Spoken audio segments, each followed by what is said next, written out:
European Cricket Championship is proudly brought to you by Dream11, HCL Software, Junta de Andalucía and Stake.com, and the official charity partner, Share the Meal by the United Nations World Food Programme.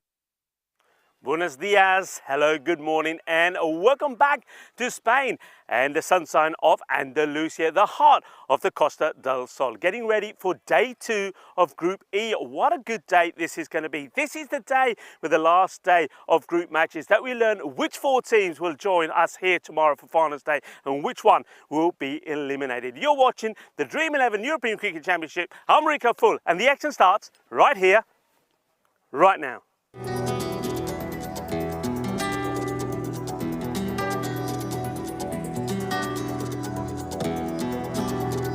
Ven conmigo a cruzar su calle, a vivir su ambiente. Ven conmigo a vivir la vida intensamente. Conmigo ven, conmigo ven. Hello and welcome back. I'm certainly excited for this day 2 of Group E. I think we're going to see plenty of action. A lot of action at the back from the Cricket's Cool program here, part of the ECN initiative, and I think it's going to be pretty hot in the middle as well. Yeah, I think this is the day where we will learn which 4 teams are going to come back here tomorrow and which team will get eliminated. Let's talk about what we saw in day 1 from the group. England, they made a positive start. They won both their matches, though I do believe that Dan Lincoln will be hoping to see a little bit better from the England side. I don't think they were quite as polished as what a lot of people did think they would be. I think there were some errors in the field, and 1 or 2 of the bowlers didn't quite execute their lines well, but they still did win both their matches. Then the likes of Switzerland, also Romania, and also the likes of Malta got wins yesterday. One team though that is going to be a little bit concerned coming into the matches here today is going to be Cyprus, because they at the moment are sitting in 5th in the table, haven't got a win on their name, and that means that they could be the team that gets eliminated. They're going to have a tough one. They're going to be match 2 here today, match number 7, when they take on England. So things are not going to get any easier for Cyprus. But in the middle, to start off with, it's going to be Malta taking on Switzerland, and I know that this is going to be a cracking match. Ali Naya is in the middle with the captain of Malta, Varun Prathus. Let's join them and the tournament referee, Rob Kemi, for the all-important coin toss.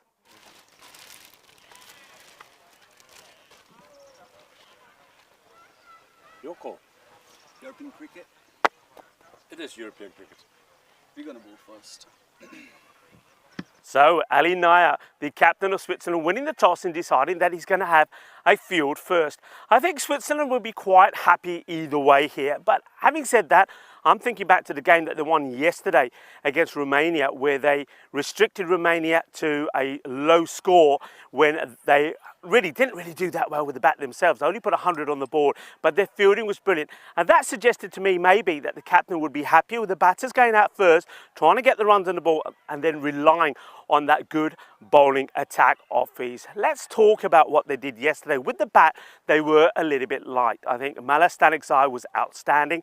He scored 44 against England, and he was in the runs as well in this second match against Romania as well. Ali Naya himself batted well in that first match. He put 30 on the board, but second time round he didn't even go out to have a bat, but something like Osama Mahmood did, and he was good as well, scoring 33 very valuable runs against Romania. But the star of the show yesterday had to be Kumar. Kumar with the ball was fantastic, took 3 wickets just for 9 runs, and then what about that catch? The best catch I think that we've seen on the boundary. It was an absolute bomber. It really was a great catch. So he's one to watch out for here today.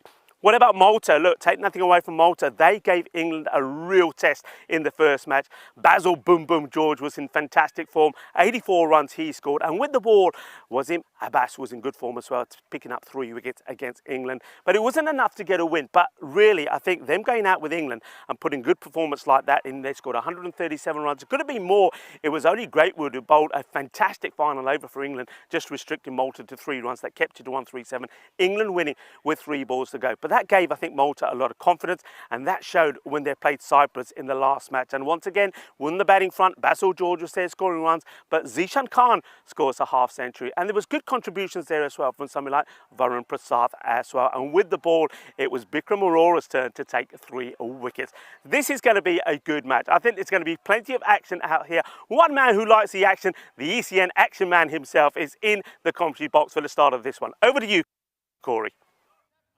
Hello, good morning. Wherever you're watching from, we're here again, the beautiful Kardama Oval. T10 action coming your way. This should be a good game. Switzerland versus Malta. These two teams showing glimpses yesterday of what they're capable of. And let's have a quick look at the two lineups. Well, it's going to be that dangerous opening pair, Khan, George, and then Prasath at 3 for Malta. They've been sent in to bat. How will they handle Ashwin Vinod? And that is what the supercomputer says. It's going to be close. Vinod with the ball in hand. Ball number 1. Here we go. Bang. See you later. What a shot that is. Well, no respect shown at all. Zishan runs at him. Bit of a Hollywood shot and gets it out the middle of the bat. 6 runs, and that is what T10 action is all about.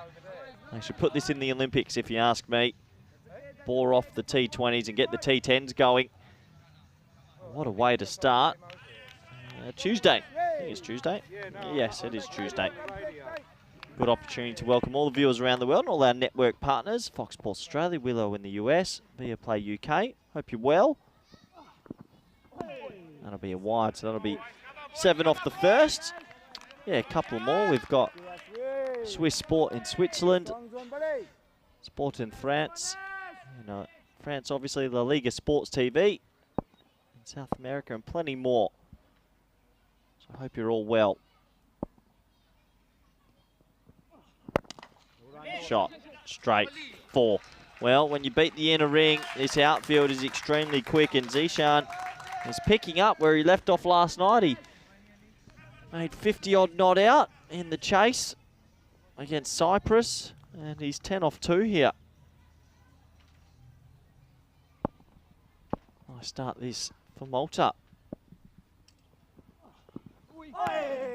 Just sneaks that one inside the tram line. So finally, a bit of a reprieve for Ashwin Vinod, who bowled okay yesterday. Maybe didn't have the luck he would have hoped for. Tries to be the spearhead of this Switzerland team.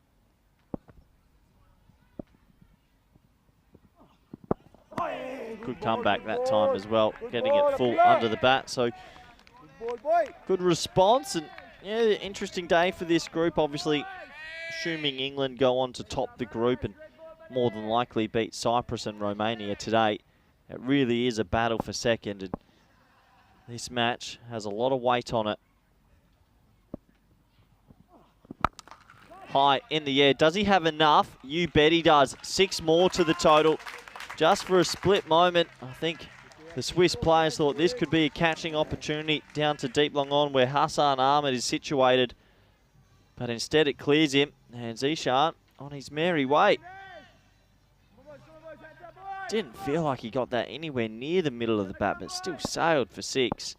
Just goes to show how difficult of a game it is for the bowling unit. Bowling, bowling, bowling. Yeah. Tight single. Some adventurous fielding comes in, but that will. And a pretty productive first over if you're a Maltese fan. The score is 18 for none. As it does give me a good opportunity to welcome back good friend, co-commentator for the day, Rico Full. Buenos días, Corey. Buenos días, el mundo. ¿Qué tal todos? Hello, and great to be here on another sunny day at the heart of the Costa del Sol here in Andalusia. The Kardama Oval looking stunning. How are you, Corey? I hope you had a nice... I was just about to ask Corey how he is. Hope you had a nice, relaxing day. And he's staring at me with a great yawn on his face. It's not midday yet. Usually I'm still sleeping in. But no, I'm excited for a pretty good day of cricket. Here comes the captain, Ali Naya. It's going to be 4 runs.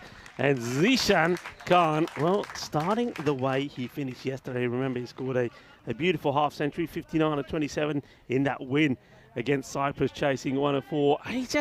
I like watching Zishan bat. I mean, he does and can play shots all around the ground. I love the straight drive that he played for 4. Times the ball pretty well, but he's a difficult one to bowl at. Yeah, he's a good T10 opener. Doesn't muck about and just wants to get on with it. This time, yeah, just tying him up for a little bit of room. Good comeback from Naya, but well, he's been added to this top order, and you put him with Basil George, Prasad at 3. They've got some dangerous hitters. Yeah, they have. Basil George yet to face a ball, but of course he was devastating yesterday, wasn't he, with that 84 against England. And they scored 24 or 14 against Cyprus as well, so he's in good form as well. And that is another one that's going to go away to the boundary, just not executing the areas really well. And we saw that Ashwin Vinod bowled a couple of good full-length deliveries in that kept Zishan quiet. But if you're going to bowl short, he's just so good. He's a little bit wristy as well, but he's got very powerful forearms. And if he gets hold of them, they stay hit. 4 more. Yeah, really good start this for Malta. And well, Basil George has just been sitting at the non-strikers end, applauding at the moment. Hasn't faced a ball. Big game, Rico. It's a big game. We're a little bit surprised with the coin toss, them electing to field first. Bearing in mind how well they did yesterday when they were fielding second. That's going up in the air. Balle, balle, balle. Kinna sona. Shakka lag gaya. Aaj ta lagda na Zishan ne chori chori swere swere aloo puronde kha ke aaya. Change shakke marda. Yeah, well, he gets that one out the middle, doesn't he? Another boundary. Zishan's enjoying himself this morning. Yeah, a little bit surprised maybe, but they would have had chats overnight as a team and said, look, we want to be chasing. So, yeah, I guess so. It's well bowled in the block hole. Zishan doing that. You see him doing this when he gets a little bit confident and he's hitting the ball well. He does that little step away down the leg side and then comes back in pretty quickly, hoping that the bowler drops short, but goes full, does Naya. But 15 off the over so far with the ball to go. It's a very good start from Malta. It's time for a bit of Basil George time. He was phenomenal yesterday. He was striking the ball at will, and I think he shocked the English 11 a little bit with that special innings. Can he get going again today? Yeah, he gave England a wake-up call, didn't he? It was a lovely flowing knock from him. Let's see if he is in good form here today as well. So not the best of deliveries from Naya, not able to get this one right to the lefty, wide ball. And also being told that you can come around the wicket if you want, but don't run in front of me. That's what the umpire says to him. It's definitely a rule I'd like us to get stricter on, especially in the ECSs. Last ball of the second over. We'll play that away for a single. So 17 of this one, 18 came off the first, and at the end of 2 overs, Malta have made a good positive start, 35 without loss. Yeah, so the reason why this game is so big is it does feel one of those three teams, you'd imagine, Malta, Romania, Switzerland vying for that double chance. Cyprus just trying to sneak into the 4. And a win here over one of the other, it really does put you in good stead to get that position. Yeah, I think we both agree that yesterday, team of the day probably was Malta. Yep. The way they played the cricket, really did test England out and then got a very comprehensive win against Cyprus. But they played some good cricket, though perhaps we believe a little bit light on the bowling front. Maybe one bowler short. Switzerland have got many. This guy, Jason, bowled well yesterday, comes into the attack. And, oh, well, that one is blasted into the deck, and it's a good stop by Jay. And that's going to sting a little. Yeah, he comes into the bowl a lot earlier than he did yesterday. So he's going to bowl one inside the power play, which poses different challenges. Yeah, I get the feeling that this is about get this over out the way, and then surely over number 4, Anish Kumar, the hero of yesterday, comes on to bowl, took a 3-4, and that blinder of a catch. Now this is just picked up beautifully, and that one is going to go right into the ECN studio. Well, who is that over there just testing out the equipment? Well, he nearly wears this. He had no idea this was coming his way. I think this just drops about a yard short of him. Just have a look at this and we see how much of this. Yeah, that's Oscar out there. He was just preparing the lights for the interview day, and he almost copped a grizzly in the head. Well, keep your eye on the game, Oscar. Never turn your back on the grizzly. Lights, camera, action. Okay, this is a bit of a miscue. Fielder's got work to do if he can get there, and takes a great catch. Brilliant catch, and that is Stanexai. Well, Stanexai, probably the player for Switzerland yesterday. A really good catch. These are the ones, Corey, well, you'll know as coaches, you practice these as much as you can, but to pull it off on the big stage is a good one. Well done to Stanexai. And Boom Boom Basil is going to be 6 and out. Yeah, really good catch, actually. Running back with the flight. I thought it had too much on it at first. But Stanexai, he trucks back, and taking it over your right or left shoulder is never easy. It is nice conditions, and you can see the celebrations from himself and the bowler. And Basil George would be devastated. He knows he's in good form and has to go early in this one. Yeah, just a better delivery from Jason. He gets it out in the off, and Basil still wants to go after it. Doesn't get it right. A reward for the bowler for getting the ball in the right areas. Basil will go, but it's still a good start for Malta, 41 for 1. And a nice little platform being laid. Go for Gopal Thakur here. I get the feeling that Gopal is the guy that they go to when they get off to a flying start. They know that he's probably not necessarily the biggest of hitters, but maybe he's the guy that can just stay in there, keep rotating the strike, keep getting Zishan going, and then when he gets himself in, maybe come with a little bit of a flurry himself. Though he did hold back Malta, I think, yesterday, more than assist them. Yeah, interesting decision. Let's see if he can get going this morning. Maybe just stuck in first gear yesterday. I'd like to see him get into that 4th, 5th gear early on and keep the foot on the throat, because this is a very good start for Malta.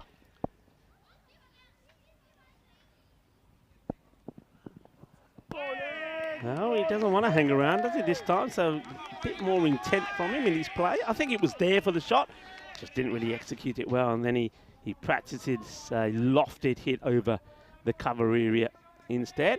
Nice to see him do the little bit of the Gopal shuffle there as he warms up, getting ready for the next one. Not that you need much warming up out there. It's pretty warm.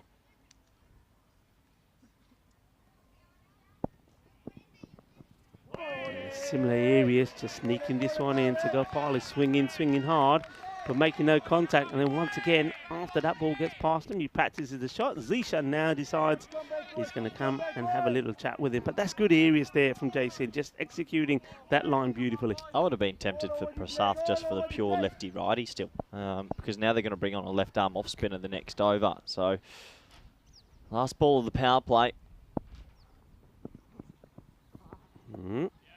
The slower delivery, but though I like it from Jason, I think it's ill-directed. I think Jay here, I think we did this yesterday as well. He was bowling really well. I think in that fixture, he was getting the ball to seam around. He doesn't need to go for the slow ball. The batter's swung and missed at 2-3 deliveries. Just keep it the same. Yeah, he's got a good bit of swing on him.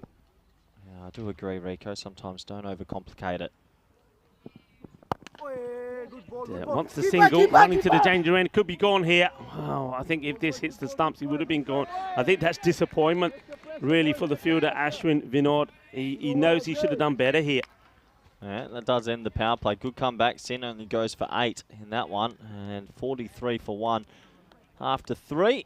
And there's 2 big towers to start this one, and a good little finish there for Switzerland. I sort of get what you mean, though, that maybe they want Thakur up there. He takes more time, but is there room in T10 for a player that needs time these days? It feels like the way the game's evolving. Even since when we started, you need, out of 60 balls, you need to be aggressive 55 out of 60. Yeah, you know, you got Patanka there. You've also have Varun Prasad, as you said, Fine Mughal. All of these guys can come in and really give the ball a good whack. And you also got the likes of Bikram Arora, who we haven't seen him feature with the bat yet. This guy is a very useful batter. So, yeah, it's interesting, but maybe it's maybe it's a case of a last chance for Gopal. I don't know. I definitely think that they should have read the situation a little bit better here, because they were always going to bring Anish Kumar on this over, and that means it's a left-arm offer. You probably want your left-hander out there, but we'll see if it pays off. Maybe Thakur can get going and offer Zishan some good support. Anish Kumar was sensational yesterday. I think a lot of people are looking forward to seeing him with the ball. I think he bowled a lovely line. He didn't bowl too quick. He was held it up in the air. He caused all sorts of trouble. Here he comes again, coming inside the stumps. And the keeper starts a little bit short, but well, the batter, got to say here, Gopal gets a bit lucky. Just manages to chip this over Naya. He'll get the single. Now Zishan, who's been kept off the strike for a while. Let's see if he can continue the way that he started. Anish Kumar looks at his field. Different shades during the day. I think these ones are the daytime shades from Anish. Catch coming, boy.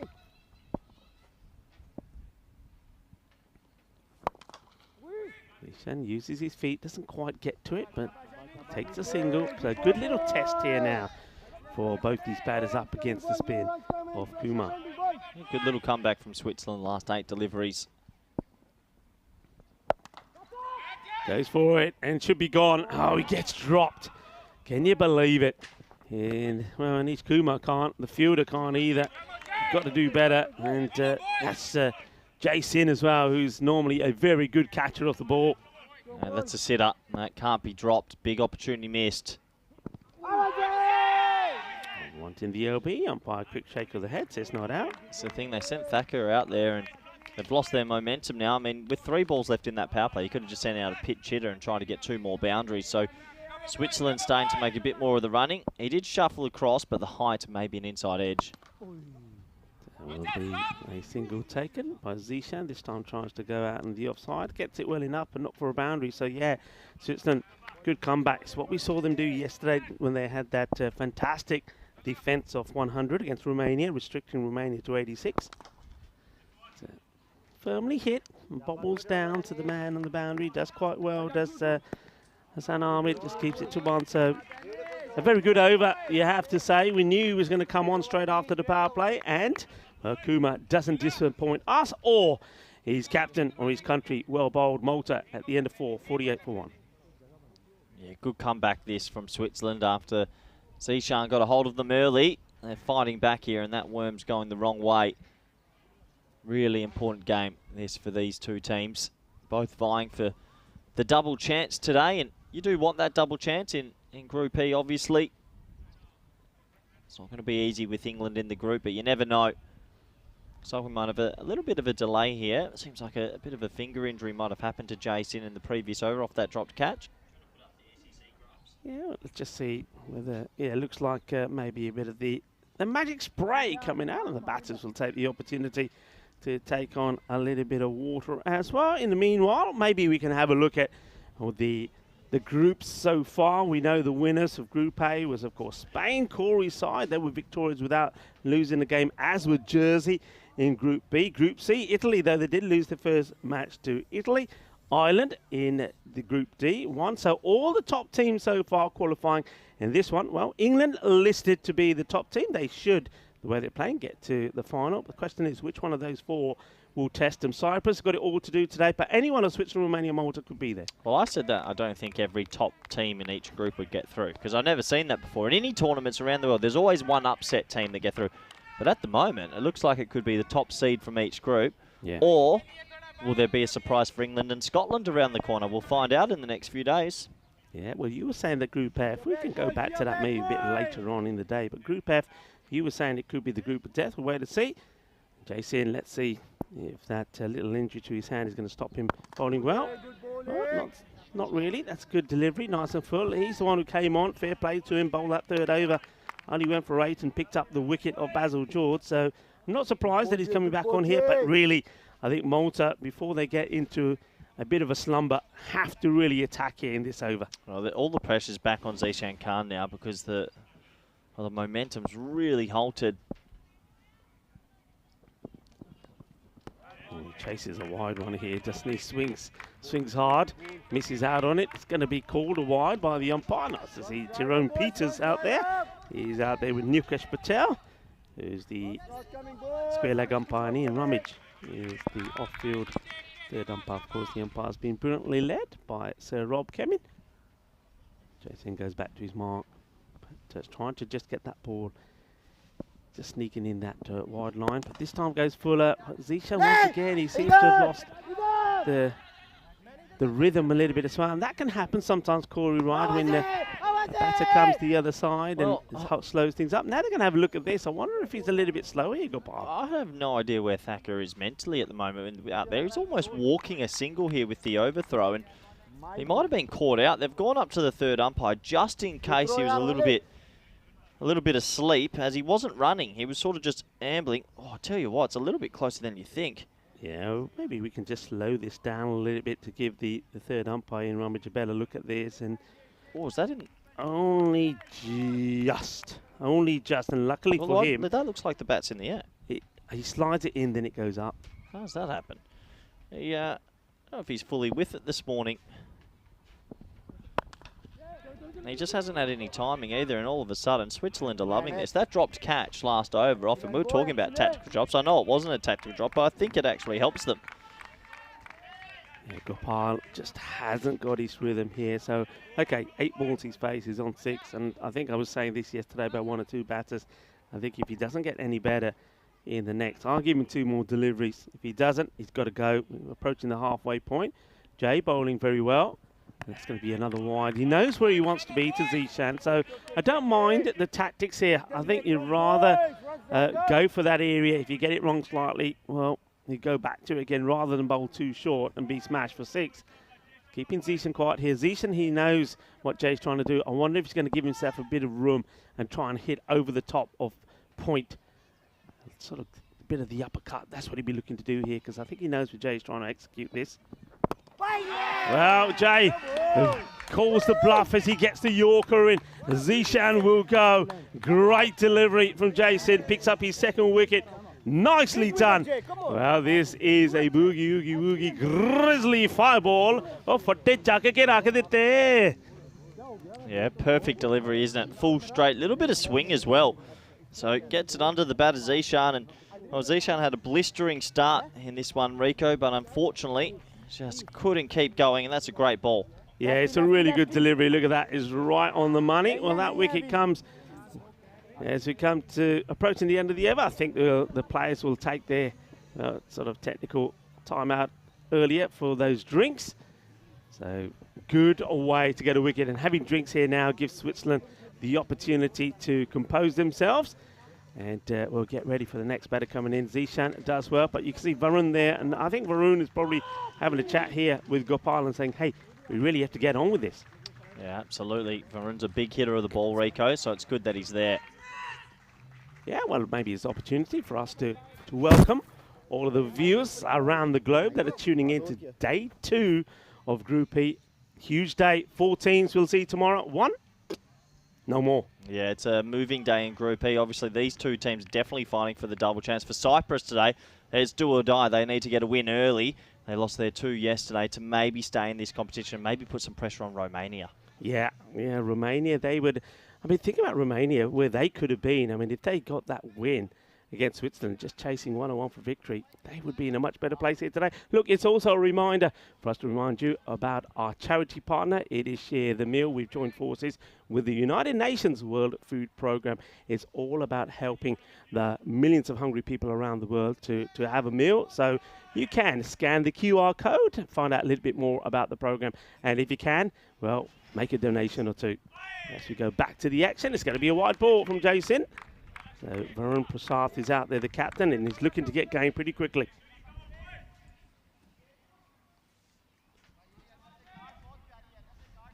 Yeah, a couple balls left in this 5th. A good fight back this from Switzerland. Just doing what they need to do after Malta came out and, well, hit a lot of big overs early. Oh, wow. Varun shows what his intent is pretty early. Thing is, though, it's all very good, but there's dot balls as well. Jason has really put in a great spell here, really fighting hard, and maybe okay, there was that drop catch of Gopal, but that works in their favour at the moment. Gopal is only 6 of 8, got plenty of batting, Malta, and I think that's one thing that the team and their coaches have to think about. You've got so much good attacking batting, have them up the top of the order. And, well, that's one that Varun would normally put away. Gets tucked up by it. Another dot ball here. What a terrific over that one was. It's 1 wide, 1 wide, wicket wide, 0. So it's the end of the over. 54 for 2. And if you do want to get in touch with us, you can always message in. Usually we respond on our Instagram, Rico Full with 2 L's at the back end, or myself, C Rutgers _28. We're always happy to talk anything about cricket. Maybe it's ECN Finals week or anything going on around the world. Jump in, support us, subscribe to European Cricket Network on YouTube, Twitter, Facebook and Instagram, and just get amongst it. yeah, loving all the great comments from everybody. Thank you all very much, and thank you for your support for the European Cricket Network as Kuma comes back on to bowl. They haven't been able to get him away either, so this is a really good spell here from Switzerland. Other teams that are watching will be already planning and doing their homework, because this obviously is what Switzerland are going to go to. Yeah, absolutely. You do learn a little bit from every single game you play, and then by the finals day in your group, you're hoping to be perfect. Prasath, he'll like this little matchup though, spinning into him. Oh, yeah, that's it. It's big, and you're right, Corey. You will like it. He doesn't really move too much. You wait for it, and he hits it big. It goes over the giant European Cricket Network ball. 6 runs. Well, he has to be the number 3 for Malta. I think just holding him back, there's no point. He's so powerful, and when he gets going, it's extremely destructive. That was in the slot, and he smacked it for 6. Yeah, lovely shot. And, well, the first time maybe that Anit Kumar has been under some sort of pressure from the batter. Let's see how he responds. Oh, he puts it in the same place again, just as if just checking for himself if the last one was a fluke. No, it wasn't, because this one goes even bigger. Boom!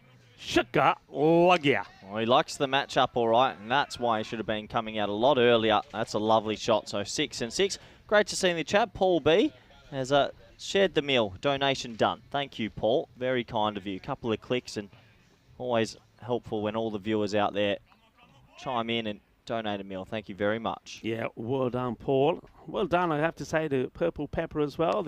Oh, well, let's talk about this first. Well, that was a little bit of class. And, well, talk about Purple Pepper. That one gets peppered for another 6. And Anish Kumar, 3 balls, 3 sixes from Varun Prasad. And the captain, well, trying to get Malta back where they should be. But, yeah, Purple Pepper, every kid's meal that they provide here at the Cardamom Oval, all the proceeds also going to share a meal. So thank you to them. And of course, we've also got the Golden Arm competition happening here. That was going pretty well yesterday. I know Cyprus and all the teams were enjoying that. And maybe later, as this one is another biggie. Watch out, watch out. There's a grizzly about Bolle. Ginnasona. Well, this over has gone single. And then after that, 6, 6, 6. And yep, here's another one. He has to, Anish Kumar's had a good tournament, but he's very guilty of bowling way too straight here. And, well, he goes a little bit wider, but he gets the same punishment. And not for the first time. We're seeing over that has gone for 5 sixes. Quite incredible. And just like that, Malta have recovered 85 for 2 at the end of 6. Yeah, great recovery. Really, they needed something like that, and it happens. 5 big sixes in a row. And Prasath is ticking. Can Thako get going? There's still Patanka in the tank, and a bit more batting to come. This promises to be a pretty good game to start our Tuesday morning. Yeah, important though this now, because if you like, this is sort of where they were when Gopal came in, with Zishan batting so well after the wicket of Basil. Now, if Gopal once again can't get things going, I think the captain who's out there, who surely had a word with him, is going to have to say, sorry, buddy, you know, nothing personal. You got to go. I've got to have somebody else out here that can support me with the big hits. Yeah, completely agree. Looks like Rana, Abdullah Rana's going to come into bowl, and tough time to come on.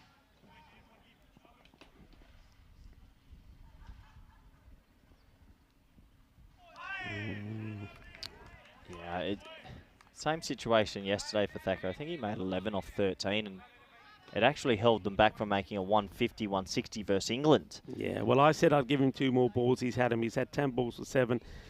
And this is where I'm the captain who's standing at the other end there, Varun Prasad, would say, hey, look, come on, do you mind? You got to go. You've got to make that call here. Yeah. Yeah, it's a tough call, but you got to make it. See, even that one, it's a full toss. I mean, it'd be interesting to see the height on it. Maybe you go side, have a look at it. But, you know, that needs to be put to the boundary. And I don't really understand why he's sticking with him. We've seen this from Gopal yesterday as well. I mean, don't get me wrong, and viewers, if you don't know Gopal Thakai, he's a very good batter. He bats really well in Malta, but he's just not finding his rhythm, not finding his mojo here. And that just puts pressure now back on Prasad because he feels, okay, got to go again. That last over, by the way, from Anish Kumar was a supersonic one. It went for 31.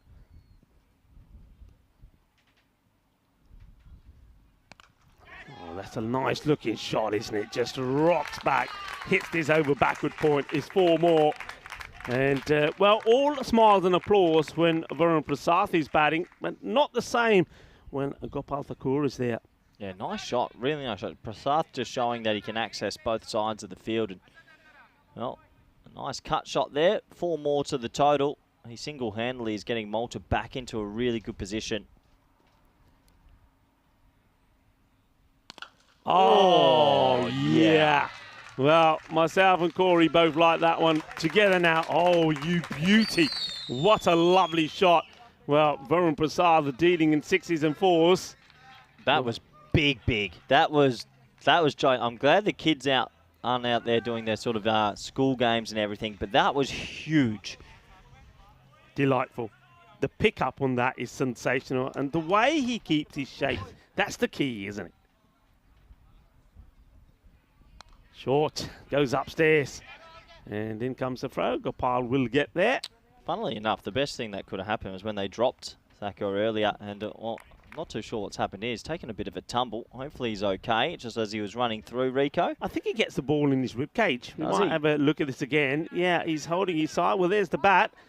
And we'll see this again, I think, as he's running. I don't think the keeper takes it cleanly. Well, it's either the ball or the wicket keeper. Let's see who gets him. So in he comes. And... Oh, yeah, got the, I think it's the old grizzly ball in the appendix. That can tickle. Maybe it's an opportunity to retire him hurt. well, not before. I think we get a bit of the magic spray out. There's, I don't think that's Mary. Is that Mary? Can't tell. With the old cap on. But anyway, in comes the magic spray. Sorry, Rico. Sorry to interrupt you. I think he's being retired here. I think they are calling it. There we go. That is good from the coach and the captain. They're going to retire him out. This won't be retired hurt because I'm sure he'll want to continue. But this decision's usually made from the match referee's tent. The coach has to say something to the match referee or the captain and say, look, we're retiring the standing batsman. The message will be passed to the umpires and then he can go, and there you go. So this will be a retired out. I reckon it's the first one we've seen in ECC 23. And credit to the Maltese coaching staff and the captain for just being proactive. Yeah, and, well, maybe it took a little bit of a fight and a bite from the Grizzly to get Gopal to go. So he will go. This is not, I mean, it's not to do with that ball, that injury. I think this is tactical. It had to be done. I think it's probably happened, I would say, 3 balls too late. But who are they going with here? I think it looks like the player I thought was going out there, which again is a surprise to me. It looked like it was just Jaspal Singh. Well, you know what Gopal could do? Could go off and say, that was a retired hurt, right? I want my not out. Could get a bit of a grey area. But yeah, so they've brought out a new batter, and I think good tactics from Malta. Good to see them finally thinking on their feet a little bit here. Yeah, who is that? Is that Jaspal? I think that's Jaspal. Jaspal Singh. So he gets his opportunity. Well, with 19 balls left, it's time to make it rain. Can they get to 140, 150? I mean, they'd love to bring up the 100 here. If this goes to the boundary, 100 on the board with 3 overs to go, iron up 130 to 140. And, well, that's why you needed to make that change. The first ball that Jaspal gets, he hits to the boundary. We know what we're talking about, folks. And Malta, they do get to the 100 at the end of the 7th. 101 is the score. And it's going to be 2 wickets down as well. Well, technically, I suppose 3. But they're going well, and they're looking to bring up a big score. Yeah. 68 days until the Euros of women's cricket. We're back at Cardam Oval. We'll start with 5 nations in the first edition, and I'm sure it'll expand just like the men's edition did as well. Yeah, looking forward to it. Looking forward again to supporting all the teams. And, of course, Spain will be here as well as the Netherlands, who are playing some very good cricket at the moment. Watch out for Italy, though. They've played some good cricket as well. France will be here, as well as Austria. Those are your 5 nations that will be taking part in the Dream11 European Cricket Championships Women's. It's the women's version of this competition, starting with 5 teams, but I'm pretty sure, Corey, like we did with the men's, it will grow rapidly. Yeah, looking forward to that at the home of cricket in Cardamar in December time. Hopefully it's not too cold. Ali Nayat, the captain of the Swiss, going to come back now. Yeah, battle of the two captains. I think he smashes his onto his toe. Ouch. That's what I say. He's down. Come on, Mary, where are you? No hiding. Let's get out there. This is going to hurt. And he smashed this right onto his foot. He's in some discomfort here. You can see that. He's in discomfort. Might have, he's hit it pretty hard into his foot. Maybe he's actually broken a toe here. This would be disastrous for Malta. Varun Prasad, the captain. They need him to, I'm not too sure if taking the pad off will help, but they need him to bowl a couple overs, captain the team. Is it? He seems to be holding the knee there, so maybe he's Let's have a look at this again. Let's see if we can pick any. Oh, yeah. Oh. It's right on the knee. Ow. Well, no wonder he's taking the pad off and he's on the knee. That has been clobbered, and it's right in that soft part, just above the knee. Oh, yeah, that's going to hurt. Yeah, it's one of those funny ones that when his back leg was bent playing the shot, it actually exposes the top part of the kneecap. You have to have a bit of hard luck to get clocked there. Have a look here. As that knee was just bent. We slow it down a little bit. Straight onto the kneecap. Ow!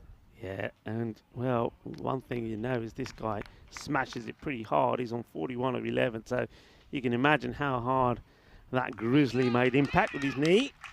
He's up. He's moving it around. And the magic spray, is it going to do his job or not? But I'll tell you what, if I'm Ali Nayat, I'm going for that same area again. Nayat comes back to bowl his second, starts with the dot. Battle of the two captains. Yeah, this is going to be a wide delivery. And he'll take that. Well, Varun is pretty strong in that area. You can see all he's doing here. If he can get to it and reach it, he's hitting it over the head of Jay Sin. And he plays that shot really well. Wide ball has to be bowled again. In comes Nayat. Slower ball this time. Clever bowling. And he seems to be struggling a little bit here. Varun, he puts that foot out, but doesn't look too comfortable. Doesn't really have the balance. But yeah, plays the wrong shot really, doesn't get his feet in the right area, needed to go just slightly across towards the off and just clip this away because there's only one man inside the 30-yard circle, that's fine. And now he gets a good swing at this, and this will go all the way. So he puts all the power in this one, it's too full. He gets the width that he likes from Prasad, and he goes back to hitting the boundaries on his way to a half century, moves on to 47. Tell you what, he hits some big daddy sixes. When he hits it, it stays hit. That's another gigantic strike over extra cover.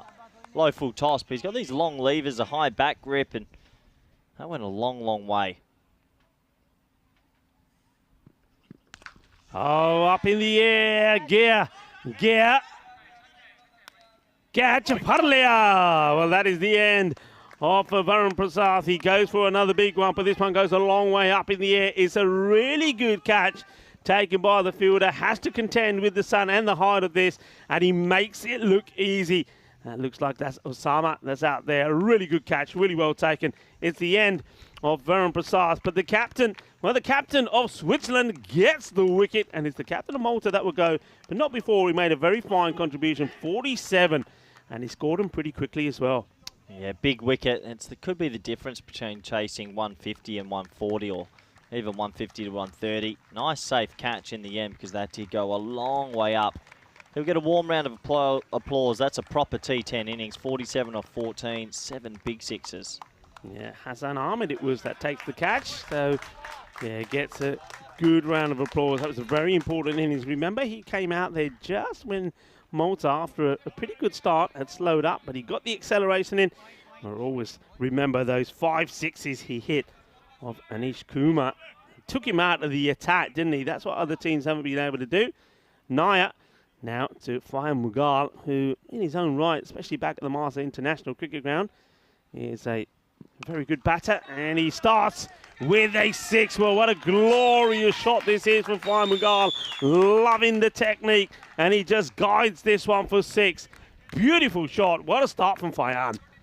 Malta just showing us that they've got more batters in the locker and continuing on from where they left yesterday.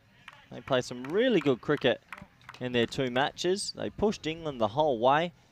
They had a resounding victory over Cyprus, and this morning being sent in, they'll be happy at the moment. Yeah, they will be. Fine, Miguel. I know you're going to be at Malta. Watch out for this guy. He always has a fantastic series with bat and with ball. He's made a good start here as well.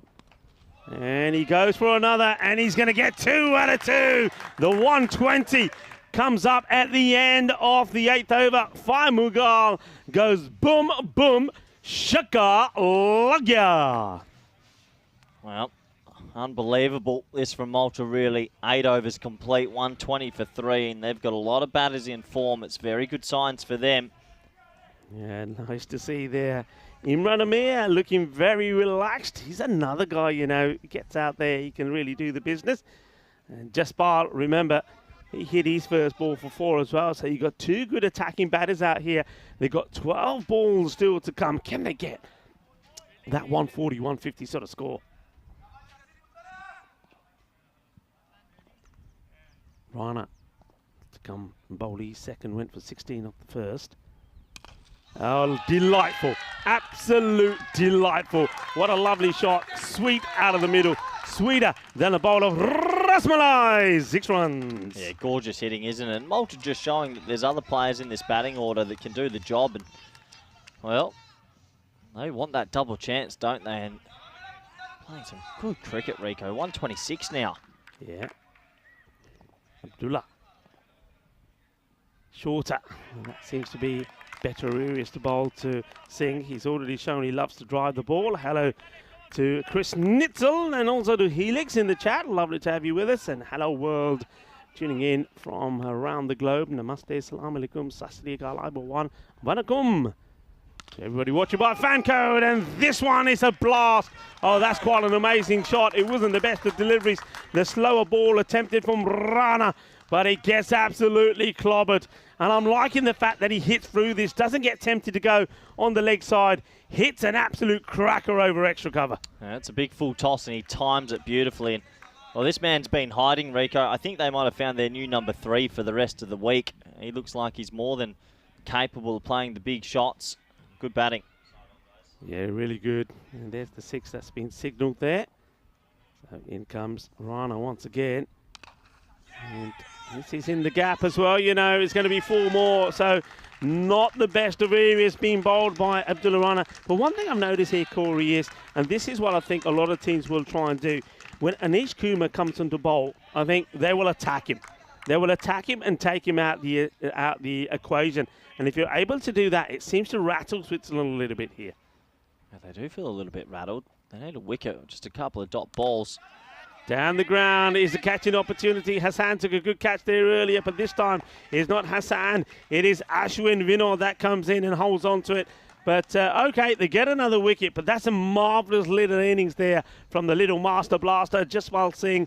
He'll go for 20 of 6 deliveries. Good T10 innings again. He played some lovely strokes. He's done a very good job for his team. Put them in a good position. Good catch there also from Ashwin Vinod, who came streaming in from deep mid-off. Got there pretty comfortably in the end and holds on to it. Rana picks up a wicket, but it's been an expensive over.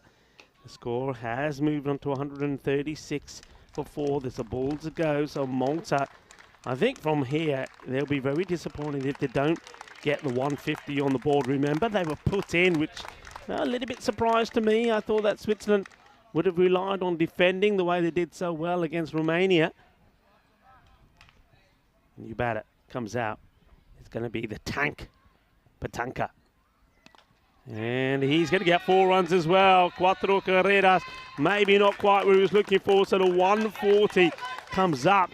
And that over goes magical as well. The last 2 overs have gone for 39. Malta on the march. 140 for 4 at the end of 9. Yeah, really good from the Maltese batting lineup. Nearly all of them have come out and hit a boundary off their first ball as well, which makes you feel a lot more at ease. Jason, the standout bowler there with 214. Every other bowler going at 18 and over. Yeah, they're doing what they did yesterday, but they're only the same blip as yesterday. I think we said this against England when Gopal chewed up a number of deliveries just to get to, I think it was 11 or 12. This time around, 11 balls to get to 8. So that's one thing they can, and I'm sure they will change. And, well, if they could and did, they could have been at the 160 sort of mark here. So it's going to be Ashwin Vinod to bowl the last. Now, can he go tidily? All the other bowlers that have come back for the second, they've gone for a few.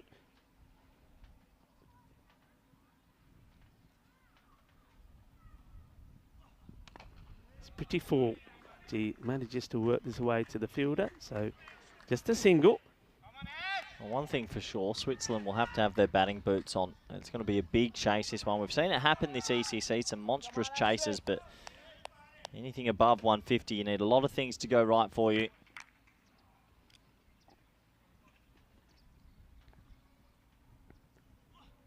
Slower delivery, very well bowled in the block hole as well. There's not too much that Darshit Patanka could do with that.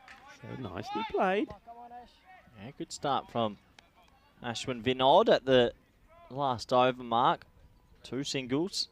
Look at them waiting. They're pumped up, aren't they? Yeah, they want the 150.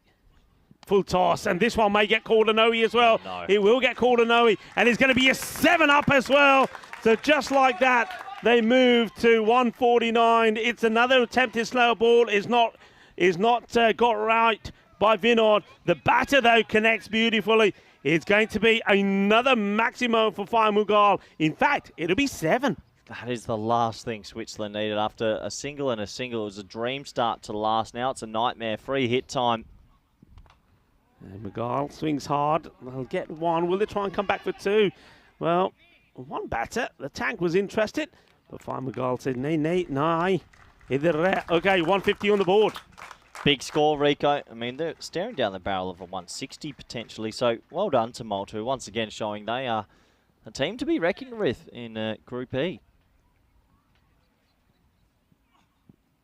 Oh, this one, wow, seems to hit the deck and not come up at all. I get the feeling it's probably already beaten the batter. It's a good delivery, but no bounce here.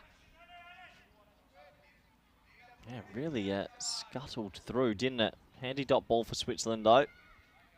2 to go. The tank trying to fire a missile. And he gets this one, but to the fielder. So it goes back to Fire Mughal. Can he finish with a boundary?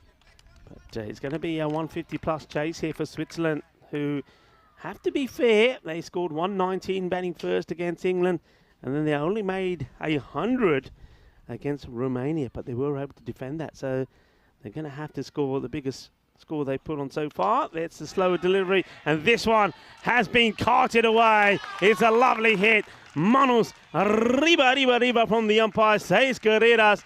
Fire Mughal, well, what an impact innings that is from him. 26 of 6 balls, and Malta will finish on 157 for 4. Seriously impressive striking from Malta. I think 6 out of 7 batters there really got going straight away, and they're just showing that they're not top heavy. They've also got a middle order that can hit the ball a long way, and they, for me, if they go on to win this, they are looking like the team that might be able to push England the furthest. Well, they impressed us yesterday, and you talk about push England. They did push England yesterday, so England only winning with 3 balls to go. Let's have a look at these highlights. And lovely to see the kids part of the European Cricket Network's Cricket School program out there. And, well, Basil and Zishan started, and they started well. It was a 40-odd run partnership. Zishan was the main contributor, and he was hitting really well. I like the way he gets into position, and he literally, watch this, he sort of forces that ball over the boundary rope. Yeah, you're right. He got them off to the fly, didn't he? He faced the first 10 balls of this game. Basil George came in then and, well, 6 almost took out Oscar, and then the very next ball, top edge. This was a great catch by Standing Zai. It was a really good catch. He takes it over his shoulder. You can see he was pumped.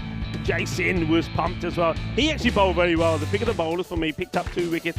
I think he only went for around about 15 or 16 runs. But that catch was dropped, but that could have been a good thing because Gopal wasn't going well. But that was an even a better thing because it was a perfect Yorker. Watch this. Jagade Patte knocks him over. That was the end of Zishan. Yeah, it was good bowling, but this was the over that sort of, well, re-injected that pace into the Malta innings. The big man, we've seen him a lot on the network. Prasath loved the left arm off spin. Yum. 5 huge sixes in a row. Yeah. And this sort of flips everything, didn't it? It did. The first ball was a single, and then, the captain, Varun Prasath, went not 1, not 2, not 3, not 4, but 5 big sixes. And he wasn't done yet because Abdullah Rana came out and felt the force of the captain as well. Well, this was when Gopal felt the force of the Grizzly, and that was it. It was time for him to go. It was one of the best things that could have happened for them because it brought out other players, and this was another little bit of a clanger into the Nika. But no disrespect, the moment he left, every other batter came in. We had 20 off 6 for Jaspal Singh Panya and Mangal 26 off 6. It was an ideal scenario. Yeah, it was, and you just get the feeling that sometimes, little things like that happen to help you. Maybe the coach was a little bit reluctant to pull him off, but that injury certainly did help. That was a really good catch taken there by Hassan. It was the end of a quick-fire innings, though, from Singh, and that's what I liked about Malta. And I know they have the batters that can do this. You've got players that are sat around there as well that can do the same thing as well. I've already mentioned you got the likes of Imran Amir, who still sat there, can hit the ball pretty well. So they got some batting, Bikram Arora as well. So things looking good in the batting department for Malta. The question is, and the concern was, with the bowling. Let's see how they go about things when they're out there in the field. But once again, the good finish from Fire Mughal, and nice big shots there being played all around the park. I'm really liking that. It was a really big and good effort there for Malta. Once again, just showing that the runs they got against England and that victory that they got last night against Cyprus, certainly no fluke. They're a team that are looking to impress this year around. Let's have a look and talk about the scorecard. Well, plenty of batters doing enough there. Those cameos from Singh and Mughal, sensational. 20 off 6 and 26 off 6. At the top, it was Khan with 35-16, but the man that stands out, obviously Prasath, 47 off 14, the towering left-handed batter. He hit it to all parts, and it was a special innings. The bowling figures, Rico, really only one bowler stood out. Yeah, Jay said bowled very well, didn't he? 2 for 14. He bowled quite classily. All the others look in the 30s. So Switzerland, they won't like the look of that. And it was almost the case that the first over was a good one. Anish Kumar is a good example of that. But his second over went for 31. It was a supersonic start for Malta. It certainly was. 157 on the board, 158 required for victory. That's going to be right up there as one of the top chases in this national international series. And let's see how Switzerland fare. They haven't been at their best with the bat so far. Join me, Rico Full and Corey, when we come back in around 10 minutes time. Volvemos en 10 minutos, mi familia.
European Cricket Championship is proudly brought to you by Dream11, HCL Software, Junta de Andalucía, and Stake.com, and the official charity partner, Share the Meal, by the United Nations World Food Programme.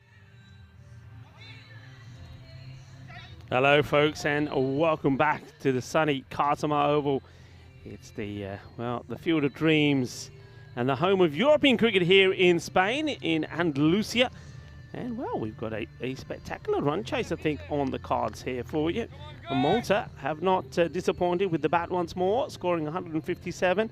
A good all-round sort of performance from their batters. Zishan Khan, Basil George giving them a good start, and then Varun Prasad, the captain, 47. He scored beautifully of just 14 deliveries.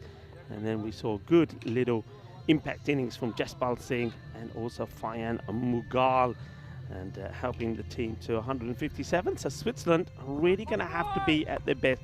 They're going to have to bat the way that I think a lot of people are expecting to see them bat, being hitting the ball hard, getting under it, hitting loads of sixes is what we saw in St. Gallen's from a lot of the players. Let's see if they can bring their best to the occasion here and pull off what will be quite a remarkable run chase. Fayan Mughal is going to start off, get the ball to seam around a little bit, and see if he can pick up a wicket straight away. It does get the ball pretty full, and it does get a bit of swing in play as well. So here's the first ball in the reply. And well, there's that swing early on straight away. Oh, this one moves viciously. Idris Haq is the opening bat. So no change from Switzerland. They're going with the usual opening pair. So Idris Haq and Hassan Ahmed at the non-strikers end. Here comes Fayan Mughal again. And that's a good shot up in the air. I think it's going to go over Zishan. It does. So the first runs on the board, courtesy of a Maximo from Idris Haq. Nice shot, hitting it powerfully out on the offside. Zishan Khan is out there. He took some good catches there yesterday. Well, today he's ready. He's even got the cap on as well. But this one clears in with ease. Here's a nice shot. And over she goes. So Mughal probably wants to get just a bit fuller. More or less in the same area, but this one will be called wide. Once again, a lot of movement. I think if he gets this ball fuller, it'd be quite difficult to play, because he certainly is getting a lot of swing there. So fuller maybe into that middle and leg area and getting that ball to move away. Back to his mark. Aiga is the same. It'll come.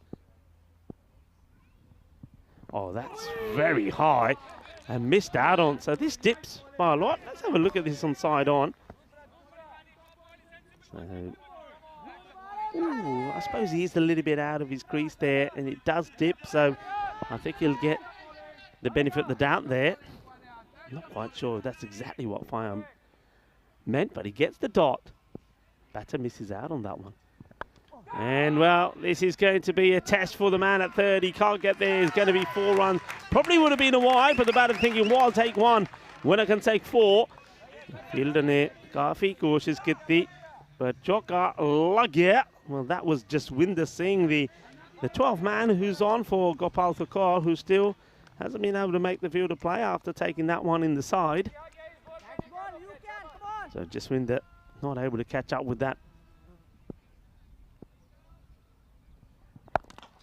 Now this is right in the hitting zone, and this one is powerfully hit away as well. So Switzerland are making a very good positive start. This is what was missing from their batting yesterday, especially from the openers. And Huck, well, he's up for the task, and that one was closer to him, but he was almost anticipating it, hits through it, gets the boundary. 17 on the board. Good start this.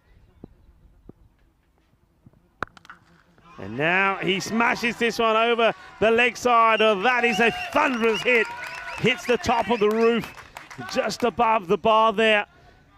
What a start. So it's a magical over. And Switzerland, well, they needed this, and they get exactly what they wanted. 23 off the first from Fayan Mughal. Switzerland 1 over in, 23 without loss.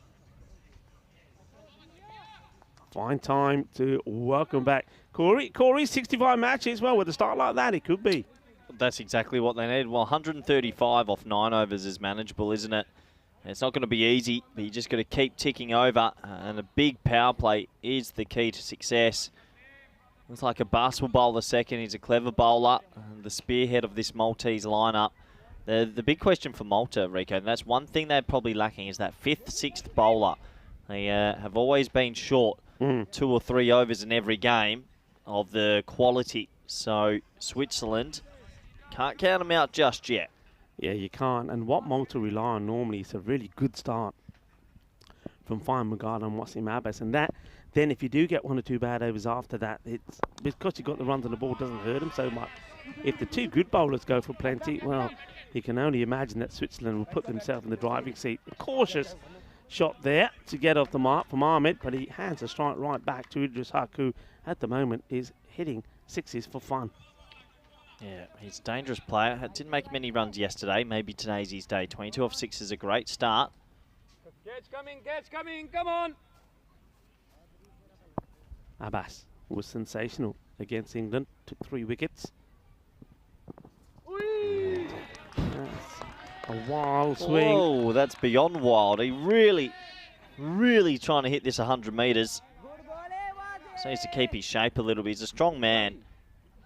It's still a 6 even if it's 52 metres. Yeah, Hassan Ahmed just going up to him and saying, hey, come on, calm down, settle down. We've made a fantastic start here. Just concentrate on getting bat onto ball.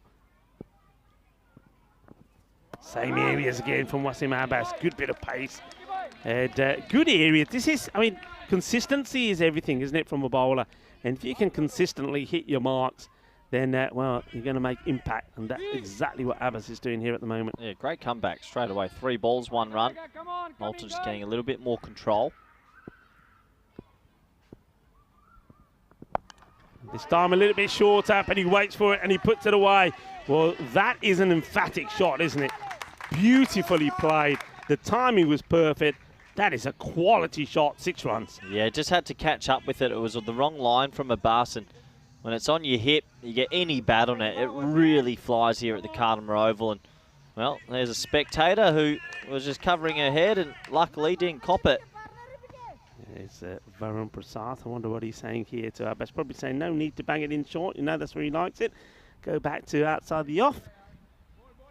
30 on the board of the first 10 deliveries of the contest. So a very good start here from Switzerland. Wanting to do the damage in the power play. They can be 50 plus in the first 3. They're well on their way. Yeah, it would be one of the bigger chases you'd have to imagine if they are to get there.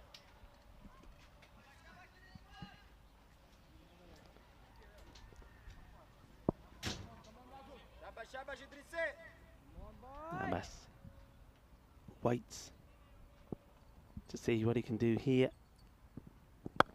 Well, it's a full bunger, and well, this one is quite a unique hit.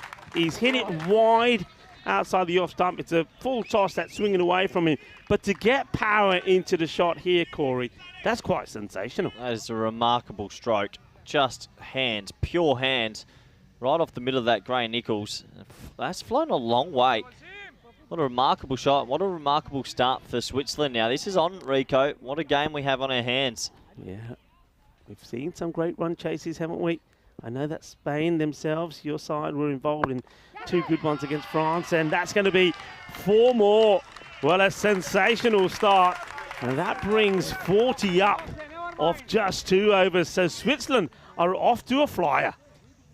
Yeah, they really are. It's a pretty good wide Yorker, actually. Just, well, flicks those wrists through the ball. We get 4 more.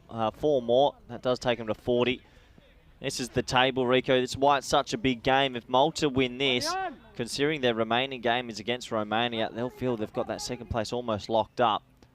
But yeah, you're right. We've had I think, a first game of the tournament, we chased 149. There was another big chase. We were fortunate at 146 against France. But yeah, you still need a lot of things to go right. I think Jersey chased a 144 versus Belgium. This would be big, though. A 158, I think this would be the biggest chase of the tournament. Yeah, and it would have to be. Yeah, it would send the message out to the other teams as well. We were saying that their batting hasn't really clicked yet. Van Gaal surprisingly does get gun issues with Malta. They are just lacking other bowlers. I don't think any other team would have given the ball back to Van Gaal after going for 23 of his first. Not inside the power play. And now it's a free hit. So pressure compounded. Shuffles across and he gets it. That's another big 6. What a great start for Switzerland. They're 47 off 13 balls.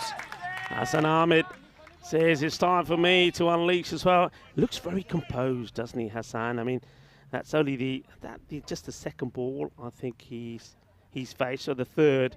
He took a single off his first after he saw the way that Idris started. He knew he didn't have to go anything crazy. And then that one there, it's a free hit. He wants it, he gets it. What a start. Interesting game.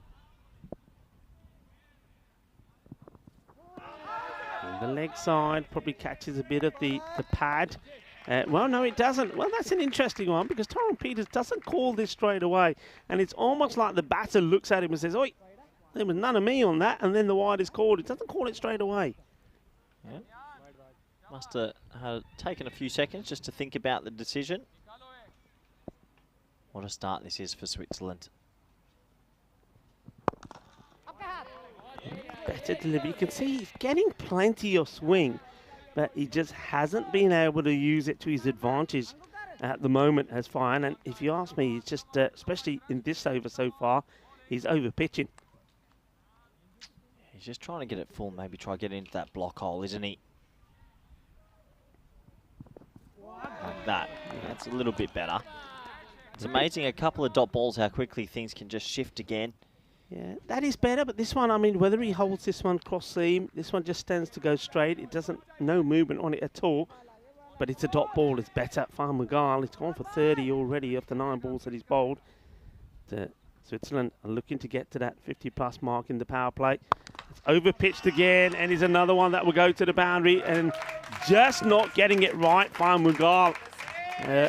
A little bit of all sorts from him at the moment. It's another full toss outside the off. It's another one that gets hit away for 6 from Hassan Ahmed. Yeah, it's a game of small margins. You land the Yorker the previous ball, you feel good, and then you over pitch, past the ball boy, it goes for 6. 50 up in no time, Rico. We might see the biggest chase of ECC 2023. With that shot there, Switzerland by 1% favourites, 51% to 49.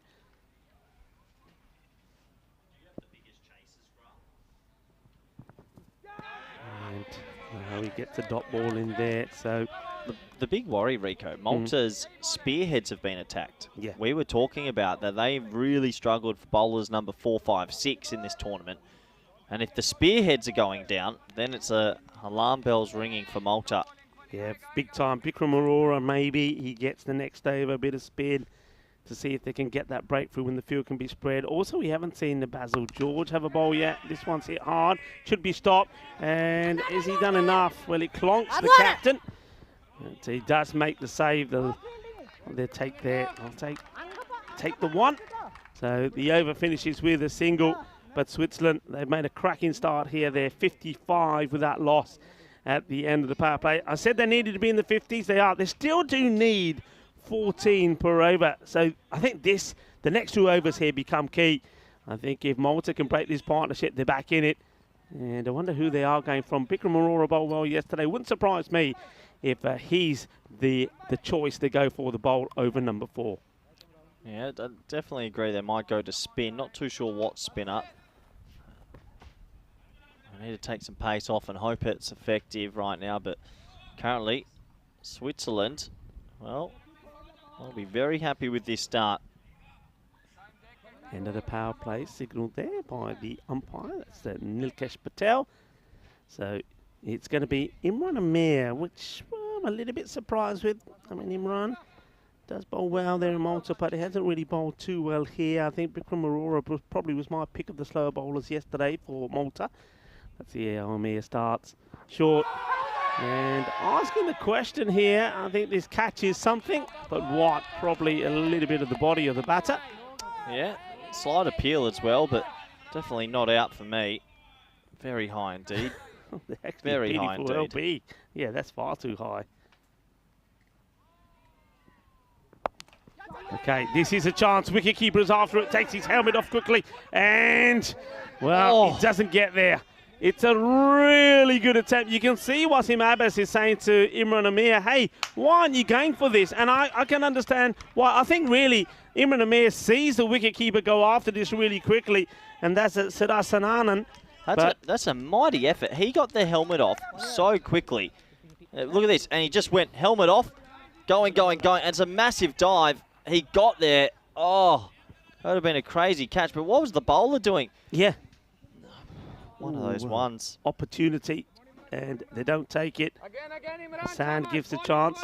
I think the wicketkeeper, when he landed there, might have actually banged his head into the ground and cut his lip, because when he was walking back, he was looking a bit of discomfort.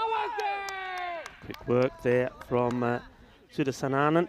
Looks more comfortable behind the stumps than when he was bowling. Yeah, they gave Siddhar Sananan an over last night. Let's say it wasn't the prettiest thing you've ever seen, but good on him with the gloves on. Looks like a bit of a live wire keeper. That's always good to see. Interesting part of the game here. Mir started well with this off-spin pace-off working for Malta briefly. Can they have one good over?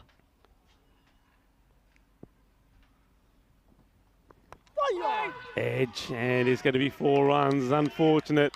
And Imran Amir says, oh yeah. It's one of those. It's a wideish delivery, swings hard at it and gets a snick. You can't blame anybody for this. It's just a little bit of luck that goes Switzerland's way. Hay poquito de suerte ahí. Eso es 4 carreras. And look at Amir there. Well, he never hides or afraid to hide his emotions. A bit of a field change here now, so they put bring a player across onto the offside. Shot, and this will go all the way. That's going to be 6 runs, and in fact, that's going to be the other side off the ground. That's in the field next door. That's a biggie. And there's been some great hitting here from Idris Haq. He moves into the 40s now. And cracks it hard, and he just looks at the ball. He's not even looking where the ball is going. He's looking straight at the ball and say, yeah, bomb me another one. 48 of 14. Lovely hits, and yeah. That was incredible, wasn't it? He just hit it and started walking down the crease. And, well, the match predictor saying 50-50 at the moment, Rico. 48 of 14. This is a good game on our hands. How do Malta pick up a % there from somewhere? Okay, high Got to catch in the air. Oh, he's gone after it again. Somebody's got to call this. And it's got to be the fielder's catch. What is going on here? I don't believe this. Siddhar Sananan, what is he doing? I mean, what is he doing running over there? This surely puts up the fielder. It's the outfielder's catch. Oh, well. And that's the 50 for Idris Haq. He gets the 50 under the most craziest of circumstances. Well, look at this. I mean, what is he doing? Hey, I understand. I said it's good to have a live wire keeper, but he's run straight at the other fielder. It was never the keeper's catch. This one's gone into the outer ring. And, oh, comical cricket. That's a huge moment. Well done to Haq. It doesn't matter. He gets himself to 50. It's all good being a live wire keeper, but sometimes you've got to let the outfielders take the catch. That went in. That left the inner circle. That was deep mid wicket's catch, and he got there almost. Quite remarkable. End of the over. 68 without loss. 4 overs complete. Oh, there's just crazy stuff here from Malta, and well, I don't know. Somebody's going to have to tie the laces together of Siddhar Sananan so he stays where he needs to be. And staying with some spin, it is Bikram Arora comes into the attack. He's a little bit short and he'll get punished. You can't bowl there. And Hassan Ahmed blasts this one away, gets himself into the 20s now. Not a good ball. Ball, Sigi Gandhi. Bataki Shakka Maria. Yeah, terrible delivery down the leg side. There's no 45 or backward square in place either, so it's basically a free hit. And, well, and almost collected a few of the blue crew sitting by the tent. Right now, it is alarm bells ringing for Malta. They desperately need a wicket. Oh, another bad delivery down the leg side, and this time you can see that Hassan quite happy just to let this go. Let's have a look at some of the higher chases that we've had. I mean, there you go. So I'm trying to look at any international ones. That'd be the third highest at the ECC's history. Short, Gandhi. plummeted. 6 more. And just bowling runs at the moment. Malta has not been a good show from them so far in the field. I mean, I know that they are a little bit light in the bowling, but when the likes of Wasim Abbas and Fahim Mughal go for plenty at the beginning, you just have to wonder who else can come up there and tidy things up. And there's not too many options, really. And they've let themselves down in the field as well, which doesn't help. Yeah, so looking at the graph, obviously Hungary over Portugal and Portugal over Sweden, but I don't see any from ECC history. So this would actually be the highest ever chase in ECC. And you have to say, at the moment, Rico, they're looking pretty good. Oh, they're well on. They're well on. That rate is coming down all the time, just about 13.5 from here on in. Slightly shorter, and it's the same result. It's hit me balls at the moment from Malta. And Bikram Arora, he comes into the attack, and he's been attacked. It's 6 wide, 6, and another 6 now. And Switzerland, with the openers, they are looking awesome, it has to be said.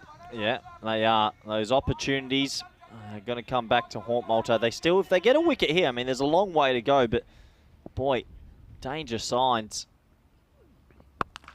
Yeah, gone. 6 more. And Aurora, well, he could be hit for plus 37 here. This is monstrous hitting, Rico, and dangerous times for Malta. Quite sensational, really. Bikram Aurora last night under the lights bowled superbly against Cyprus. He picked up 3 for 4.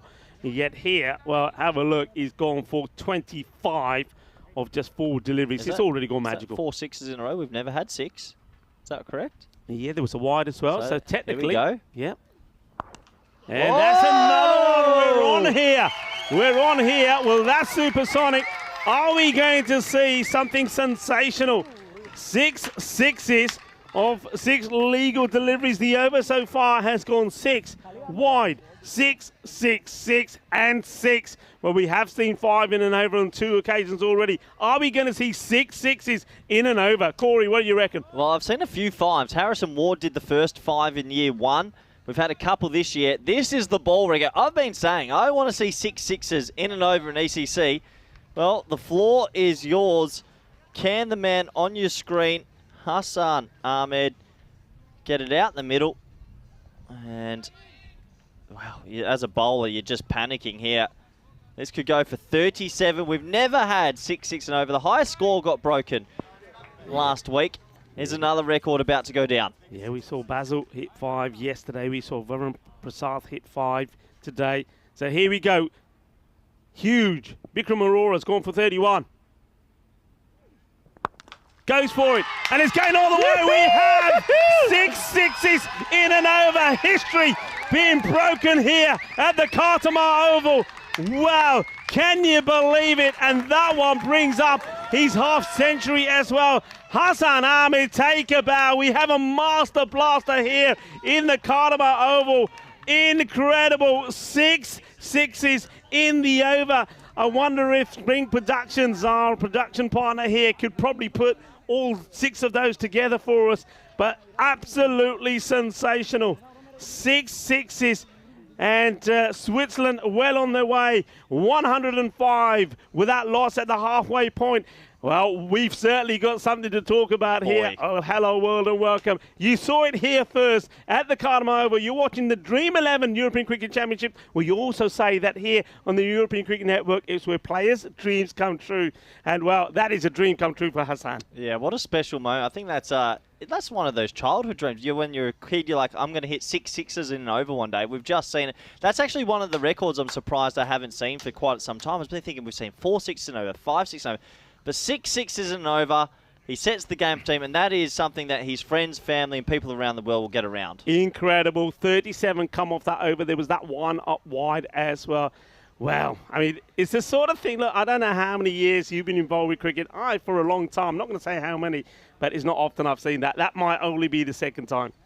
Yeah, it's the first time I've seen it on our network anyway. I know there's been obviously some in 50 over Yuvraj Singh against England, Herschel Gibbs against the Dutch years ago. But great to have our first one in this network, and it's a record that the Swiss players and fraternity, they'll have, and they'll enjoy that. Well, they're loving it at the moment, I think, Switzerland. Well, they say hop swish, And that's exactly what we're seeing here. Switzerland, well, they're turning on the style. There were some question marks about their batting, and I was the first to talk about that in my introduction of the day. They haven't really clicked. Well, the openers have here a 100-run partnership. Both batters have got 50 on the board. And all of a sudden, it's only need to go to around about 11 and over. So crazy run chase this. We're going to see the biggest chase on the network as well for an ECC, I think. New bowler comes in, and he is going to be hit for 4. Oh, boo. Well, that's no fun, is it, Rico? I thought it was going to be another 6. Yeah, what's going on here is quite incredible. Don't forget that earlier in this same very match, we saw Varun Prasad hit the other spinner for Kuma for 5 sixes. Last 10 balls, 55 runs. Ooh.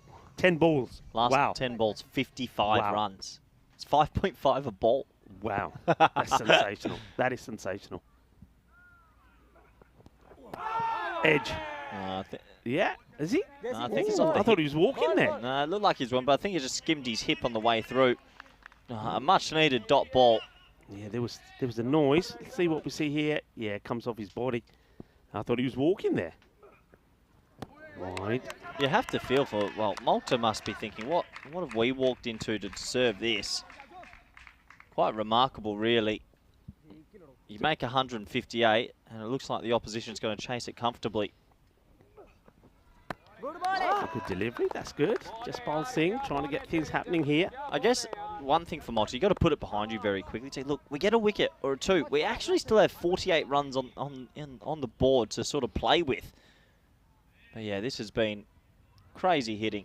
Crazy hitting. Yeah, I think you also have to, as a captain, more on that from talking about Varun here after this delivery. Gets played into the deck, so it'll just be a single. So it's a bit of an anticlimax, really, after that last over. But I think you've got to just look at some of the decisions he's made with the bowler. For example, Fine Mughal to come back to bowl the 3rd after going for 23.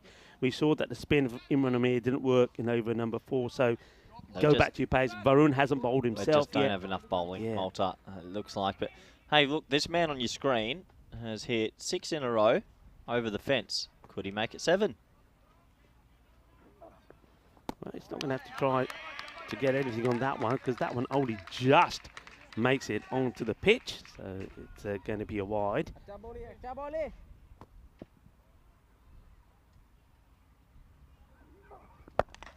Well, high in the air, and 6. He's hit 7 sixes in a row, Rico. I don't think we've ever had a player going to get close to this for sometimes 7 in a row. And it's just mighty ball striking. Oh, it's just crazy stuff. So take that another. So 7 in a row. 7 in a row for Ahmad the batter individually. Quite remarkable. Oh, and he goes for number 8 here, and he gets beaten. Interesting here, the pace that's being bowled here by seeing that the wicketkeeper isn't fancying himself to stand up. End of the over, opportunity may be lost, 118 for 0. But that's another thing certainly that they can change. More about that as we talk more at the end of this over. 118 without loss after 6. Interesting. I mean, so much batting to come. They're going to go back to a bus now. Spearhead, that's the right decision. They need wickets. They need something. But yeah, Switzerland, their game to lose now. The openers have done the big job. They've got it down to 10 and over. 10 and over should be attainable. And they've been going at blistering pace. They're almost at going at 20 and over. Crazy stuff. Abbas, well, need a wicket, need a breakthrough. That can change things. 10 required per over from here on in. And right on the money straight away, isn't he, Abbas? Yeah, quite remarkable, isn't it? Oh, missing another one like him. That last over from Jaspal Singh, not the worst. Only, I think 13 came off that one. Well, better than 37, isn't it? Big time. Okay, this could be a chance, but is it going? Yo, it goes. Well, it's gone further than I thought, Corey. For a moment, I thought this is just going to be short of the boundary, but it goes all the way. Maybe times it better than we thought. Another 6 to the total. And well, Switzerland, the batters have finally arrived. Yesterday, they could only manage 100 against Romania, and this morning they have really clicked. shot. It's another one. Well, they're doing it in sixes at the moment, aren't they? It's quite incredible. There's a 130 now comes up on the board. And I make that 17 sixes in the innings already, and only 4 fours. Hassan Ahmed hasn't hit the 4. He's just dealt in dealing in sixes. Yeah, it is remarkable ball striking. I mean, the scary thing is, Rico, they could potentially chase 158 in 8 overs. And that's the biggest chase we've had on the ECC history. Just showing that the scores are going higher and higher and higher. Better delivery, good comeback, better length. We haven't seen that length ball too often. And the question is, how many Yorkers have we actually seen in this innings? I've just seen that. So Amir making a good stop there. Yeah, just haven't bowled the Yorkers, have they? 21 boundaries in total of 40 deliveries. So, you're right, 17 sixes. Quite remarkable, really. Poor old Malta, I think they're just shell-shocked at the moment. And is this going to be 18? Yes, it is, as this one makes his way up the famous steps of the Cardamom Oval and bounces right over the fan zone. That one is going to be picked up by somewhere near the Golden Arm area of the ground, where, of course, we here on the European Cricket Network and the fans and the players are doing their bit as part of that Golden Arm competition to make donations to share the meal. Just crazy cricket. It really is. I mean, they're a 100% chance to win this game now. Chasing 158. They could potentially finish in the next over. And just goes to show some of the players that come out to Cardamom don't mess about. We had 7 sixes in a row at one stage from Ahmed. First ever 6 sixes in an over.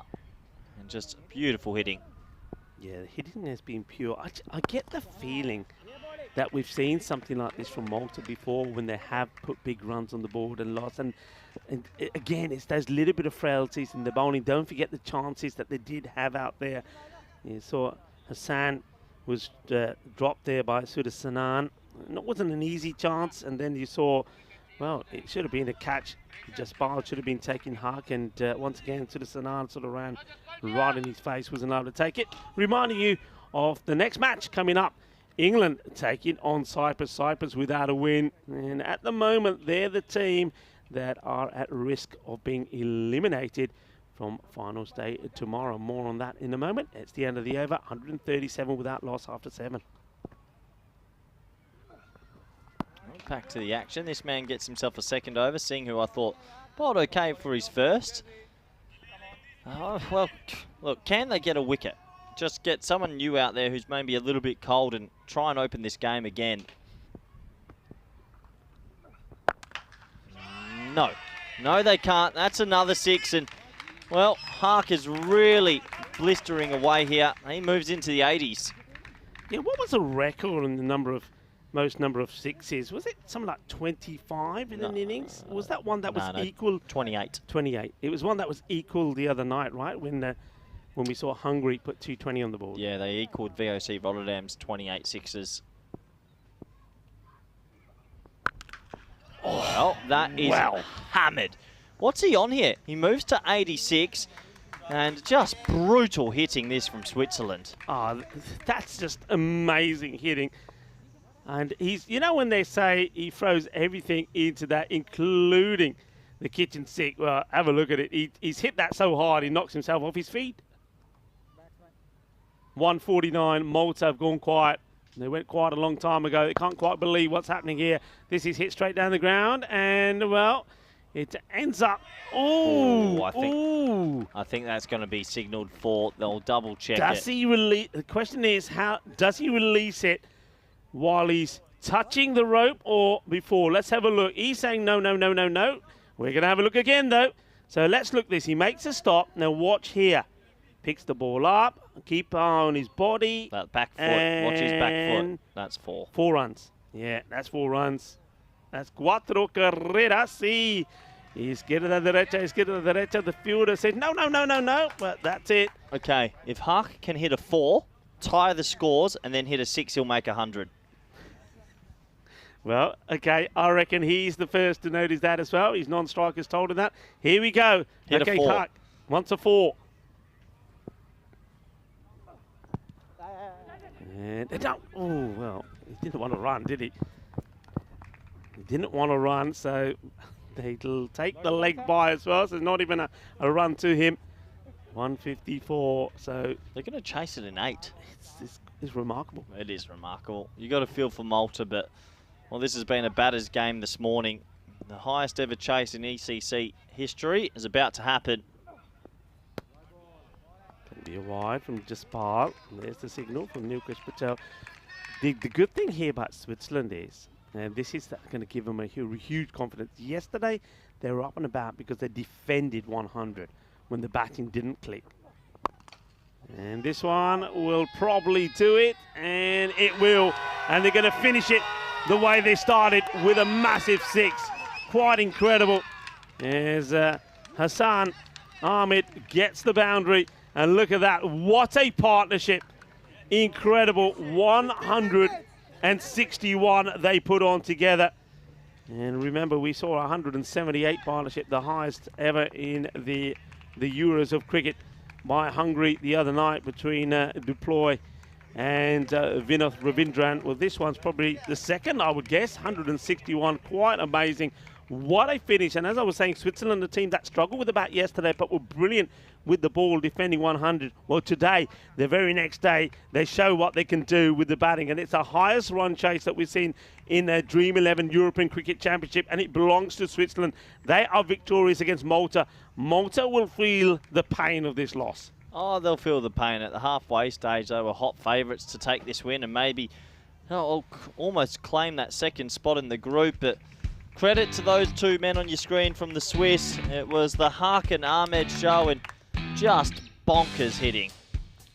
Amazing. Let's have a look at the highlights. Well, these are the sort of highlights, or maybe an innings that you wouldn't mind watching again, or even the whole match, because if you wanted to see some runs scored, well, boy, we saw some here. Over 300 runs in this match, and it was all about the sixes, wasn't it?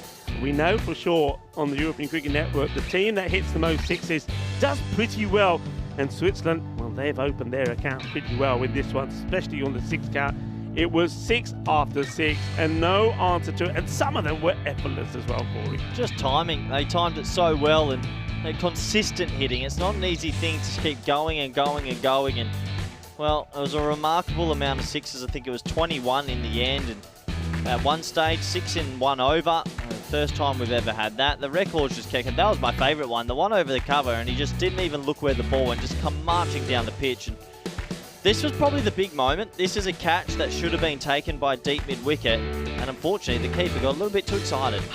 I mean, what is he? I mean, I thought he was going to jump on him. I thought he was going to jump on him, and though the fielder doesn't take the catch, he would have caught the wicket-keeper. But, yeah, look, you get chances, you got to take them. If those 2 chances that were out there we saw were taken, things could have been different. You would have removed both the openers, but it wasn't to be. And then after that, it was just runs after runs. And then, of course, we saw something special. We saw 6 sixes hit in and over. The over went for 37. It was quite extraordinary.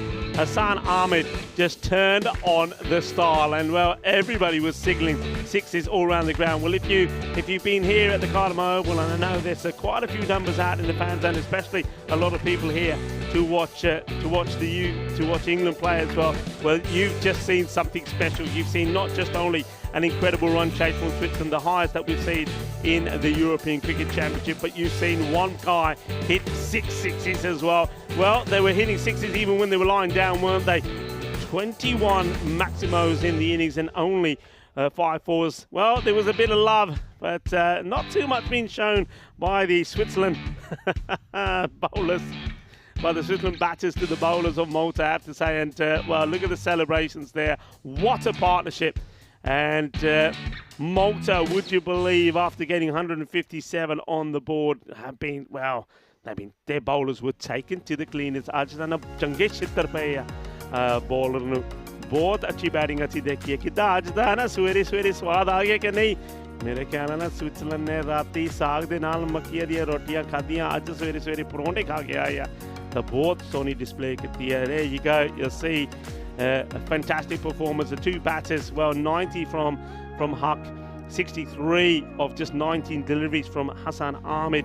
And just have a look at the bowlers, all of them were smashed all over the place. I suppose Imran Amir said, "Mainu nahi bol chahidi, main hi apna 2 over karna, tusi chalao, tusi over karo, main nahi karna." Yeah, he has a right idea. Says, "I don't think I'll bowl my second."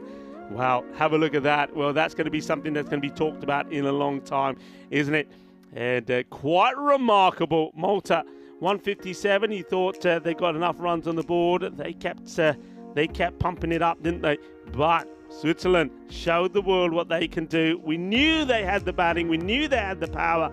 They weren't able to show it in day one. They certainly did here at the start of day two. What a fantastic result for them. And Switzerland now, you would think, become favourites to get the second chance tomorrow alongside England. And it puts a little bit of pressure on Malta, Romania, and of course Cyprus. Cyprus up next against England. And that match starting in around about 50 minutes time. But before then, we've got something special coming from the ECN studio. Well, the studio was under attack earlier as those sixes were flying all over the place. But thankfully, Daniel Weston, our founder, has survived. And we're going to see him talking to Kasim Ali, who is the cricket director of Sweden. Let's go over to that.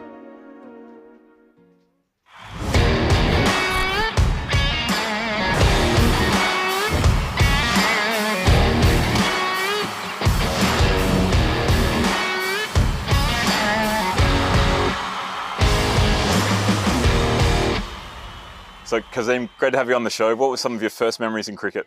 My first memory was obviously playing in the schoolyard with some, good cricketers at the time, fantastic individuals, unstructured sessions. Obviously, I lived quite close to a community of where we used to play street cricket. So to try and play in the parks, trying to hit it out the park, take ball cricket, no rules, just make your own rules up, that kind of stuff. So that's my first experience of playing cricket. My first experience of actually watching cricket was with my father, my uncle, who are passionate cricketers. I followed my uncle's footsteps, but watching the '92 World Cup was my first experience watching it live on TV. Obviously, the event happening in Australia, there's a big time difference to England where I was born, and obviously as a family watching that together, my lasting memory was Imran Khan running around with a glass World Cup in his hand. So that was my first experience, and that'll stay with me till the end. Yeah, that's fantastic. And then were you playing school cricket or club cricket predominantly? A bit of both. So I was a school, growing up through the schools, I was quite, I was down as a highly talented potential. Played a lot of school cricket, played a lot of county cricket, played age group cricket for Lancashire. Played up to seconds, played a lot of sort of red ball cricket in terms of what I wanted to do to try and progress forward. Unfortunately, I just wasn't good enough at the time. I was at the era where the expats and the call packs came in, and that was a lucrative market for county stuff. So I was competing against first class cricketers from there, but I just wasn't good enough at the time. But I played a lot of club cricket in the Lancashire League, in the Ribsdale League. Played in the sort of Premier Leagues in sort of the northern Lancashire area, and spent a couple of years abroad playing cricket as well. So it was a great experience. So where did you play abroad? In Perth. So I played at Shenton Cricket Club. Had a good experience there for a year. I also obviously played a little bit of cricket within the UK as a paid amateur as well, as a professional for one of the clubs. So yeah, I mean, played 7 or 8 good years at Burnley Cricket Club. So I had a really good experience in terms of my cricketing journey. But obviously, when I transferred into coaching, it was a slightly different responsibility. Yeah. So what took you across to coaching?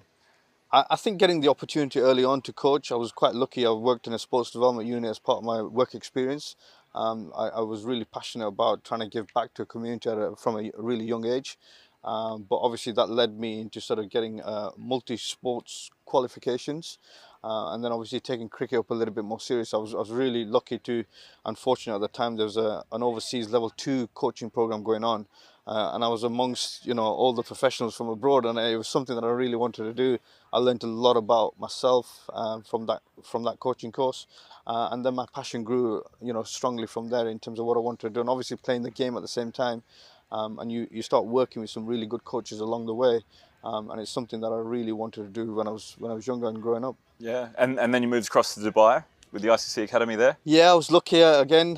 Quite fortunate. I got headhunted for a head coach's job at the ICC Academy.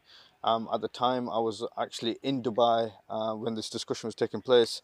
I was the head coach of the England disability team, and obviously going through my level 4 at the time, it was a fantastic experience for me. But to then get an invite to obviously come to Dubai was fascinating for me because I've never been to the country. I've heard a lot about it. The cricket's obviously growing at the time. There's some really good cricketers coming across into UAE, and obviously the potential was there to work in a prestigious academy and try and make it my own. And obviously once I got there, trying to bring in the sort of Western sort of coaching philosophy in there. Yeah, and then now you've moved across to Sweden and you're coaching Sweden. What are some of your first memories from cricket in Sweden? Wow, my first memories were obviously getting a call up and said, "Do you want to be the head coach?" But it was a transition phase. I mean, John T stepped down, and I was lucky enough to get that call, and I cherished the sort of responsibility to coach an associate country like Sweden, who are still progressing and growing. My first experience was flying in on a particular weekend when they were selecting 15 players to go and play the T20I, and it was just handed over to me, and I didn't know anybody or who was doing what. So I guess that happens in certain positions. But as time's gone on, 15, 16 months down the line, I've got a really good understanding and a depth of knowledge about what's happening in Sweden. Obviously, we've got a developing country. There's a lot of cricket passion happening domestically. We've got a good infrastructure in the youth department now starting to come together. But with like any country, in Europe or around the world, we've got a few teething problems which we really need to sort of correct within ourselves. But over time, that will get better. Yeah, the way I see cricket in Sweden is very young, very youthful. There's so much passion and excitement there, and we've been in Gothenburg and Malmo and Stockholm as well. But across Sweden, there's just a huge uprising of incredible, cricketing talent, and it feels to me, that the tape ball and the big hitting instincts of the cricketers there are really well suited to T10. But it's a very exciting, player base around that whole country. Yeah, absolutely, and the player development program that we're now starting to put into place is. Can really enhance the opportunities for creators to come through. We've obviously, like you said, you've alluded on to the culture that's actually within Sweden and probably across Europe for that matter. We've got a lot of players who are raw cricketers. They don't have the structure, they don't have the professionalism, but they've got the real passion and the determination to deliver, certain skills and executions.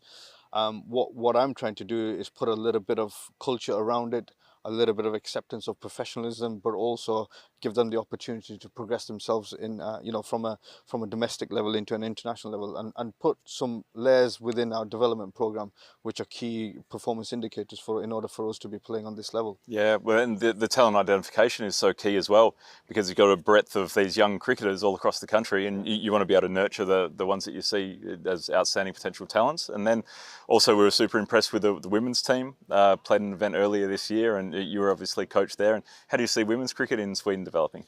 Yeah, women's cricket is developing nicely. I mean, we've gone from sort of strength this year to last year. We've got 8 teams last year. We've gone to 12 this year. We're still looking to sort of move that up to 14, 15. That's our goal for the next 2 to 3 years. But at the same point, our international team now, the women's cricket, this year alone, we've played 4 international tournaments, which has never been done before. We've had, 80% more training sessions, which has never been done before. We've started to put appraisals in, as coaching structure in place. Our women's cricket are really starting to be challenged in terms of what the correct abilities required in order to play for Sweden at this level, but also more importantly to get them challenging to win away from Sweden as well, because they're quite comfortable in their own country. We want to win away from home. So obviously, being in the T20I World Cup this year against Jersey, there's a lot of learning from that. We've obviously got a couple of aging players, so we're starting to bring some youth in, and it's about, again, getting the right culture for the girls. I've had huge experience with girls cricket, not only in Sweden but also in England with the women's cricket at Lancashire, also a little bit of work with England Women's Academy, but also did work in UAE. So the depth of experience kind of puts me in a really good position. But at the same point, women's cricket has an opportunity now to really flourish, and we've got some inspiring young cricketers coming through who really want to emphasize themselves being on a national platform. So we're starting to get there slowly. Yeah, and that's great. And Sweden, whenever we've been there, they're very long, beautiful summers, obviously with so much daylight and etc. But they're obviously long winters as well.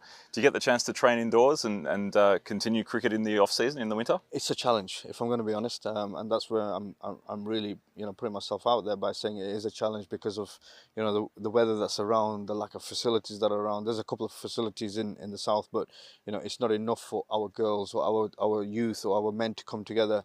We've obviously now got a couple of funding issues as well, so we to try and put a full 12-month development program on for all our players, it is a real challenge. And if we're going to get better in the long run for the 5-year and 10-year sort of strategy plan, we have to be more consistent with this, especially from a funding perspective, resources perspective, but also hands-on delivery, on the off season as well. And that's where the real skill is developed for me. Spending that one-to-one time with players, spending that group session time with players, learning on skills that we haven't actually delivered well in or executed well in the season. So unfortunately, that is a challenge for us because of the lack of facility and the heavy weather that's there. Yeah, well, I think like anywhere in cricket in Europe, there's a lot of challenges, and where there's challenges, there's opportunities. And from what I see and the work we've done together with and seeing Swedish cricket grow both domestically and internationally, there's only one way, and that's up, and that will continue to grow. The passion that you show and that your team show out here is fantastic, and we love to see it grow. And we think there'll be a lot of success moving forward for the women's game and for the men's game. Yeah, absolutely. And for me, the opportunities they're always going to be there. What I obviously want to do is, within my remit, I want to try and allow them opportunities to sort of almost filter all the way down. We want to try and start an under-13s program for the boys and girls. We want to put an under-15s program in place as well. That's the next, objectives for me, to sort of put that talent program together, but also the talent identification that goes with that as well, in identifying certain criteria at that age group. It's not all about hitting sixes at that age group. It's about getting the right mentality, the right physicality, but also the skill set that's required. And then obviously the opportunity for me is to get women's cricket playing more consistently throughout, not just T10 but also in T20 as well. And I think we've got to be better as a particular batting unit. We have areas of bowlers that we need to get better on, so to try and put development programs in place for them so that skill set is enhanced. And we've got a couple of aging players as well, which, like I said, we need to sort of start allowing some young players to flourish through. And we did that in the Nordic tournament this year. Obviously, the girls winning that tournament. The youth won the Nordic this year.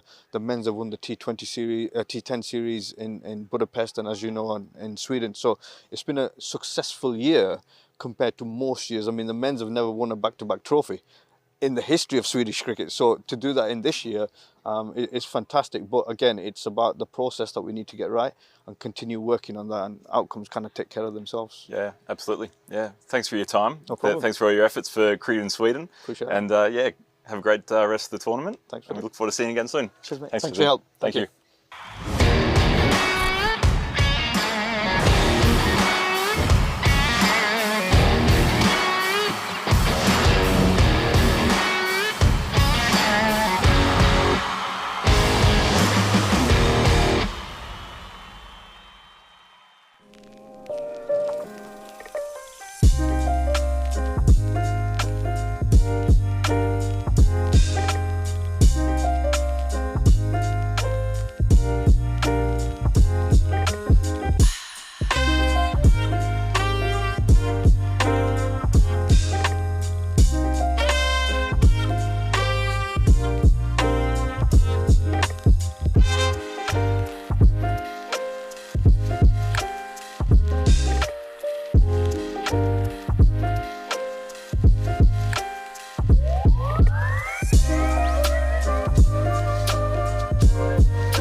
European Cricket Championship is proudly brought to you by Dream11, HCL Software, Junta de Andalucía, and Stake.com, and the official charity partner, Share the Meal by the United Nations World Food Programme.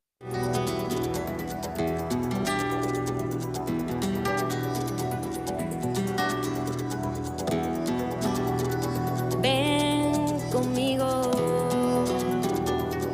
a cruzar su calle, a vivir su ambiente. Ven conmigo a vivir la vida intensamente. Conmigo ven, conmigo ven. Hello everyone and welcome back to the European Cricket Network. It's going to be an interesting game, England versus Cyprus. Let's go to match referee Rob Kimming for the coin toss. Your call. Tails is called. It is tails. Bat first. Cyprus have won the toss and they've elected to have a bat first, and I don't blame them. They're versing a very good English side. Yes, it's David versus Goliath, but I think the Cyprus team will be thinking, can we get to 110, 120 and then bowl well a little bit later and maybe cause a big upset? For England, they were okay yesterday, but we know how good they can be. I'm expecting a big day from them and they'll want to clean sweep this group and go into the finals day tomorrow on Wednesday unbeaten. It's going to be an interesting game. The sun's shining, it's good weather. Let's enjoy a good game of T10 action, and Rico Full's waiting for us in the com box. Thank you very much to Corey Ruckers, doing a fantastic job out there in the middle. And yeah, I think he's right. I think England are looking to keep their 100% record. They won't want to blip here. Be interesting to see if they change things up slightly here, maybe with their batting order. We'll have to wait and see. But Cyprus, they're a team that are really up against it, aren't they? Haven't got a win so far. They know they're desperately looking for one. I think that win there for Switzerland against Malta will give them some hope. It means that if they can get a win somewhere along the line here and maybe try to improve their net run rate, maybe, just maybe, there is a way through for them. But it is not going to be easy. They've got this contest coming up against England, but maybe the big match for them is going to be the one against Switzerland. But Switzerland have shown great form at the moment. More on that at the moment as we see the umpires making their way out into the middle. Suleiman Saeed and Tyrone Peters are the men in black, and well, this is the who will win prediction. England 96% to 4%, so no real surprise there at the moment. Of course, Cyprus just haven't been able to get things going. If we take a look at what we saw from them yesterday, we saw them go down to Romania 134 to 106.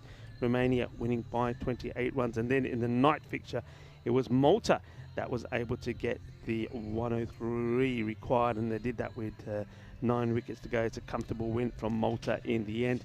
But things can change overnight, we know that. Look at Switzerland. Yesterday couldn't get a run on the board, it would seem, and yet today here they chased down 157 for victory, and what a knock it was. And they did it with 12 balls to go. And if you missed it, we'll go back at the end of the day and maybe replay match number 6. It was quite exceptional. Malta 157 for 4. Switzerland 161 without loss. Idris Huck 90 of 30 balls, and then Hassan Ahmed 63 of 19, including, wait for it, 6 sixes in and over. So if you did miss that one, go back and watch it a little bit later. But at the moment, all eyes on England to see how they get on here. I think that from the coin toss, I think Cyprus made the right call there. There's no point really putting England in and then trying to chase down what could be a huge score. So go out there and try and get some practice in before what could be the key match for them against Switzerland later.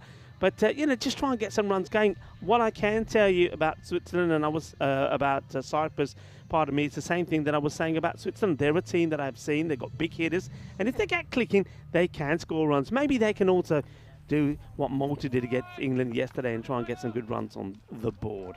So we're ready to go. It's going to be Rich Edwards to start off. Bowled very well in the first match. He was the player of the match, wasn't he? With a fine bowling performance.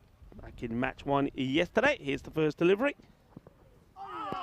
And beats the batter. Diola outside the off. Good start from him. Yeah, he bowled beautifully. 3 for 17 in that win over Switzerland, restricting Switzerland to 119 and then knocking them off with 10 balls to go. So no surprise that he's opening up here. Prithaj Diol probably is a bit of a surprise to see him opening. And nicely played away. Will be fielded by the third man who comes across. So that's Hardo. He's got some bright pumps on as well, bright orange pumps. As Connor Hardo makes the stop, Rich goes back to his mark. So the field will change around here to the left-hander. And Dan Lincoln, the captain, behind the stumps. No doubt he'll be very vocal behind there as well. And just checks the field, makes sure everything's right. In comes Edwards again. And wow, chopped on is going to be a first baller for Tumul Sudan. And he doesn't really have the width to play what he's trying to do here. It's an ambitious shot. And it's going to be a wicket straight away. So Tumul Sudan, I like the fact that he is higher up the order. I was calling for it yesterday. He did make a few in the opening spot yesterday, but not this time as he plays on. And that is going to be a golden duck for Tumul Sudan. So he's going to make his walk back here. And you know what? Yeah, Derek, golden Derek is going to be after him. Disappointment for Sadun. And Derek, come on.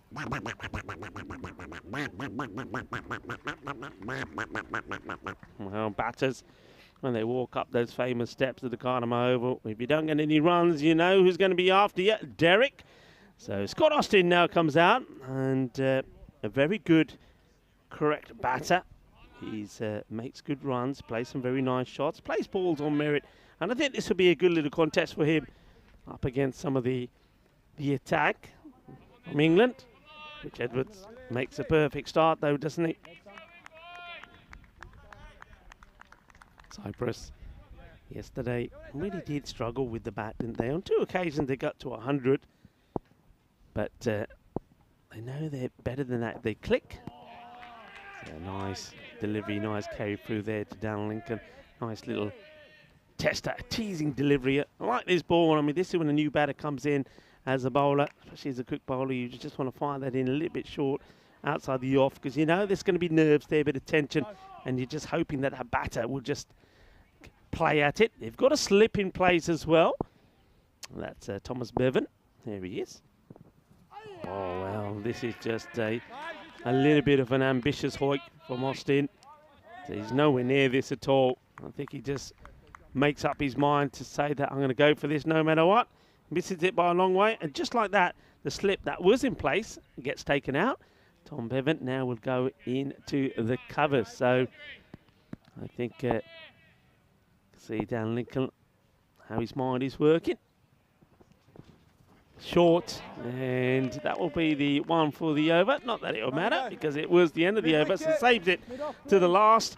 And the perfect start from Rich Edwards and England here. Only one on the first over and 1 wicket as well. We have a look at the ground there, looking absolutely splendid. And also what we've seen so already, the group winners, Spain, Jersey, Italy and Ireland. And who from this group will join them. At the moment, you can see all the teams are shining brightly, because theoretically any one of them can make it through the final stage tomorrow. Though Cyprus, they've got a lot to do, and they're hoping that the lights don't go out on them. Oh, one man who the light is never going to go out on joins me back again. It's Corey. Welcome back. Yeah, good to be back, Rico. Nice start for the English. I know a lot of the English population enjoy going to Cyprus for some sun. Now they're versing them in a T10 game in Cardamom. Funny how things work out. Here we go. Wow, a real loose delivery to start. Well, this is Connor Haddo who comes on to bowl. And left arm off spin. Well, this is played up in the air. He's going to take a simple wicket. So Pritchard will go. So Haddo with a little bit of, I suppose, gentle off spin here. Corey picking up a wicket. Yeah, just coming over the wicket and sliding it all the way across. And, well, he does pick up a wicket. It's slow outside off. And this has got obviously a bit of a mismatch. Really tough game for Cyprus. England just doing what they need to do. And decent bowling. Picks up a wicket.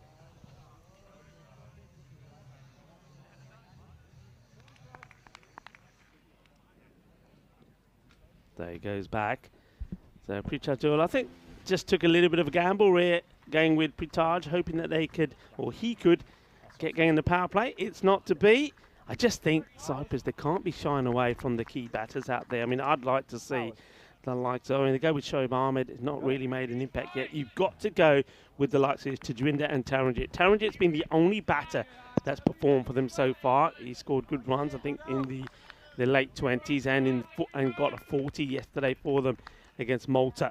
But nobody else really has been performing. There's no point hiding them at lower down the order. Get them up there. Let's see if they can make the most out of the power play. Haddo once again gets a lot of turn. That's a wide. Yeah, it's a big wide. So, yeah, obviously this game is a bit of David versus Goliath. The question marks will be, can someone from Cyprus have a good game and make something happen? Okay, well, it looks like it's going to be another, and it will be. It's a very simple catch taken there by David Scott. And another wicket will go, and Shoaib Ahmed, now he's going to go for a duck as well. And looks like it's going to be a first ball up for him as well. So this is not good at the moment. Another wicket goes, and it will be a first ball because that's the first legal delivery that he faces. So once again, Shoaib Ahmed not able to get anything going. And Cyprus here, well, they've thrown a few batters up the top of the order, haven't really clicked, and you can see, well, he's punching his bat, and well, he needs to be using that to hit the ball a bit better. So another one goes, and he's going to wait to go up those steps, and of course Derek will be waiting for him as Tanjwinder Singh, the captain, going out there a little bit lower down the order than I like to see him, and it's going to be another golden. Another golden duck for the Cyprus batter, and that's Shoaib Ahmed. Well, he'll join the likes of Jamal Sudan, who played on to his own stumps. And, so not a good look here. And well, it's Scott who's been in the action, taking the catches. So Haddo has picked up 2 wickets here. And he's still got delivers the ball. It's well, with that wide in there, it won't be a hat-trick delivery. But he will pick up a wicket. It's another very soft dismissal. An easy catch taken. And, well, Cameron Hemp this time takes a catch. What is going on here? Tajwinder Singh just comes out and plays the same sort of shot that we've already seen the likes of Diol and Ahmed play. And England, well, they haven't even been made to sweat here at the moment. And we see another wicket go down. Oh dear, that's 4 wickets down. It's Haddo seems to be the demon bowler at the moment. Well, I've got to say, it doesn't look to be too much there from him. He's just floating it up, and the batters just getting themselves out. Corey, what do you make of this? It's one of those things. You've got a very experienced team up against a team that's in their development phase, and you do get these sort of mismatches at competitions around the world. I think in the Rugby World Cup recently, we saw Scotland, I think, beat Romania 97-0, and yeah, it is a big mismatch. Look, he's on a hat-trick, and he's every chance to get it, Rico. Yeah, well, 3 wickets already in the over, and no runs of it as well, apart from that wide. So he's let himself down with the wide, hasn't he, has Haddo. So are we going to see a hat-trick, the second one in this championship? Of course, the first one did belong to another spinner, and that, of course, was Lorne Burns. So new batter comes out. It's Gunasakara, who, well, he's been pushed down the order from what we saw him yesterday. So a hat-trick ball here coming up. Gunasakara is the left-handed batter who doesn't want to be that stat, does he? Haddo would love one here. Short, and no is the call from Austin. So no hat-trick, but still 3 wickets in the over. The only run that came off it was the wide. 3 for 1, his bowling figures. Cyprus, they've got 2 on the board, and they are 4 wickets down. Yeah, obviously it's going to take a monumental effort for Cyprus even to maybe get 50-60 here. When you go up against such good teams and they stick to their ruthless plans. It's never easy, and that's what you're witnessing right now. So, well, what can they do? Looks like there was one ball left in that over, so everyone had to go running back into position, Rico. Okay, so here it goes. Everybody forgot about the wide, maybe. And speaking of wides, that'll be another one. So it's another run on the board. Tyrone Peters gives the signal. He's out there with Suleiman Saeed. Short, and they should. Hesitation there from Austin, but they will get the single. So the first runs off the bat of the over. So they do add 2 more, courtesy of the extra ball that had to be bowled. So the score 4 for 4 at the end of 2. Yep. So not looking great for Cyprus here. We've had a tough time of it. That big win for Switzerland before over Malta really does put them in a good position. And England sitting pretty at the top. You'd imagine they should wrap up at the double chance after this game. Plenty to play for Romania when they come a little bit later today. And they still have a chance also at that double chance. Yeah, they do. They need to get a victory, though, don't they? That's the match that will be coming up after this one. Romania taking on Malta. Malta will be hurting right now, but they'll be looking to bounce back. They've got a bit of time to recover from that loss to Switzerland.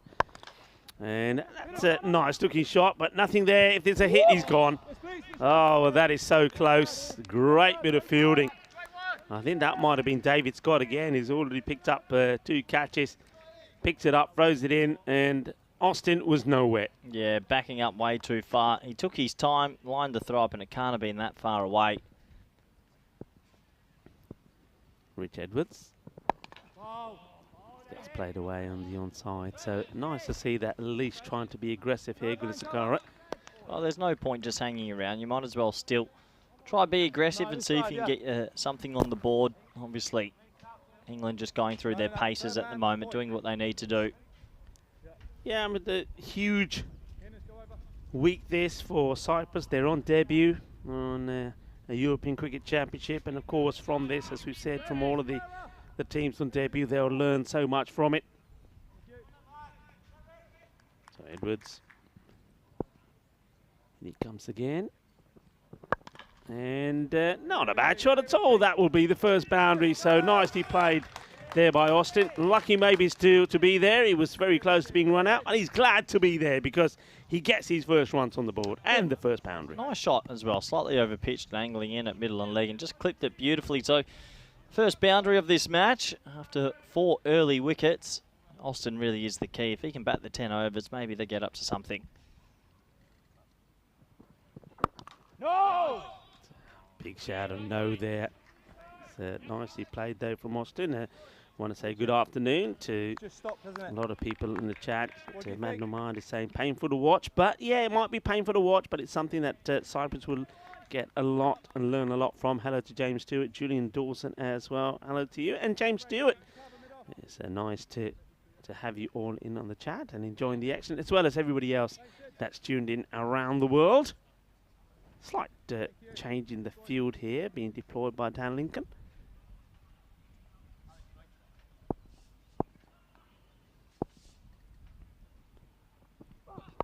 Full toss and gets away with it. He'll be disappointed. You're not going to get too many loose deliveries, are you, Corey? When you get one, you got to put it away, really. Yeah, when you're versing such a good side, it's rare you get that full toss delivery on the stumps to try and clip away. He did get some bat on it, but unfortunately not enough. So dot ball in the end. I think we're going to see the full array of the English bowling lineup here. Plenty of spinners on offer and plenty of variety. Goes for it, but it's going to be another catch, and I think it could be another one for another straightforward one. So Austin is going to be disappointed. And nicely taken. And the boys, well, big smiles on the faces of the English. Another catch gets taken. And Austin, the one boundary that he was able to play. He would have been disappointed with the ball before. He wasn't able to get it away. So that's another one that bites the dust, and he just doesn't get in line with this. So the over comes to an end, and Rich Edwards picks up his second wicket. 2 for 6 for him. And Cyprus at the end of 3 overs, big trouble for them. They are 5 down with just 9 on the board. Time out now, straight guys. Ready. And there goes back Austin, and straightforward catch. Once again being taken there, this time by Cameron Hemp, so he gets his name in the book once again as well. 2 catches for him and 2 also for Scott at the moment. And Edwards picks up his 2nd wicket, and it will be a change here, or will they with the bowling? Let's wait and see. But you can see going upwards, but losing wickets all the time. So this is going to be a real test now for the sort of middle to tail end of the batters here. Ikram is the new batter who's out. Let's see how he fares. Well, Ikram's up there. Got a chance with plenty of balls left if he was a lower order bat to come out and maybe do something special. It's going to be sort of the left arm leg spin now of Hindley, I believe it is, and just showing that England do have quite a lot of options. Cyprus definitely caught in a bit of no man's land here. When you've lost so many early wickets, you don't want to get bowled out, but you need to get runs. It's a difficult spot to be in. Ikram wants to get hold of one, doesn't he?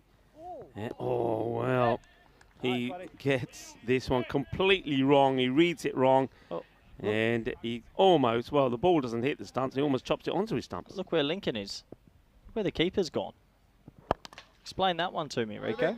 Yeah, very interesting. Not sure why. I mean, he's put the lid on to stand up and then decides to go back. So no idea why. Now he comes back up to the right-hander. So maybe it just, maybe with the lefty, because of the angle's been bowled at, maybe he's not seen it. Yeah, I'm not too sure on that one. Maybe for batter, the edge, I'm not sure. Maybe the batter is just getting in his way and he doesn't feel comfortable, so he did drop back, but he's back up there again now. And to the fielder, unlucky. It's the correct shot to play. He's not able to get it in the gap. It's a very tight, well knit, well cordoned field set here by England. And he goes for the same shot again. Interesting field. I don't think I've seen a field quite like this here that's been deployed with down Lincoln. It's almost like, if you were to look at it from the aerial shot, it'd be like an eye view, you know, it'd be like an eye. It's got that sort of oval shape to it. And that looks like it is the end of the over. My screen showed me where the ball to go, but it's got that over in pretty quickly, or has it? Yeah, he has. It is the end of the 4th over, and the score, just a single off that one, 10 for 5 at the end of 4. Yeah, really tough position this for Cyprus. Looks like they're going to go back to the spin, and maybe a lot of pace off, you'd imagine here. Squeezes this one in, so another bowler being deployed, so they go back to Haddo.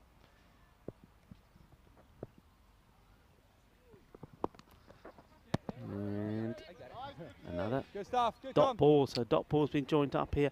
I suppose this is when, I mean, it's quite this is the European Cricket Network for you. It's very odd, because in the last match, of course, we were talking about, right, what's the highest run chase? We were talking about the highs, but now maybe we need to talk about perhaps the lows, as this one is going to go all the way. So finally, we get a boundary, and Gunasakura will go big. He gets a 6. And that adds to the only boundary so far that we saw. That was from Scott Austin when he got off the mark before he got out. This one will go all the way. So a little bit of joy and something to cheer for Cyprus. Yeah, nice shot. Man, it's just those little victories they can take within the battle, and something to look at a little bit later. And that's a nice shot as well. And, well, 6 and 4. You know what we say here on the network. Hungry for more. Gunasakura. I think all of a sudden, if you ever needed confidence, it's flowing with him now. Nice shot down the ground. And this one, well, he uses his feet well, gets that in the gap and gets 4 runs. Oh, you're right, Rico. A 6 and a 4.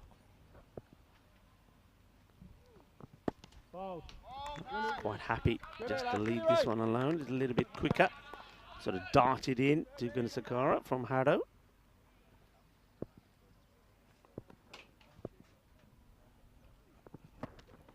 Very much the same again, just sneaking that in.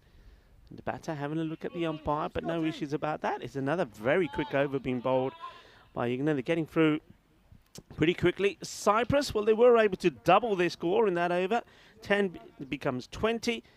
And it is going along quite nicely here at the moment. Rika Full and Vinny Sandhu here. And welcome to our cricket audience. And at the moment, got to say, Cyprus, hard game for them. Well, there's so many games around the world that in World Cups or big events, you'll always have these sort of mismatches. But look, Cyprus cricket, they'll still be looking to get something out of this game. Yes, the odds of them winning it are remotely zero, basically. Sorry to be harsh. It really is a David versus Goliath match. But that 6, that 4 there, when they bowl a little bit later, if they can take a few wickets, these are all personal highlights, and they'll be so proud to take that back to their country after the tournament. Yeah, and I think, look, the other thing here is, okay, whatever the outcome, the result, whatever they end up with, it's an opportunity for somebody, a batter, to say, hey, I played against England, and you know what, I scored 25, or I hit 3 sixes, or whatever. That's what they need to be thinking here. A positive mindset for everybody to go out there to do their bit, and maybe, you know, look, it doesn't seem likely, but if they can push on 60, 70, it'll be a pretty good recovery. Yeah, it would be a good recovery. It's not going to be easy, and you just take those little highlights with it and hope that you can build something. Yeah, well, that's the plan here. Thank you to, of course, our global audience around the world for joining in. I think a lot of people will be watching England playing and watching via play. So hello to everybody watching in the United Kingdom and Ireland. Okay, so here we go. It's going to be Scott. David Scott has a bowl. Going to start with a wide, I believe. Yeah, it has been called by the umpire. Great opportunity, though, this for Dan Lincoln to try some of the other bowlers as well. That's nicely played. Ikram will finally get off the mark. He's been made to wait. The world is watching. Hello to people that are watching via Fox Sports in Australia, Sports Max in the Caribbean. We've also got Sport in France, and Sports TV in Turkey as well, amongst others. Floated up, and he goes for the big hit, and oh, stunning! Absolutely stunning. Well, Toby Greatwood is a great catch. Similar to his name, well, he's being picked up, and so he should. Kinna sona catch par liya. Mainu to lagda si na chokka lag jana, par pata nahi kidda dive mari, kidda catch par liya. This is just world class. You'd expect the fielding to be good. I'm the first to say I think they would have been a little bit disappointed with some of their work in the field yesterday. How about this? This is a tremendous catch. Yeah, special catch. This is what you expect from England, Rico, and well, they're still very switched on despite being far ahead in this game. Sometimes you can get a little bit lazy out there, you know the result. But what a catch and what a moment. Yeah, well, Mangala Gunasakara will be saying, well, that's not fair, as he'll go for the unlucky 13 of ball number 15. Yeah, he tried to get going, a couple of boundaries in there for him, but it's you got to say, a magical bit of work in the field to take that catch. That was outstanding. And superbly well done. There's no other way to put it. Incredible catch. And Toby Greatwood, we saw him doing great things with the ball yesterday when he bowled a cracking over. But just, yeah, it's worth looking again. This was superb. Greatwood takes a fantastic catch. Bahut badhiya. Shaba. So another one bites the dust. That's 6 down here now. As Taranjit Singh, one batter who has so far consistently made runs for Cyprus, comes in.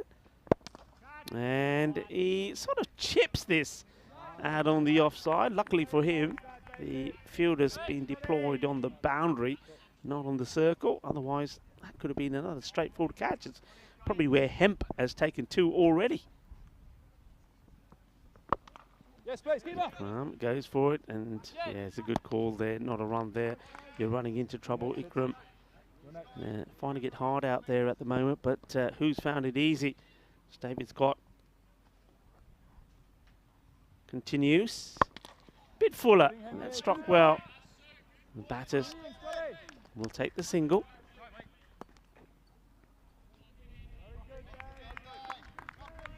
Trying to get something on the board here, really, Cyprus, but at the moment, I mean, maybe you can finish with 60, touch on 70 if you can get a bit of a partnership going.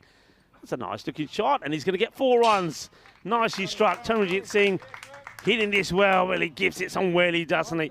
And Scott, well, he's probably the closest to catch this if he gets the opportunity. Not able to, as the ball goes and rattles the boundary fence. Well struck by Taranjit Singh.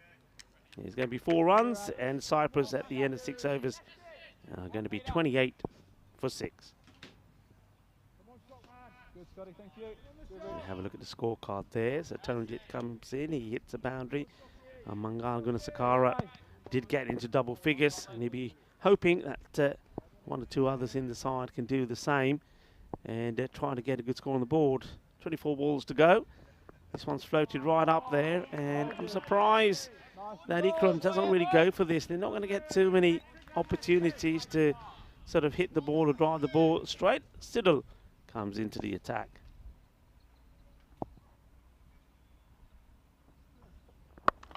And he does try for it this time, but it could be a straightforward catch. It will be. And no issues there at all. And sort of cloths it a little bit, doesn't he? He wasn't really 100%. His heart wasn't in it. You can see the ball before. Mohamed Ikram sort of shied away from the shot. This time around, he goes for it. But I don't think the heart was there. I don't think he gets this right. And offers an opportunity, and it gets taken. The 7th wicket goes down. Just the spin working a treat here. Obviously playing spin, you need to be adventurous, maybe use your feet, get down the crease a little bit, change the angles, but at the moment they're trying to bomb the sixes from the crease, and it's really difficult to do with not much pace on the ball. So Cyprus being taught a little bit of a cricket lesson here, but it's what you expect and going the way we sort of thought. Siddle quite happy to pick up a wicket, and good catch. Well, straightforward catch there, you have to say, taken by Bevan. And that is going to be the end of Ikram. So, new batter comes out and has a little chat there with Taranjit. And I suppose Taranjit, well, what can Taranjit say to him? Just say, come on, just try and, look, let's try and make something happen. Me and you, let's try and a little partnership. Let's not try and, you know, no soft dismissals, because that's one thing I have to say, Corey, here. I know Cyprus are playing England, but the dismissals, especially early on, the openings, they literally did give the wickets away. There were soft dismissals. That's nicely played. Chase on here for the fielder. And a dive, slide and a throw, all in one, beautifully done. Just a single. Yeah, but you have a look at the wickets there of Diol, of Sadun, who played on. Okay, maybe a bit unlucky. Scott as well. Tajwinder, Ahmed. Just literally just gave the wickets away. There were nothing shots. Siddle puts it up there, and he's going to get lobbed. And has to chase after this himself. How old is Siddle? Have you got the information? Not too sure how old he is, but looks like a pretty accomplished left arm off spinner. And yeah, it's good. It's interesting to see England obviously opting for more pace off in this game and not so many fast bowlers. They've got a couple of varieties of spinner, which is always helpful to have. Yeah, looks like a fairly young lad, but he's got a good technique. I think he's getting a bit of drift and float in the air as well. So well bowled. Once again, no run. He likes to throw himself around as well. Make the most of his opportunity here.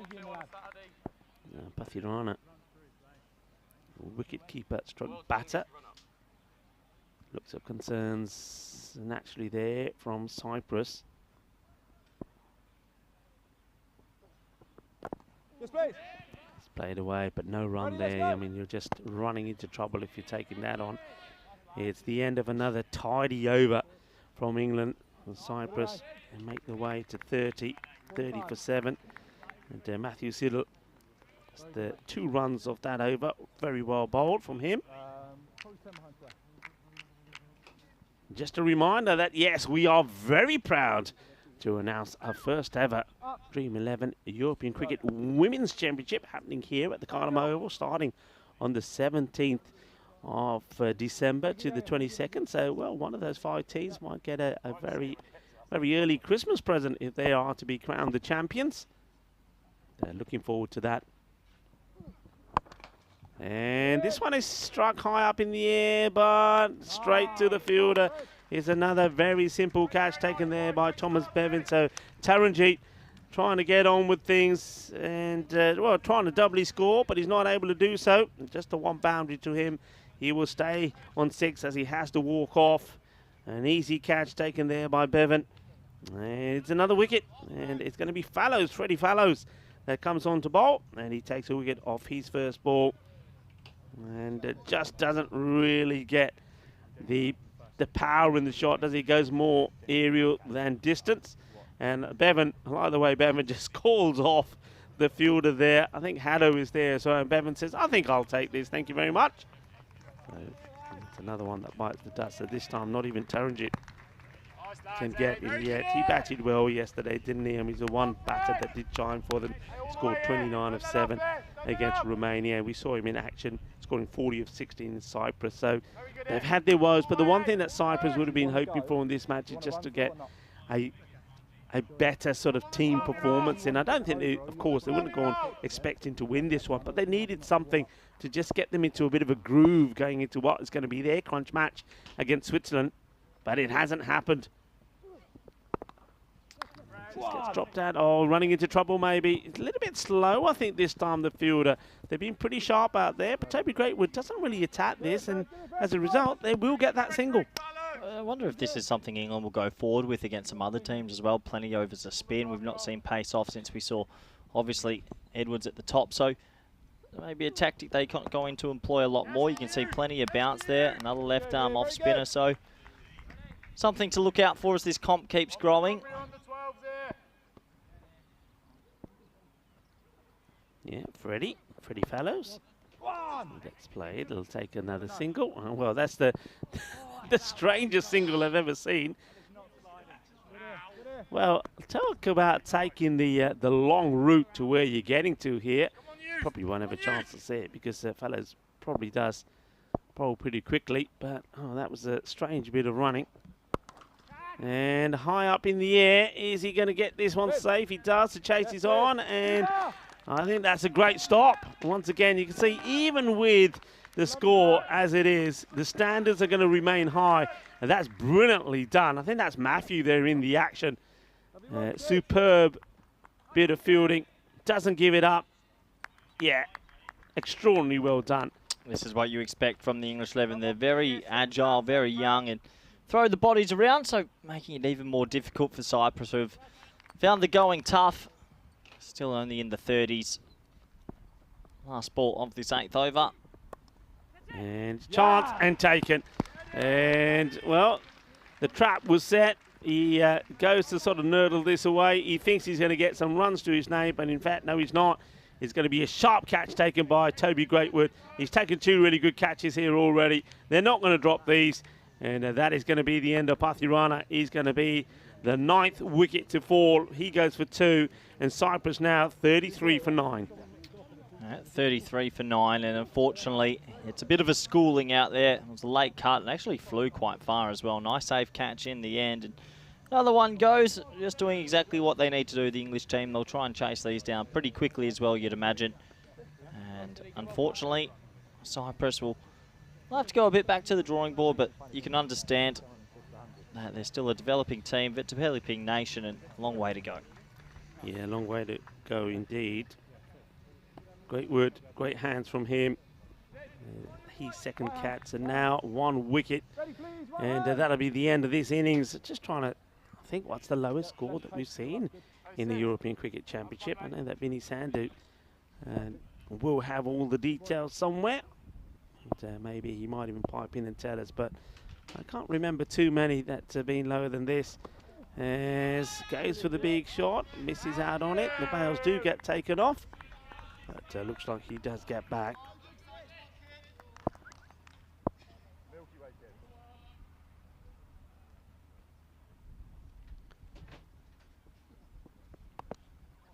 Oh, is he going to get off the mark? There comes the throw.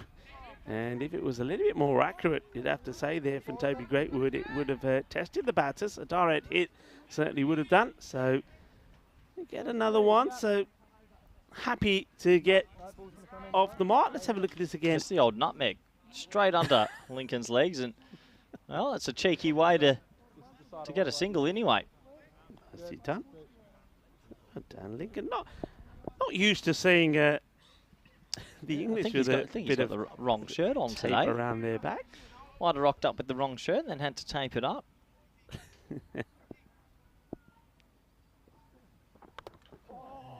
Oh, well, there is a bit of back here. Is that a chance? Is that one that just, without the keeper knowing too much about it, hits him and comes off? Yeah, I think so. Little feather edge went through, but tough to snaffle that one. English spinners doing a good job here. Okay, this could be it. And Dan Lincoln says, I'll have it, thank you very much. Well, he may not have his right shirt today. He was number 25 yesterday, was Dan Lincoln. And, well, maybe he's left it behind and he's had to do a makeshift job on the back of his shirt. But I tell you what, there was no makeshift job from England here. They were ruthless as they deployed the spin pretty early. It was, well, apart from Rich Edwards, it was all spin, and it was enough to bowl out Cyprus for 34 all out. And they also had 8 balls to go. And get the feeling here as we see the teams come off the field of play that England are going to be pretty keen to knock these runs off pretty quickly. You'd imagine they'll try and win this within the power play, I should say. And got to feel a little bit for Cyprus, obviously trying their best out there, but when you're coming up against such a good team, you sort of expect that. And there's Julian Dawson just on the left there, holding the English flag. One of our moderators in the chat's out here watching the cricket, and I'm sure he's enjoying himself. Yeah, hello to Julian Dawson here with his lovely wife as well, and of course they're going to be very, very happy to see that performance from England. Well, we've seen some special performances here today. We saw one man, and that was, of course, an incredible knock from Hassan, who hit 6 sixes in an over. That over went for 37, and you know what? That over went for more than what Cyprus were able to get here as their combined team. They were bowled out for 34. Nothing really went for them. But early on, look, some of these shots like that one, I mean, that's a terrible shot. I mean, I just think maybe the occasion got to Cyprus a little bit as well. They are playing in their very first ever Dream11 European Cricket Championship. And you see Prithaj Doyle. He wasn't the only one. This, again, same sort of thing. You know, just, you've got to say, sort of nothing shots outside the off, giving easy catches to the England 11. And I think Hemp and Scott early on there were quite happy to take those. So Cyprus, really, nothing really happening. I think only, when we look back at this, only Mangala Gunasekera was able to get into double figures. Nobody else really able to do that. I think after him, 6 was the next highest score. And England, as you'd expect, only the 3 extras from them as well. But no mistakes from them this time round. The catching was good, the bowling was good, and Cyprus, well, they just couldn't get things going. That one, well, that was one that came out of the middle. So did this one. That was 6 and 4 from Gunasekera. We thought, okay, maybe he is going to make things happen for him. And then we saw this outstanding catch from Greatwood. Really good catch that removed Gunasekera. And maybe with that removed the chance perhaps for Cyprus to get past the 50 mark. That was a good shot from Taranjit. He was able to get one out of here. And then, well, going for another, he wasn't able to get past Bevan.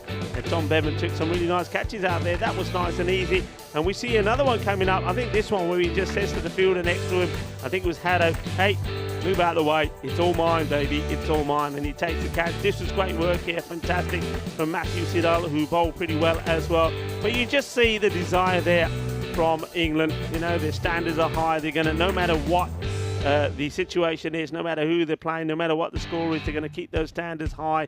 And Greatwood taking a good catch there. And then things finished off there by Dan Lincoln. Just as well, really, that they finished that early, because I don't think the numbers on the back of his shirt would have lasted any more deliveries. So Lincoln will make his way back, and maybe he'll have a bit more time to try and find where he's left his shirt. That's a have a look at the scorecard. Only Mangala Gunasekera there, Corey, getting to double figures. Yeah, really tough. Look, there was 3 golden derricks there, and Hardeep Singh as well got a duck right at the end. So pretty tough, but in the end, England did exactly what they needed to do. We look at the bowling figures, and this is good reading for everyone. 3 for 13 for Haddo, 2 for 6 for Edwards, 2 for 3 for Siddle, and 2 for 3 for Fallows. So they all did their job, and they'll only be chasing a paltry 35 for the win. That does take us to the halfway stage. Do join us back in the next 10 minutes for the exciting run chase. Thank you.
Australian Cricket Championship is proudly brought to you by Dream11, HCL Software, Junta de Andalucía, and Stake.com, and the official charity partner, Share the Meal, by the United Nations World Food Programme. Hello everybody and welcome back to the beautiful Kardama Oval. The sun is shining on another fantastic day of cricket. This one, it's been a little bit of a blowout in the first half. England 11 doing what they need to do against Cyprus, who obviously is strong underdogs, I should say. 34 they could only muster in the first innings. I guess the questions will be, how many balls does it take this dangerous England 11 to chase it down? I'm going to go 2 overs flat. Exactly 2 overs is my guesstimate. But we'll have to wait and see. As I welcome back good friend, co-commentator, Rico Full.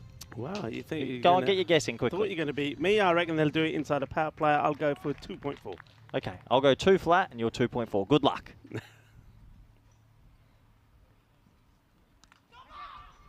Well, an edge to start. It'll just be a single, so good field placings to start off with. Well, that's a minor victory for the bowler. Just a single off that one. Well done there by Wakarali. So it's all about belief. And like I said before, all right, look, you're not going to win this match. But can you imagine if someone like Ali here picks up a couple of wickets, some class wickets, and all of a sudden you're thinking, hey, I took some wickets here. Sam Young is opening up. A slight change. They've gone with David Scott. So they are trying new things. They don't mind that. And gives an opportunity to Scott to get a few runs here. And lovely shot. It gets it through the gap. There's not too much of a gap there. The field is pretty tight on that shot, but the timing and placement was beautiful. Cuatro carreras. Yeah, nice shot. Short, wide, and pretty textbook cut shot that, isn't it? These new age players standing pretty leg side of the ball, hoping for some width and pumping it away. Still, you're right though, Rico. If Cyprus can pick up a wicket or two, it'd mean a lot to these players, and just a personal highlight. I'm sure they'd love it. Yeah, Ali, not a bad delivery. He's bowling in the right areas, and looks like the umpire, for some reason, wants to check the ball. And well, what's going on here? Are they wanting another? Yeah, maybe every now and then these balls can split, or maybe it's the wrong one that's come back. Actually, I think they might have found another one.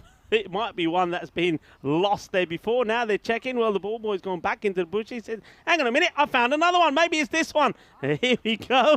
Well, that happens sometimes. There's balls all over the place here. We've got 3 of them out there at the moment. They're going to, well, it's going to be easy enough. What's going on here? Well, the umpire says, I've only got 2 hands. I can't catch all of these. This is like a pinball machine, multi-ball activated. They've finally decided which one they're going to use. Here we go. I love it. Okay, Ali. Oh, he gets him. An absolute beauty. Boogie, oogie, woogie, grizzly fly ball. Oh, I like it. Like it a lot. And, well, that's the highlight we're talking about. Wakarali will go back, and he'll be showing that to everybody. He was saying, see this, me playing England. How about this for a delivery? I tell you what, that's a beaut. Yeah, absolutely. Gets it full straight, and, well, the stumps have been castled.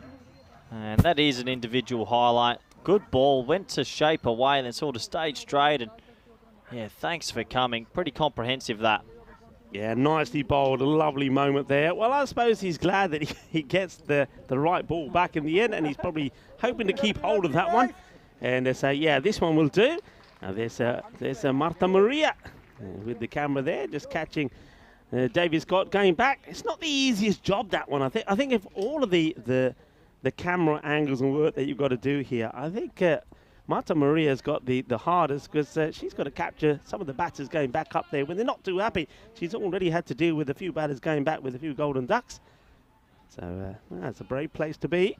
But yeah, well done. A big shout out to Spring Productions. They've been absolutely top quality throughout this Dream11 European Cricket Championships. They're simply the best, they are. As Wakarali is looking to add another personal highlight, as he's going to be bowling to Freddie Fallows, who comes out next at number 3. It's a nice looking shot. It's going to be 4 runs. And Freddie Fallows says, I'm under no pressure at all. That's nicely played. Once again, not the worst of deliveries. It's just a tremendous shot. Yeah, lovely shot. He just leans on it, doesn't he, and pumps that away. So a couple of nice drives. The wicket falling, and England just going about their business as they have to. Ali, he has gone for 2 boundaries, but he has picked up a wicket. We're hoping he can get another, so a slight field change here now. He gets a bit of protection out there. Don't mind this field, but he's got to pitch up. And everybody together. Ooh, well, I think he goes for the dot ball here, just catches the line. The wide is called.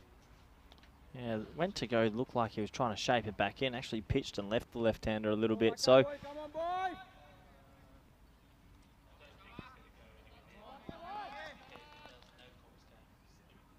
Ali looking to get himself a second wicket and another little highlight. And he gets another highlight. Is another catch, and look at the fist pump here. Oh, well done to Ghazali. 2 wickets in the over, and Freddie Fallows looking to go for another boundary. Finds the fielder. I think that's Chamal Sudan who takes the catch. So Cyprus have picked up 2 wickets in the over. And England, well, they're 10 for 2. Yeah, went for a bit of an audacious helicopter flick and didn't get an aerial enough, or keep it along the carpet, straight to the fielder. Credit to the Cypriots here. Obviously, they would have been mighty disappointed to be bowled out cheaply, but they've picked up 2 scalps, and well, those 2 English players would be a little bit frustrated. They couldn't carry their bat and get a not out. So Freddie Fallows, 1 boundary to him as he goes. Well, that's been what we've seen from Scott as well. They hit a boundary, then get out. So well done, well bowled. It's also another batter now comes out, and it's going to be Cameron Hemp. Lefty. So going to get an opportunity as well. And there's another opportunity, I suppose, for Ali. Off he's the last delivery of this first over. They're 10 for 2. And, well, is he going to follow the pattern? Is this one going to go to the boundary? That's what we've sort of seen at the moment, haven't we? A single, a 4, a wicket, a 4, a wide, a wicket. Bit of everything. It's just another ECN over here at the European Cricket Championships. And he plays it away, and I think it is going to be another boundary. It's going to be 4 runs. A cuatro carreras más, as the brakes will have to be put on before the fielder goes over the boundary fence. That will conclude the first over. It's been an eventful one. 2 wickets, but also 14 runs. Yeah, funny old game this, isn't it? I think in the previous match, Rico, we saw 158 chase for none, which is about 320 runs we saw in the game for about 6 wickets. And in this one, we've had 12 wickets for 48. It just goes to show it's a funny old game. And I dare say if you had the golden ball in the raffle for this game, you ain't getting it. Nah, you're not. Only if you're going to see the biggest ever sort of shock in cricket history. You just couldn't. It would be amazing, though. Just a matter of time. Looks like it might be an early afternoon lunch for the spectators that have rolled out. Tejwinder Singh, the captain, going to come and bowl, and maybe he can get a highlight or 2. He likes to bang the ball in short, so this could be where the point and backward point could come into play. And, well, no, because he goes short, and this gets put away quite emphatically by Sam Young. Well, he's been at the other end when wickets have been falling, and probably wondering what's going on. And plays this one away quite casually. Did very well yesterday. Scored 39 of 14 deliveries in the win against Switzerland. And Tejinder needs to get that ball right up. Got to get that Yorker length going. And this is up in the air as well. It's another one that will go the distance. And this one, well, it hits the part of the light structure there. Well, we're going to have to test those before this evening. And that takes it right on the pole. And that one wasn't that bad a delivery. I wonder if Tejinder maybe needs to try something different here. Maybe try and come from the other side, because it just seems to be in the right area at the moment here for Young. Coming around the wicket and bowling into that wheelhouse is dangerous. Yeah. 9 runs remaining, Rico. It's going to get through, and that's going to be 4. Well, take another 4 off that. So, we're almost there. What did you say, Rico? 2.4? I said 2.4. You're gone. I reckon I've got a chance here. Sneaky chance. Only 5 to get, which will wrap up this game a little bit earlier than expected. Yeah, well, it doesn't help with the 3 balls, 3 boundaries, 6, 6 and 4. And, well, not too sure it's the right time for a pet talk when you need 5 runs with 51 balls remaining. Yeah, well, sure. There can't be any advice in the world that can help right there. No, exactly. What could you be saying to Tajinder? Yeah, it's a bit of a miscue, but is it going to be taken? Oh, it gets dropped. Oh, dear. Wow. Maybe the advice almost worked, but it's a shocking drop and sums up the game, I guess, for the Cypriots. But they could have had 3 wickets in theory. This was in the slot again. He miscued it, and, well, that's a bit of a goober. Yeah, well, Ikram puts it down, and Sam Young will survive, gets another run. Okay, I'll take that helps you out there, doesn't it? Rico. That's why they call me the guru. Told you 2 overs flat. I'll take a 1 this ball, get Young back on strike, and then... Let's see if the guru, the ECN guru, is going to be right here. Just punch a 1 down the ground. Nah, he's going to do it this way. So it's going to be the match. So you don't quite do it. There was a ball to go. I'm sure the scorers are just checking everything now. By my calculations, that's 35 on the board. So that's it. It's done and dusted. And it won't even go to 2 overs. It will be done in 1.5. So well done to England. They did lose 2 wickets there along the way. It was just an opportunity, I think, given to the likes of David Scott and Freddie Fallows. Weren't able to make the most of it. And Sam Young, well, he stays unbeaten on 18, though he technically should have gone as well. And then Cameron Hemp finishes it off with the boundary. So Cyprus, it was always going to be a tricky match for them. We knew it was going to be difficult, but I think they would have liked to have got a little bit more something out of this game. It's not to be. Well, the high fives all around. That's Marta Maria is giving the high fives while doing the filming at the same time. But Cyprus, they know now that the big match for them is going to be the one that's coming up later, one that they're really got to try and win when they play match number 9 here on day 2 up against Switzerland. These highlights, we might as well watch the whole innings again because there's not too much really to see because they do it with just 11 balls to go. But it was some highlights there. I'm liking the fact this one was a great delivery from Waqas Ali. Not only did he take 1, but he did take 2. But there were a couple of nice shots there as well, a couple of boundaries that came off his over. But it's something that they remember. That one was taken, and the joy from Ali as well. Yeah, there he is. He turns around with the victorious sign. But, well, like I said, it seemed to be wicket and boundary, wicket and boundary. There were also 3 boundaries in that one as well. And then you see this over, the second one from Tajinder. Well, the 4 boundaries came off. It went 6, 6, 4, 1 and 4. And, well, that was your lot. So England, a very comprehensive victory. And one thing for sure, not that net run rate, I think is going to be something that's going to decide top spot here. But their net run rate is going to be awesome. Yeah, it will be. That was the winning runs. That ruined my guess by 1 ball. And overall, it was David versus Goliath. And Goliath wins this one, Rico. And credit to the Cypriots still keeping smiles on their face, enjoying themselves, and that's all that matters. Yeah, high fives all around as we have a quick look at the scorecard. So Sam Young, 18 not out. David Scott and Freddie Fallows weren't really able to cash in. And Cameron Kemp finishing not out there as well. And on the bowling front, I suppose a big shout out there to Waqas Ali, who played his part, picked up 2 wickets. But Tajinder Singh, well, not good for him and the captain. He goes magical with a ball to go as well, allowing England to get a very comfortable victory. We know that there's more cricket still to come. The next match is going to be coming up in, well, just under the hour's time. It's going to be a difficult one, but an important one as Romania take on Malta. Malta, well, they started the day on a high, scoring 157, but it ended up badly for them because Switzerland knocked them off, winning by 10 wickets.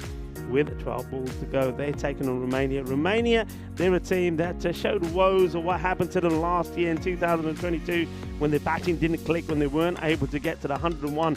That would have been a sensational win for them against Switzerland. Can they come back strong here, Corey? I think they can, but Romania, they've been watching patiently this morning and they'll fancy their chance as well. It's a battle to the teams that can get into second spot. We'll be back in 56 minutes, a little bit of an extended break. What's coming up is Daniel Weston with Finnish Cricket's Andrew Armitage. Tune in for that. I hope you enjoy, and we'll be back with the cricket in 56 minutes. It's bye for now.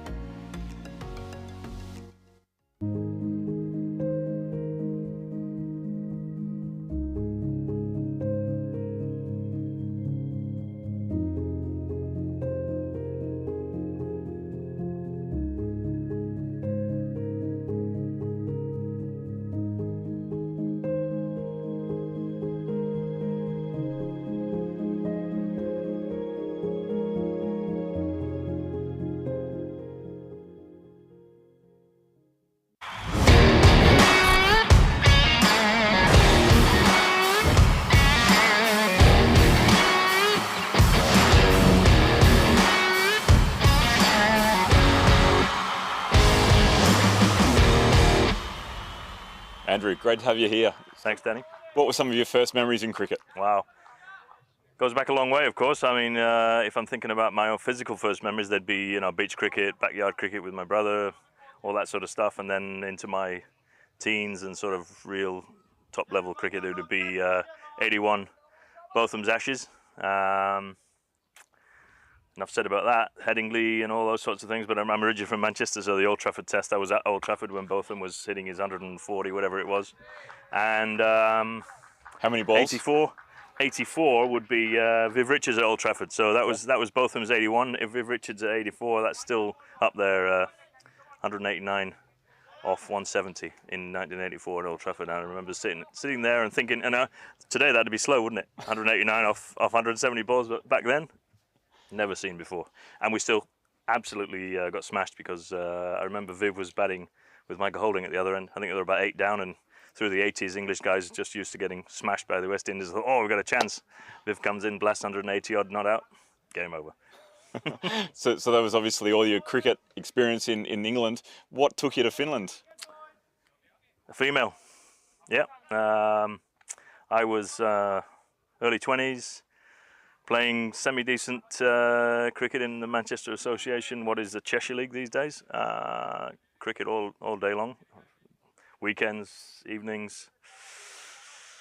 Then, we met in a nightclub in Manchester, and a couple of years going backwards and forwards between England and Finland. And then my wife was, she didn't mind which country, so I actually said, well, let's give Finland a try. So 1988, that was change countries, move somewhere else.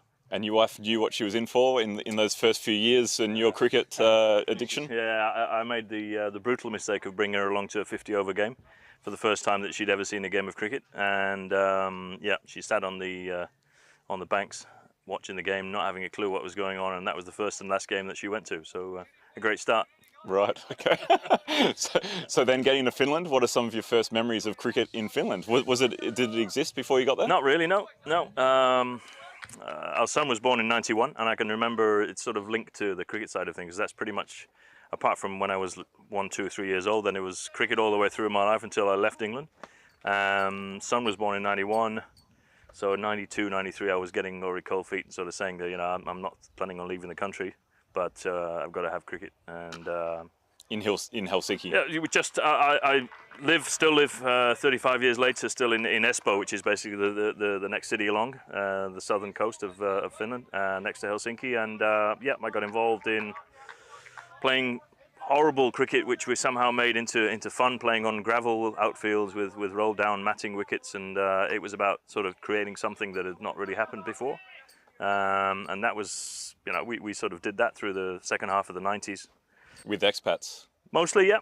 It was basically, there was no cricket in the country anyway, so it was like, well, where you want to start from? And we didn't have a clue. Obviously, we just wanted to play cricket, so it was basically trying to find people from different backgrounds, wanting to start something that had not really then happened before. And I think before we knew it, we were the second half of the 90s and 4, 5 clubs, and then thinking, actually, maybe we should actually do something about it and get ourselves organised.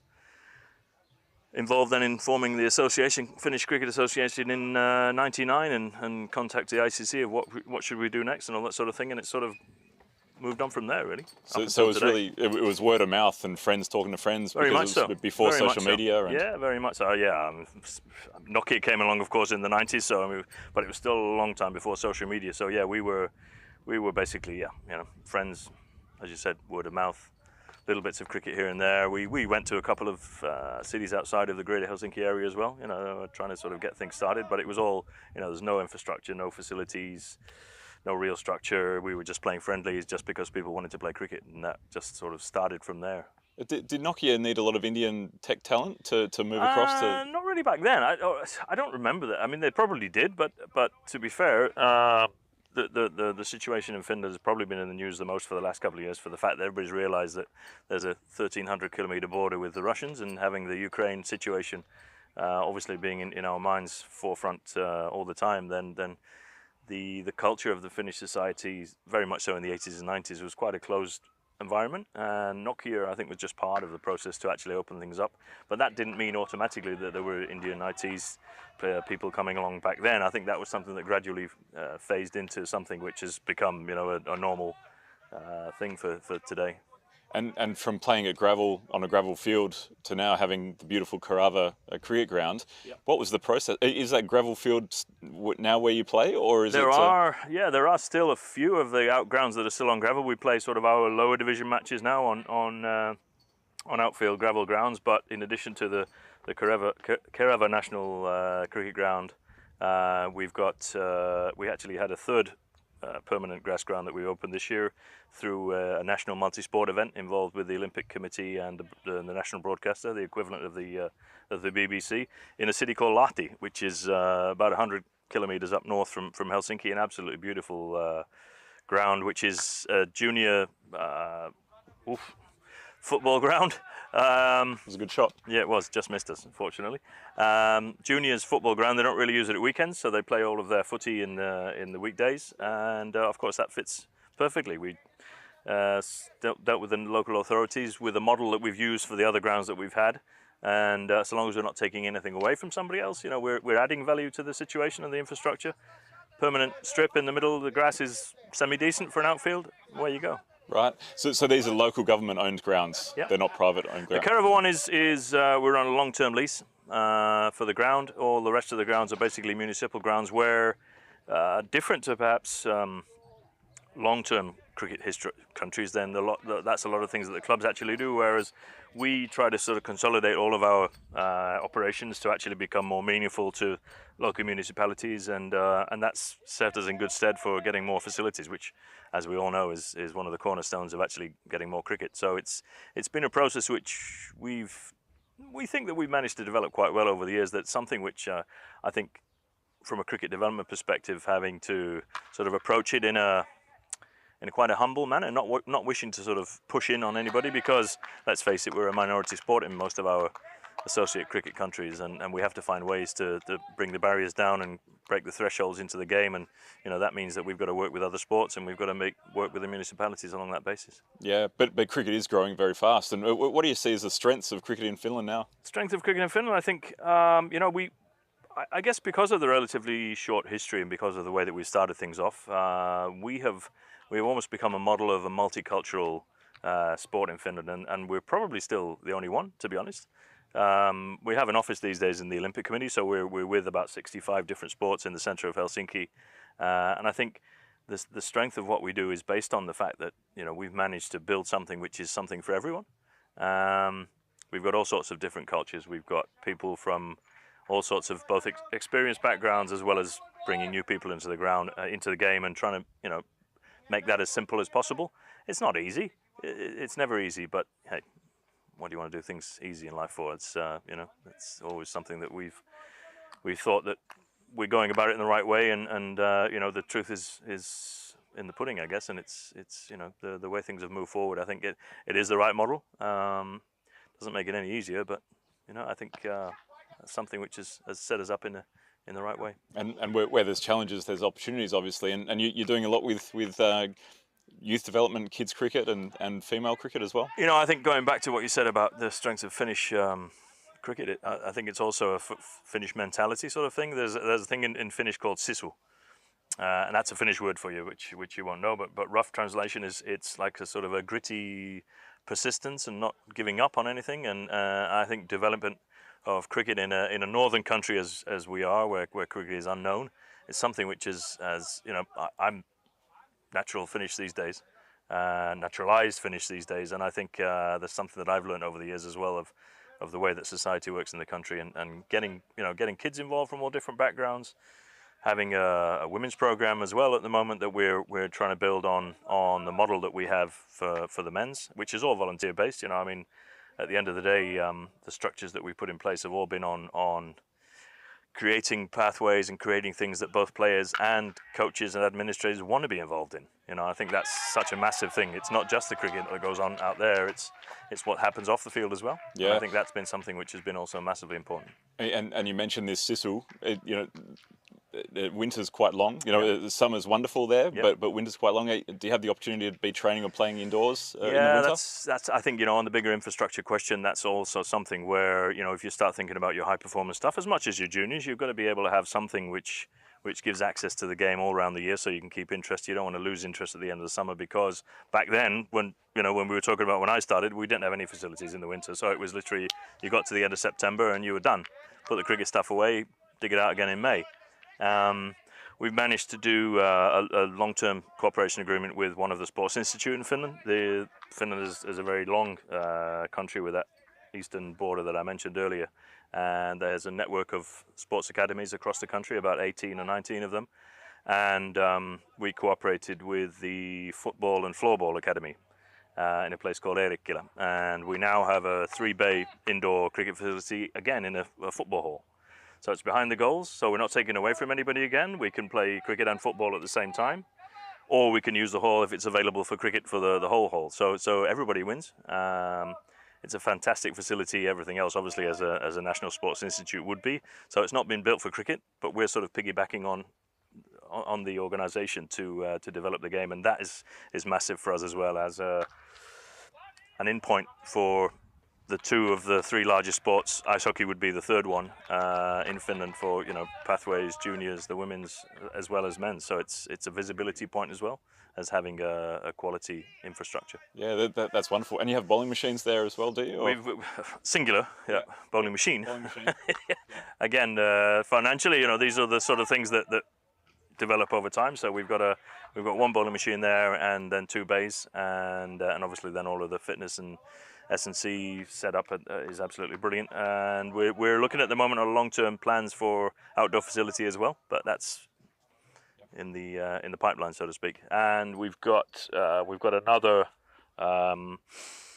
sports hall complex which is in the planning stage at the moment, which has also been approved to have a 3-bay cricket set up again in another football hall in a new city. Well, actually, I should say it's an adjoining city to Kerava, where the national ground is. So again, because of the national ground development program over the years, since 2008, I think we started on that one. So that city has got used to working with us and has seen what cricket can bring, and they've now put plans for a cricket facility in their facilities. So I mean, that's great. You know, it's a municipality which is investing in the game, which is ultimately, you know, massive for us. One thing I love about you and what you've done in Finnish cricket is you speak Finnish. You know, then that's such a key point to integrate. Is Finnish being spoken around cricketing circles, around the cricket communities, or is it a bit of both with English? There's more than that. There's so many different languages as well. I think it's certainly growing. The use of Finnish. I mean, it's one of the things that we've spoken over the years with the coaching side that's involved in the current squad. Have been together for about the last 3-4 years. Again, all massively passionate volunteers. And we've talked about, you know, one strategic item being that nobody else understands anything about Finnish. So out there, you know, in the middle, want to say something in Finnish that nobody else knows about, then we can chat along as much as we wish. The umpires don't understand either, so chirping is perhaps another one. One thing which spoke pretty loudly out here not so long ago was the field that you set at the last ECC. Right, it just came to my mind again. Where you can you tell us a little bit about that story? You know, I think at the time, I think it was our first appearance at the ECC, and the English side were quite clearly streets and streets ahead of us, and we'd played them once earlier in the tournament and got absolutely walloped. And we'd sort of thought the evening before, right, we knew we were going to have to play them again, and we were thinking, right, you know, these guys are, most of them are professionals, if not then semi-professionals, wanting to be professionals. What could we do that would actually, you know, take them outside of their comfort zone? What would be something that would, our little medium pacers opening up, and what would be something that would actually make the batsmen be thinking, you know, what's going on, and maybe get them to nick off? And we came up with this wonderful plan. The only thing that we didn't include in the plan was that after we'd already missed the first one, we should have kept it in there, because we'd said, you know, let's just do it for the first ball, thinking that it, you know, probably wasn't going to work. Yep. And then when it did, I mean, he bowled a rank delivery then anyway, but the guy went fishing for it outside. I don't know, it must have been probably nearly a wide. He went fishing for it and could have well edged it. So we should have just kept it in there. But with 9 slips, that was that was a fascinating moment. Yep. And he was pretty close to nicking it. He was. Would have been unbelievable. I think it sort of justified the thought, because the guy had scored hundreds of runs all week, and you know, he went after a rank delivery that he should have just left alone. And as you said, you know, he wasn't far away from nicking it. So that would have been an absolute beautiful ending to that story. But and then having ICC events in Finland last summer, right? Must have been a great moment. I guess it's quite strange in that regard, because the first time that project started, it was literally, we were then hit by Corona. So it was the first time we had been given the information that we were going to host for the first time, which was a fantastic feeling. And it was going to be an 8-team tournament, and it was a massive thing for us at that time. Then Corona came and obviously smashed everything. The following year, we still weren't sure what the impact of Corona was going to be, and the ICC contacted us and said, well, you know, would you be interested in hosting again, but 2 tournaments? I don't think that's ever happened before, and I think the Sisu thing that I mentioned before about thinking, well, you know, that's maybe a crazy idea for lots of people. We thought, well, you know, why not? If they like the plans, then what, does it make that much of a difference if we host twice? Corona then smashed that one again, so we were third time lucky. And by the time we got round to hosting last summer, we were at 2 events with 10 countries in each one. So we had 20 countries over 3 weeks. And yeah, I think maybe the organisation won't necessarily thank me for the whole process, but I think everybody was totally smashed by the time we'd finished it all. But you know, it was also a sort of feeling of having done something for the first time and done it absolutely brilliantly. And hats off again to the team and the volunteers that delivered. And I think all of the countries would have to say, but all of the feedback that we got was that it was absolutely a fantastic event, which was, you know, really memorable. So. And that's Mrs. Scummins, right? Yeah, my Skamans, and you know, lots of other names of people that got involved. As well. Tuomas is in the background there, sort of things that people don't see. Tuomas Tihonen doing all of the technical stuff, which, you know, I mean, I think when we first cooperated, we were one of the countries that were actually streaming. Nobody else was really thinking about it. Not that we were doing it particularly well, but we were thinking, you know, long term, this is something that we have to do to promote our activities, to, you know, have another angle on the fact that cricket is being played in Finland. And I think, you know, hats off to Tuomas and the team for actually putting that together before people were really thinking about it, which then sort of led us to an opportunity for you guys to be able to come and cover an event. I think it was Finland and Vanuatu, I think it was the time, wasn't it, in the news at that time? There was nobody else was playing coming out of Corona. So, you know, again, something which, you know, if we hadn't done what we'd done up to that point, then, you know, that wouldn't have happened as well. So, so yeah. Yeah, that ground that you play on, it always looks beautiful whenever I watch the stream. Yeah. Does the grass have to be regenerated, reseeded every year after the winter?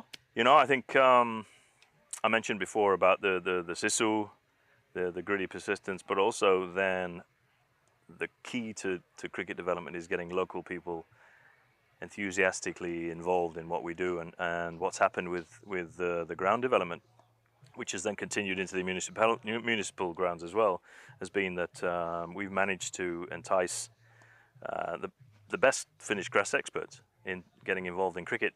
It'd be something that they say, well, you know, I'm doing all of the best golf courses, I'm doing the Helsinki Olympic Stadium where they're playing international football, and so those sorts of things.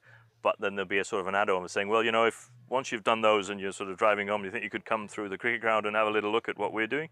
So we've learned over the years through having the likes of those types of people involved of how the grass needs to be aerated, and it's not completely reseeded, but we do a lot of aeration, a lot of resanding, a lot of reseeding, but not taking the whole surface away. So funnily enough, if the winter's cold and has lots of snow, that's quite good for the grass, and it doesn't actually kill it all off. Unfortunately, with global warming and everything else, we haven't had too many really cold winters full of snow, so we've had more sort of up and down temperatures, and the snow melts, and phrases, and then the snow comes back again, and that's not always good. So you never really know what you're going to get when everything's melted away, and you get around to April, and you're sort of going, let's hope that the grass is still good. How much rework do we need to do before the season starts in May? Yeah, well, the summer does always come. We know that. And what do you think about the next 5 to 10 years in Finnish cricket? Wow, I think 10 years from now, I'd like to think that I'd be welcoming the teams back from Brisbane 32 Olympics.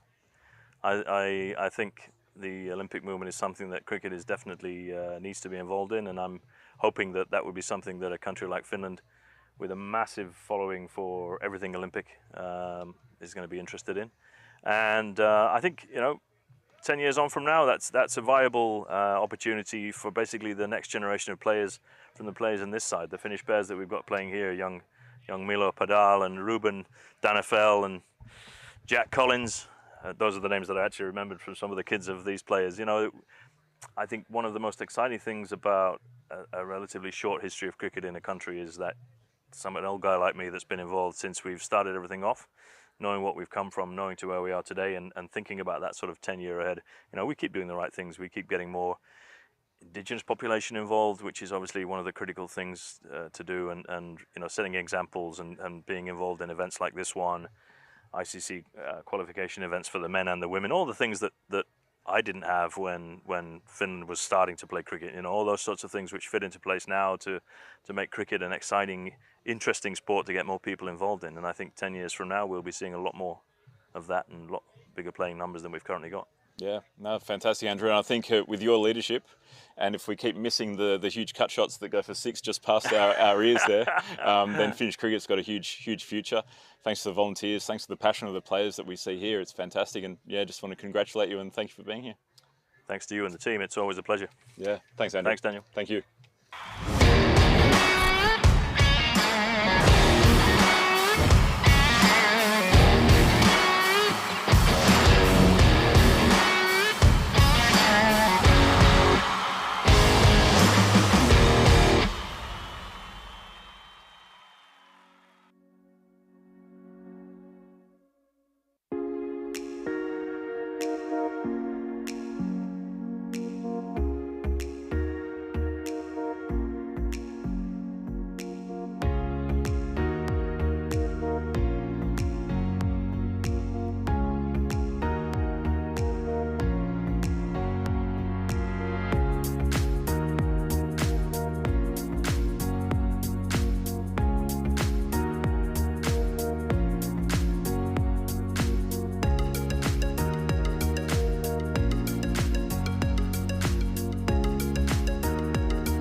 Cricket Championship is proudly brought to you by Dream11, HCL Software, Junta de Andalucía, and Stake.com. And the official charity partner, Share the Meal by the United Nations World Food Programme.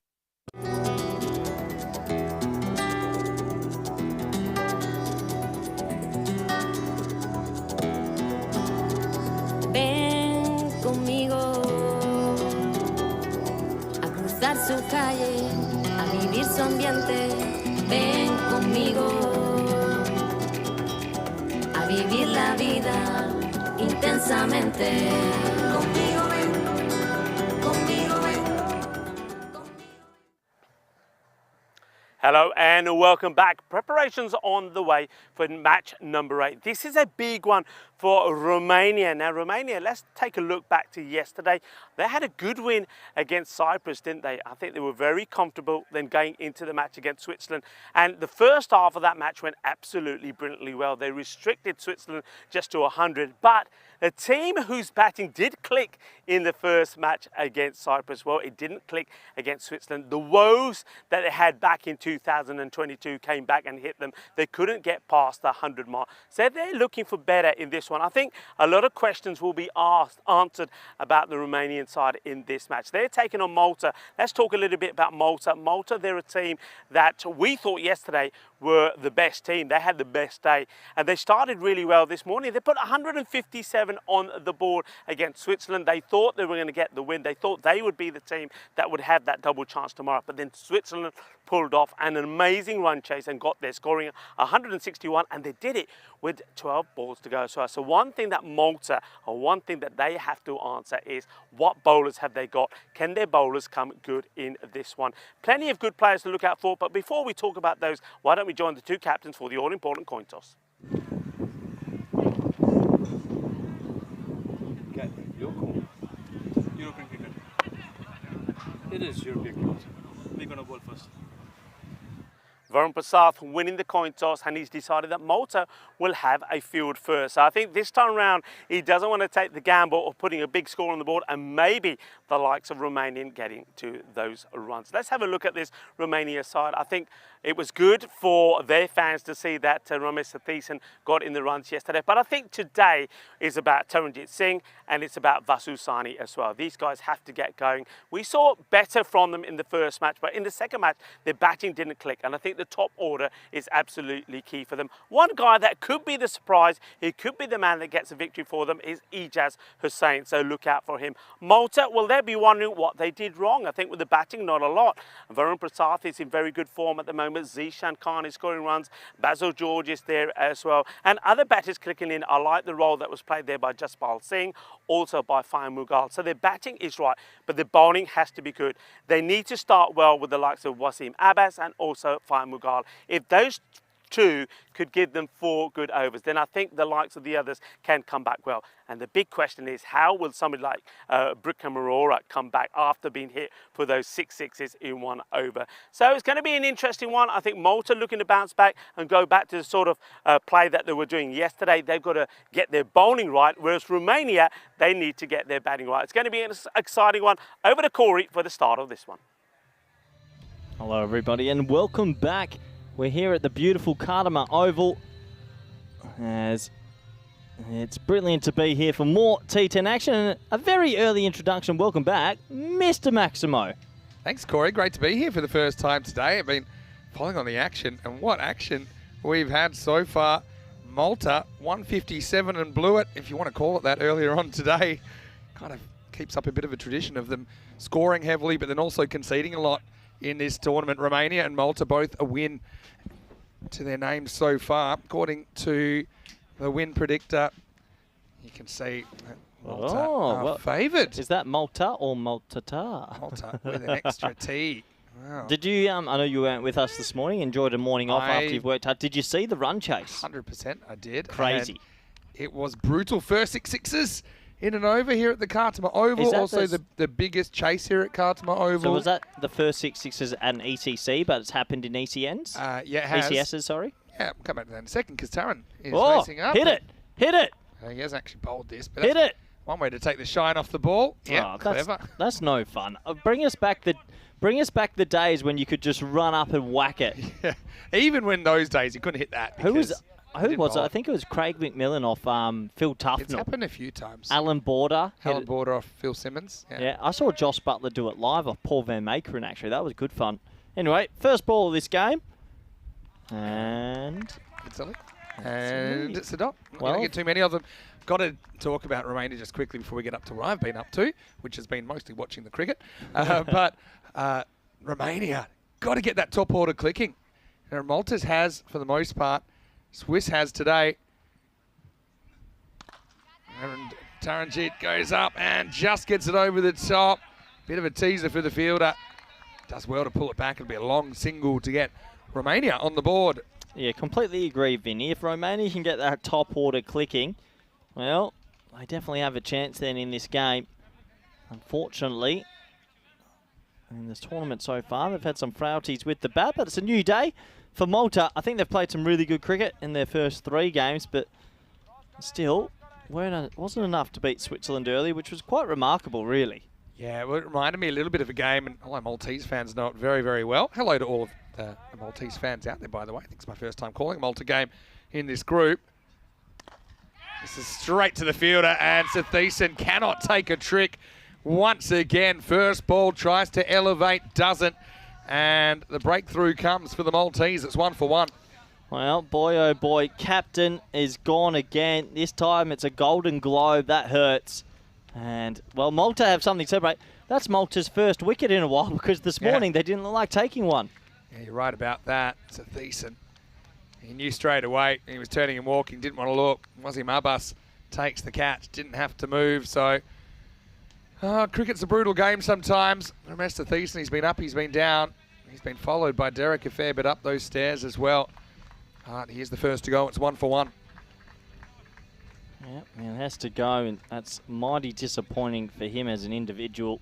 But, you know, you talked about the Swiss chase this morning. It reminded me a little bit about Malta in their first game last year in the ECC, scoring 147 against Luxembourg, and Luxembourg chasing it down. Wow. So it's a tradition they'd want to break. The thing was, Vinny, they chased it down in 8. Yeah. The game is changing in front of our eyes, and I think that's our 9th chase over 140. Yeah. Crazy. And this year, we've seen the highest chase in all ECN cricket, 175. But the one that held the record before that was also this year, 174. And that was chased down in 8 overs. And that was Sheikh Razik and Vinod Ravindran of Hungary doing that. So it's been crazy. Satvik Nadagodla comes to the crease at number 3, the Romanian keeper. He's fairly careful with this first one. Jaspal Singh getting the early breakthrough. Yeah, of course, we've spent lots of time in Malta and Romania, so you know these countries very, very well. I know that Romanians are supporting their side very, very vociferously at home. No different in Malta, I'm sure. Well, lucky he hits this, and he does hit it. Satvik off the mark with a boundary. Yeah, nice shot. Just straying a little bit in line here, seeing who's been given the new ball in this one. And, well, little pick-up shot. Easy pickings, and 4 to the total.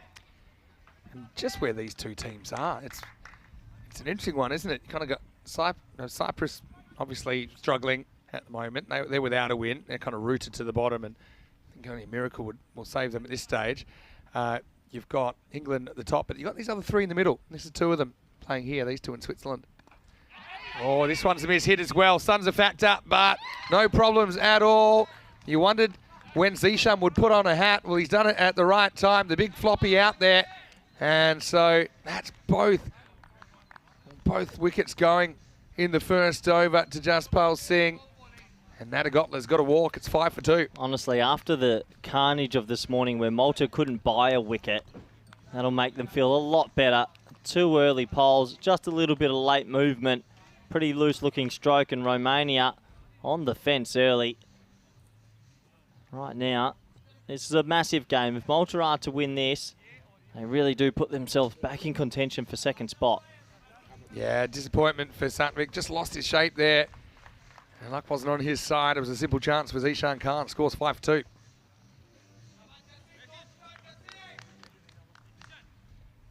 Yeah, well, having a look at where we're at on Championship Week. Watch, of course. You know, we are only 6 days away now from the start of Championship Week. Comes so quickly. And we haven't even seen Group F yet. They'll be here on Thursday. But yeah, you've got England, Cyprus, Switzerland, Romania, Malta here in Group E. We have 5 of the 7 teams worked out. We'll know another one tomorrow night. Group F, Vinny.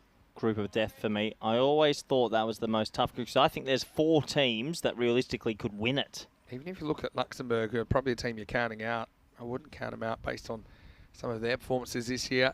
Fanya Magal comes out, he drops one in short, and he disappears over the fence. Well, ball retriever in 2 minds whether to take it on. He did, he failed, but Taranjit Singh becomes even more important now. Maximo! 6 to start the second over. I think that's our Spanish Barry out there and took it in the knee there, Vinny. He was unsure whether to go for it or not. Oh, on the toes. He's yorked himself there. Well, did not see that coming. Oh, same again. He might have some more practice. This one's going to be hooked away.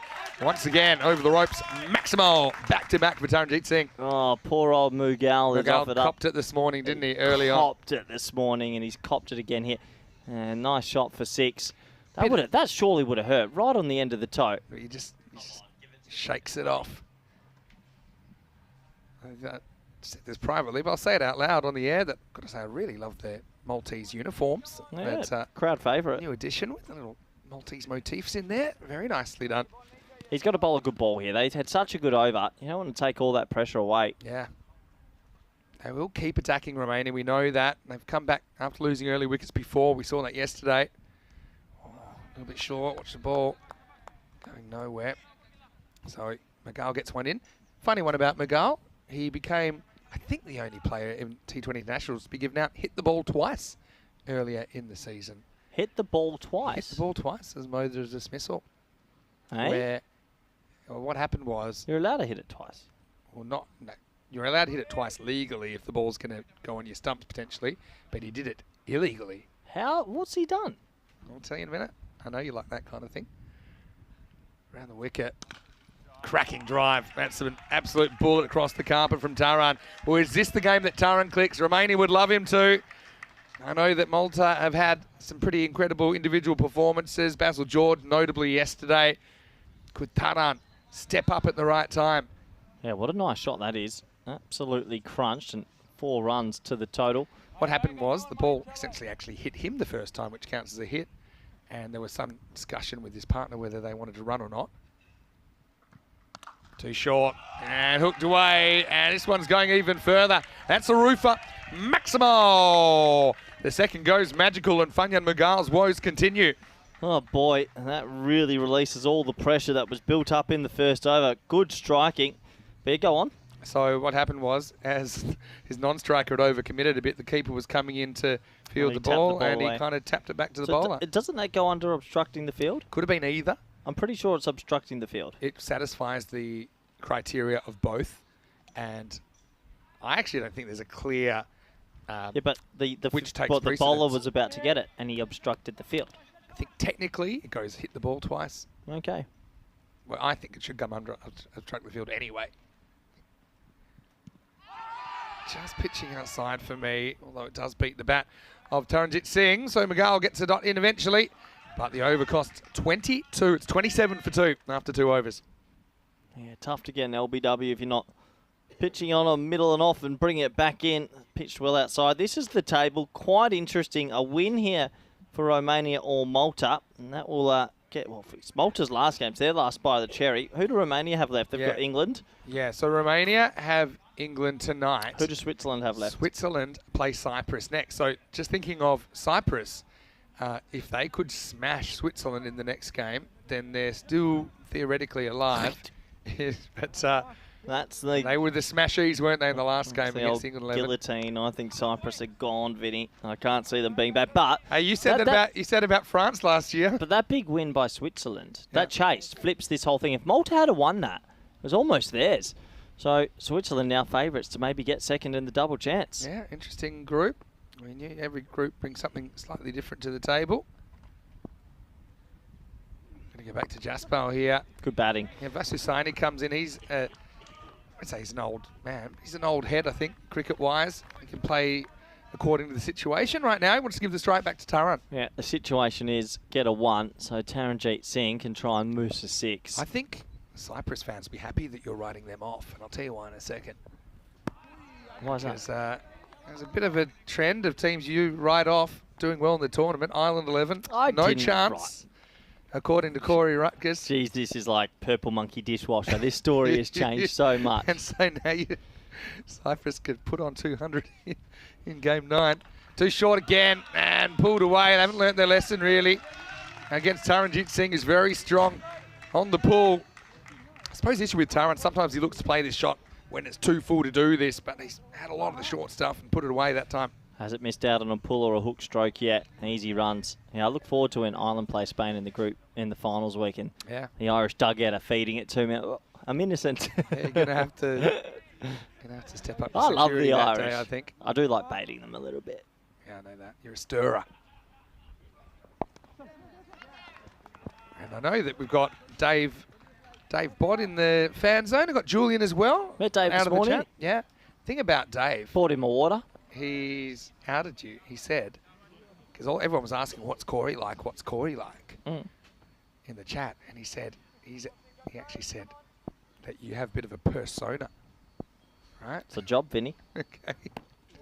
Down the leg side, and that you're actually a decent human being. Oh, went that up. just shows me that he didn't meet you for long enough. No, I went up, shook his hand, said good morning, and then asked him about his whereabouts, where he's staying and that, and then thought I'd buy him a water and a little coffee for the morning. And Julian Dawson had a nice chat too before as well. Julian's a very good man. Appreciate all of our supporters here. This is a regulation straight drive, high elbow from Sign. He gets a boundary, punches it down the ground. Good batting. Yeah, really good batting, isn't it? And what a good counter punch this is. That first over, 2 wickets falling in quick succession. And right now, Romania flying. Yeah, they're going to keep playing their shots. And both these teams very experienced in the format. Played a lot of 10-over cricket in Romania and Malta. And nice shot, drives, but picks out the fielder, Zishan, who you mentioned yesterday. No danger of wearing a hat, but I think sensibly he's got one on today as he's looking right into the sun at this stage of the day. Yeah, it's that afternoon session. It's pretty baking hot around about 4 o'clock, but as the shadows start to come and the sun goes behind the mountains, that sun is right in your eyes if you're on the right of your screens here. Nice ball, the power play, picked up beautifully by Taranjeet Singh and timed all the way into the officials' cube. Maximal! End of the over. Jaspal has a bit of pushback in his second over. 3 down now. It's 48 for 2. Yeah, can you believe it? What a comeback from Romania, really, after that first over. How many to go for? Weren't they 2 for 5 or something, Vinny? Yeah. Something ridiculous. And it was 5 for 2, and what a comeback. And you can see right there, 2 magical overs, exactly what they needed. I think Malta might be having flashbacks of a few hours ago. Yeah, 1 over doesn't make an innings, does it? We've seen some pretty incredible things. Yeah, the 6 sixes by Hassan Ahmed. Obviously, that was pretty incredible. They're also the quickest chase ever at the Cardimer Oval, 1.5 overs in the last game. That beat the 2.1 overs that Ireland chased down the Czech target last year. Records are tumbling. Remember when I came up to the comment box a few weeks ago and I said, look, I think a lot of records are going to go. We've had the highest score by an individual. You said that would go down, and you were right. Yeah, I did. And highest international team total. Yeah. We're seeing record chases. We're seeing the 6-6 and over. A lot of the records are going. Still, will the 2-2-9 go? Well, if England win the toss tonight and bat first, I can't see that one going. You never know. You never know. Romania, we're on the wrong end of a 200 against Netherlands 11. That was our first ever 200 in a 10-over international.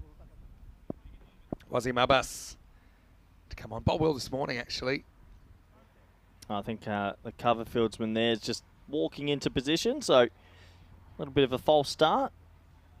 It was hard work, though, for the Maltese bowlers, that's for sure. But the batting, though, the Maltese batting was very impressive. Yeah. Reaches for this one. Would have been a wide, and Zishan's not going to get there as the ball burst through his hands. 4 runs to Vasu Saini. Oh, Zishan's been pretty good down there at deep cover throughout the tournament. This time, a little bit of a fumble. It cost them 4. If it was a limbo, how low can you go? I don't think Zishan's winning any prizes here. Just misjudged that one slightly. Yeah, very good in the air, though. Zishan, good pair of hands normally. Just not able to keep that one in the field of play. You can see what Mussing's trying here, though, keeping it wide with those outswings. That one swings too far. That's Chanjol Sudasanan, who has the keeping job this year for Malta. First time. He thought he was a linebacker in the previous game. He ran all the way to deep mid-wicket to put a fielder off. Yeah. It was one of the funnier things you've seen. I saw that. They even gave him a bowl last night. They've tried everything with him. Let's just say we won't see him bowl again, ever. Yeah, Chanjal. I think his spot's behind the stumps. Yeah, this is pretty well pitched, and Saini will only get a single. But yeah, I've been watching along. Obviously, England 11 making quick work of that low target in the last good game. variety in the English 11. A few Chinamans, like with the left arm leg spin. You've got the left arm off spin. You've got a little bit of everything. Well-grounded team, you'd say. Well, this one's hit straight back past the bowler. He's stopped on the boundary by Varun Prasad. I've seen he's been bowling a little bit. I know he's still bothered by a bit of a shoulder injury and a hand injury. He must be holding himself back for tomorrow. I'd imagine so, because you'd want 12 balls from your tall left arm seamer, that's for sure. Yeah, he's a gangly kind of a customer with the ball. Can move it around. Oh, it's lidded him, I think. Vasu won't be too worried. Well, Chanjal's off. And it'll just be one. 2 gloves are ejected in the process. I think this was straight off the helmet. It sounded very Did he nick it into his head, maybe? Tough to tell. I don't think so. I think it's straight off the lid. But it's been given a run. So fair enough. Maybe a bit of edge there. Now up in the air. Third man comes in, tries to turn it into a catch, but can't. So Taran gets a break. That could have easily been his demise, but Jasvinder couldn't judge it. And in the end, wanted the catch, wanted to top the boundary, didn't either. 4 runs to Romania. Yeah, I don't mind the fielder giving it their all as well. Sometimes you got to go for the half opportunities. Moved a little bit late. And you just, all of a sudden, you get in that no-man spot and you're a little bit worried about wearing it. And it does go for 4 in the end. I think it took him a second too long to recognise the flight of the ball. He kind of sat in his heels for a little bit there. Jasvinder Singh. Taran to 41. Can he turn it into something more? Romania would love that. Last ball, the 4th. Oh, he tries to go straight inside half of the bat. Still goes pretty quickly and goes through the fielder. So this is Mughal this time out there that can't deal. One on either side of the ground. Romania getting some assistance from the fielders on the boundary. It's 64 for 2 after 4. Yeah, unfortunately, Malta, maybe a little bit of fatigue settling in because that was a pour over in the field. 3 fours actually happened where they could have been stopped. So small margins go a long way. And for Romania, this is a great recovery. Yeah, it sure is. 160 pace now. I want to say a quick hello to everyone as well in the comment section. Hello to Mandrake, to Dave. Nice to see you. Hello to Bajendra Yadav as well. I know Danielle is watching from Romania. Hello also to Bertie Van Veek, who's in the chat. Says never say never in this 10-over format. Couldn't agree more. How about Aurora's 24 hours? Best ever bowling figures last night. Today, 37 and an over. Yeah, 6 sixes off his last 6 balls. Oh, he'd be thankful he's bowling to Saini there, I think. Matchups, though, right, with left-hander against left-arm spinner. I know that's something that a lot of teams are thinking about. Well, if you have a team that's littered with left-handers, it makes it very complicated. Yeah. Anyway, Aurora's got a good head in his shoulders, so just get on with the job. Good start for him. Fraction short, uppercut, and into the jungle. Maximal! Taranjit Singh brings up his half-century in 15 balls. Romania recovering from a couple of early losses, coming back into a pretty good position in this contest. Yeah, special innings from Taranjit Singh. Great to see him in the national colours of yellow again for Romania. 51 off 15, striking at 340. Proper innings that. Both sides of the wicket's player, isn't he, Taran? You can see that there. But also that wagon wheel shows me they probably bowled a bit too short to him in general. The last one was no exception. Now thin edge, and it's pretty well knocked down. Stanislaus into the side, good to see him. In that 50 Seamus Lynch hit. How many sixes did he hit? Did he get a 6 sixes or close to? It wasn't a 6 sixes. Well, I know he got 50 off 10. So what's that? 7 sixes and 2 fours or something. I'll find out for you. Well, hit high in the air. This should be an opportunity, and it's taken this time. So Saini will have to go. It's a big wicket. I think Malta desperately needed something to go their way. It does, and that will probably take us all the way to the strategic timeout. Yeah, it will. And so, yeah, Prasath, he was perfectly positioned there. Saini just didn't get enough of it. So the partnership is broken. It's worth 67. And Saini, unfortunately for him, hits the end of the road. And the score is 72 for 3. Gives us an opportunity to welcome you into the commentary box. Vinny Sandu here, Mr. Maximo, alongside Corey Ruckers. Great to be here for the first time today. Big shout out to Rico. He's doing a great job out there. And he was by the studio before, wasn't he? But yeah, interesting group, isn't it? England 11. I think they kind of started a little bit below what they would consider their level, but obviously they're going to be tough to beat. But it is unpredictable, isn't it? I mean, Cyprus, of course, they haven't had too much success. They've got their last chance in the next game. But these two teams, they've had their moments to remember. They've had their moments to forget as well. I think so far from Romania, Switzerland, and Malta, they're not just putting the perfect 20 overs together. I'm seeing a lot of these three teams put a good 10 overs together, what might be with bat and then not with ball. Yeah. Yesterday, Switzerland batted poorly, but then defended 100. Today, they bowled poorly and then chased 158. Same with Malta. They just can't get the 20 overs perfect. And if you're going to beat England on Wednesday night, you need a perfect 20 overs. Yeah, it's kind of patchy, isn't it? Right now, also, we want to take an opportunity to remind you about the Share the Meal project from the World Food Programme, which is a UN organisation. If you scan the QR code in the corner of your screen right now, a couple of clicks is all it takes to help with the fight against world hunger. And as little as 70 cents can make a difference to someone's day. We'd love for you to get behind it. Aurora with the wicket, so he'll feel a lot better after that, I'm sure. Vashisht, the new batter coming out at number 5, off the mark immediately.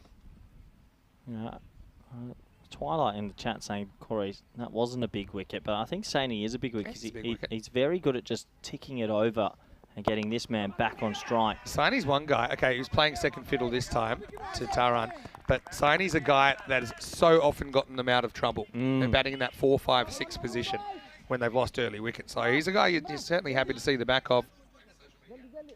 That'll be the end of the over. 5 overs down. It's 74 for 3. Well, if you do want to interact with us, we always enjoy a chat with the viewers and the fans. You can message us on Instagram, Mr. Maximo Fios, or my last name, cruckers_28. And Ben Brody has done just that. So hi, Ben. Yeah, Ben is watching from Ballarat. So wants to have a shout out to the East Ballarat Cricket Club.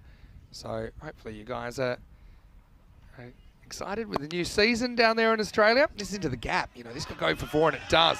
So once again, it's just too short to Taranjit Singh. And he's quick to place that one between the two outfielders. This is Imran Amir coming on with some off spin now. But once again, they're not drawing Taranjit forward, are they? No, they're not. Nice shot again. And he really is motoring, Vinny.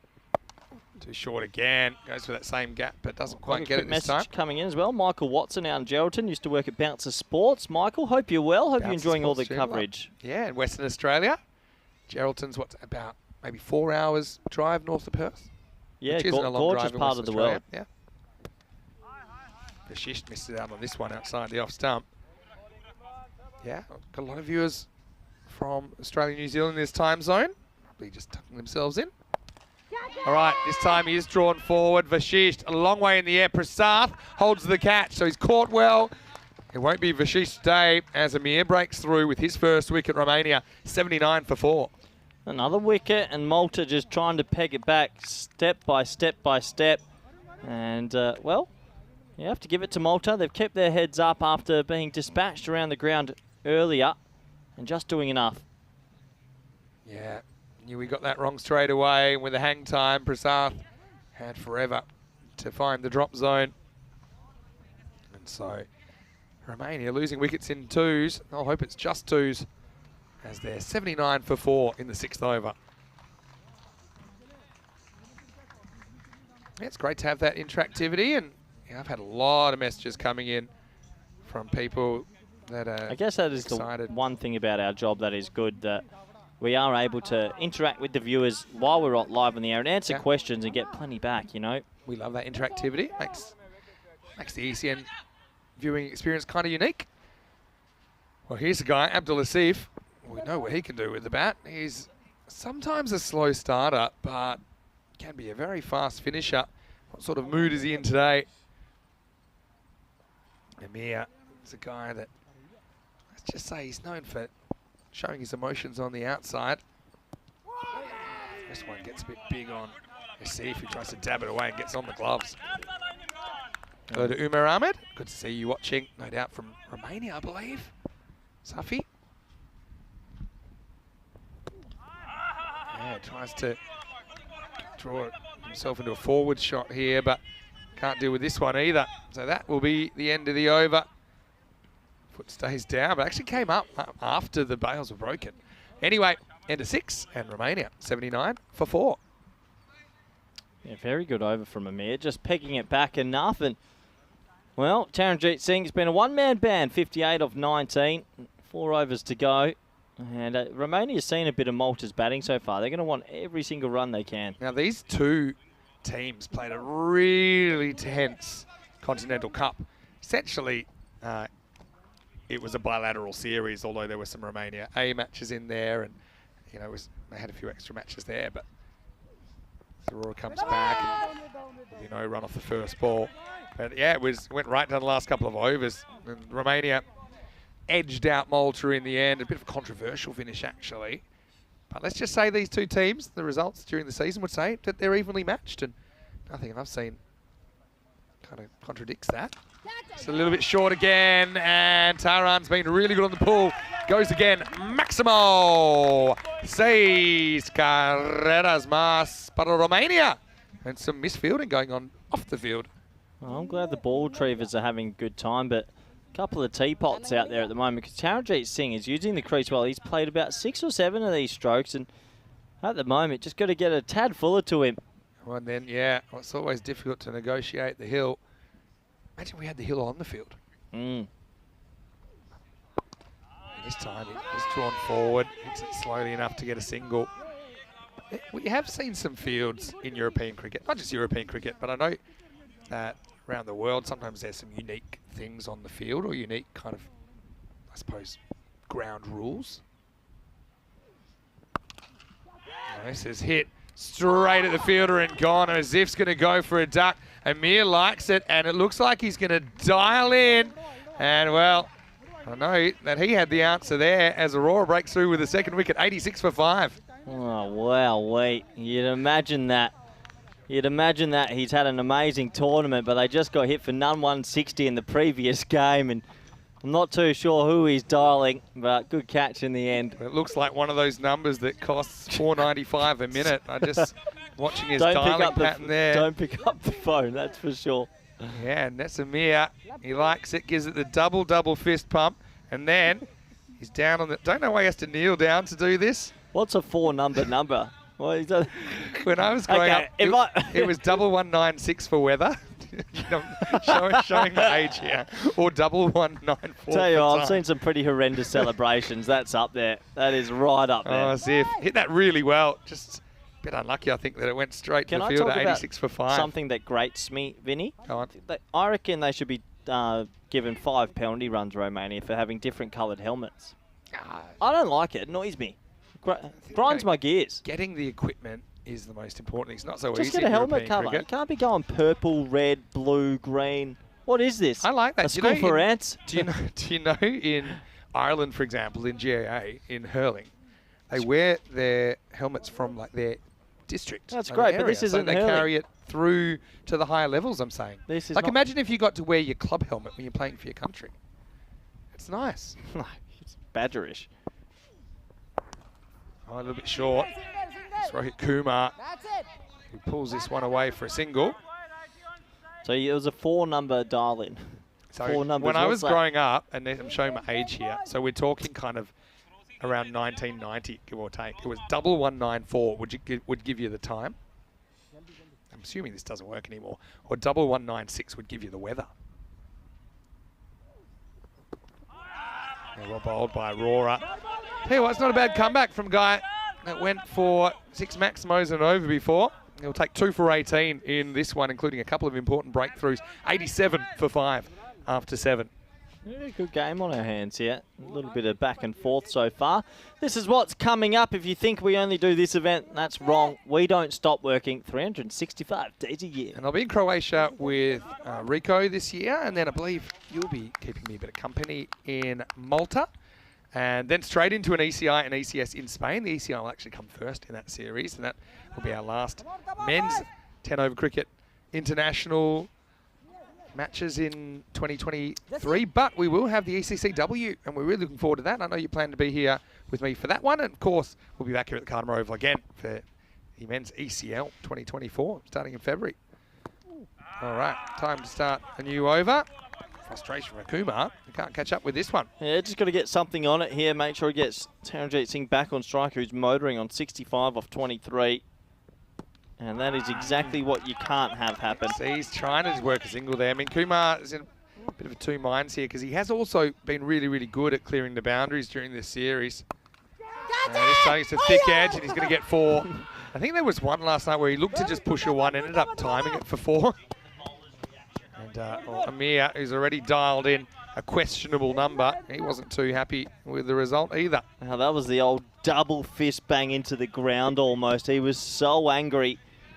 He desperately wants another wicket. You can't question his emotion, that's for sure. Yeah, he's pretty expressive. Now hit away over point. So Kumar says it's my turn. Back-to-back boundaries. Romania have lost 5, but they're still attacking. Yeah, they are still attacking. Good from Romania. And yeah, we got a good game. He missed the first few. Backed away this time. Splices it over point. 4 more to the kitty. 14 balls left in this innings. What can they get to 130. here? They need 130. Candace miss. Was thinking of a run, but the ball never really left the immediate area. I don't think you take a single off this last ball. Okay, because it's worth that much to have Taran on strike, you think? Yeah, because he has the potential to go real big in and over. Well, then you go large here. And he tries, and he gets it. Maximo! That one full eyes off the bat of Rohit Kumar. And that's the end of the over. 100 up as well for the Romanians. It's 101 for 5. 101 for 5 off 8. Good game of cricket. Nice shot deep in the box, and not easy to hit it against spin over mid-on. He does exactly that. Have a look at the worm, and well, it's been tricky, but they've got themselves to the 3 figures so far.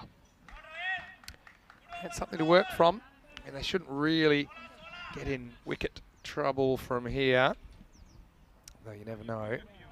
I think about this Romanian team.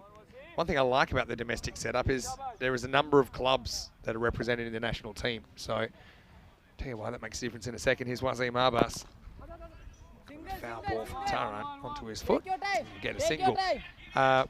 But, you know, you look at the guys still to come, and they're all guys that are considered batters for their clubs. You know, so you get right down the bottom, kind of 8, 9, 10. You still got guys there that'll be confident they can do the job with the bat.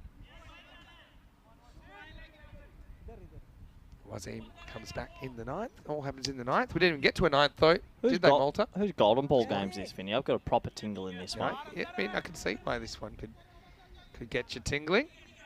This golden ball game belongs to Andrew Ryan. I swear it's never me. You got England, Romania tonight, don't worry. I had a good chance. Anyway, Wazim to Kumar, who hit his straps last over. And he's kind of 50-50. He was 3 boundaries, 3 misses last over. That one's a big whoosh.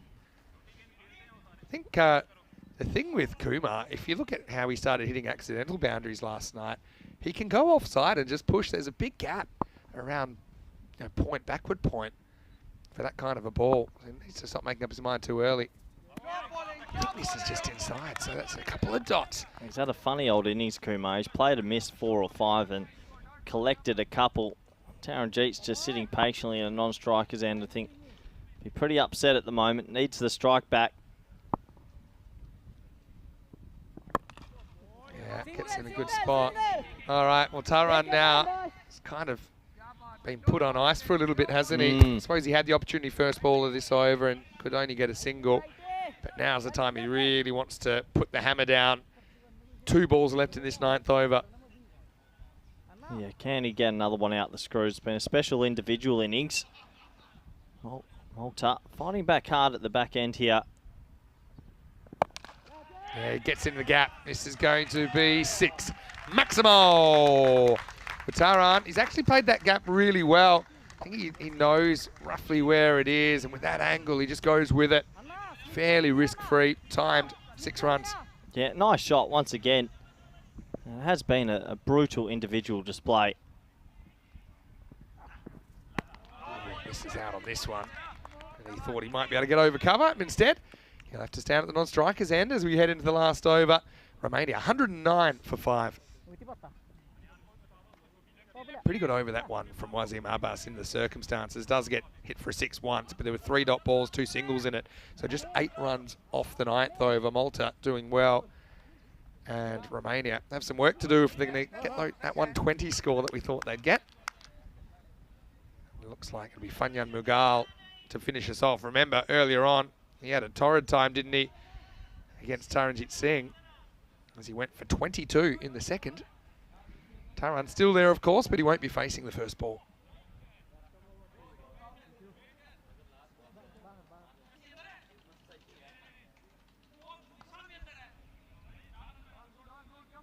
Rohit Kumar, brother of Raj Kumar, who we see sometimes in the Romanian colours as well. He does get some bat on this, and I think we'll settle for a single here. So over to Taran. We'll see what he can do. See if he can replicate the fireworks against Mughal from earlier on.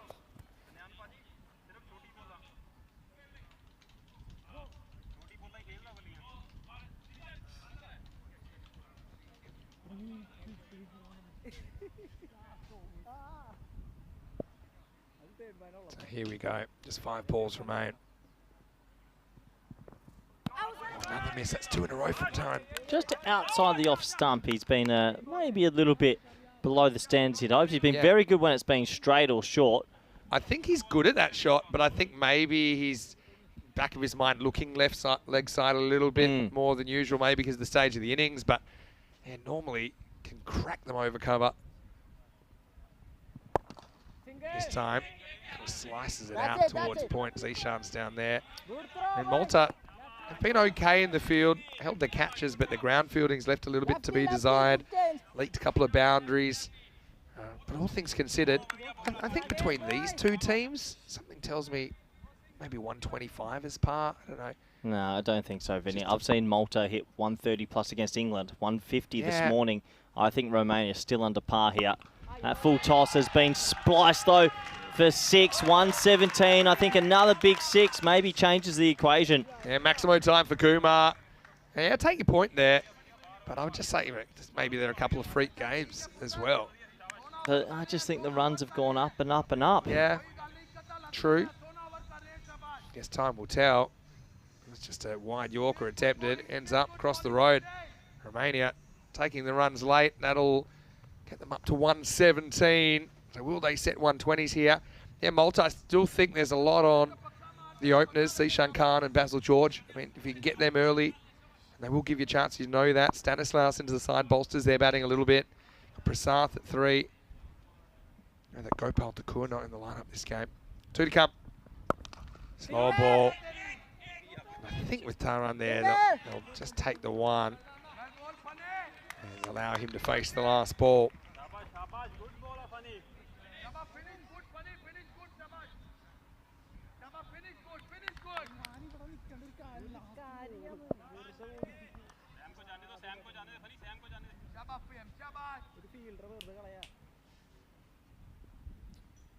Taranjit. Bang! Well, there you go, Vinny. You wanted a bit of energy, you're going to get it. That is massive. Yeah, well, it's still travelling. They're all walking off. I don't think the ball's bounced yet, so that's the way to finish with a bang. That's why you let Taran, who faces the full 10 overs, you let him have that last ball. And Romania, I still got a feeling this is, I won't say it's 50-50, but Romania, if they bowl and field well and take some key early wickets, certainly can make a game of this. 124 for 5 off the 10 overs as Taran and Rohit Kumar walk off the field.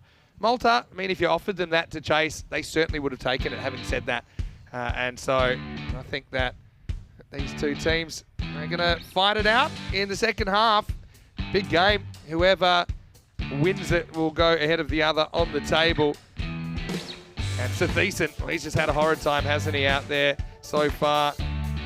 Just hits the first ball to mid-on, but they still play with immense potential. I think you stick with him at the top of the order. It's not like he's wasting balls when he's there, for example.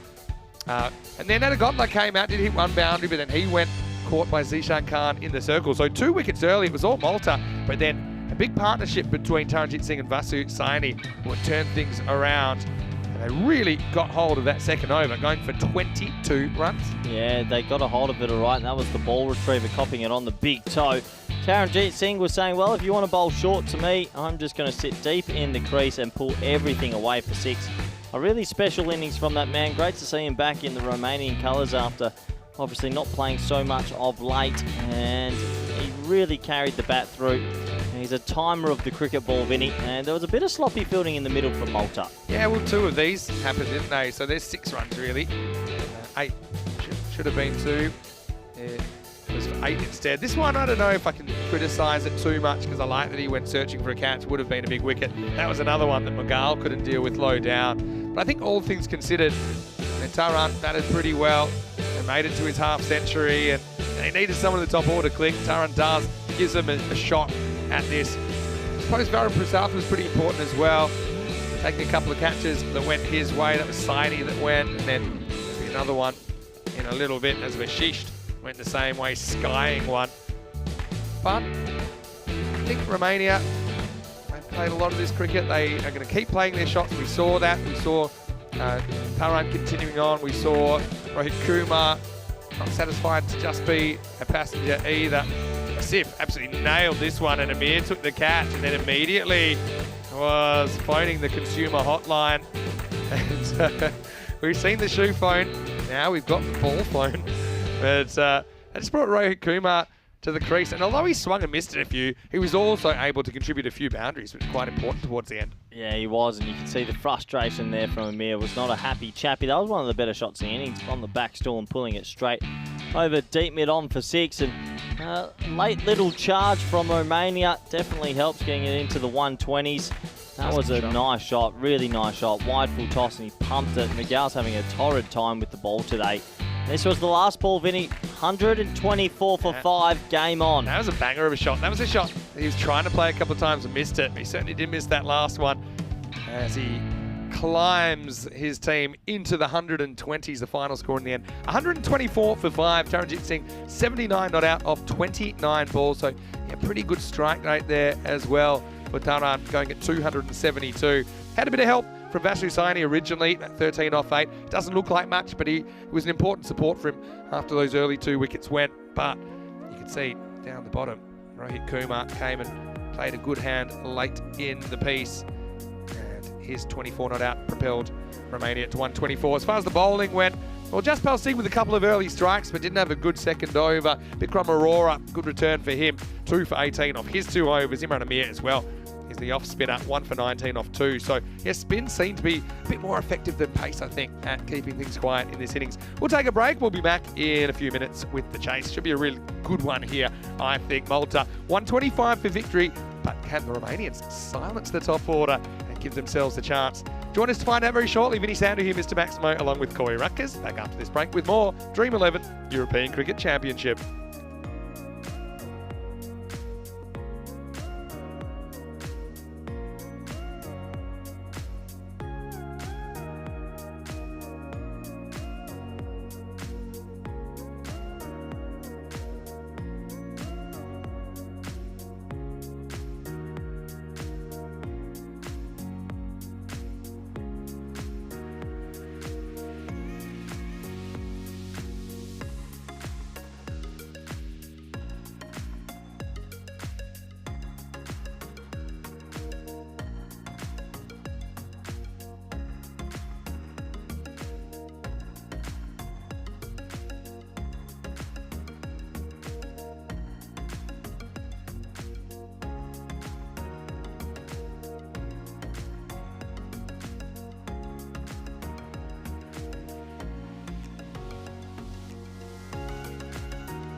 The European Cricket Championship is proudly brought to you by Dream11, HCL Software, Junta de Andalucía, and Stake.com, and the official charity partner, Share the Meal, by the United Nations World Food Programme. Hello cricket lovers and welcome back to the Euros of Cricket. 31 nations doing battle over 109 matches and 4 weeks of fast-paced 10-over cricket action. And right now we're in the thick of it. Romania and Malta, battle of the yellow and red. And right now the Maltese openers coming out to start the chase. That chase was set in the 120s after the first innings. 124 for 5 Romania.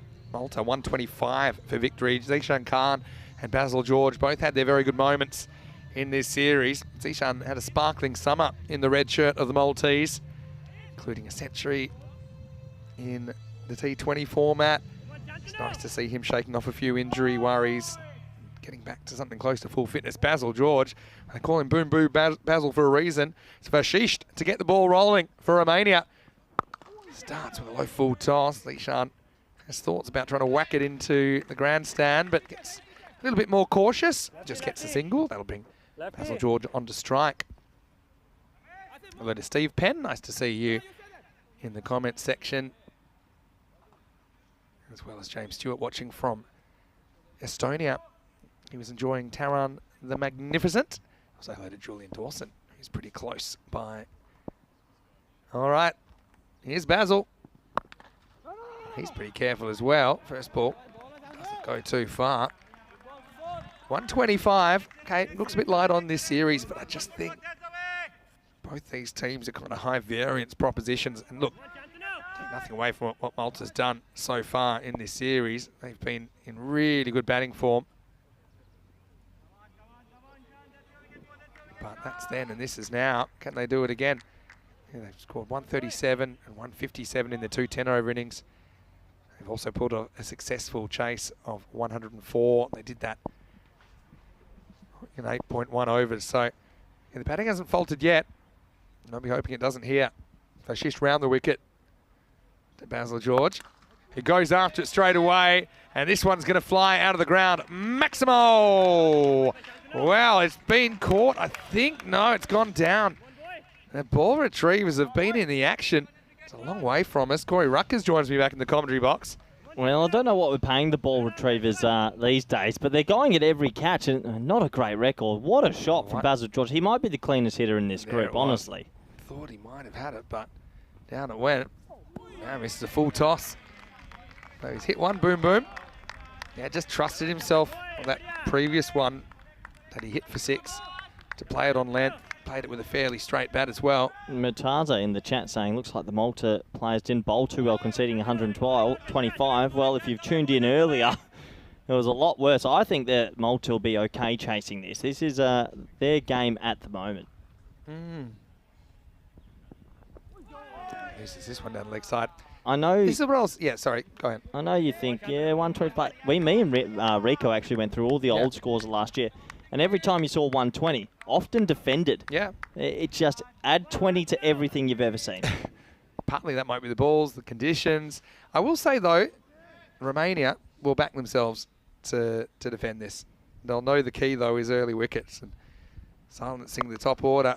Basil drags this, and Zishan thinks about the single, but it's turned around. So, yeah, it starts all important. If you offered Romania 125, or 124, let's say, then they would say, okay, we think we can do it. Take it? Yeah. I mean, they'd want more, but especially with those 2 early wickets going down, they all think this is a defendable score. I think both teams think this is winnable, genuinely. A bit too straight. Vashish gets away with it. So that's not a bad first over for Romania, though they don't get a wicket. They only concede 8 without loss after 1. I guess one good thing for Malta, Vinny, that the openers, it always seems like their openers have got them off to good starts, and they will want another one here as we have a look at how many games since are gone. But we will get one this ECC, and if we don't, we will pack our bags and we will not return to Cardamom. Is that the Corey Rutgers guarantee? Guaranteed we've got one. This is the kind of game it's possible. It's Goldilocks zone, isn't it? It's in the Goldilocks zone, 120s. Honestly, it really depends on if the Maltese openers and top order fire, Prasath probably put them in. He whacked 5 sixes, didn't he, as well, in quick succession. Bikram Aurora at 4. So we're not saying the middle order can't bat. They've got a decent order if you look down to 6. But openers have been doing the job so far. Asif comes on the second over. Romania not quite getting the radar right all the time through the first over and a bit of this innings. You see there, Malta 2-1 favourites. So 67% saying from this position, if you could replicate the game 3 times and play it in 3 different dimensions, Malta win once, and Malta win twice and Romania win once.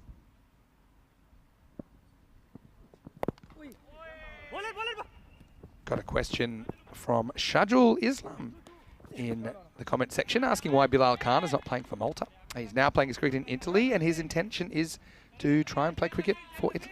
Well, technically he could have been picked, but then you would have to wait if you want to try and, officially play for Italy in 3 years. You can't be playing any other representative cricket for a dormant 3-year period.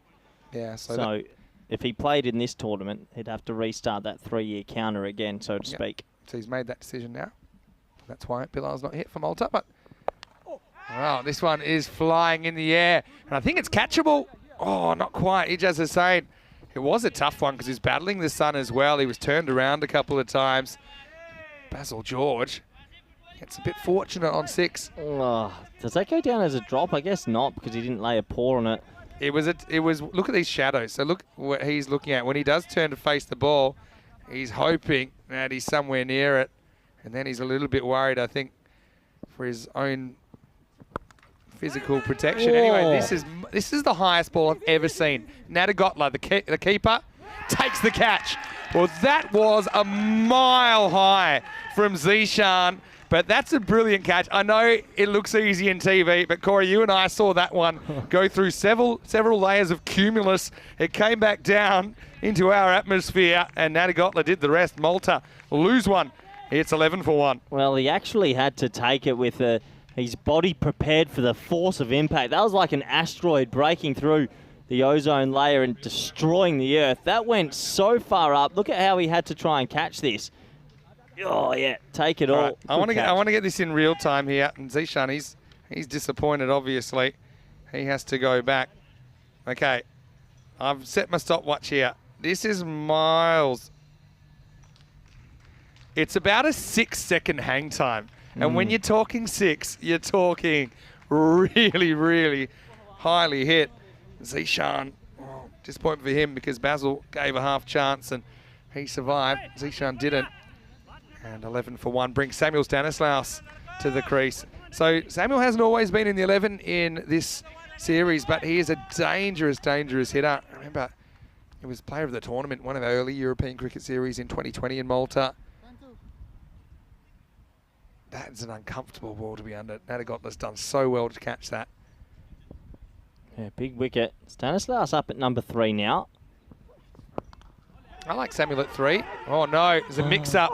Oh, they've gone the wrong end, I think. Well, they could have gone either. I think if you hit, it's still out there. So I think, was there a way to organise it so you could throw to another fielder? Because both batters were in the middle of the pitch. The keeper tried his best to get there. The bowler had a pretty big follow-through. I think you've just got to get a direct hit, and unfortunately he missed. Yeah, we could, I don't know, throw to the keeper because they were so. That's twice now Basil George off the hook, and there is one player in Malta you don't let off the hook. It's Basil George. It's beaten outside the off stump, so it's not going to be all one-way traffic. It's been very batting heavy for the most part, with the exception of the Cyprus innings today. But yeah, Malta having to work pretty hard for their runs at the moment. And at the moment, that run rate required is approaching 14, which seems like a bit of a par. Oh, well bowled, although somehow it's chopped over the keeper. Should be stopped, it is. Suki winning everything behind that. And in the end, it'll be 2. End of the over, it's 14 for 1. Yeah, so 14 for 1. Basil George hasn't really got his timing today compared to yesterday. Yeah, this game does have all the ingredients to be a close one. This is the table, and this is why it's massive as well.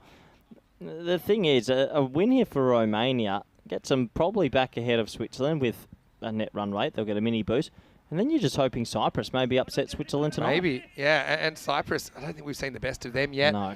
Romania have a tough one against England 11 tonight, but who knows what kind of team England 11 will put out, or whether they want to try a few things or try a few different guys. So you never know. I suppose if Switzerland can beat Cyprus, it'll give them one foot in that top 2, won't it? I tell you what, I learned a little bit about some of the bird life around here. There's a lot of vultures. What do you know about vultures? Well, when did you have time to do that, I was Vinny? at the Caminito del Rey on Sunday on my day off. And they talked a lot about the vultures. You can see the nests and everything. They don't pick off many tourists, luckily. Oh, in the air. Oh, great effort. Brilliant effort by Rohit Kumar. I actually think he gets a hand to it in the end. It was fully extended. In the end, I think you'd have put that down as a good stop. Yeah, he saves an extra 3 runs. He almost grasped it. It would have been a phenomenal catch. It was at full extension.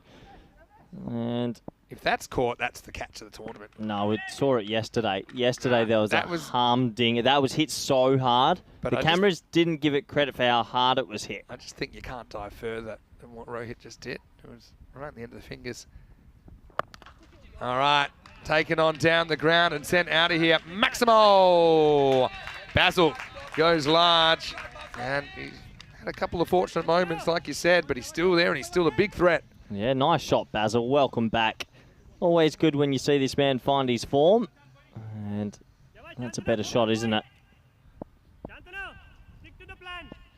Stick to the plan, is what I heard there. So obviously like around the wicket, maybe trying to cramp Basil for room, get him to play a false shot. Don't think that was the plan though. It gets miles down the leg side. It's a wide, lucky it wasn't a boundary. Also want to say to everyone out there, just a quick point, it is World Mental Health Day today. So show your support with each other and check in with each other as well. Mental health is very, very important, of course. Affects a lot of people. So hang in there, everyone. You're going through some tough times. Oh, And that's the plan, I think. To Well bowled. get him thinking drive, but then swing the ball in. So I'm going to ask, how are you, Corey? what do you mean? How are you? Commentating? Quite busy? Not what are you doing? How are you? Let's get a bit deeper. Let's scratch the surface of. You've already been outed as a decent human being by Dave. Overworked would be my number 1. Can take care of that. Oh, Takes off, doesn't it, Well, from Vashisht? that has really taken off. I mean, Vashish's probably bowling max 115 kilometres an hour here. And that is really shot up. Scramble seam, I think. Maybe cross seam. But look. Oh, look at that yeah. bounce. It's still going up when it gets through to Nadigotla. I would love to see a real fast bowling pro on this wicket. Give me a bit of Coulter-Nile. I know you know him. I'd like to see him out here. Former teammate of mine. Give me a Mark Wood at Cardiff I Oval. don't know what's happened to Nathan. I haven't seen him playing a lot lately. I think he has the body of a 75-year-old. Or a little bit of Brett Lee in his We're heyday. going to need a few more sessions to work on you, get you opening up a little bit, Corey. Hmm? We're going to need a few more sessions, I How's think. this become a topic? World Mental Health Day. It's going to be a tight single. Oh, he might be in a lot of trouble here, Vinny. Well, he didn't run straight. He got a little bit worried about the bowler. I'm going to say in. I'm going to say out. I think he's landed. I think his feet are in. I'm going to go out. All right. It's a long way he away knows. from us. He's got his hand on his head, and he is genuinely worried. He wants new gloves. No. I think I felt like he'd already run his foot in. I think he's out. You don't go talking to getting the a- opposition if you're calm. You talk to the opposition if you're nervous. And Yeah, I think he's got his bat in. See? oh, did he put his bat in? See, he's in. Well, Here we go. I think his bat and his foot are in. So here he comes. And he's fine there already. And his foot's in. Corey Rutgers. you remember in the old days where if you did jump up and Still in anyway. yeah, if his foot was in the air, the old days, that would be out.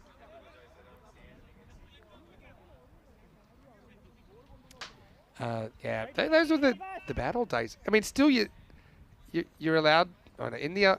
It's still the rule that if you're in and then you leave to avoid something, so actually leave your crease to avoid the ball or something like that, then you're still safe. But Yeah, I think it's a sensible rule now. Vashish, though, will have to bowl at Samuel Stanislaus. So I suppose another tightish call for Basil George. Last ball, the third. In swinger, hit down the ground. Fielder stops it. Taranjit Singh, very good fielder. He's got a good understanding of Vasu Saini as well. So they keep that to a single. So far, so good for Romania as they restrict Malta to 24 for 1 in the 3-over power play. Yeah, very good power play that. Impressive stuff. And Romania fighting back hard after being a little bit under par. They've picked up a wicket. They've controlled the rate. And this is promising to be a very exciting game. I say a big hello to Cosmic Nana, who's tuning in from Texas. Have you ever been to the USA, Corey? No, never made it to that part of the world and no interest personally. Really? Yeah. It's a rich tapestry of different kind of traditions. I don't trust people that follow a parchment from 1700s or whatever it is. Wow. There Tell you you go. what, Corey's podcast might be coming out soon. It's very niche. Here we go. Taranjit Singh, if he takes a couple of Better not wickets, give you too many European history lessons. Anyway, here's Taranjit coming in and Taranjit disappearing over mid-wicket. Maximo!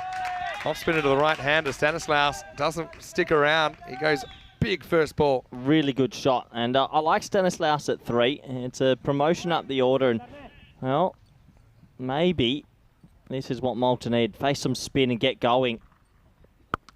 Wants to go again. Drills this, but pretty well fielded out there. Saidullah doing the work. Keeps it to 1.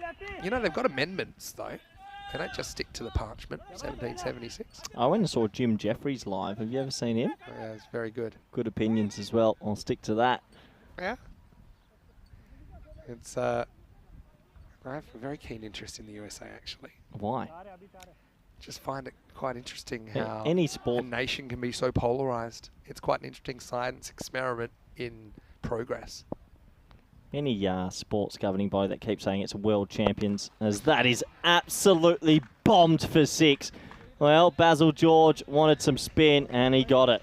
Yeah, got it going away from him, but he trusted his hands, trusted his eye. This is a ball that if he gets it slightly wrong, it's straight up in the air. You see Taran slows it down, really makes him reach for it, but Basil is in such good form at the moment. Yeah, he is, isn't he? He really is. He is the barometer of this side with the bat. When he goes, generally Malta go with him. Yeah, true. If he bats the 10, it's hard to see them not chasing this down. It's halfway up the jungle, almost interrupting one of the interviews in the ECN studio at the moment. I just did one of those actually with Westy, down Western. Quite fun. Nice. Yeah. Honestly, it's the best spot to sit. Yeah. Sitting over there and watching from that side, you really get the feel of the whole field. Gorgeous part. Yeah, it's brilliant. I think one day I can imagine the fan zone extending all the way to the other side of the field here at the Cardimer Oval. Anyway, Taran gets the ball back and he bowls again to George. He again reaches at this one, but it's too wide and called. Yeah, good decision, easy decision really. A few of people are just liking me to prod you a little bit further into the mind of Corey Rutgers.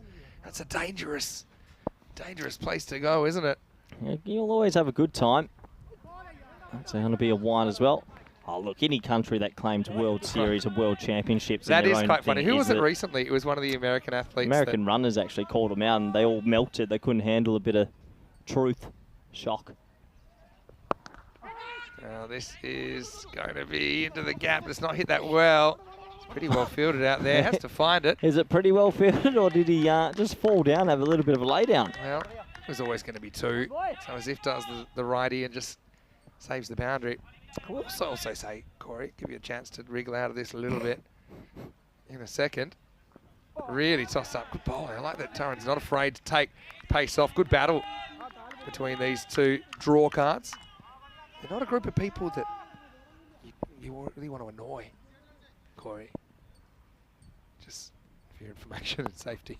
Anyway, it's going to be pushed and they'll get a single here. Basil will retain the strike into 4 overs. Malta, 42 for 1.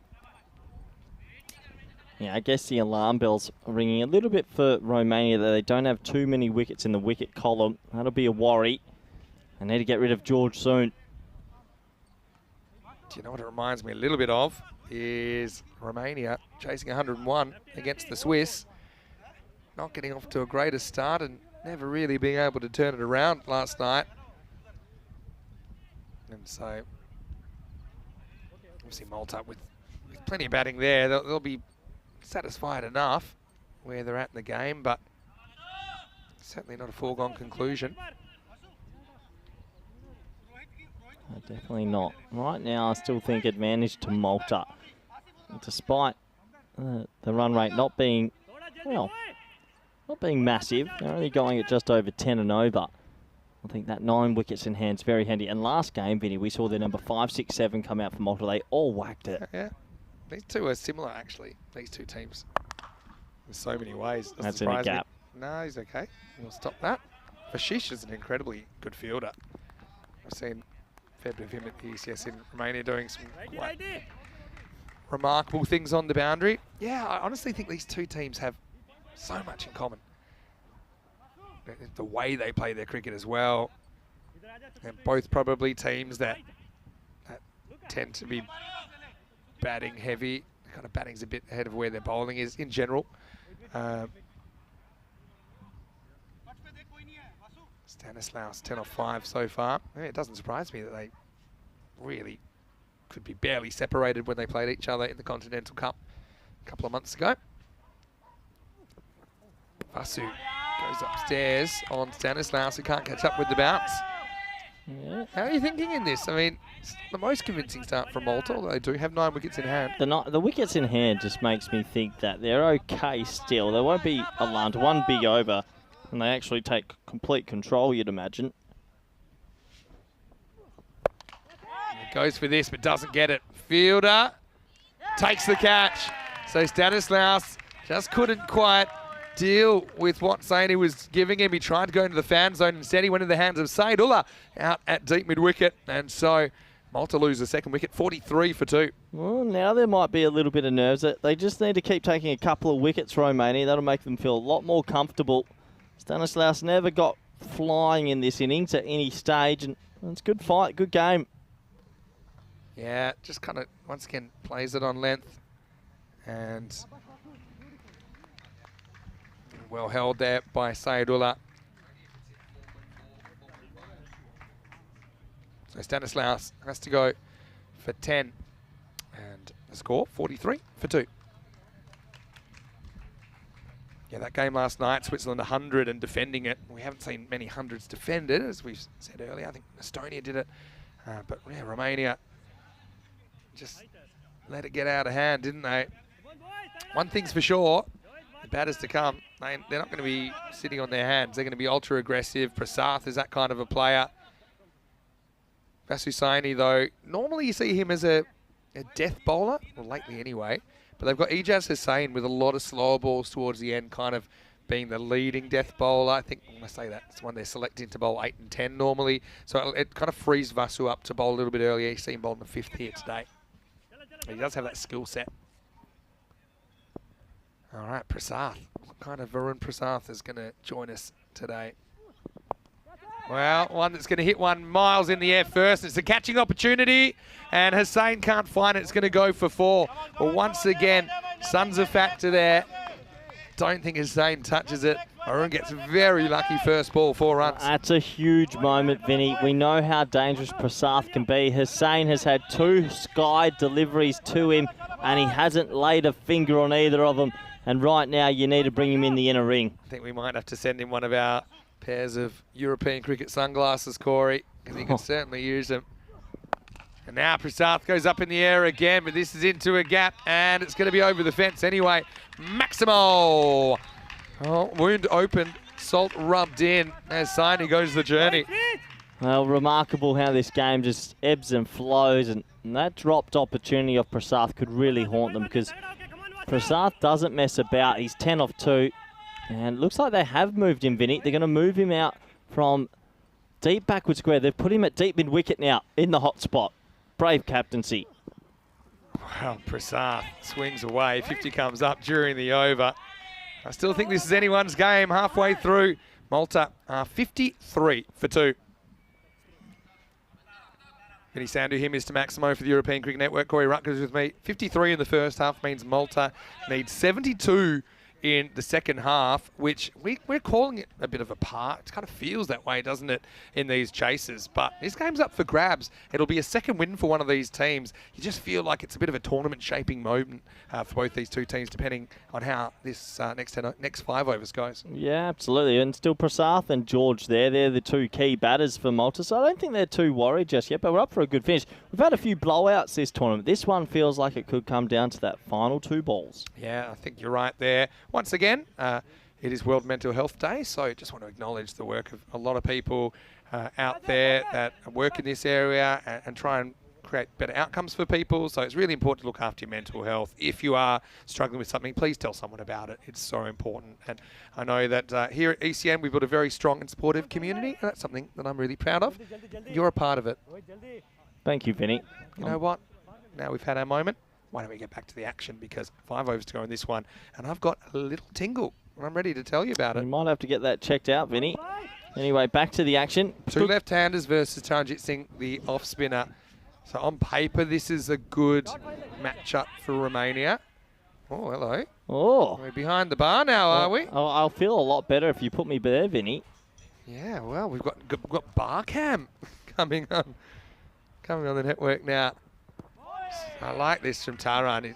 He knows that Basil doesn't really like to charge. He's not really a charger. He likes to play it from the crease. So he's kind of almost daring him to charge. And he's taking all the air out the ball, slowing isn't he? it, actually spinning it.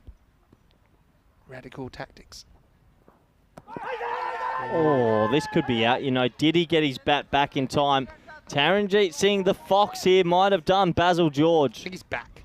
But we'll have a look at it on the replay. They have asked for a replay to assist the third official. This is close. Quick hands from Natagotla. I felt he got back. Oh, wow. And does it stay down? It does. Even if that bounced up, would that be in or out? That would be out on a stumping, because a stumping isn't a run out. Okay. So in playing your shot and the immediate aftermath, you kind of have a responsibility to keep something grounded in your crease. And that's where that comes from. That's why the rule's there. Yeah, so it was actually so slow. It took so long to get to Natagotla that I think he was able to get back. Oh, Basil needs to actually go over the offside with this. Go over cover if he can. Go with the slowness and the spin. He's trying to go against it. It's very difficult. It's working for Taran. I wonder if he's thinking about charging. He's worried about the turn going past his outside edge, though, I think. Pushes it through. So there's the variation. Has that been caught? No. Oh, no. It carried to Vashisht, who I didn't think he thought it was going to carry. In the end, it did. Caught him by surprise, and the catch goes down. Wow, that's a big miss. That's Basil George dropped. He definitely got there, Vinny. And have a closer look. He sort of he collapsed at the wrong time. Yep. Hit him in the forearm. Missed his hands. Prasath waits on it. Luca's got a bit of work to do. Didn't Luca field well last night with 2 catches and involved in a run out as well? Really good young Romanian cricketer. Yeah, he really did field well. So another run to the total. Rates up past 16 now. Oh, he spoils this one. Once again, he's getting confused. Use the other side of the field, Basil. He's found his kryptonite, I think, hasn't he, in this over? It's working. Well, this is an amazing over. Now this puts Malta a little bit behind. Oh, Basil again is just too slow to go, wasn't it? So Taran with a great over. No boundaries in that whatsoever. And the score, 55 for 2 after 6. I don't know if Romania have another spinner that can take the air out of the ball, but why not do it? Basil George. So Thiessen is the only other one that comes to mind. He's an occasional off spinner, but only 2 singles off that over. Yeah, that over's almost like the opposite of a 25 run over, and they take control. So now they're behind. What's the opposite of magic? Opposite of magic, dust. The dark arts. Oh, there we go. Cyprus. It's probably the only thing they've hit out the middle for the last few days. Cyprus, at least they're still having fun. I'll be happy to be. There you go. Be happy to be hitting a few out there. It was a tough one against the England 11 earlier on. There's no one from Cyprus who's really able to step up. But I mean, we've talked about these kind of games a fair bit during this tournament. Anyway, Abdulatif to bowl his second.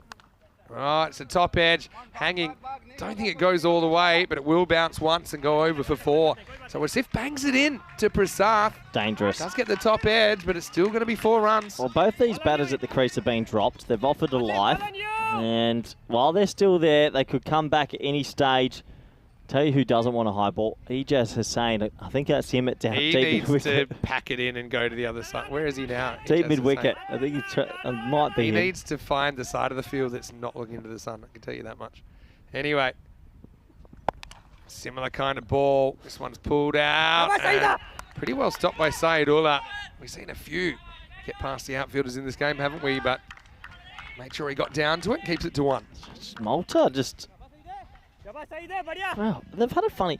They almost beat England, then they couldn't defend against Switzerland, and if they lose this to Romania, it's been a weird group stage for them. They always do weird things here at the ECC, Malta. This is pitched up a bit. Again, should just be a single. They've kind of turned the tables on the percentages, so it was kind of 67-33 to Malta originally, and now it's gone up even past 67 for Romania. It's 70-30 at the moment. 3 a ball, basically. That 2-run over... it was all, yeah, look, game on, but that 2-run over really changed the script. Well, that is laced, but Luca, with strong hands, is going to make the stop. Again, fielding's been really important. They've been good on the ground for the most part, Romanians. That's only a single. Brilliant from Luca. He hit that so well. And look at that, taps it down. Saves 3. This is a good over for Romania again. Really proud of Luca and where his cricket's at. Also a pretty good bowler. I'd love to see him get an opportunity at some point. Maybe tonight. It's not happening. This is the thing with, like, on paper it should be easy, but you don't score runs on paper. You can just see the timing from Malta hasn't been there. Romanians have exploited a few areas that have made the Maltese batters uncomfortable. So despite being 2 down, only 2 down, they're miles behind in this game now, Malta. Last ball is 7th. Again, this one should be fielded, and it is. So that's also a pretty tight over. Started with a 4, but then only singles. So 9 come off that. And 3 overs to go. Slipping away for the Maltese. It's 64 for 2 after 7. Coming up next, Cyprus versus Switzerland. Last roll of the dice for the Cypriots. Obviously, they'll be pretty happy just to get back out there, I think, after what happened earlier when they were bowled out for a very low score against the English, and the second innings didn't even go 2 overs. And that is the official coin that we use for the tosses here at the European Cricket Championship as part of our merchandise store. So yeah, we're getting around there. We're behind the bar now. We're in the merch tent. Some really good things out there. What would you pick out of the merch store? What would you like? I like the shirts, to be honest, as that is miles in the air. Well, another chance. This could catch the match. And dropped and loses his footing. It's not him again, is it, Vinny? No, that's Saidullah. I think that's been moved out there because Hussein's bowling. Look, doesn't go for 4. It's not a disaster. It's a tough catch looking straight into the teeth of the sun. He did drop it up, but then it didn't land anywhere near him on the second attempt. Can Basil George get going here, or is this going to run away from Malta? Not going to leave the infield either. Just be a single, but Hussein's going to give you a lot of slower balls. I suppose his natural kind of leg cutting slower ball, it kind of cuts into the wheelhouse of the left-handers, but yeah, Basil 30 off 25. Again, yesterday against England, he was on kind of 3 a ball kind of strike rate. Today, what's that? 120 strike rate. Tough game, this 10 over cricket. More bold. Yeah, just boundaries haven't come, have they? For these experienced Maltese batters. They're almost curtains, Vinny. Remarkably, they've still got the 2 biggest strikers at the crease, but they just can't get it. And you know me, I don't hold a grudge, but I remember you scoffing at me at the halfway point of this innings. We haven't seen any defences like this, Vin. Basil George is, unfortunately for him, just lost complete timing. Retire out Basil George. You might have to. Could you? You could. No one's slipping away. You're hoping it just clicks. He needs those Men in Black glasses just to erase the last 7.5 overs for his memory. And this is probably going to be 4. I still don't think it was quite out of the middle, but it was placed into the gap. So to say that was required was an understatement. In fact, the rate's gone above 4 a ball, so that one pretty much holds it steady. Vinny, at the 5th over mark, they were on 53. And then after that, it went ... 1 1 ... 4 1 1 1 1 1 1 1. So they've just, after the drinks, after the break, just lost all timing. That's a good example of it. On another day, maybe you can drive that up and out of the ground, but today, that's just going to be a single, and that's the end of 8. Malta fading away, 72 for 2. Yeah, it's quite remarkable that since the drinks break, they've only made 19 off the last 18 balls, and that's pretty much killed the game for them. Yeah. Even if you go at 10, 10, 10, you're still in it, but they just completely have lost all that energy. Maybe they needed a hype for drinks. Maybe, but also I think you got to give credit to the Romanian bowling and fielding pressure. They've made some important stops on the boundary. Bowling pressure, I agree with. Fielding's been a little bit haphazard. Dropping catches that you can't see into the sun. Give them a pass on that. But I think there's been some important boundary stops.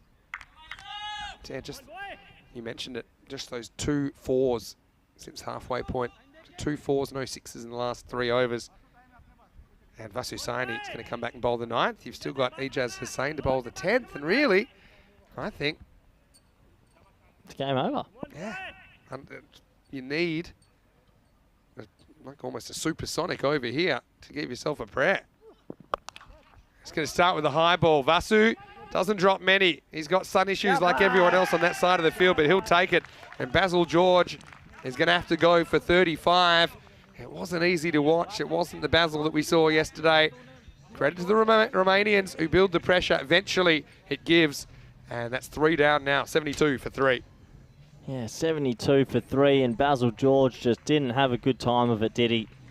Lost his timing, looked like a different player compared to yesterday. And Romania, they're going to go on to a very good win here. Yeah, they are, and yeah, kind of felt for them last night because they just cannot seem to get their batting going, which is a real strength of theirs. Malta experiencing some similar issues here in match 8. Basil goes for 35, score 72 for 3. But yeah, the 101 chase against Switzerland going off the rails. Look, as you'd know, Corey, being very experienced here and obviously coaching at one of the teams as well, it's rarely smooth sailing, so teams have their ups, the downs, missed opportunities, things that'll frustrate you, but it's just about, I suppose, hanging in there, making it to finals day, trying to play your best cricket then, and you never know what might happen. Vasu, 2 for 11 off his 7 balls. Gets a dot on the new batter. This is Jaspal Singh coming in at number 5. Yeah, he's come out a little bit too late, and well done to Romania here. They've just done enough. Could see Dave in the chat, keeping everyone informed about the accommodation. Yeah, well, can't tell you. He's not lying about his height. Dave, hoping to get over the fan zone at some point. Obviously pretty busy around the ground. There's such a big tournament. And hello to Sarabjit as well. That's Taranjit's wife, who is also in the comment section. Sarabjit, hopefully you're well. I bet you're really proud of Taran's contribution in this match with the bat and the ball. Malta aren't going to get anywhere near this, are they? No, quite remarkable, Vinny. There's another skyer. Who wants it? And I think this is staying in the field of play. Oh, it's dropped. And it's going to go for 4. Well, that's Taranjit. Again, a long time to get under it. The higher they go, the faster they're travelling. All you physicists out there will know what I'm talking about. The 9.8 metres per second. And by the time it came down, Taran had slightly misjudged it off the hands, 4 runs. Yeah, quite remarkable, isn't it? They've been able to hit it high, but just lost all the distance here, Malta. This is a pull shot again, not quite time. It's into the gap, and that'll be 4. So Prasad trying hard, but you can feel all the sting's gone out of this game now. Yeah, really peculiar chase, it has to be said. Especially because it's been their major players who have lost their timing, but Prasad is still there, and Yeah, he'll be disappointed as captain. It's a chase that needed a big over. It needed a magical over somewhere in the middle. It's just never come. In fact, it's the opposite of that. South misses this off cutter outside the off stump. End of 9. Saini, he's going to finish with 2 for 20. So he did very, very well. So also I think his batting was important, even though on the stat sheet it won't show anything too impressive, but he was involved in that partnership which stabilised Romania's innings after losing 2 quick wickets. It's 81 for 3 after 9. Yeah, Taranjit's overs there, really important. None for 20 off his 2. Abdullah Sif very tight as well. And Vashish hasn't done bad. In fact, it's been a bit of a team effort. Well, it looks like Luca Petra's going to be given a bowl here, and yeah, good opportunity for the young man. Yeah, Luca really is only one of several young Romanian native players that's coming through the ranks. Also, we had an answer about what's the opposite of a magical over. I'll tell you what it is after this. Over to Luca Petre. Not bold, hey? It's good action. Gets it pretty much where he wants it. I think he's just happy the first one is remotely straight. Have to have a few nerves here, Luca, but he doesn't need to. He's a good cricketer. He's always bowling. He's always batting. He's always fielding. He's always around cricket. Pretty good practice facilities there at Moira Vlasia. Now, he might have a wicket. Sathis is trying to find it. And now has a bit of a job to do to keep it inside the field of play. It'll go down as 2. So, you know, the opposite of a magical over, opposite of magic is tragic. Oh, okay. So magical for the batting side or tragical? I'd say tragical is 3 or less. From the 2 balls I've seen from Petra, he'd be in the best 3 bowlers in the Malta team right now. He's actually quite good. They need to use him a lot more. Not disagreeing with you there. This one's kind of in the slot though, and clipped away. It's going to go all the way. Maximo! Well, they brought deep mid-wicket in because it's at the end, but if deep mid-wicket's back, that's probably his first wicket. So, from what I've seen, though, from compared to some of the other bowlers in the Romanian lineup, give the kid a bowl. Yeah. I'd like to see him being given opportunities. Obviously, seen how good a fielder he is. A lot of support for the youngster now as he runs into Jaspal. 3 balls to go in this contest. Oh, and he gets a tough return chance that he can't hold on to. That's belted back. He'll be disappointed he doesn't catch this, you know. Oh, well, bit of self-preservation, I think, first, Vinny. Still a young man. We want him to have a fruitful future. We want him to live many generations of Petries to come. 2 to come here. Now, this looks high, but it's also pretty handsome. Straight over camera 1. Maximo, another attempt. Goes down the other side of the fence, Malta, to 95. Well, he keeps dropping him, the ball boy. Yeah, and he's not even touching them, which worries me because he's going to get one in the head soon enough. Wouldn't be the first time. Hello to Indy if you're watching. All right. Is Indy still with us? It's never the same. Here's the last ball of the 10. Can Petre get a wicket? No, he'll get another chance, though. It's not a bad result, actually. Wow. Like it. Game, set, match. I agree. Sometimes, Vinny, you just got to call it. Look game at over. Batter. You say, what are you talking about? No, game over. I rate it. It's time to move on. And over the leg stump for me. And Sully's just said, you know what? Wow. He just said, you know what? It's time for a bit of a rest and game over. Don't ask me what's happened there, but it's shaking of the hands. Yeah. You got to love it. Awkward handshakes all round. You'd be disappointed if you had your over-under with 1 more run. Oh, look. Tell you what, sometimes there's happy endings, there's sad endings, and sometimes there's just endings. And in the end, I think Malta mercifully, they stopped at 95. So the final margin of victory is 29 runs. Luca Petre, nice over from him, goes for 14 in the end. Isn't quite able to come up with the breakthrough. I was saying it was quite a good call if it's wide for Luca because he gets another chance to take a wicket. No, that's great. That is what I want to see more of. When the game's dead, get him off the field. You love bending rules, but tell you what, Romania, much as they were disappointed to miss out in that chase against Switzerland last night, this time they defend a fairly modest score of 124. We talked about removing the top order. But I think they did the next best thing, which was kind of just stifling the top order. Okay, they got Zishan fairly early, but they weren't really giving too many opportunities for the Maltese to hit the balls out of the ground. And when they did, the Maltese weren't really able to find the middle of the bat. So some happy Romanians. And up St. Martha, giving a few free high fives down there on camera 5 as we roll the videotape. Looked a bit under par, didn't it? The 125 target. Romania, they'd have to bowl and field well if they were to defend it. I think that's exactly what they did, Corey. They did bowl and field well. It was a peculiar sort of innings because the main men were there for a lot of the time. Basil George was hitting it. Zishan got out early. He'll be disappointed because he's been pretty good in this competition so far. But overall, the runs were just piling on, and the runs weren't piling on, and dot balls were happening, and it just sort of felt that we're waiting for a big over, and it just never came, Vinny. Yeah, sometimes it's the waiting that kills you.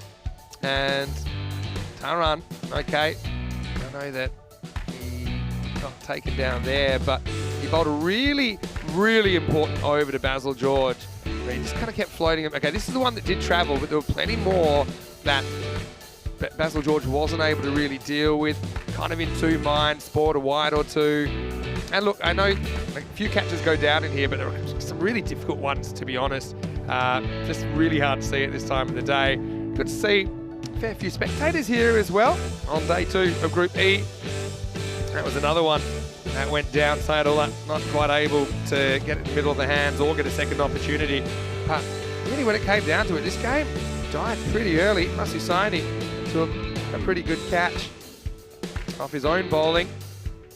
And then really, Malta, that facial expression sums it up, because just never able to get going. If I look at the numbers as far as how many boundaries, they had 7 sixes and 5 fours. So 12 boundaries total in innings. That's just pretty much 1 and over. And that's not going to win you too many ball games here at the Khartoum Oval. Romania get their second win of the tournament. A bit of a backs to the wall story there. And for Malta, classic cricket. Sometimes you got it, sometimes you don't, and they didn't in this one. Basil George laboured for 35 in 29 balls, and he had to feel for Basil as well, but he just couldn't counter some of the tactics that were coming his way. Zishan Khan went early for just a couple, Stanislaus for 10, Prasad 28, including some late runs. Jaspal was able to whack a couple of sixes towards the end, but it was too little too late. As far as the bowling went, really good team effort. I think all the bowlers used did their job. Abdul Latif 1 for 15 gets the figures. Basusani 2 for 20, but looking at that, Petro goes for 14 in the last, but apart from everyone else, 10 or less, and that's exactly what you need to do if you're defending 124. No magical overs coming at all. So we've got a bit of a break now. We'll be back in around about 45 minutes with the next game, Cyprus versus Switzerland. Some TOTS news to come as well. And I'll see you shortly. Vinny Sandu, Mr. Maximo, alongside Corey Rutgers. And also, we've got an interview to keep you busy with Daniel Weston sitting down with Slobodan Tosic, and it'll be good to hear his thoughts on cricket. And Dan's doing a great job with those studio interviews. Anyway, for now, it's Vinny Sandu, Mr. Maximo, alongside Corey Rutgers. Rico back shortly as well, and we'll see you at the other side of this break with more Dream11 European Cricket Championship.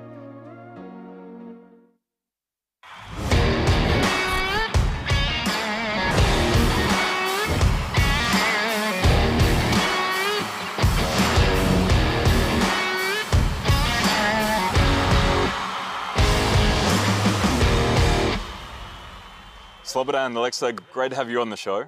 I'd just like to talk to you about cricket in Serbia and find out about some of your first memories of cricket and how you played it and how you got into it.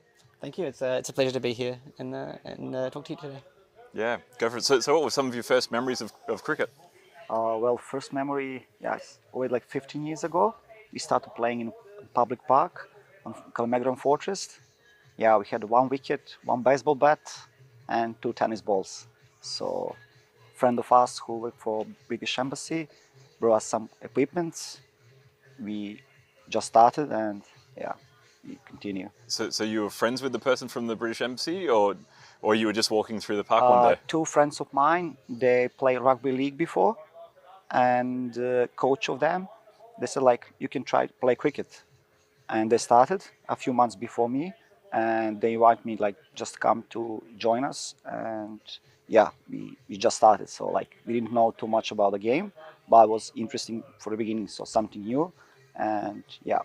Incredible. And you're playing rugby league as well? Because there is, rugby league is growing in Serbia, right? Yeah, but I didn't play. I just played basketball before during my. Okay, right.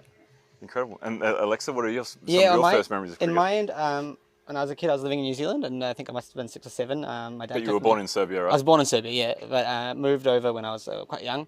And when I was 6 or 7, I think my dad took me to a New Zealand-Sri Lanka T20 game. And at the time, it was a bit of fun, and so I grew up knowing about it, not playing too much, a little bit in school.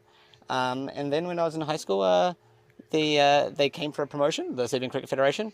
And I was like, oh, that looks like something that would be interesting, and I get to connect with my New Zealand past as well a little bit, and so I got involved. So you took Serbian cricket to the schools. That was a development plan that you focused on. Yeah. After like few years, we had like couple of clubs. We started with the league, we own the federation, and we starting to promote cricket in elementary schools. So yeah, we are going in schools, try to explain the kids like what's the game, and youth and come to join us and play cricket. Incredible. Yeah. So how many coaches do you have now in Serbia? At the moment, we have one guy who is doing level 3 course, and we have already 12 L2 coaches. 12? Yeah. Incredible. And is this mainly in Belgrade, or are they spread throughout the rest of Serbia as well? So I think there's so it's not, most of the cricket is played in Belgrade. However, there is a club up north in Bački Monoštor, and there's also another cricket community and a club further south from Belgrade as well. So it is growing outside, and we're trying to reach out of Belgrade and not just make it a centralized system. Yeah, that's fantastic. And the cricketers are there immigrants coming into Serbia now to play cricket as well?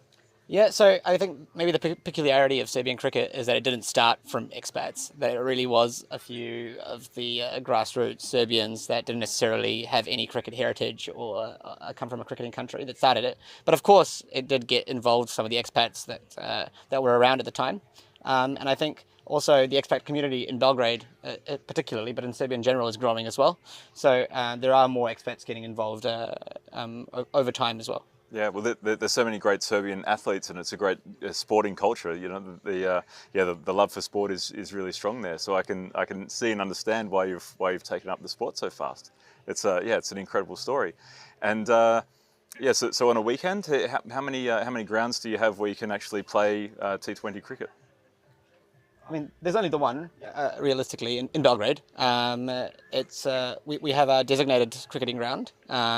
It's slightly outside of the city centre of Belgrade, and we play every Sunday. With a permanent pitch?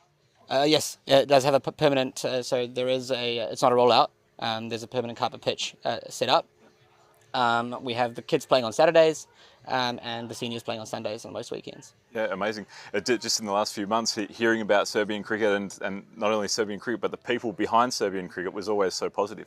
So you have to see cricket in Serbia. You have to talk to the people in cricket in Serbia. So we're delighted to have you involved in an event at this stage, you know, and to see the Serbian cricket community come together it's fascinating. Are there people back home watching and supporting everything that you're doing here? Yeah, they're on YouTube every day, sending us support, and like they're enjoying. So like, yeah. And there's an understanding of the rules and how do you see? Is it something that's still peculiar to them, or is it something that they've really got into understanding the rules and how the cricket develops? I mean, for the general public, it's still definitely a novelty sport, and something that when they get in contact with, it leads to initial confusion, and they're trying to figure it out. For the people that are involved with the federation and have played a few games, being the parents of the kids, they're fully embracing the culture. So they really do now understand the game and go to the games and watch and enjoy cricket as well. So we get a lot of nice messages from home. So it's really nice. It's a testament, I think, of the passion of the community back home, that they're really enjoying us being here, and so are we. Yeah, and you do a lot of promotion on social media around all the activities, because it sounds incredible. If you're through these schools, there's a lot of parents, and it'll go viral in the way they talk about the game. I think there's a reasonable social media presence. especially with the women's team and the kids. We recently had last weekend there was a tournament, an under 15 tournament in Belgrade, with the Serbian team played the Czech Republic. So this was a really big event where all the parents came out. It was just a really good time. Yeah, that's fantastic. Yeah, and who are some of your favourite cricketers around the world? Do you watch a lot of cricket? Yeah, I'm watching a lot of cricket. Yeah. So I'm enjoying watching the test cricket. So I'm a big fan of the Ashes. So that's my that's one first thing what I completely was in. So when I watched, it was series 2010, 2011 in Australia. First time in my life I watched test. I see that series, and that was the crucial moment for me. So I started to think what's that? So it's something new. Yeah, it's completely we already played 2 years before. We are just watching some video clips on YouTube, trying to repeat some shots, throwing the ball. And after that series, when I watched that 5 matches in a row in Australia, that's something interesting that go on. So that was the best thing for me. Yeah, that's fantastic. And I've heard that there's cricket bats being grown and produced and made in Serbia as well now. Yes, I think there is the bats are not produced there yet. But they're being grown. The wood's being grown in Serbia. Exactly. Yeah. And the clefts are being prepared. But I think it's an operation that is on the up as well. Yeah, it's incredible. If you've got children playing cricket in schools and you've got cricket bats being grown, the trees being grown in Serbia, it's an incredible story. You should be very, very proud of it. Yeah. And where do you see cricket in Serbia in 5 to 10 years? Our focus for last couple of years and next couple of years, it's to push the kids. Yeah.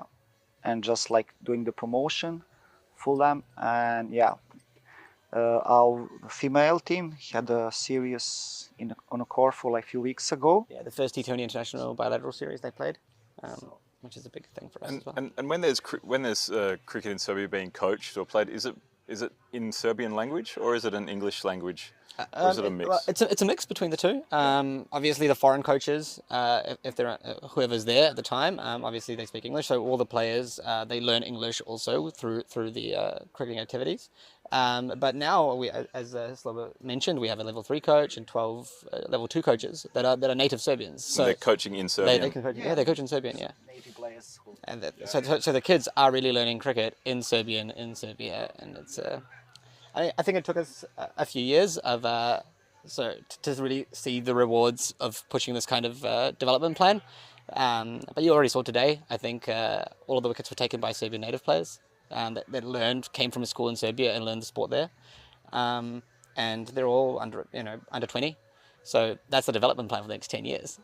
They'll be part of the team. For that. And those Serbian cricketers are being seen by Serbian junior cricketers back home, and the highlights and what you're putting on display here is inspiring that next generation. Oh no, it's huge. I mean, you can see. I mean, the level of production is remarkable. So we can really use this now to promote it to kids, show that there's a pathway to the national team. You can go to really high-level professional events through the sport as well. That it's not just something that you go play just outside of Belgrade on Sunday. It can really take you places, and it's a huge drawing card for us as well. Yeah, no, thanks. I'm so proud to be involved with my little part in seeing and the development of cricket in Serbia. As I say, there's a really strong community of European cricketers that know what you guys are doing in a really positive way. So you should be very proud of everything you've achieved there, and it's incredible to see what's happened from a meeting in a park with the British Embassy to playing cricket with a bat and ball to now what you've done. So you should be very proud.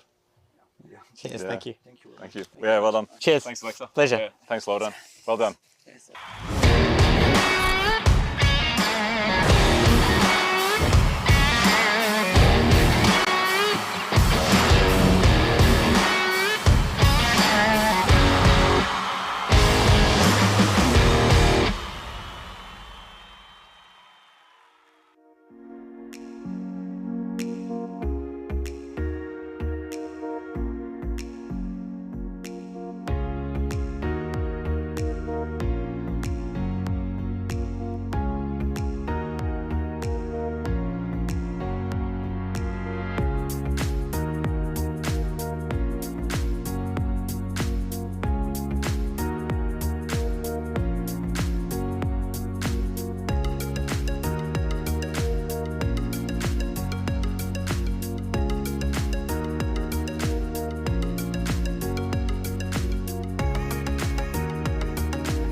Australian Cricket Championship is proudly brought to you by Dream11, HCL Software, Junta de Andalucía, and Stake.com, and the official charity partner, Share the Meal by the United Nations World Food Programme.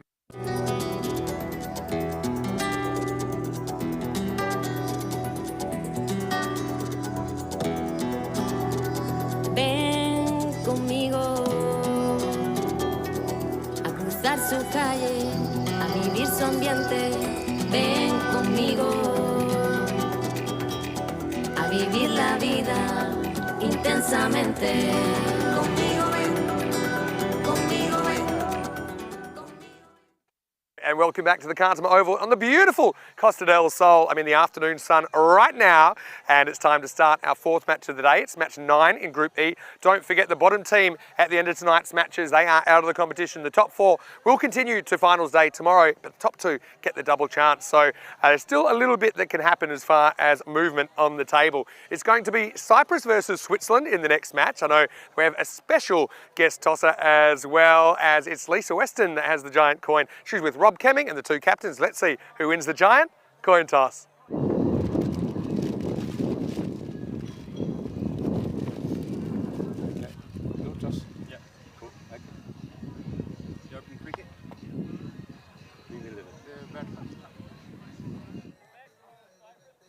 So Cyprus have won the toss and their captain Tejvinder Singh has elected to bat first. Look, good on Cyprus for batting first. Obviously went off the rails a little bit earlier against the England 11. They got rolled in the 30s and that second half of the game didn't even last 2 overs. But that's one of those things, you just got to put it out of your mind. Obviously England 11, they were kind of playing at a different level to Cyprus, and that's not really a knock on Cyprus. It's more a comment on how England 11 are playing week to week. And so I do like that Cyprus have batted first, and we have seen some of these guys really be destructive at the Ipsonas cricket ground when we are there in Cyprus. So they're going to bat first, they're going to try and put a big score on the board, and maybe they can restrict the Swiss. Having said that, I don't think the Swiss mind batting second at all. They pulled off a record Cartama Oval chase of 157 earlier on. 158 was the target, and so they were in incredible form, weren't they? And Hassan Ahmed was great. Idris at the top as well. They did the job, didn't they? So Switzerland, I think they're pretty happy with that toss as well. I'm very happy, and thanks to the Swiss team, because they have given me some Swiss chocolates, and I might even share them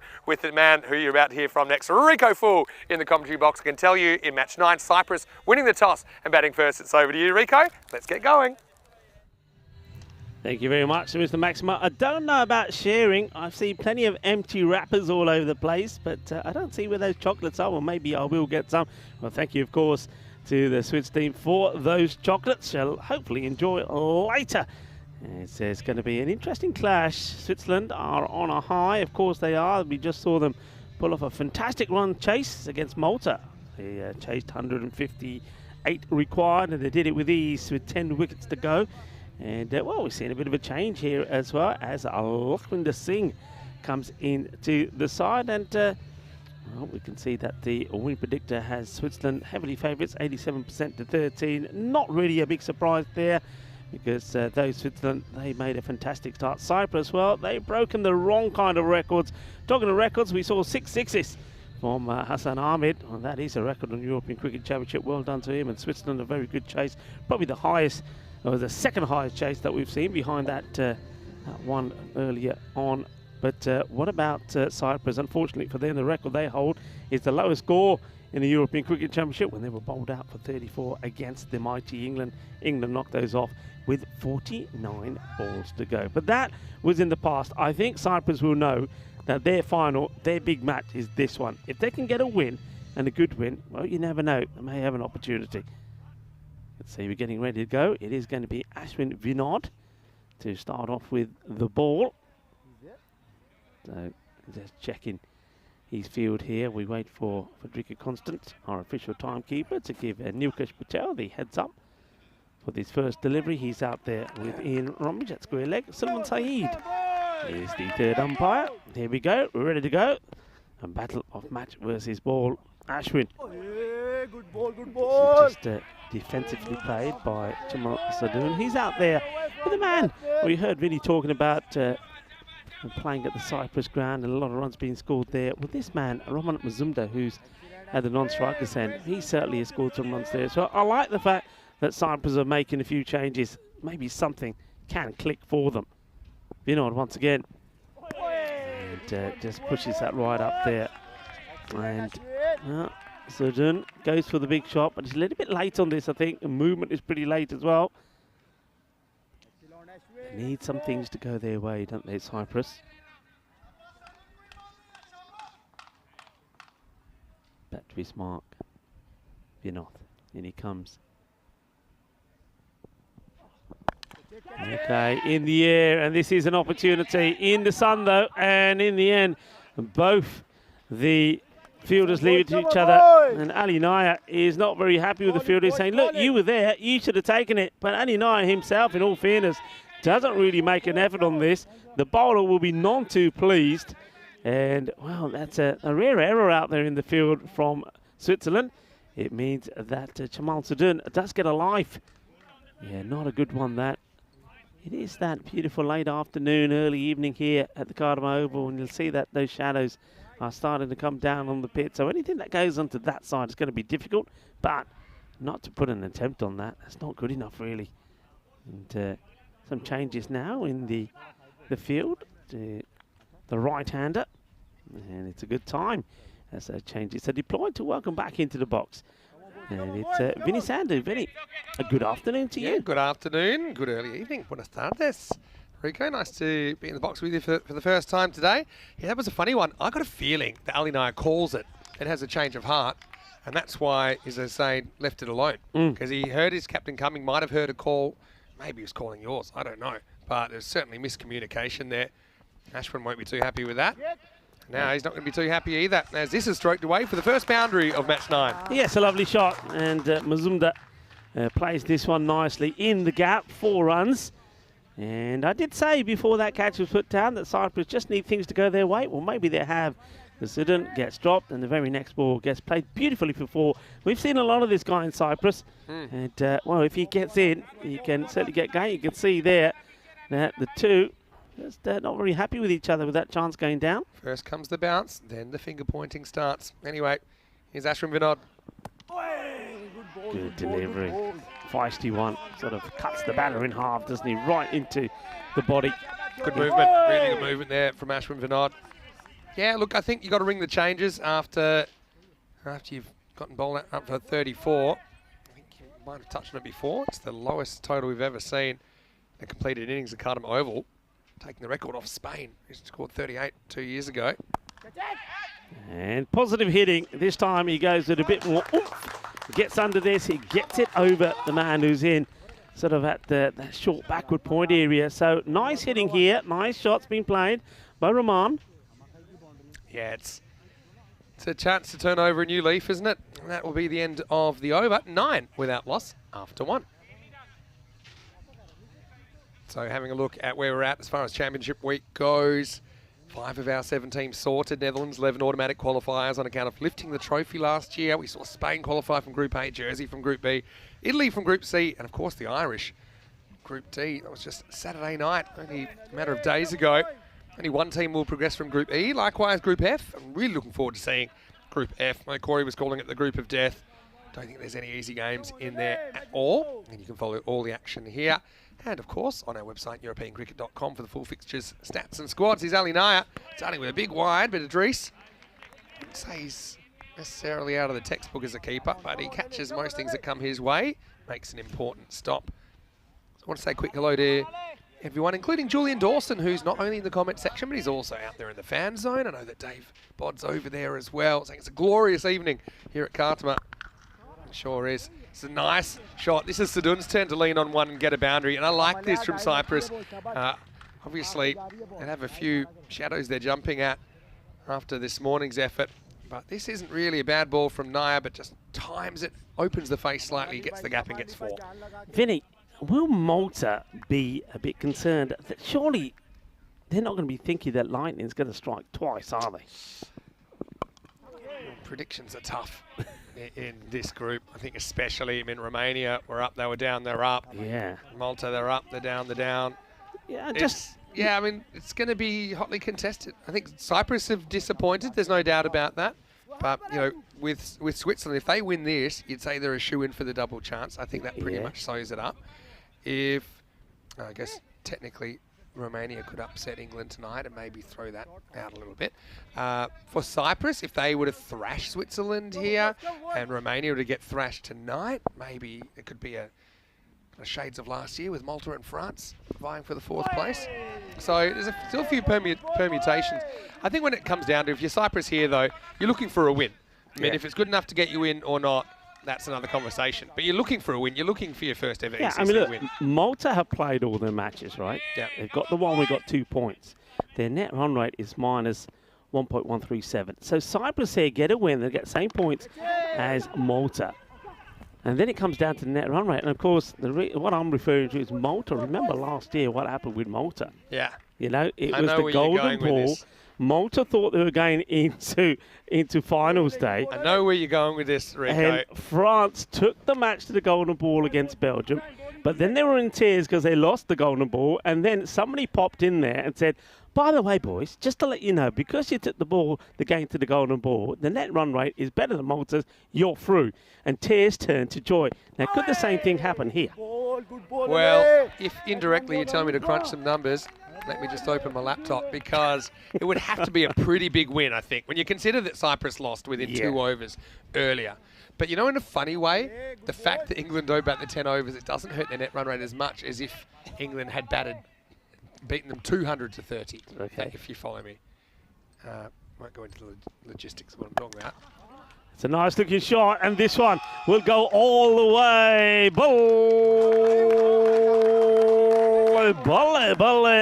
Manos. Arriba, porque eso es 6 carreras. Early Naya, the captain, gets hit for a biggie here. And that's what Cyprus have to do. They just have to believe. This is it. Like I said, this is their final. You get a win here and a good win. Vinny's crunching some numbers. But what I can tell you, the numbers on the board at the moment is 2 overs complete and it's 22 without loss. So they'd have to make up like 4.5. That's huge. Just without even getting my number crunching out, I think they'd have to win by like 190. If I had to guess. As that, really? Yeah. Okay. Well, it's a lot to make up. But all the mathematicians, they're rubbing their pencils together. And, yeah, prepare for some furious tapping on my keyboard. But it'll be a number. I'll let you know what that is in a second. Okay, so Mazumda on strike. It's going to be Abdullah Rana to bowl. And says go back, stay there. And I think the reason for this call is, and it's a good one because it's a direct hit as well, he's on the back foot. He rocks on the back foot and he's stuck in his crease and he's not ready to leap out of it. He can't spring to action, so he says stay there. It's a good call in the end because he would have been running into trouble, Mazumda. I've got good news for Cyprus fans. Okay. It's not great, but it's good. And, well, that's great. And there's going to be 4 runs. Nice shot. I'm liking the aggressiveness. Well, why have they been hiding Ramon Mazumda? I know that he's been 12-man a couple of times. We've just not seen him out there with the bat. And does surprise me. Well, there he is at the moment scoring good runs. All right, come on, give us the news. They'd probably have to win by like 108 runs or more. So it's not like 190. It's not quite 190 then. So I mean, still. So it's basically game on. So you got to imagine that Cyprus are starting at like minus 109 at the start of the innings. So they have to knock that off. And then keep going. This is the team that did get bowled out for 34 this morning. But, I mean, this one's a bit more in their range, isn't it? I think, compared to what we saw earlier. Oh, well, this one really does climb. That's a good delivery on Abdul Rana. Well, Rana does mean frog in Spain. Well, that could have been a frog leaping here. A bit of a leapfrog. Look at the head, though, as well. You can see all he's trying to do is get some bat onto that. I think the Cyprus colours are a bit froggish as well. I love the green. Good comeback this from Rana. It's a funny one, because he does move towards it, but does he move early or not? I think this hits the tram line. Be an interesting replay. Can't touch the ball, boy, can't touch the ball. Rana. Moving on. Just plays this one out. Chases on him. Might get to the boundary. Oh, it's a good stop, isn't it? throws himself at it. And now they're going to have to be careful here. Oh, a direct hit, and he could have been out. The batter knows he was in trouble, diving to get in. But first of all, it was Krishnamurthy who made a very good stop. Great stop. You know, if this hits, I reckon it might have been out. It was pretty good. Yeah. Would it have been out? Oh, Would have been very, very close. Nice to see Krishnamurthy out there. So I saw, well, we saw a fair bit of him in St. Gallen's, and he sure played did. very well. Bangs it. Doesn't feel right there, Ranas. It doesn't go through with it. But I want to say a quick hello to everyone that's tuning in on ECN, of course, and fan code in the Indian subcontinent. We've got international broadcasters all over the world as well, carrying the broadcast. Millions tuning in. And yeah, interesting stage of this group at the moment.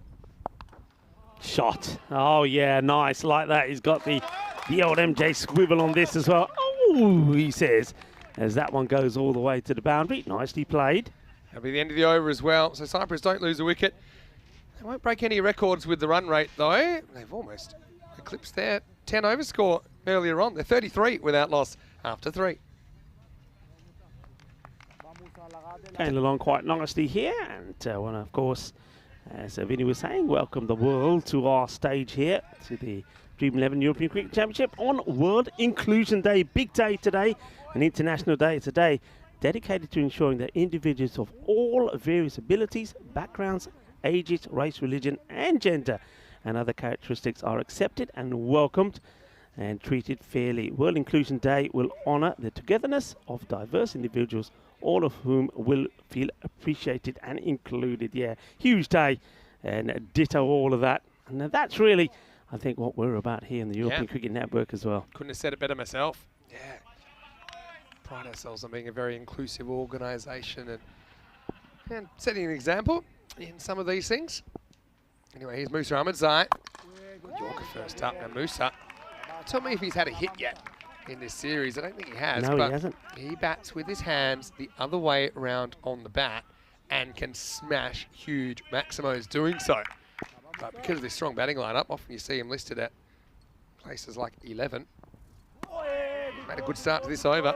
Yeah, have we seen him even with the ball? I don't think we have. This is the first time we've seen him. He's I know bowled a little bit in the series. I don't think I saw their earlier match. I didn't see their match against England. I don't know if he played in that one, but good start from him. He's got a bit of that slingy action, hasn't he?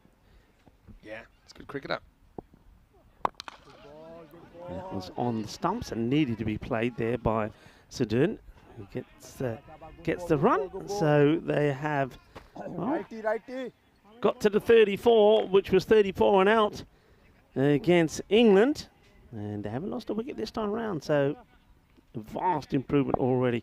But of course, both these batters are looking to get themselves in, and well, I suppose if they can get to a sort of a 180 sort of score, who knows?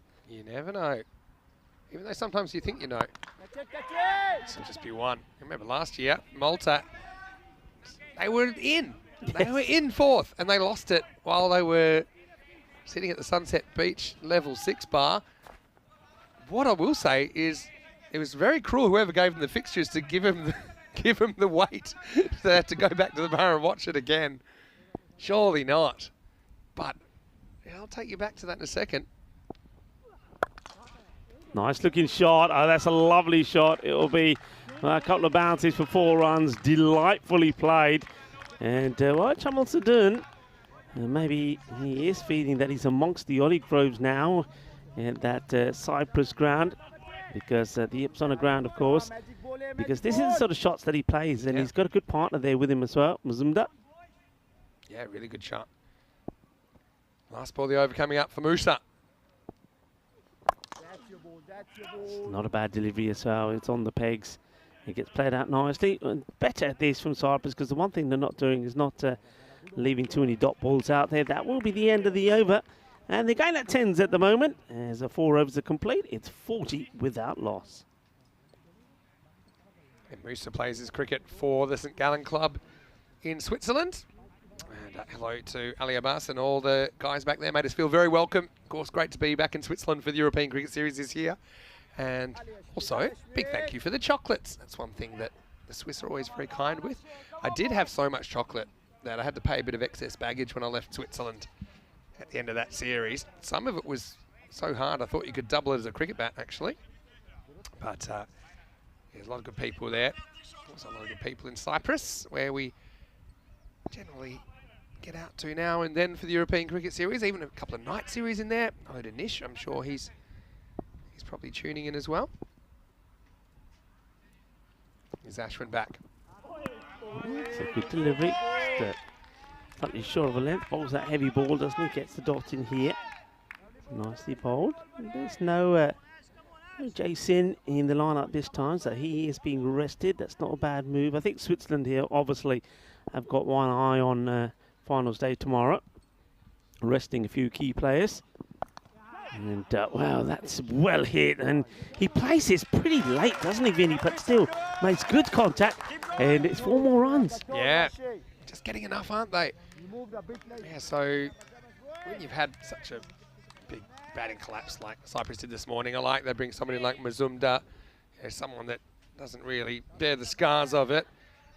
I like the Sadun's at the top. I think that's a good option as well. So but let's say they need to win by 110. Well, let's call it 105. Well, how do you do that? I mean, partly you're going to have to rely on Switzerland completely blowing themselves up with the bat. But let's say that you do that.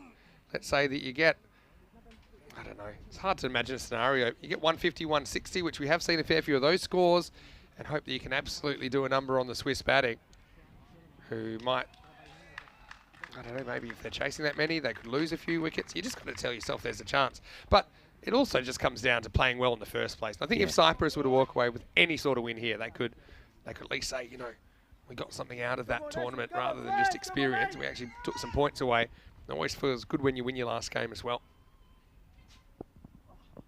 It's a good comeback there from Vinod Ashwin. Slightly slower delivery. I think that Sudan does pick it, but then tries to change his shot, and by that time he gets beaten by it. So good bit of cricket from bowler and batter. Interesting they didn't bring Ashwin back for the 3rd over. They've kept him back a little bit longer.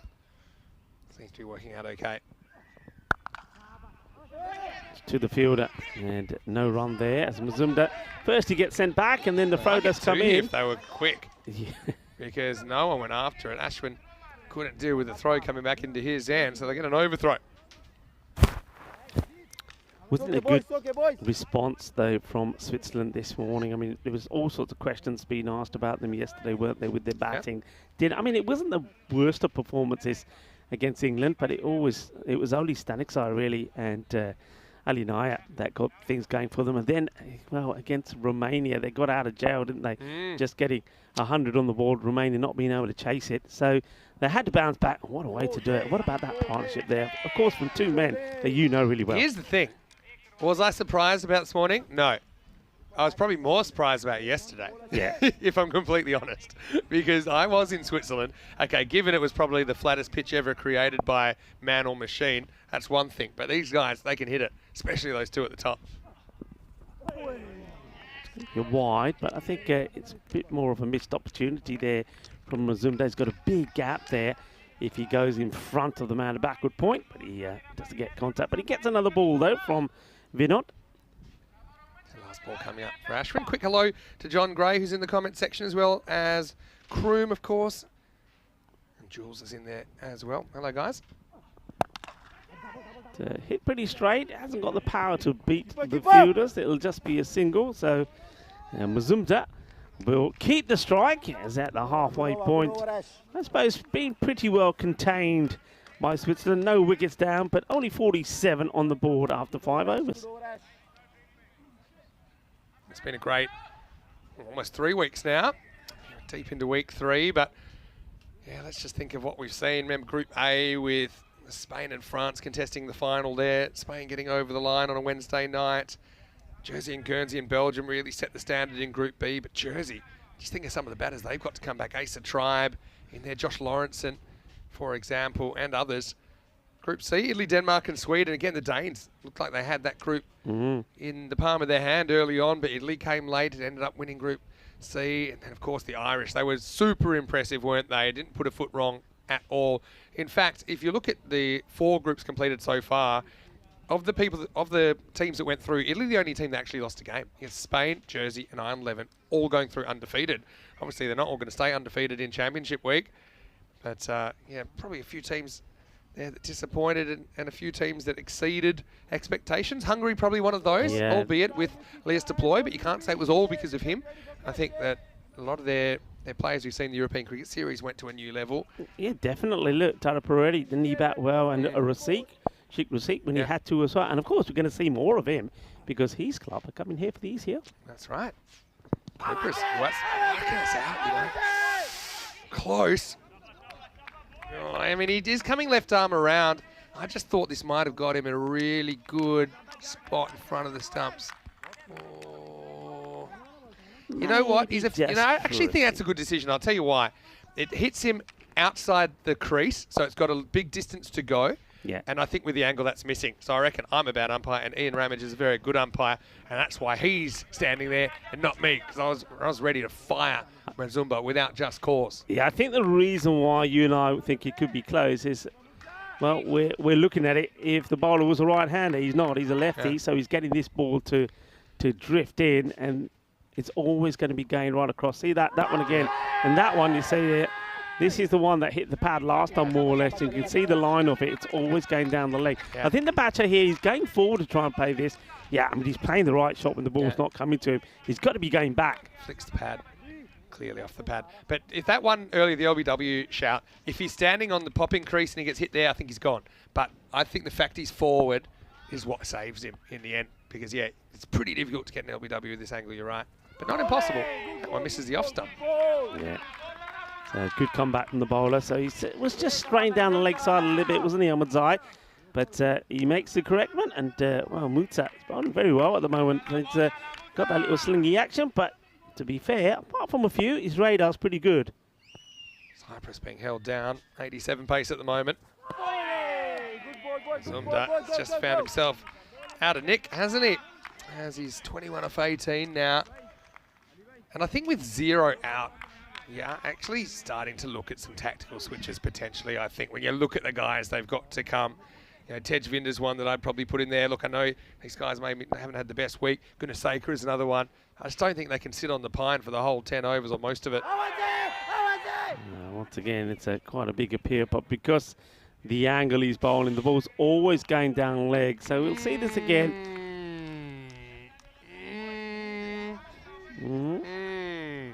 Still a lot to do, though, isn't it? Ball's still got a lot to do, and I think you can see leg stick there, and I know what you're thinking. I just get the feeling the ball is still going that line. Let's call it 1-1, and we'll just move on. But yeah, benefit of the doubt, I suppose. Anyway, I don't think it hurt Switzerland that much, although the next ball does disappear straight over the umpire's hat. Maximo! 6 to Sadun, badly needed as Cyprus bring up the 50 off the last ball of the 6th. Still pretty good couple of overs as Musa Ahmadzai concedes 14. It's 55 without loss after 6. No, behind you. On that yellow row. Yeah, I think making the change by taking the single off the leg by means that the left-hander is there, and when Chaman Sadun hits that pretty well, it's just he's probably thinking it's unfortunate he didn't get to face too many of those. But yeah, I mean, 55, 6 overs have been bowled. They've got 24 balls to go here. You need to get the acceleration on. You've got to be looking, I mean, Cyprus, if they've done the sums, they need to be getting to 109 and then excelling from there. And the way they're going at the moment, man, they may not even get to the 109. They've really got to get going here. 6 over check-in. Well, you'd hope with 10 wickets in hand, you can start pumping out some big overs. And that's why I'm thinking, you know, Mazumda, he can really go crazy. Although they've got the spin of Anish Kumar. Didn't he have a great game last night? He was quite incredible. There's the Cypriot flag. This one just knocked down for a single. I'm a little bit surprised that he didn't come on to bowl in that 4th over. Sometimes I think what happens with captains, when he did bowl in the last match, Malta did go after him, especially, I think, Varun Prasad, who hit him for five big sixes in the over. And as a result of that, he's gone out of favour a little bit. I think captains have to forget about what happened in the last match. I think they might be slightly tactical as well, because with Sadun, their left-hander, they might have hoped that Sadun had gotten out by this stage, and maybe you can bowl him at the 2 right-handers. But kind of time's up, so you've got to bowl him now. Well, he goes for it, but he doesn't get the middle of the match. Difficult one with the sun there, but beautifully dealt with No mistakes at all. And I think that's Roshananth, isn't it?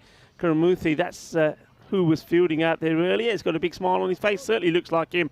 And I think Karamuthi takes the catch. Yeah, good catch. Looking straight into the sun at this time of the day, but saw enough of it, didn't he? So left hand doesn't pose too many problems for Anish. This is his zone out there as well, isn't it? But yeah, Krishnamurthy patrolling it at the moment and takes it with a minimum of fuss. So it's the wicket that perhaps Cyprus needed to lose. I don't know, to try and push for something more. So Doon sets the table with 29. It's 56 for 1.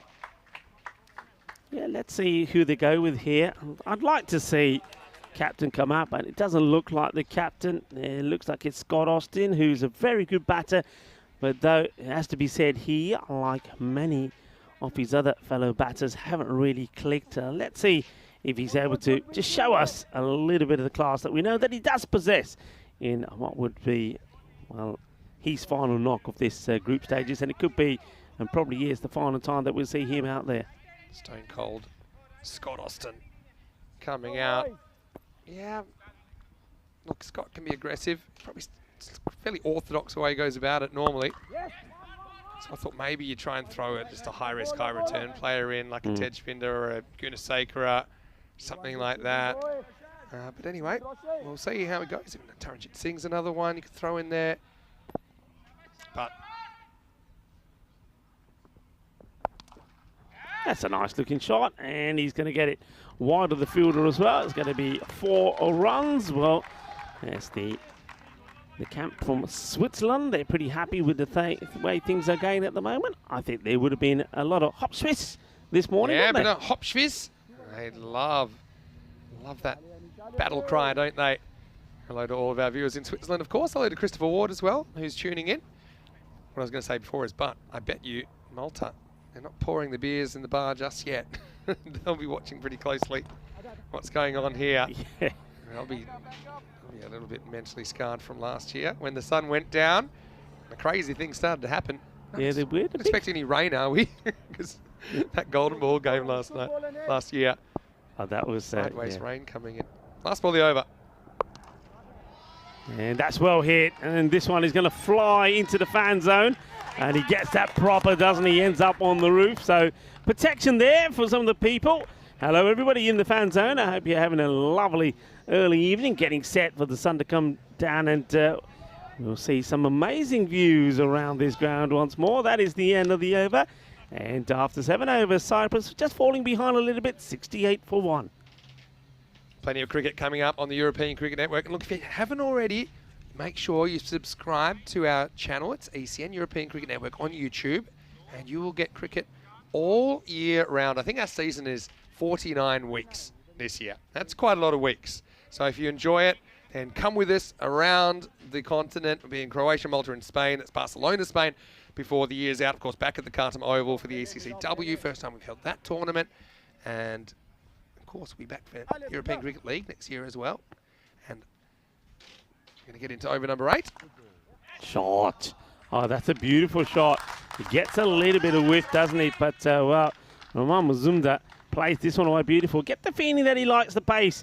And, well, he's a little bit cagey about the spin, but this is a really good shot. Look, he creates that. Yeah. Gives himself a bit of room, gets down on one knee, and he punishes it. Attempted Yorker, but just missed, didn't he, Abdul Rana? Yeah, I was going to say, I'm not sure if you noticed or not, but we've now ticked over to 370. Oh, have we? Oh, brilliant. Subscribers, yeah, we have. So big thank you to everyone. It's been growing so fast, so fast, and there's a reason. It's, I think, pound for pound, most entertaining cricket on the planet, or any other planet. Slower delivery, and he's just going to paddle that into the hands of the fielder. Well bowled. There's a good comeback from Rana. Gets a slow ball in there. And, well, it's a bamboozles Mazumdar. He's going to go for 31 of 23. Yeah, if you're trying to play this shot, slow ball is a tough one to execute it. And in the end, he kind of just clunks it. Now he gets 4 and out. That's not the worst, considering all the batting they've got to come. I like that he's trying something there, but a bit too easy for Musa Ahmedzai. Does catch with his hands the right way around. And so that will be a second wicket to fall. Cyprus, 72 for 2. Yeah, I think a lot of people that are watching via Swiss Sports TV, hello to you all, are going to be pretty happy at the moment. We'll be very happy with what you saw earlier, of course, when Switzerland did that amazing run chase. I'm guessing that is the second highest that we've seen in the European Cricket Championship. Is it after that one? After the... I don't think we've had one high at the Cardamar Oval. Yeah, no. So that is which the game highest. you're thinking? You're thinking Switzerland? I mean, Sweden, Belgium. Yeah. No, they only chased. That was only 150. That chase. And I'll tell you another notable one. Ouch. As it is big Tejvinder, the captain, coming in at the number 4 position. Yeah, we had a couple of big-ish ones. So, yeah, Sweden in the impossible chase, as we called it, chased 150 against Belgium, including something like 92 in the last 3 overs or something crazy like that. It was also England 11 in the final against Belgium, chased 149. But, yeah, 150 chases are pretty rare. Give you another one in there. As this is lifted up and out of here. Well, this is why I thought maybe this guy could have afforded to come in a bit earlier, because he does bring the power. Maximo, 6 runs to Cyprus. Yeah, Tejwinder, seeing the captain, sends this one out of here. Hasn't had anything go or too much go his way with the bat. We know this guy could be absolutely devastating, and that's the sort of things he can do. Let's see if he gives us a good flurry with the bat towards the end of the innings here from Cyprus.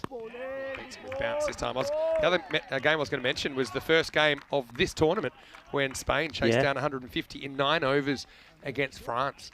So we have seen some big ones. Spain also chased 144 in Group A. They chased 147 on finals day against France in qualifier 1. But yeah, we haven't seen a chase as big as 158, and this is probably not going to be 158, but Cyprus just chugging along. Another 4 runs there. That'll end the over. Abdul Rana, 1 for 25 off his set. 2 overs to go. Cyprus, 82 for 2. Nice looking shot, gets it through the covers, gets 4 runs. And of course, we're talking about, of course, the highest run chases. So that one might be the highest here at the Cardamar Oval, the one we saw earlier when Switzerland chased 158, ended with 161. But of course, don't forget, it was 161 first wicket partnership as well. And don't forget, we saw Hungary put on 178 between when it was Deploy and Ravindran. We've certainly seen some records being broken, though. Yeah, records are made to be broken, as they say in the classics. Yeah, so we've seen the highest score in an ECC. We've seen the lowest score now in an ECC. Right now, we say it all happens in the 9th. Is Ali Naya to bowl it? Into the body. It'll just be... Is it going to be a single? Yeah, no, nothing from the umpire. One thing that I said to you, and I don't know where we were talking it, must have been, I suppose, well, where's the last time that we did? We didn't do Germany, did we? It must have been in Switzerland, maybe, when we were having a little bit of a chat. We had a week together in Krefeld. Yeah. Top edge. It should be simple for Naya, and it will be. So the battle of the 2 captains comes to an end. Tejwinder did hit 2 nice boundaries, but ball number 5, too hot and spicy for him from the captain, Lani Naya. So it is the captain from Switzerland that wins that battle. It's another wicket to go. Cyprus are now 83 for 3. Yeah, and so the thing with Tejvinder, he likes to kind of muscle off the front foot over that mid-wicket region, but somebody that's able to get the ball up kind of chest high, it's really tough to hit it in that area. And so a bit of a top edge or splicer, really. Ali Naya takes a simple return catch. Tejvinder does get a 6 and a 4 in there, though, for the cause. And Cyprus now 83 for 3. When are we going to switch the lights? Yeah, so one of the things I was talking about, I mean, we've seen so many highlights. I know where it was when we were talking about Jamshid. Oh, yeah, 22 ball 100. 22 ball 100, and all sorts of records were being broken there when we saw another team join the 200 club. And I was saying to you that I don't think it will be long before we see the 7 wickets from a bowler. Oh, yeah. Oh, yeah. We've only had 6-wicket hauls on the network. In fact, I've got a list of 6-wicket hauls that I might be able to bring up. But we've seen bowlers bowling for a 7-wicket haul. It's just never happened. Just doesn't happen that often either. Okay. Another quick delivery into the body. Very good backing up from Scott Austin. He was quick there. He wants to get on strike. I think he fancies having a go at some of this shorter stuff from Ali Naya. Ali Naya, wonder if he gives him some of the short stuff. Another single on the board. Naya, it's pretty tidy over from him so far. And this game gets played. He gets the pull shot in, but doesn't quite time it the way he'd like. Gets the single.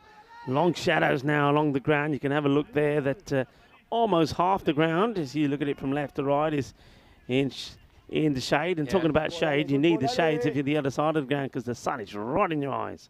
Yeah, the sun's setting about 20 minutes earlier than it was on the first day of this tournament. Wants to make a bit of space for himself, but just tiki-taka at the moment. Taranjit's been sent in to do a job. Here's another name I mentioned in the hitters brigade. Yeah, there's a list of our 6-wicket hauls. We've had 9 of them. There you go. We have not had one here in an ECC, but there is an international game at the bottom of that. Uma Tariq took 6 for 22 for Austria against Malta. This is going to be gone. Yeah, Hassan Ahmed takes the catch. So Naya bowls a brilliant 9th. Hassan does have a broken finger, or at least one of them, but he's still out there in the field doing a job. And so Austin tries to elevate but can't get it above the burly figure of Hassan Ahmed. Cyprus now 86 for 4. Was the end of the over as well. What a good over that is from Naya, only conceding 4 runs, picks up 2 wickets in there as well. A nice good catch taken. Yeah, and those figures you were mentioning that was 2 hat-tricks, right? 2 hat-tricks for Uma Tariq, yeah, against Malta. But the crazy thing is, okay, so 6 of his balls have been taken wickets. His other 6 balls went for 22 runs. So he basically, his other 6 balls are a magical over, and yeah, obviously 6 wickets form some sort of, I suppose, not magical over because we use that, but it's a perfect over. Yeah, it's not a perfect over. Somebody in the comment section had a bit of an idea, and I agree with this because I was asking, what's the opposite of a magical over? So one where the bowler maybe keeps it to 3 or less. Okay, and there was a cool answer. Goes for the big one and gonna get it over Hassan. So that's nicely hit. As well, Taranjit, we know this guy can clear the fence, and I suppose if you have a look at all their performances, he's probably been the pick of the batters, hasn't he? Yeah, he's had his moments. Just stands still and hits it.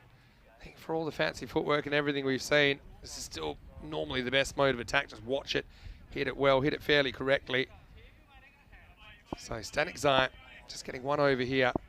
Malia. And this one is going to be a tricky one for the field. It does really well, does Kuma here, because that one was going to test him. And, well, what's going on at the other end? He's going to... He's running up and down, wants to get 2. He's trying to goad him into throwing there, which he did, hoping maybe he'd scramble an overthrow or something. Yeah, a little bit of hokey pokey about this one. Yeah, we were talking about good bowling figures and hat-tricks. Well, the young man bowling there now, Stanek Zai, well, he took one in St. Gallen's not too long ago. Yes, he did. He's great. He loves a helicopter. So, yeah, I'm going to tell you after this ball what the opposite of the magic over is. Yeah, I'm waiting for it.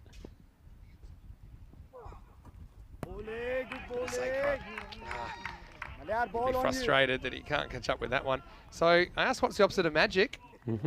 Corey had a few ideas. They didn't stick. But someone said tragic. So you can have a magical over, or now you can have a tragical over, which is, I'm going to call it 3 or less. 3 or less is a real tragic. Do you want a 4? No, I think 3. 3's good. Make 3's good, yeah. 3, because you get the odd maiden or whatever, so I don't. And, well, that's a magical delivery, I suppose. It's right on the top of the stumps, and it's really well bowled. Knocks them over. Good comeback. And it's going to be, well, Mangala Gunasakura is going to go for a 2-ball duck. So, they go, oh, what's happening here? Well, this is like the old Grand Prix. Well, we're having our own version of the pit stops here. There's going to be a change of threads in the middle there, a thread change. Well, I don't think he needs to change his threads there. He's doing pretty well, isn't he? And that's a great delivery. Just clips the top off the leg stick, takes the bails off.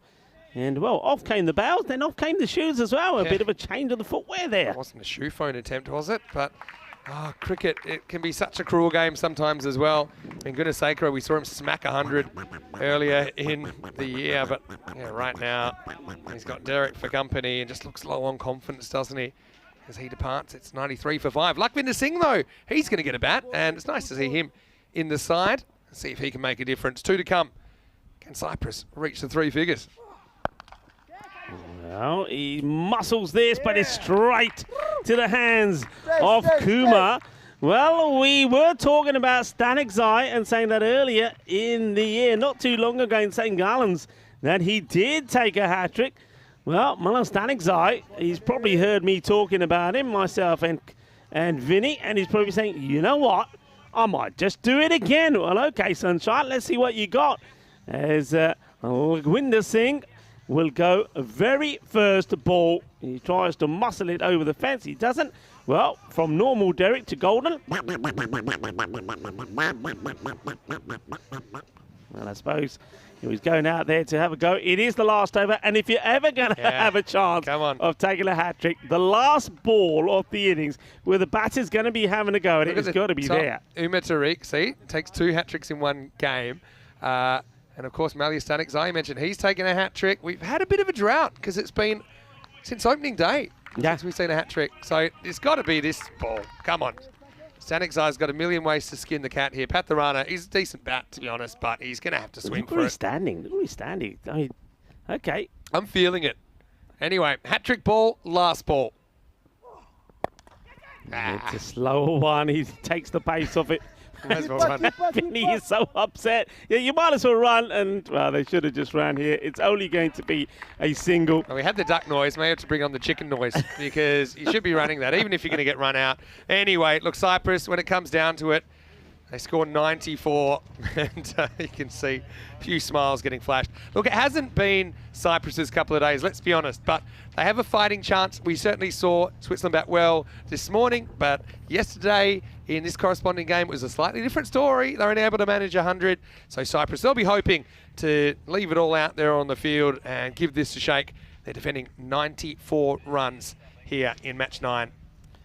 Yeah, well, we're getting ready to roll the highlights. So there is a possibility of a win. They're going to have to be absolutely brilliant out there in the field. But even if they get that win now, I think the chances of them making it here tomorrow on finals day are pretty slim. And I get the feeling that maybe, I don't know though, but because Malta, they're going to be very, very superstitious about it. Malta might start to celebrate a little bit now. Back at base, they are already, of course, at our Sunset Beach Club Hotel, a hotel partner. Well, if you are, you can always send us a message, but Cyprus, they don't get to a big score that they needed to, which means they're not going to be able to contain Switzerland to a score which could see them progress through tomorrow. But they still do have a chance of at least trying to get a victory. There's been a couple of changes from Switzerland, but I have to say, it's worked in their favour. The people that they've brought in have done well. I like the bowling there of the slinger. He bowled really well, did Musa Ahmadzai. And I get the feeling that somebody like Roshan Kunamurti might get given an opportunity with the batting. And he certainly is a very talented player. And don't forget, they also have Hassan Ahmed out there as well, and Idris Haq. I just wonder if they might change it. Me, if you're asking me, with my coach's hat on, I think yes, those two, well, they've done enough batting today, haven't they, with that 161 partnership. You could do with 1 or 2 other batters going out there and having a bit of a go. And let's see what the thoughts are from that man, Ali Naya, the captain, as he holds on to that very good cordon bowled. And, well, the team in red, El Equipo Rojo, this time I'm not talking Spain, I'm talking Switzerland. They certainly held their catches to bowl well. That was a terrific delivery from Stanikzai. Well, then there was a little bit of change of footwear. He said, these threads are going, I need better threads.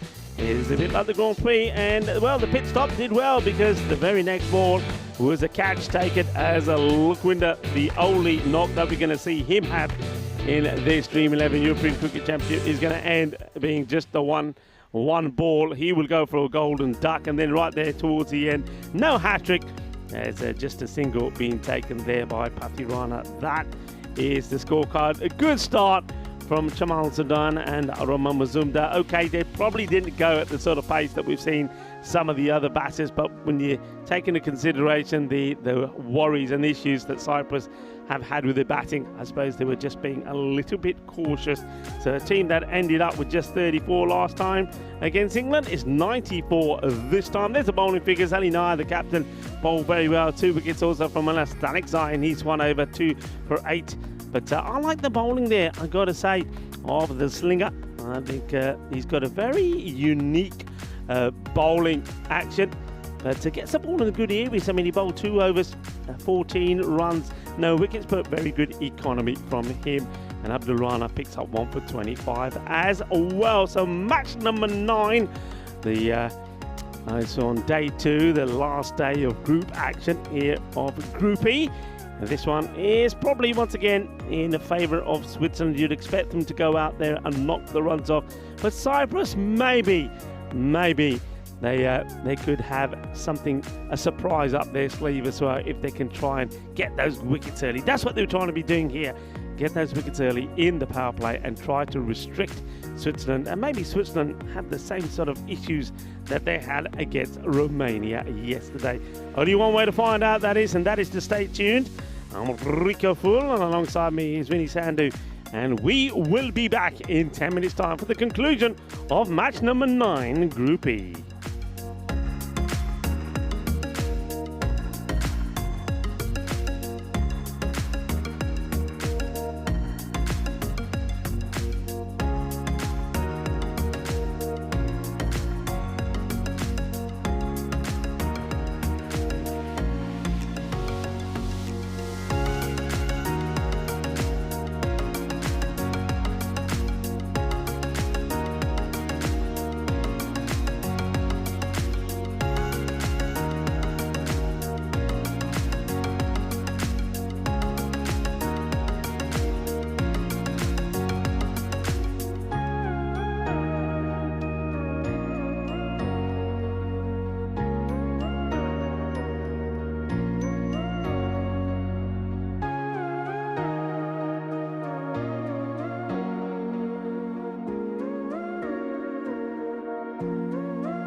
Cricket Championship is proudly brought to you by Dream11, HCL Software, Junta de Andalucía, and Stake.com.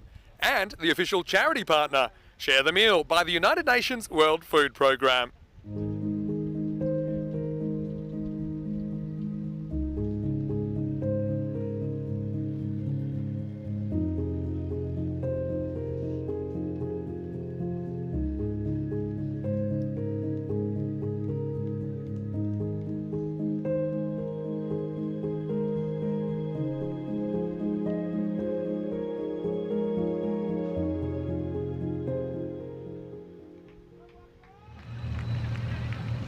Hello, welcome back everybody. Yes, you, our cricket community, we can make a difference with that as well. Scan the QR code and find out more about Share the Meal. And stronger together, we can do our bit to make a difference.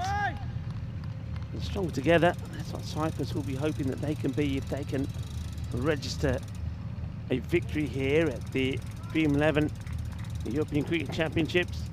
But, well, no change in the batting from Switzerland. So I thought I was saying that what I would do, and that's a great save. It's a tremendous save. We'll have a look at it again at where the feet are, and that chance are done. I think this is okay, and let's have a look at this. It certainly saves 6 runs, doesn't it? I think they only take the single here, but let's have a look at where we leaped from. That's what you got to have a look at, where we leaped from. I wonder how much we get. I mean, it's hit well, it's going, and then that tremendous.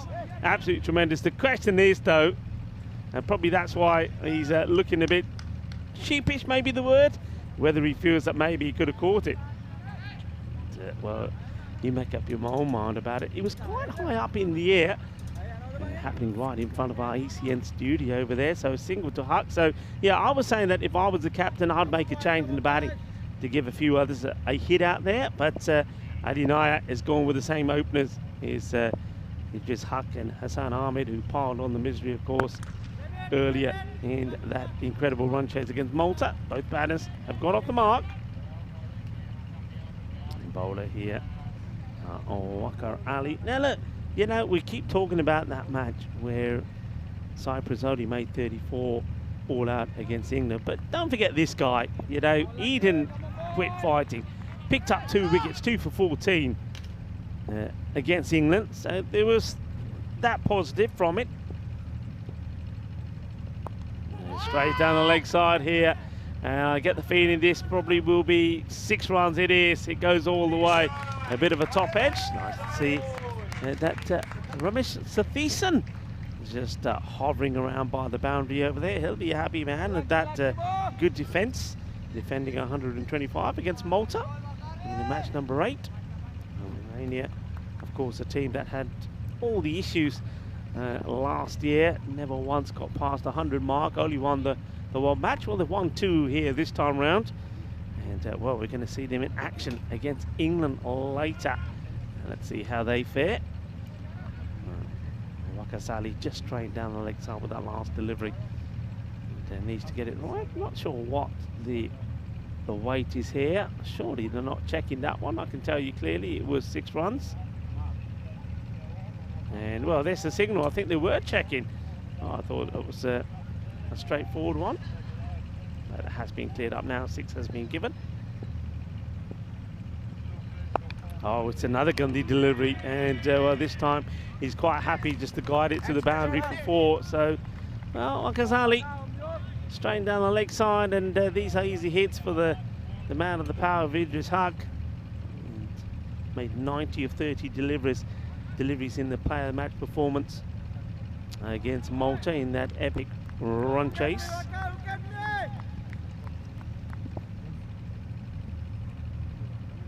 See if you can get this one on the off peg.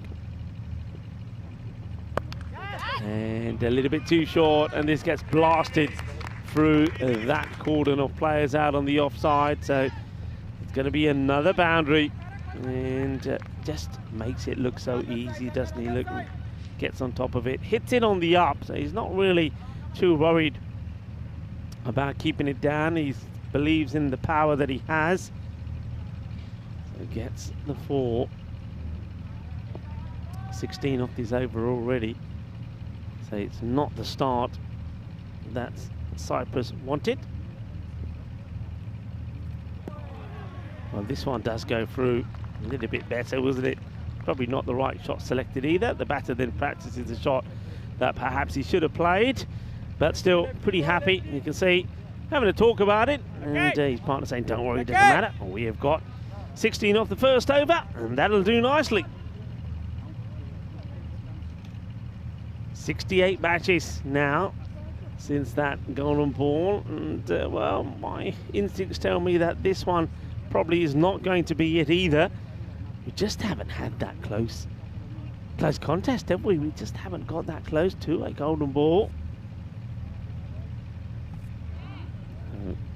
Will be now. It looks like the captain is going to have a bowl. He hasn't been anywhere near his best in this championship, has Tajwinder. Not the only one who's guilty of that, it has to be said, but can he finish well?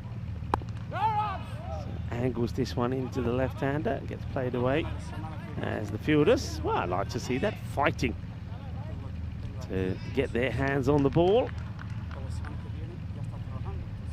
You could probably say that Tajwinder started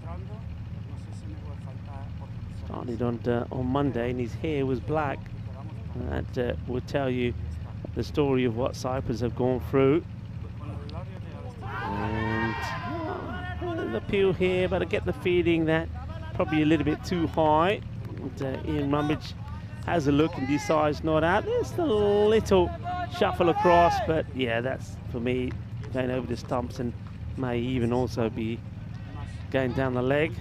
Tajinder Singh ਜਦੋਂ ਸ਼ੁਰੂ ਕੀਤਾ ਸੀ ਨਾ cypress ਨੇ championship ਬਾਲ ਕਾਲੇ ਸੀਗੇ ਹੁਣ ਤਾਂ ਚਿੱਟੇ ਹੋ ਗਏ ਵਿਚਾਰੇ ਦੇ ਟੀਮ ਦੀ ਪਰਫਾਰਮੈਂਸ ਨਹੀਂ ਅੱਛੀਆਂ ਨਹੀਂ ਸੀਗੀਆਂ. Well, how about this? A little bit of foot fielding here. It was a little bit uppish there for a moment. I thought that maybe he may get a chance to get a golden bowled. Yeah, it's never easy for a captain, especially when yourself and some of your key players don't perform. Of course, they would have had high hopes when they came out here. I think when I saw them early on the way to the ground on Monday morning, they were pretty confident. And this one is high up in the air, and it's taken. So nicely done by Jamal Zidane, who we saw Sudan make a very good stop on the boundary, and now he does take a really good catch. So well held. So that is a breakthrough. Remember, this is a partnership that Malta could not break. They made 161 in match number 6.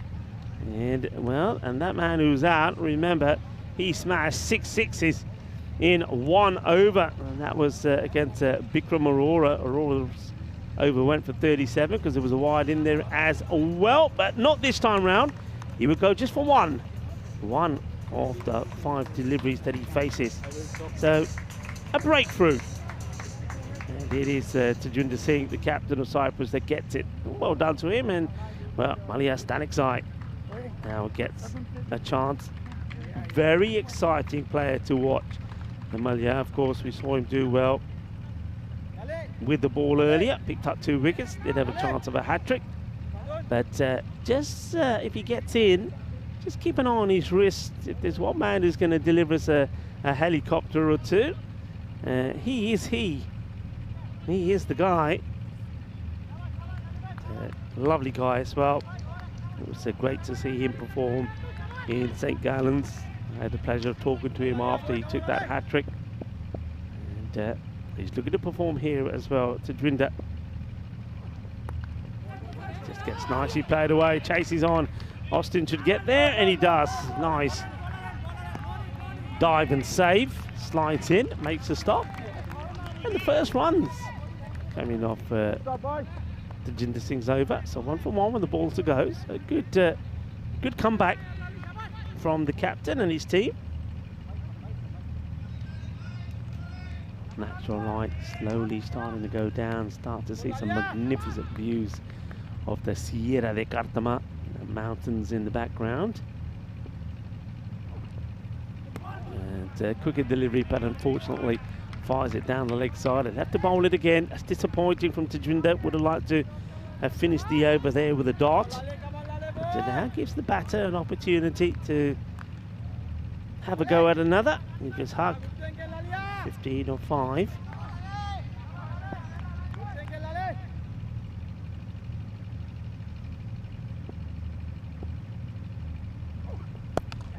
In the air, and it looks like it's going to be an up and over. Yeah, quite clearly. Up and over and over and over everything, over the boundary fence. And that's why you don't bowl wides. That's why you don't bowl the extra ball, because you give the batter to do this. Boom. Shaka lagya manos. Arriba, arriba, arriba, arbitro. As always says Carreras. Fin, they're over. And at the end of 2, the score, and it moves into the 20s now. It'll be 24 for 1.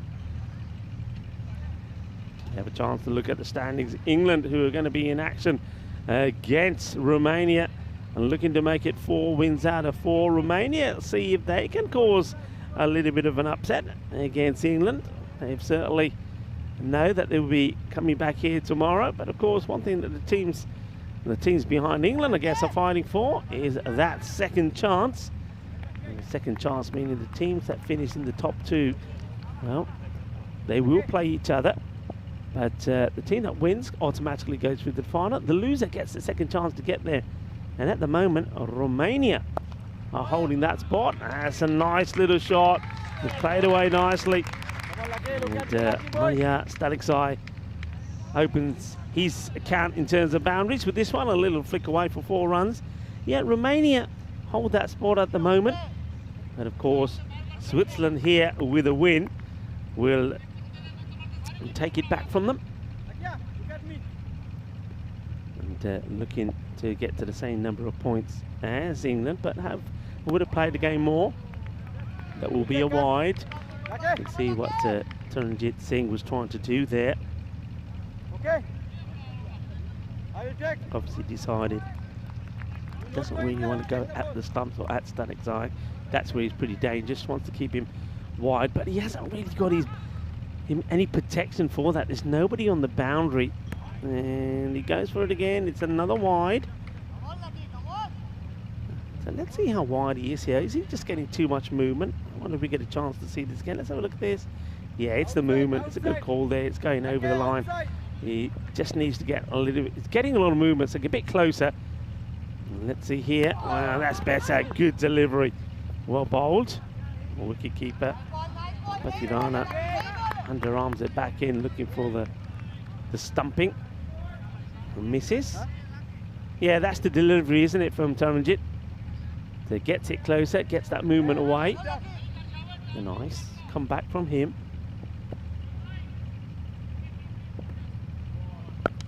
And this one, well, dead ball signalled here. So, not sure what this was for. The ball gets smashed away. So, not sure why they did. I mean, Staliksai doesn't like it. Of course he doesn't, because he just smashed the ball for 6. So, it's called. I mean, it's called before the ball is bowled, but I don't know what it's for. Look at Malia Staliksai saying, "Come on, what's that about?" And I don't know what's that for. Now the 2 umpires are just having a conversation about something. I don't know whether we saw some movement. But it's a good, fine time to welcome Vinny back. And Vinny, did you spot anything there? I think what happened was the fielder was slightly out of position at deep mid wicket or forward square leg. And so, well, either that or the keeper wanted, or now the keeper wants helmet. I don't think that's related. I saw them pointing at that fielder, that's all. So, yeah, it's a bit harsh though, isn't it? With the batter smashing it for 6. Anyway, probably don't need him at the moment. Switzerland, they look like they're cruising. It's fairly moderate chase, to be kind, of 95. It's been set for them.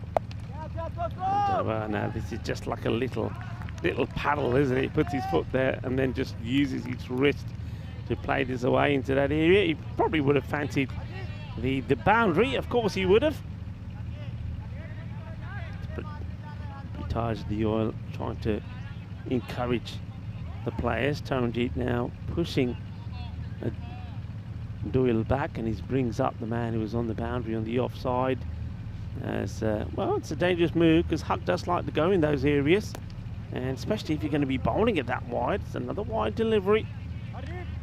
So yeah, I'm not sure I like this move. He's got no protection at all on the boundary on the offside. And oh well, that one hurts. That's, I think, hit Pathirana right on the wrist. Pathirana's a pretty accomplished keeper as well, but he just seemed to lose that one. Maybe kind of lost it in the backswing of the batter. But yeah, there's a bit of movement on it. But that's a proper funny bone buster. Okay, up in the air, opportunity. Sadun says he wants it, and he takes it. Takes his second cat. So well done to Jamal. And you know what? I saw Ramesh Satheesan just hovering around watching this match, because of course he would love this to be a win for Cyprus.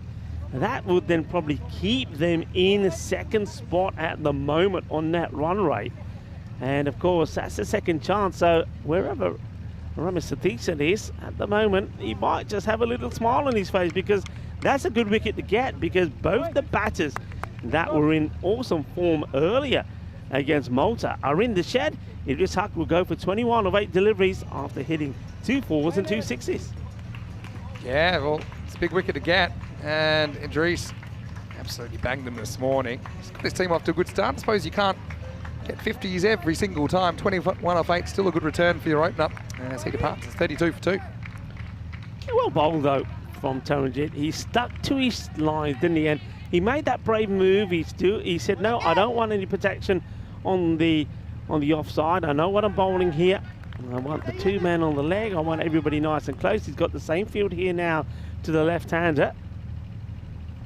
And not a bad delivery. It just gets played into a pocket of space, and it is Jamal Sadun who has to come from a long way to field that. But a top over from Taranjit Singh. I've said this before and I maintain it, and well, it gives me reason to as well with that over. I think he's been the pick of the players for Cyprus. Well bowled, and well, it was Karunamurthy that comes out and he gets off the mark straight away. 33 for 2 at the end of 3. So just chugging along. You can see Cyprus, they were 33 as well at the end of their power play. But hadn't lost a wicket at this stage, so you can argue that was a better start, but they couldn't turn it into something more. We certainly needs a dramatic turnaround in the middle overs here, Cyprus. Having said that, we've seen the Swiss kind of struggling with the bat before. I say struggling, still was enough to get the win at this game 24 hours ago against Romania, scoring 100 and holding on. Karunamurthy, though, I think he brings some more firepower to their middle order. And of course, Mary Stanisai is there at the moment. He's very, very attacking. Good delivery from Hardeep Singh. I think the umpire will have a word with him, Ian Rumage, and say, yeah, there you go. That's Ian saying, you need to make sure you don't run up in front of me. And Hardeep goes back to his mark. Hardeep bowls very well in Cyprus. At the Ipsona cricket ground, he takes a lot of wickets over there, and also captain of his own club. As he comes in. And okay, this is hit straight. Has he got enough power? Yes, this might be on the giant cricket ball. If not, it gets over it. We have seen one hit it and come back in to the field of play, but that's just a lovely time shot. It really is. Beautifully played. And Rashant Karunamurthy gets off the mark. Well, we talked about him earlier, didn't we, Vinny, and said this guy can bat. Well, he's shown us already what he can do, getting his first Maximo. Yeah, and he makes it look so easy when he's up and going. He's played that into the offside, will just be a single. And just something to touch on there. I mean, Hardeep Singh, when he came onto bowl, after his first ball, he's told straight away by the umpire that he's running straight in front of the stumps. And the reason I want to dwell on that, remember when we travel around and we go to these European cricket series, we see a lot of bowlers do it and maybe sometimes get away with it. You know, not all the umpires are so strict on it. And then when they come to play at this level, the umpires are on them straight away. And that's another reason why they shouldn't be there, as we see another classy shot played there by Malia Stanicsai. This guy, Vinny, just seems to bat with all the time in the world. Yeah, he's class, isn't he, really? And he's got all the shots in the book and some that aren't even in there. But you know what you're saying about the bowlers running in front of the umpire, it's not so much that they're damaging the pitch, which is what the rules are there for, the laws are there for regarding a protected area, but it's more just stopping the umpire from doing their job. The umpire needs a clear field of vision to the batter. If the ball runs in front, they can't do that. This might be a wide on line rather than height, actually, in Ramage. Yeah, he's been a very good series so far. Yeah, being given there by Nilkis Patel, so it could have been on both accounts because also now being signalled as one for the over. So Nilkis Patel is saying it's also over the head of the batter. So either way, it would have been a wide.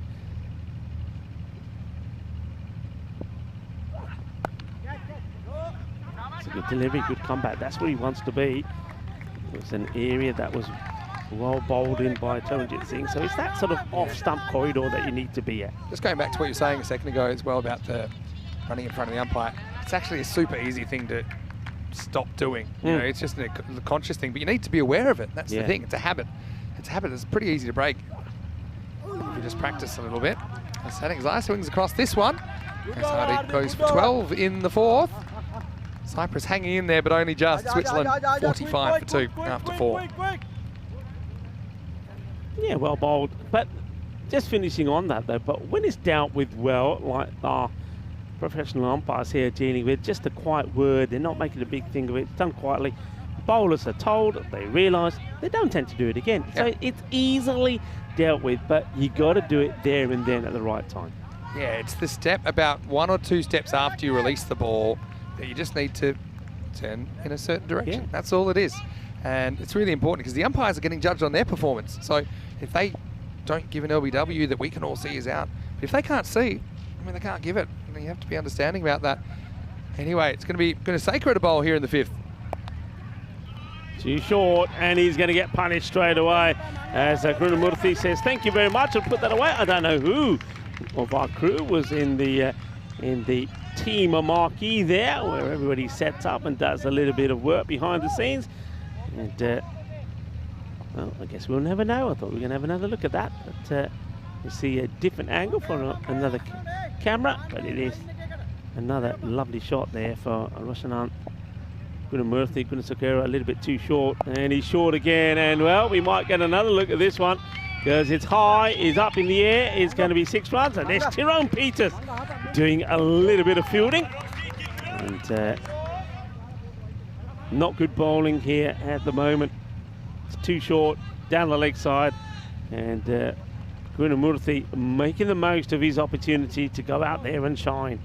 And, well, there's Rob. I think that was, we just saw Judith there as well. And this is another one. And, well, we've seen something magical already today. We saw, dare I even mention it, we saw 6 sixes already today. Well, we've seen 3 balls in this over from Mangala Gunaseka, and all of them have ended up going for 6. Yeah, he's getting a bit of advice, and I think it'd be along the lines of stop digging into this guy because he's whacking you. You've got to make him do something different. Thing with Gunamurthy, he's pretty strong down the ground as well. Edge, dropped. Second chance almost as well. It was right off the fingertips, wasn't it, of Patharana. It wasn't like he got a big dive in. It was almost like he had a run and a jump at it. Have a look at this. See? Yeah, you can see he's almost running at it, and he tried for it in the second attempt, but has to go down as a chance. Tough one. It's nicely played. Let's have a look at the timing on this. He's going to get 4, you know. Beautiful shot. Well, I suppose Gunaseka thought I'll go outside the off. Disappointed that the catch wasn't taken. Thinks, okay, I'll try again, but this time Gunamurthy is ready for it. Beautifully classy shot. The fielder, acrobatic attempt. I think he ends up doing a handstand trying to stop that one, but it goes for 4. Yeah, Switzerland in cruise control at the moment. They've got it down below, run a ball now. This time just guides it. Takes a single. It is the end of the over, and it is a special one because it's another magical over. 23 come off it, and the score at the end of 5 at the halfway point, 68 for 2. Want to give you a warm welcome once again into the Dream Box. Finney Sander here, Mr. Maximo. Got Rico Full with me. Great work as well by Corey Rutgers, who has taking the trip back to Sunset Beach. I want to say a big thank you to the Junta de Andalucía as well, the support of the local government, the authorities here. They give us a lot of support to put this on. Yeah. It's the perfect place, isn't it, to hold the Euros of cricket. Andalusia is amazing, and what I like about it is that each time we come here, not just here around Cartama, but around Andalusia, around where we're based in Medina, more and more people, especially the locals, know about the cricket. Yeah. They see us, they say, oh, cricket again. On the bus stops everywhere. On the bus stops, yeah, you in see the hotel, billboards. and I'm loving it. And It's also, great. don't forget, the Junta de Andalusia are doing great work with the schools as well, getting them involved in cricket. Yeah, that's right. It is an exciting time of the year when we're here for the Euros, or of course the ECL, and it will be great in December when we're back for the ECCW as well. This first one just sneaks in. Good umpiring again. No wide call. That's what you should be doing at the very worst, staying on the edge of the pitch, running through if you're bowling around the wicket. This is Wakarali bowling the 6th. Okay, it's another dot, a couple of dots here now towards Murthy, and well, Patirana almost throws this away, but I don't think Murthy is quite thinking about having a run. Okay, time to do a stretching exercise. Come on, Vinny, stretch. There's Romania getting ready for what will be a stern contest for them later. I think I just put Wakarali off there, or Wakas. Yeah, could we have some drama under lights? Romania, they're that kind of a team. So Thiessen and Taranjit Singh get them off to a good start. They are batting first, actually. England sending them in the night game. Slower delivery, and just played away by Roshant. He's quite happy just to hand the strike over to only a Stanek Zaya. Hasn't had too much of it, really. He's played some nice shots to get to 10. Hey, look who's in the comment section. It's Rajvinder Brar from the Black Caps in Cyprus saying hello to us. Hello, Raj. Hopefully you're well. Nice to see you, and please give our best to everyone back in Cyprus. We hope to be back there soon. Yeah, hello to Rajendra Brar. Lovely to hear from you. Good done to you, Tage. Well, okay. Well, this is the... there was the grunt, but it wasn't the slower ball. Was that the fake grunt? This is the reverse fake grunt. I think it's a real grunt. Put the effort on this. Real wrist snap from Wakarali this time. Good length as well. 26 of 26. I still think, as Corey would say, there's probably more chance of the world stopping and spinning the other way. But a couple of dot balls, get the runs above the balls again. Not a good delivery. Yeah, I suppose there's no bat involved, which I suppose is good, because if there was, this was racing to the boundary, but it's going to have to bowl it again. It's a wide. Goes for the Yorker, I think, here, but just gets it ill-directed. Goes down the leg side, so... Well, we saw a game finish on a ball like that earlier on. Anyway, this time it's called a wide. Wakar doing his best to keep this game alive. Last ball, 2 to come, I should say, in the 6th. And, firmly hit, work to be done by the fielder, and well, Scott Austin not able to get there this time. He's a tremendous fielder, and if he can't stop it, I don't think anybody can. Yeah, you're right. Gave it everything, didn't he? Stone cold Scotty Austin. Wiped himself out. Was just out of his grasp. Actually, the dive came late, but maybe a dive at the ball may have given him a play on that, but he's running so fast, he couldn't organise his steps, so can't really criticise the effort there. Nice looking shot, though, once again from Alias Stanek Zai. So in the 70s here now, ball to go. Oh, Wakarali definitely wants to try and get another dot ball in here, and well, he should have done. He should have held on to this. They'll take the single, so not too much damage done as Scott Austin tidies things up and gets it back to the keeper. And that will be the end of the 6 over, 75 for 2. Having a look at the scorecard, Krunamurthy's been good, hasn't he? Coming in at 4, and you still look at that batting. You know, they've got Musa Ahmadzai, cross-handed bandit, listed up at 7, but yeah, you've got a fair bit of batting still to come. Switzerland, can they turn it on? I have one eye on finals day, of course. Cyprus, I think they'll be comfortably in 5th, and that's just been the story of their tournament, the first ECC for them. But the 4 other teams, it's time to go hard or go home, really, as Tejvinder comes back for over number 7. It's a little bit short, and it's going to be runs. He just hasn't really got his line right in this championship, and it's such a pity because, you know, when you're used to seeing some players perform really well, I mean, you can sometimes see them have a off day, but they normally do come back and show you what they are capable of. Tajwinder this time around just really hasn't been able to do that with bat or with ball. And he might sneak this one in. I'd like to see this one again. I don't know whether the umpire doesn't call this because he thinks the batter moves too early, or maybe the ball does come back in, but that for me, it's over the line. Yeah, I mean, if his toe might have been at most one stump out, but even if you put the stump one more. Oh, well, have a look at this. Right. And, okay. Well, all right. Well, this is one of the most dramatic charges, and Malia is this kind of batter that wants to go down a different path. I don't think I've ever seen anyone come that far down. Yeah, well, it's called a wide. I think it was the right ball to bowl, but straight, I think. To quick and fast, bang it in. Would he try and do it again? Well, he bluffs it this time, and he's going to get lucky. This is going to be a bottom of the bat. He's going to get 4 runs. It goes over Gunasekara. So, cuatro más. And they're just trying to get just a little bit funky here now, Stanek Zai. Yeah, he went the reverse charge then. They're laughing because they're saying this guy he's the guy who'll toy with you. I like he's got danger on his bat as well, on the back. Danger. He's a dangerous cut of bowl too. Okay, high up in the air. Well, I ain't seen it. Tajinder has, but will he hold on to it? No. Oh dear, that's gone a long way up. And look at that. Why is everybody down on the ground? What's happened here? What did we miss? Well, everybody's looking at the ball. Nobody's looking what happened at the deck. Well, was there a little collision? I don't know. Maybe Spring Productions can show us what happened. First, it goes a long way up in the air. Tajinder does well to find it because I don't know where it was. And then, okay, keep an eye on how this finishes. Oh, yeah. Chaos. Proper chaos job. Proper wipeout. Oh, look at this. And it's the keeper of all people. At least he's got a little bit of padding. Not quite as far as Sudasanan moved last night, but still.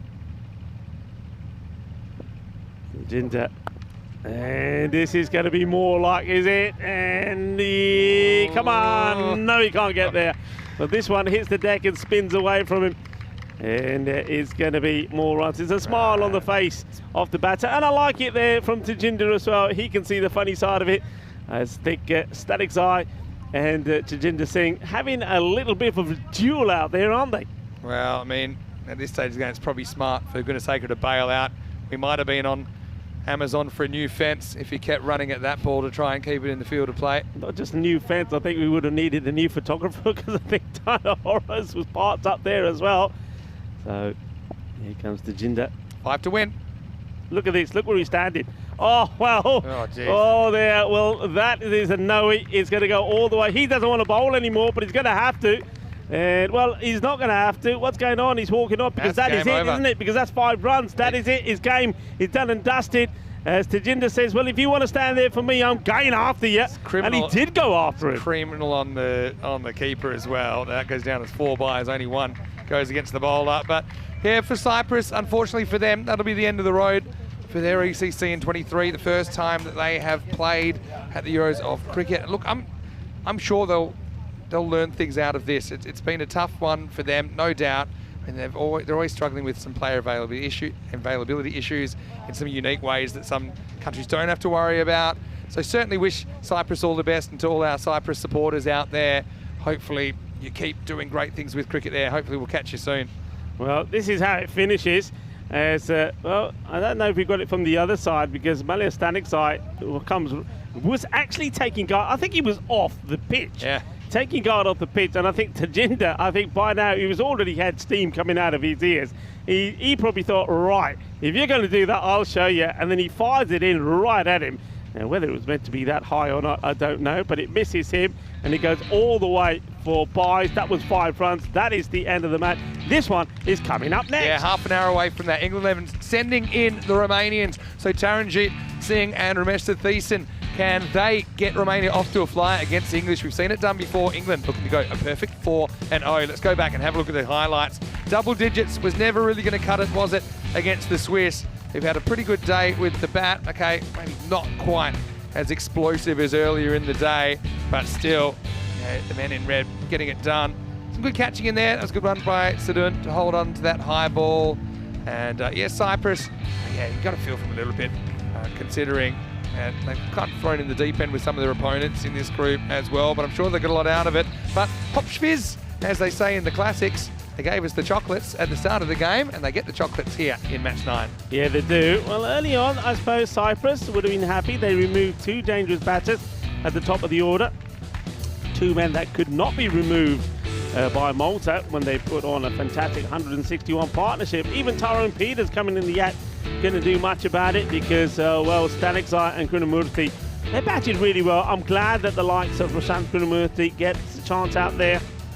We know he's a sensational batter and he proves it, doesn't he? Got a little bit lucky here as that catch wasn't taken by the wicket-keeper, Pathirana. And also a good knock there by Staniksai, Malia Staniksai. We know he's a class act. He put a good 40 on the board against England. And if you do that against the England 11, you know you got some abilities about you. In the same day, he then went on and scored 20 odd as well. So he's just exciting batter. Now this was where everything ever worked. Catch goes down. And Tejinder says, "Mere haath baj gaya," and this is where Pathirani said, "Tu apne haath na de, mera sir baj gaya." Yeah, classic ECN chaos as they get 2 for a ball that barely leaves the pitch in the middle of the Cardimer Oval. A little bit of the Rugby World Cup about that, wasn't there? But this was a pretty forgettable ending, really, as the last ball of the game is sprayed down the leg side as the sun prepares to depart from us on another beautiful day on the Costa del Sol. We'll have a look at the scorecard as Switzerland get there pretty comfortably, 19 balls to spare. Krishnamurthy, nice to see him amongst the runs, 32 off 13. Staniksai, 29 not out. That's after Hart went for 21. At the very beginning, Hassan Ahmed, it wasn't his game, was it, as he went for 1. And for Cyprus, like I said, they'll be back next year, and we hope that they can register their first win in the next Euros of cricket, as it was in this one. The T Singh's doing the job. Taranjit Singh 1 for 9. Tejwinder did take a wicket, but kind of lost the plot as his unfinished over went magical. The last ball being bowled to the boundary. So, Cyprus, 94. Not good enough against Switzerland, who have 1 foot in the double chance. Whether they stay there or not depends on the next game, which starts in exactly 30 minutes' time. So we'll be back in about 25 to bring you match 10 between England 11 and Romania. Until then, it's Vinny Sandu, Mr. Maximo, alongside Rico Full. We'll see you after this break with more Dream 11 European Cricket Championship.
The European Cricket Championship is proudly brought to you by Dream11, HCL Software, Junta de Andalucía, and Stake.com, and the official charity partner, Share the Meal, by the United Nations World Food Programme.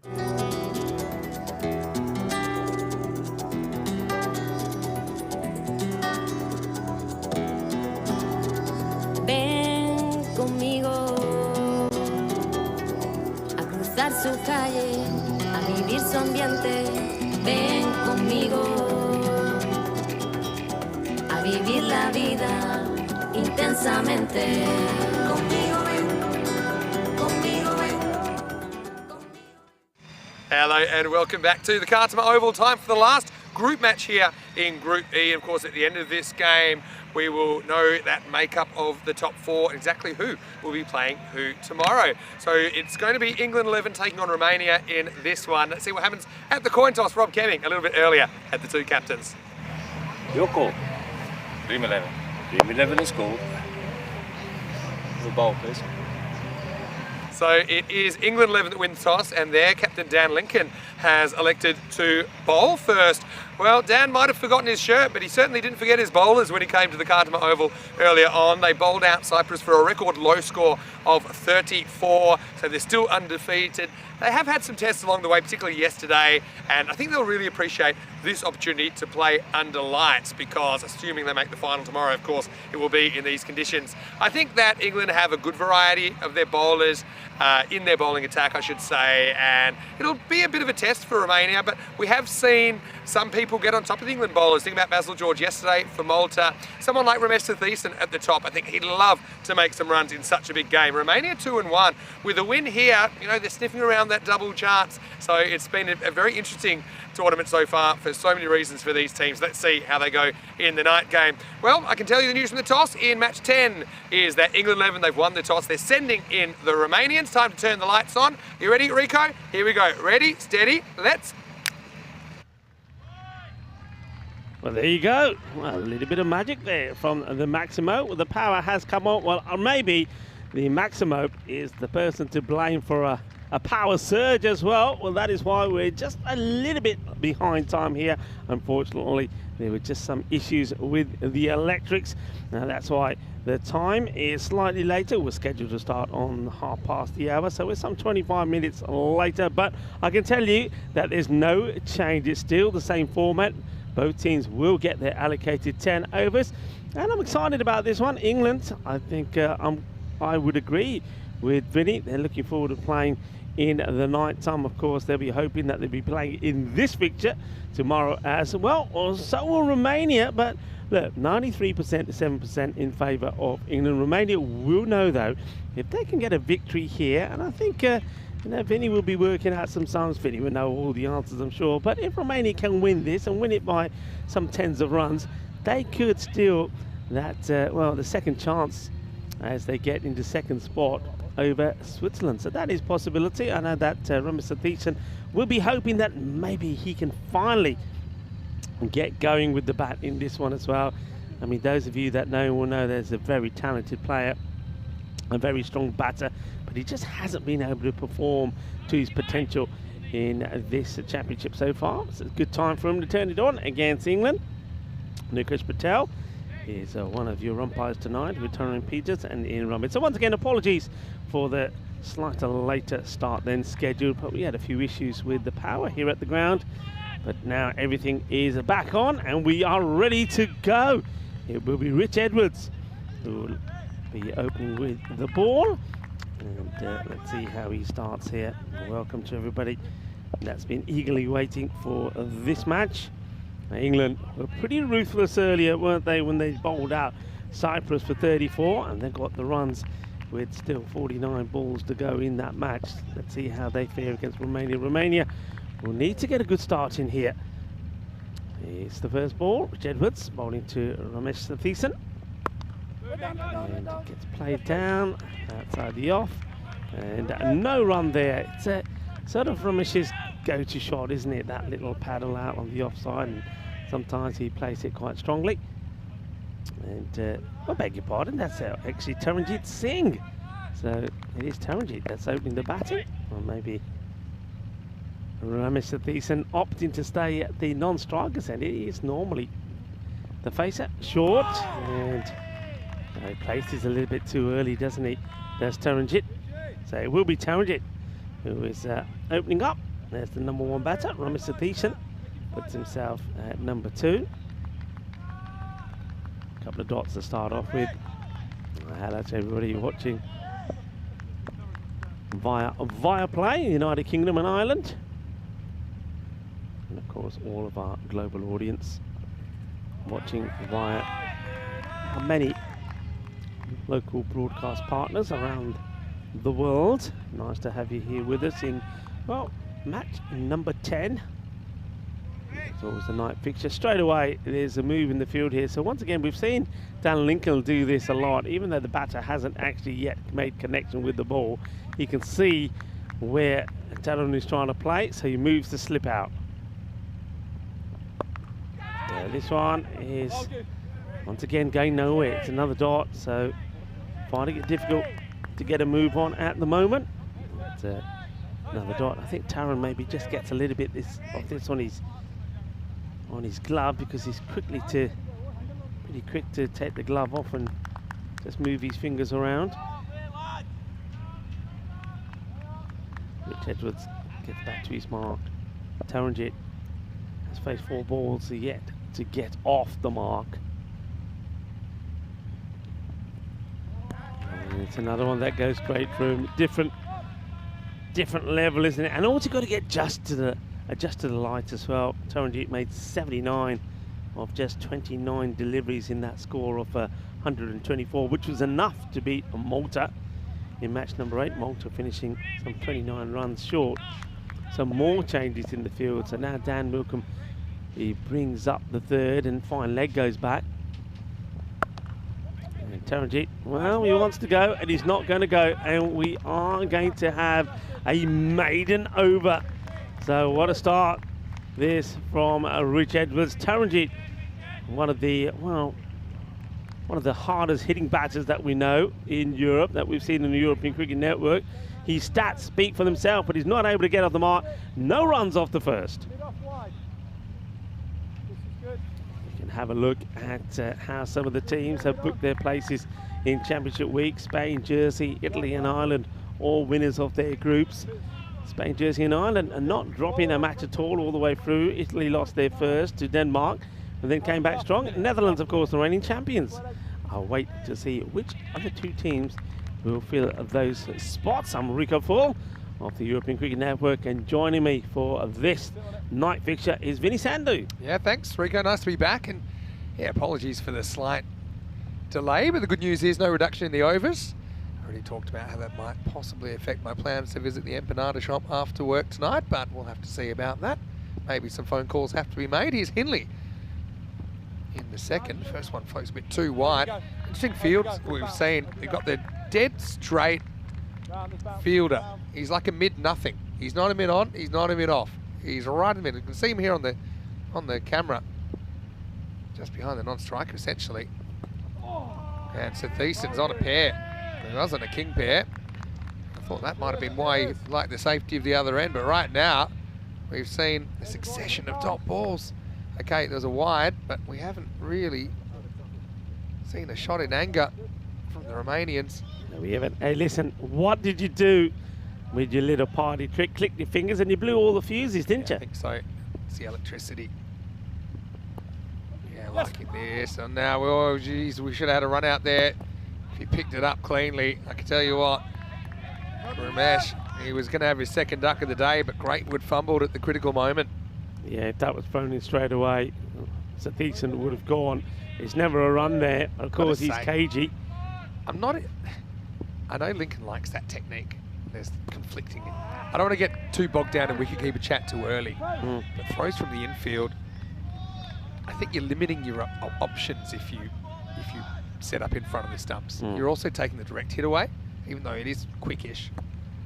And they'll say there's been tests on it, but I don't think tests cover all possibilities. And also, what happens if the throw is a bad throw, for example? You give yourself less time to see it. Anyway, seen it work on occasion. Now he's going to go back. Okay, last ball of the over. And it's going to hit away for a single. Maybe a 2 with a bit of luck. No luck. So T10 will get some polite applause from the teammates, I think, after scoring his first run of day 2. Yeah, and at the moment is the first runs off the bat as well. The only other run was that one wide. The uber defensive. Oh, well, this one should be out, and it will be out. It's going to be a 7-ball duck for Taran, and what a difference the game can make. Hindley lured him into that. Keep her up. I would have thought maybe that's an opportunity to actually charge, knowing you can't get stumped. Try and get to the pitch of it, but Taran stayed at home, and it was a fairly simple catch. So Romania, long way behind after 2 overs. It's 2 for 1. Well, this is how quickly things on the European Cricket Network can change. The player of the match of match number 8 after 79 of 29 deliveries and getting Romania a win over Malta, and now it's a 7-ball duck. A comfortable catch taken there, and David Scott takes the catch, and yeah, it's going to be for Taranjit, and makes his way back as Vasu Sani comes out. Another batter who has got a lot of quality about him and a lot of class, yet to show it though here at the Karama Oval. So Vasu Sani comes out at number 3 with the score 2 for 1 at the end of the second over. Yeah, looking at the table, it's pretty locked in for me in those positions. Although if Romania were to win by, say, 25 or more here, then they could actually get the double chance. So that's why I thought, you know, might as well play your natural game. You don't want to get in your head so much that you're playing against England 11 team that are former champions here at Euros of Cricket. Just trying to work out Lincoln going back to the spinner, what he might be thinking. I love the outside the box thinking. I always like that kind of thing. As this is pulled away, and Ramesh will get another long single, not really timed. Rich Edwards being brought back. Why not? After he's rocked up and bowled a maiden first ball.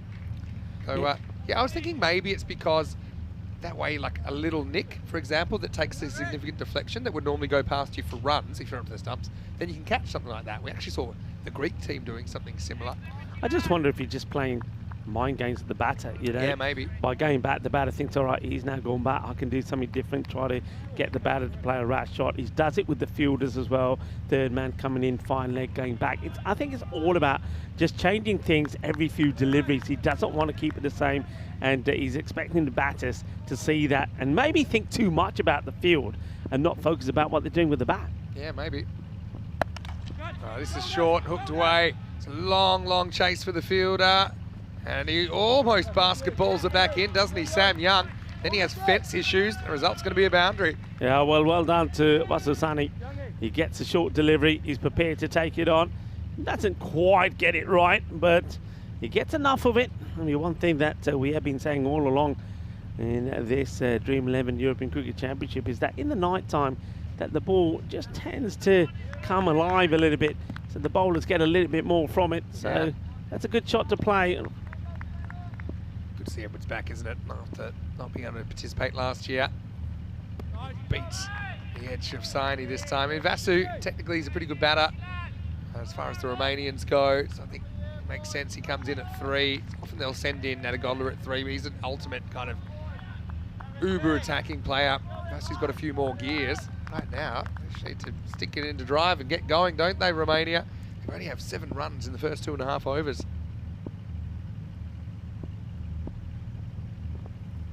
Oh, good movement from Edwards, isn't it?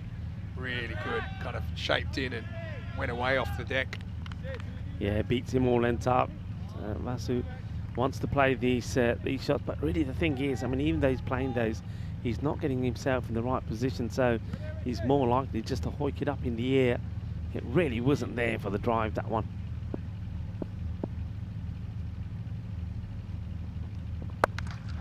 Gets the bottom of the bat on this. Is it getting past the field? Don't think so. Slight misfield by Richton, but he's got the body behind it, so get just a single. And it looks like we might have a single-digit power play here. Well, it's always going to be difficult, wasn't it, with the first over being a maiden from Rich Edwards. And his spell at the moment has only bought about 5 runs for Romania. And, got a ball to go in it. Well, maybe another one. In fact, that's going to get around Lincoln as well. So that's a bit of a bonus, isn't it? Just swinging too much for batter and keeper. Romania will make double digits in the power play. 13 now with the ball remaining. Well, that's a huge difference, isn't it? Well, that certainly accelerates your run rate, doesn't it? That's a minimal as it goes all the way.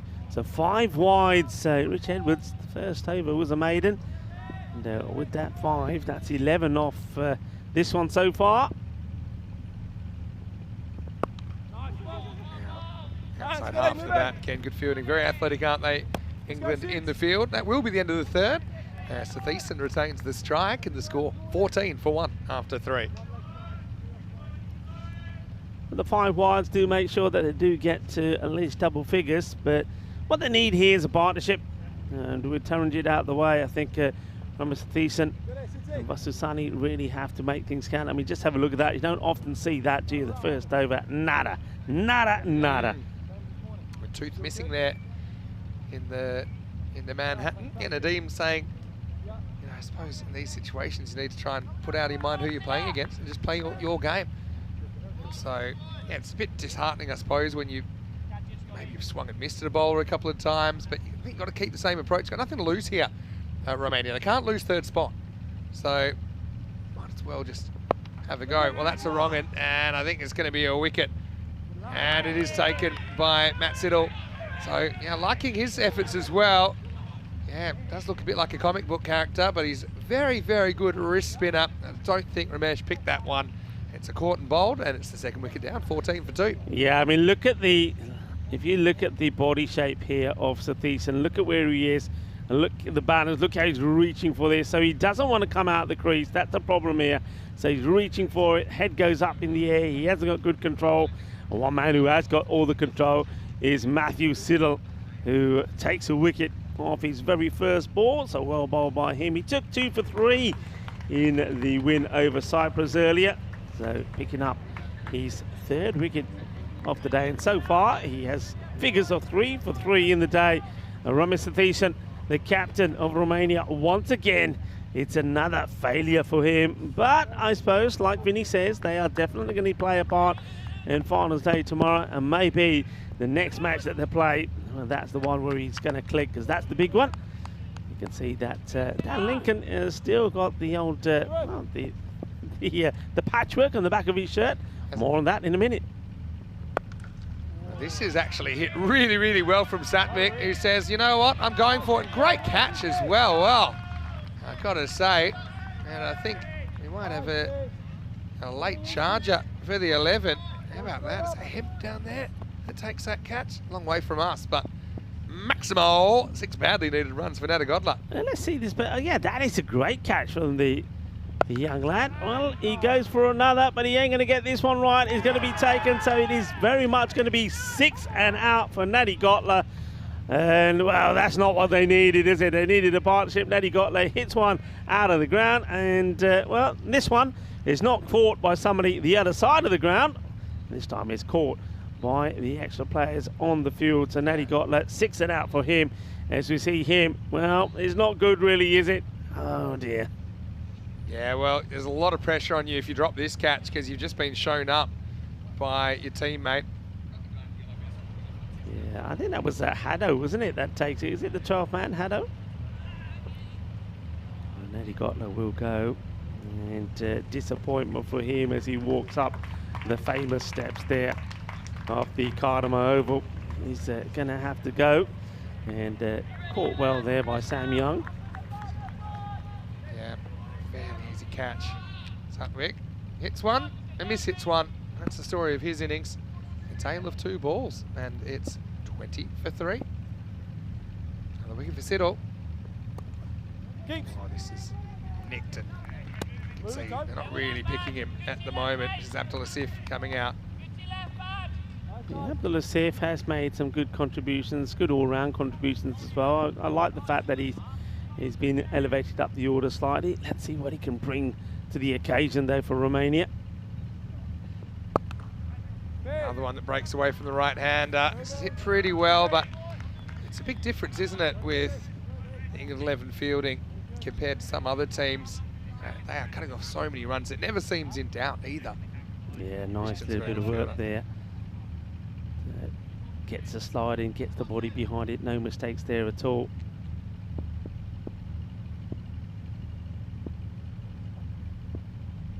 Nice ball the over. Orthodox delivery, that one. He's a mystery spinner, isn't he, Sindel? I've enjoyed his work. He takes 2 wickets in the 4th over. The score is 21 for 3. Yeah, Sindel he is. He continues the good work that he's done today. So he's just picked up 4 wickets in the day. So great bowling from him. Figures of 2 for 3. And that over, just 7 coming off it as well. So he's picked up 4 wickets for 10 runs so far. He'll take that for a day's work, wouldn't you? Oh, yeah, certainly would. But, yeah, it's really tough against the spin if you're not really sure which way it's going. I mean, it's one thing, you might go down the wicket, try and turn it into a full toss, so you don't have to worry about the turn or a half volley, where you don't have to worry about it as much. But if you are going to kind of play from the crease, it's hard to play those straight bat shots with any confidence, as it's going to be Toby Greatwood to take over here in over number 5. That's off the glove, you know. Lincoln will pick it up, he'll fire at the bowler's end. Well, this would have been a sensational run out. Just looped off the glove and Dan almost turned it into something more. Well, he's got a big smile on his face as Dan Lincoln, because have a look at the work here. I mean, look how quick he's on it. Glove is off. He knows exactly what he's going from, and that, well, if it hits, would have been out. And also, I've got to say, if the bowler was in a better position, maybe you could have whipped those off as well. It's tough for Greatwood in his follow through, though. Leg side. Wow. This really takes off. It's been called a wide. Well, yeah, it is a wide, but this does. I mean, this is one thing that we've referred to a lot of times in this light fixture. When the light comes on, the ball really does take off. And, well, I tell you what, I hope he knows a good dentist, Dan Lincoln, because that one, well, that's a sharp take. Well, he's got tape on the back of his jersey. Might have needed to tape up his mouth if he misses that one. But it's always a good incentive to take the ball. I know that my coach always used to say, you know, take it in front of your eyes. It's a very, very good incentive to catch it and not let it go through your hands. Well, that tape is falling apart the same way the Romanian batting is at the moment.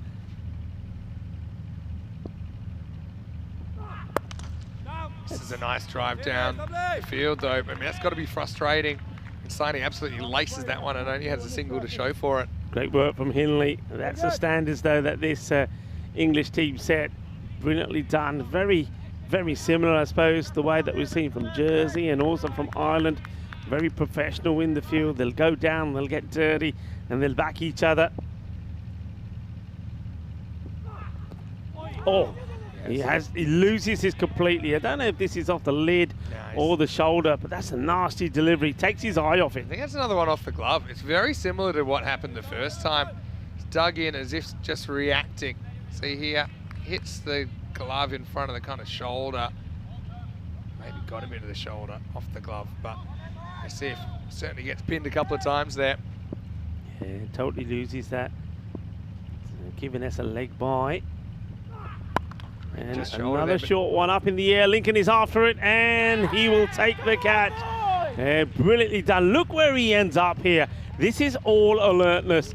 And to Dan Lincoln, he's after this pretty quickly. Well, he's got time now to patch up the tape work behind his back. And with that wicket falling, that is Vasisani. That will go for 6 or 7 balls. Vinny, you can tell us the story about the shirt. Yeah, well, I'm not sure. I don't know. He probably is back at the Sunset Beach, and Dan runs halfway back to Sunset Beach here, but he knows exactly what he's doing. He's even planned how he's going to fall. He's going to hold it in 2 gloves. He's going to turn slightly, kind of pencil roll, you call that. But Dan, that's exactly what he would have practiced 1,000 times. And in the game, he gets the opportunity, takes it. So Greatwood with the wicket, and Vasisani, the 4th wicket to fall, 25 for 4. I'm going to say shout out to the fielding as well of England 11, because Vasu hit a shot down the ground that in many other circumstances might have been 4, it might have beaten the mid-off, but it meant that the opportunity would come later in the over that was swallowed by Dan Lincoln. Toby Greatwood, it's good to see him having a bowl, because of course he was instrumental in bowling that final over against Malta. Oh, and we haven't really talked about that game yet since I've been back on today. And remember, Malta, thanks to Basil George, was smashing the ball all over the place. They ended up with 157.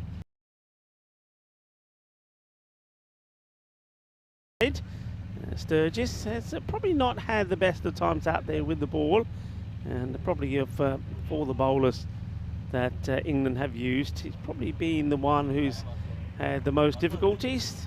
It's another man that had a few difficulties. Basusani, looking on there, wasn't really able to get going. He went for 6 of 7 deliveries. He's found it hard this time around as well, getting runs outside of Romania here at the Cardamom Oval, hoping that things will change for him tomorrow as well. If he and Thiessen can get things going, things could be a bit different. Goes for the shot, it's high up in the air, fielder chasing after it. It'll be a tremendous catch, and he's not able to take it. And I suppose the question now is whether that ball has gone for 4 or 6. Looking at the boundary, I wonder if he's gone all the way over. You can see that the Romanian bench is saying it's 4. Well, that's very good of them, because I think we're going to need to take their point of view on this one, because once again the technical issues that we're having means that we're not able to have a look at that one again, and I think that's 4 runs. So well done to the Romanian bench there for their honesty, helping out the umpires. It's a good slow ball, isn't it, from Sturgis?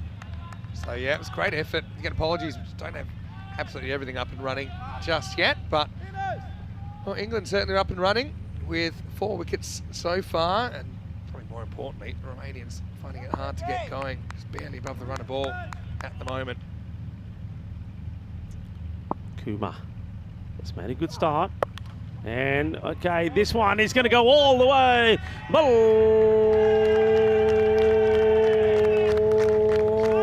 Balle, balle, brrrr, Ginna Sona, Shaka Lagya. Well, nicely played by Kumar.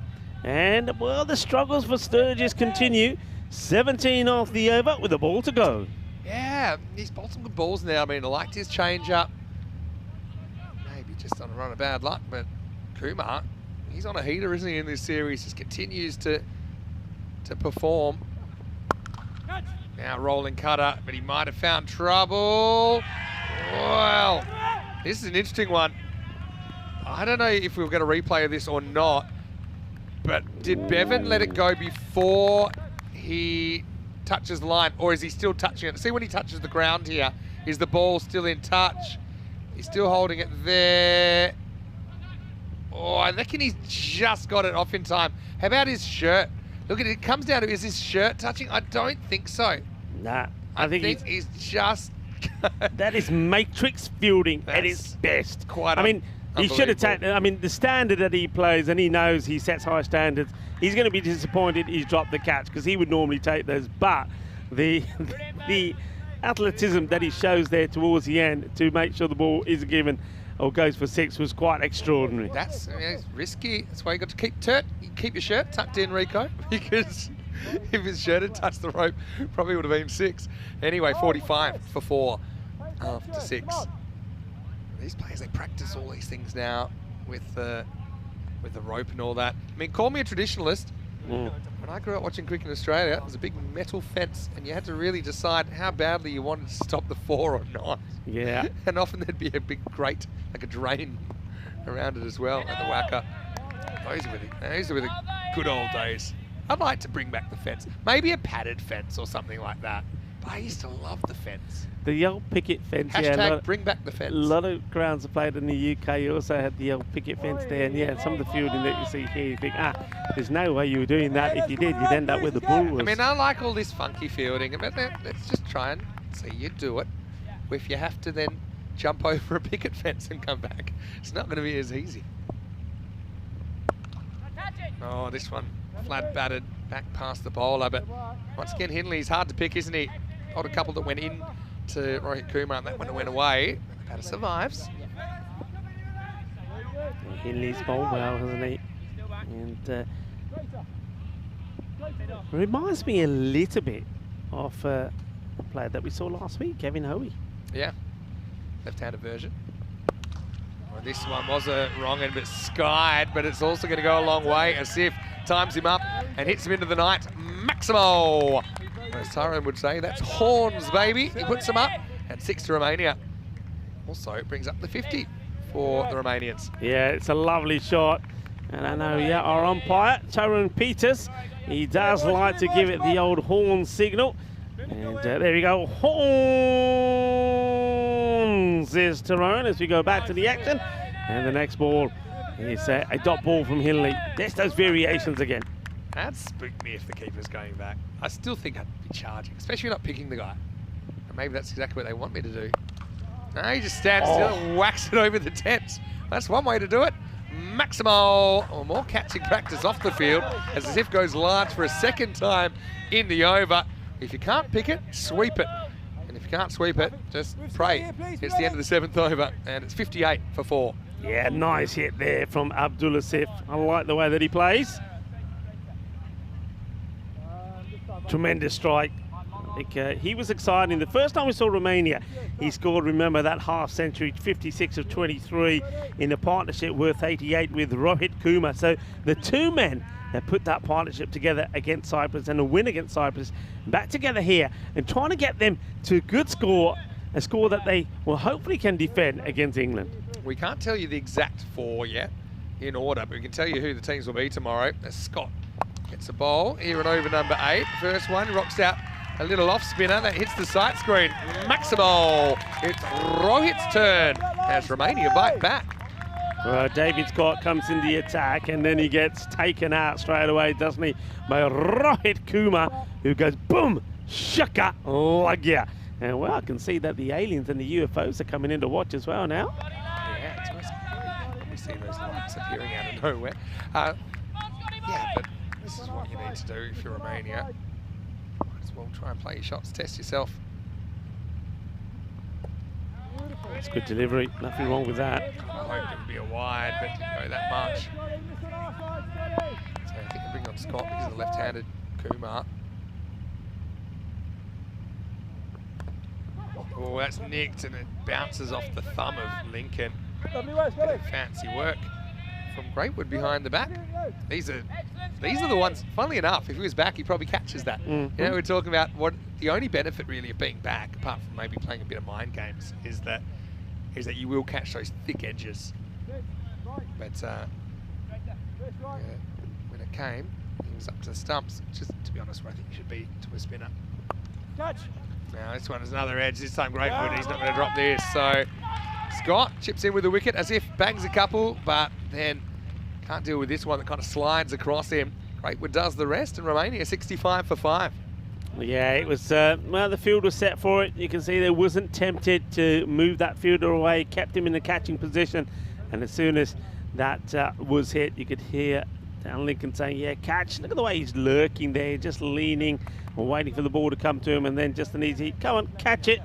And it was an easy catch there. No mistakes at all from Toby Greatwood. We've seen him take some good catches here already.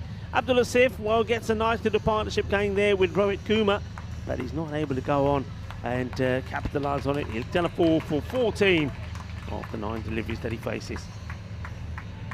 Yeah, had the right approach though. A bit like I said about the Irish 11 in Group D. I like their variety. I think same with England, with the team they've picked. They've obviously tried to go quite spin heavy, but then a couple of paces with good variations. Got Edwards up front, who's been here before. They're a team that want this trophy back. English 11. Scott last ball the over to Vashisht. Get off the mark with 1 as Romania will finish the 8th over at 66 for 5. Yeah, they're moving away quite nicely. And thing is, though, up against this English attack, it's always going to be very difficult. But still, we've seen Rohit Kumar hit 3 sixes, 2 there from Asif before we went out. We also saw one earlier from Satwin that he got. Like, he was disappointing though for me. Hit a big 6 and then went for the same shot again and got out. And we've seen in terms of boundaries and 4s, one from Vasu Sani before he was out for 6, and also Rohit Kumar, who's still there, has got 1 4 to his name as well. But the question is what they can get to here. There's 12 balls left in the innings. Maybe they can try and push on to a 90 score. And they're like that. I mean, Romania Obviously one on tomorrow as Greatwood comes back for the 9th. It all happens in the 9th. It's going to start with nothing much happening for Vashish as he gets beaten for bounce. Yeah, but Romania Malta, we already saw those teams are pretty evenly matched. We already knew that if you went back and watched the Continental Cup in Romania. There was very little between those two teams. So they'll meet tomorrow in the Eliminator, it would seem. Because I just don't see teams moving from these positions. It'll be England 11 versus Switzerland, the 1 versus 2, then Romania Malta in the 3-4. Another bouncer. How's this one for height? Oh, it's being signalled as one for the over, and there's the signal there from Tyrone Peters, letting the bowler and the batter know. But for me, standing at the crease still, I still think it's over his head. Staying But there was another one that could have gone the other way. So them's the swings and roundabouts, as we say in the classics. Greatwood. And Misley. Now he gets hit up in the air. Catching opportunity. Is it judged? It is. Oh, that's a really good catch under lights. That was miles in the air. So Greatwood has the second wicket. Vashish can't move the needle. It's all the sixes. Well, if you are superstitious, you might want to turn away right now, but the score is 66 for 6. yeah, very good catch. That goes a long, long way up in the air. The interesting thing is, have a look at the fielder that takes the catch. I mean, he's got the guys coming all around him, say, come and give me a high five, come and give me a smile. But not too many smiles there. And, well, my suspicions are because that is the man that had a few issues when he was doing the bowling. I'm just waiting for the name to come up just to confirm. Yeah, there you go. It is Sturgis. And now you know why he's not very happy. Because, well, he's one over, did go for 18. So it's still hurting him a little bit. Of course, it will do. These guys take a lot of pride in what they do. And when they don't get it right, it hurts. But he does take a very good catch. He's just Hussain. He's the one guy who I think at some point will play a breakout innings for Romania. He's very, very capable. He's better than your average number 8, I think. This is where he bats. He's being used mostly as a death bowler. I love the red gloves. Good colour coordination. He's going to get off the mark. Slice this one away to backward point, where it's well handled by David Scott. Yeah, I agree with what you're saying about Aegis Hussain. I think it's unfortunate that in this, the batting line that Romania have here, that he doesn't really get the opportunity to come in higher. When you think about all the batters that haven't really clicked, I mean, that's, you know, that's an option that they had. You could have gone high with him, higher up the order, maybe even before Vasusani, or even Ramesh Satheesan. We've seen him play some really good innings at the Moravassia cricket ground. Slower delivery. How much of this has he got? Well, he's gonna be taken, and that's a little bit of class there from Bevan. He's a great catcher of the ball, and just look. Did he run out though? Easy. Yeah, I mean, look. Does he go the out? far side from us. I'm just. I think he pushes it up, then goes back. Let's have a look. My question is, where's his last foot before he releases? He seemed to be happy with it, but maybe we can have a look on the replay, because I mean, probably out, but I think he's gone. We couldn't see the feet. Let's have a look. Where's the feet now? Okay, see? Oh. Well, we have to. What we're looking at, see if we can see his feet. It just seemed like he was. Look where the rope is. And, you see what I mean? Yeah. The question is whether he's released it before his feet go over. I think he does. When I was looking at it, I saw. That's, for me, you can't see his foot. So he's probably all right. Benefit of the doubt goes to the fielder anyway. But it was going to be an interesting one, you know, to say that last foot, did it perhaps touch the rope without it being in the shot? You've got to go with the fielder. Yeah, the thing is here, you go with the fielder, or you go with what the umpires have seen. And maybe don't forget, you got our match officials that are looking on that straight on as well. Maybe they've seen it as well. But I think you can't be giving that on the, well, what you can't see there on the camera. So it's got to be a call that's been made based on something that's been seen by the other match officials, maybe. Benefit of the doubt to the fielder on boundary stops. And I'm not saying there is doubt, I'm just saying it looked pretty close. Like he might have cut his toenails. before this one. Anyway, that'll be the end of the ninth over. Saidullah swings and misses, 67 for 7.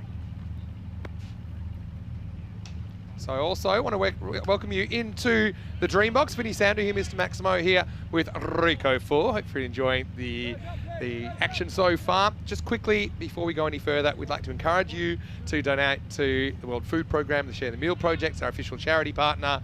Obviously, we try and keep broadcasts free in as many territories as possible. But the World Food Programme, 100% of the money you donate goes to that cause. It helped over 160 million people last year, and you can give someone a meal for as little as 70 cents. So if you're watching from the UK, it's about 60p. All you have to do is scan the QR code on the screen and click a couple of times, and you can help the cause. And certainly, Rico, it's something we're very, very passionate about. We're trying to get towards our goal of 44,182 meals, because in 4 years, we've scheduled 4,182 matches. And we reached one goal today, which was to reach 370k subscribers. Yeah, wasn't that marvellous? We'd love to get close to that goal as well. Here's Rishton to finish things off.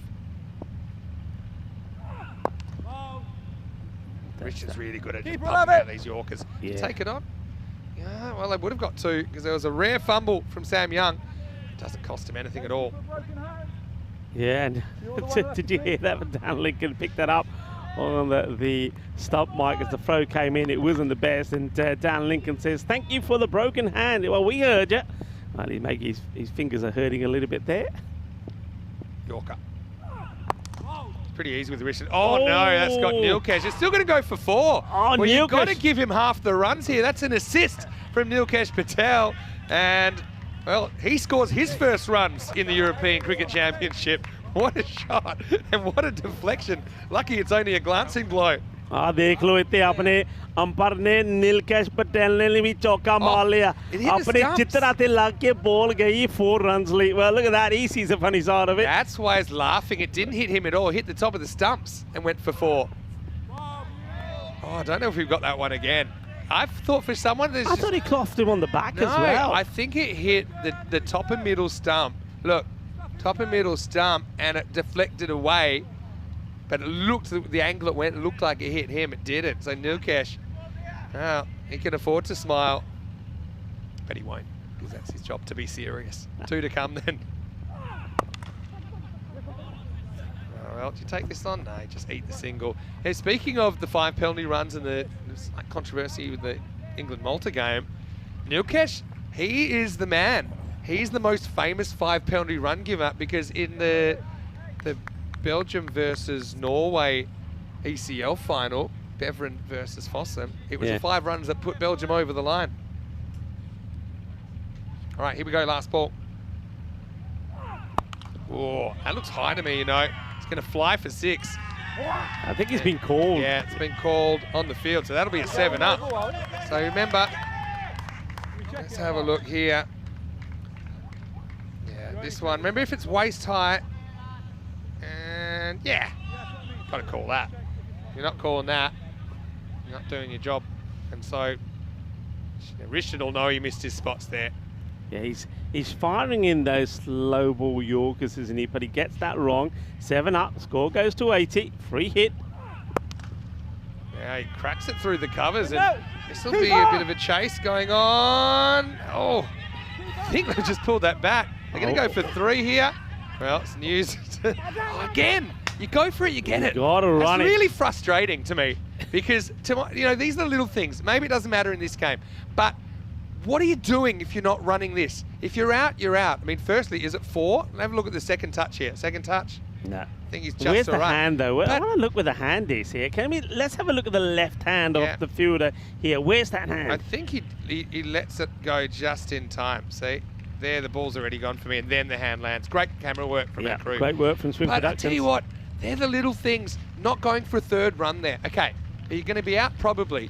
But you probably would have got away with it, actually, when you saw what happened. And even if you don't, it's the right thing to do at the international level. Just little things like that. Slight frustration. I'm getting grumpy because it's I'm getting holding late. you down here But at the moment. Anyway, I'm holding you down, but you're right. Romania are going to finish with 82 runs on the board. Yeah, you're right, though. You got to take those on. You got nothing to lose. If you get it, you get it. If you don't, what do you lose? You're not going to take any runs away from it, but you could have added one more onto it. It was thumbs up from Tyrone Peters as Frederica Constant gave us the heads up to get started. Well, there was this save here.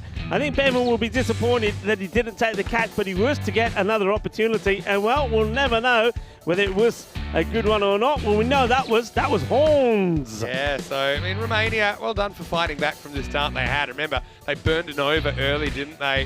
Had to eat a maiden off Edwards. Balls were flying into the night. Got to say, Kumar did his bit again, didn't he, for Romania? Who have one eye on tomorrow. They've got a natural rivalry now with the Maltese, I think, given that they played each other a fair bit this season. And, yeah, a little bit of a procession at one point.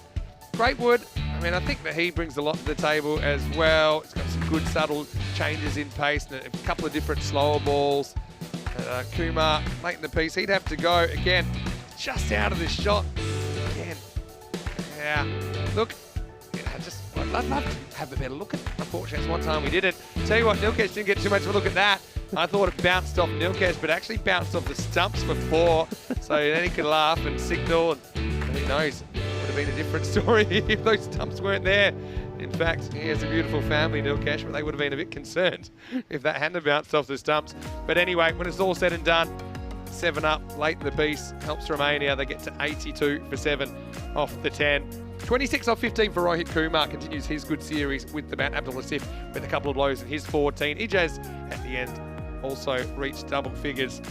And for England, I think for the most part, pretty methodical. Okay, they had a bit of resistance, didn't they, from a couple of the Romanian batters, but really they're shaping up with one eye on finals day. Toby Greatwood with 3 for 6, excellent figures for him. And apart from that, Siddle, I really love his kind of mystery, the mystery about his bowling. Hindley kind of the same as well, 2 for 7 and 1 for 15 respectively. And then the other wicket was late in the piece to David Scott. We'll take a break and we'll be back in just a few minutes with the chase. England 11-83 to make it a perfect 4 out of 4 in the group stage. See you very shortly. Vinny Sandy here, Mr. Maximo with Rico Full back after this break with more Dream 11 European Cricket Championship.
The European Cricket Championship is proudly brought to you by Dream11, HCL Software, Junta de Andalucía, and Stake.com, and the official charity partner, Share the Meal, by the United Nations World Food Programme.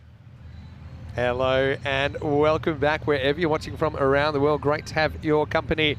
It is some cricket on Tuesday night on the Costa del Sol. Romania taking on the England 11 here in match 10. Romania fought back from a tough start. Didn't get a lot easier, but they have managed to get up in the 80s, 82 for 7 off the 10 overs. England 11 chasing a few more than they had to chase earlier when the target was only 35 against Cyprus. They did that in just 11 balls. Here, it's 83 to win, and they've sent out what I think will be their preferred opening combination tomorrow in Sam Young and Dan Lincoln. Opportunity for them to bat under lights as well. Of course, they are experienced. At least Lincoln is, having been here before. England made the final of Championship Week last year, but weren't able to defend their title that they won in 2021, so they want to get it back. That's for sure. Shantanu Vashisht is going to open the bowling to Young. Great to have your company here on the European Cricket Network. Let's get going. 83 for victory in the night match. Starts with a pretty tame push from Young, but he does get off the mark. Vinny Sandhu here, Mr. Maximo for the European Cricket Network. Thanks for being part of our community, and a very, very important part of our community. Rico Full comes back to join me for the final innings of the night. How do you see England 11 approaching this? I think they'll play the normal game. I think this is where I think the likes of Dan Lincoln and Sam Young will want to get some practice in. I have to admit, I'm a little bit disappointed that Romania are so far back. They're very defensive. I like to see them trying to stop those singles. They haven't got big runs on the board. Another push. Well, this is going to be 4, and it is so well timed from Lincoln. You can't time a ball better than that. Minimal effort, 4 runs. Yeah, I suppose that's the difference. I suppose some of these guys have played a good standard of cricket, played in some really top grounds where this is the sort of shots that they play, and they expect to see these balls go for 4. Just good timing, finds the gap, 4 runs. Lincoln has to do some work on his remembering to bring the shirt to the game. He'll be hunting for it at the Sunset Beach Club tonight. He's missing a number, isn't he? I'll tell you where it is. It's right there, because Nadagotla behind the stumps for Romania had to go find it and take it off the field. We found the number 1. Yeah. Anyway, it'll be a bit of a misfire there, but good to see a lot of people contributing in the comment section as well. I know Daniela is watching from Romania. A lot of people watching from the UK, of course, on Viaplay. Hello to all of you out there. Always nice to be on your screens. Okay, try again. Yeah, interesting. This one just shapes away a bit. Lincoln has a look at it. Decides he doesn't want to offer a shot. He decides to just see how that one goes, and then he has a little conversation there with Sam Young, probably asking him, well, what did that do? Yeah, well, Vasusani and Vashisht find something to have a little chuckle about. Romania trying to give a good account of themselves. This is pitched up though, and it's an easy drive away for Lincoln, who goes up and over the top. His second boundary of the over. Yeah, gets it played away. I mean, Vinny, what are your thoughts on that? I know there was that nicely timed shot that went for 4, and as a result of that, Romania put a fielder up there now. I still do believe you're far better off having a good ring here on the offside. Yeah. I mean, these batters are going to try and play these proper orthodox shots. Make it harder for them. Make it tighter. Yeah. Don't leave a big gap like that. They're going to go with that. You know, that's normal shots that you would play at this level. Yeah, so I suppose they've got them long on and the deep point. For me, I'd like to see the long on up in the circle, and maybe try and lure someone like Lincoln, try and hit across the line and go for a gap over on the leg side, rather than be able to play with an orthodox straight back kind of drive. That way you at least bowl into a plan. Maybe keep the deep point, maybe have the long off back, for example.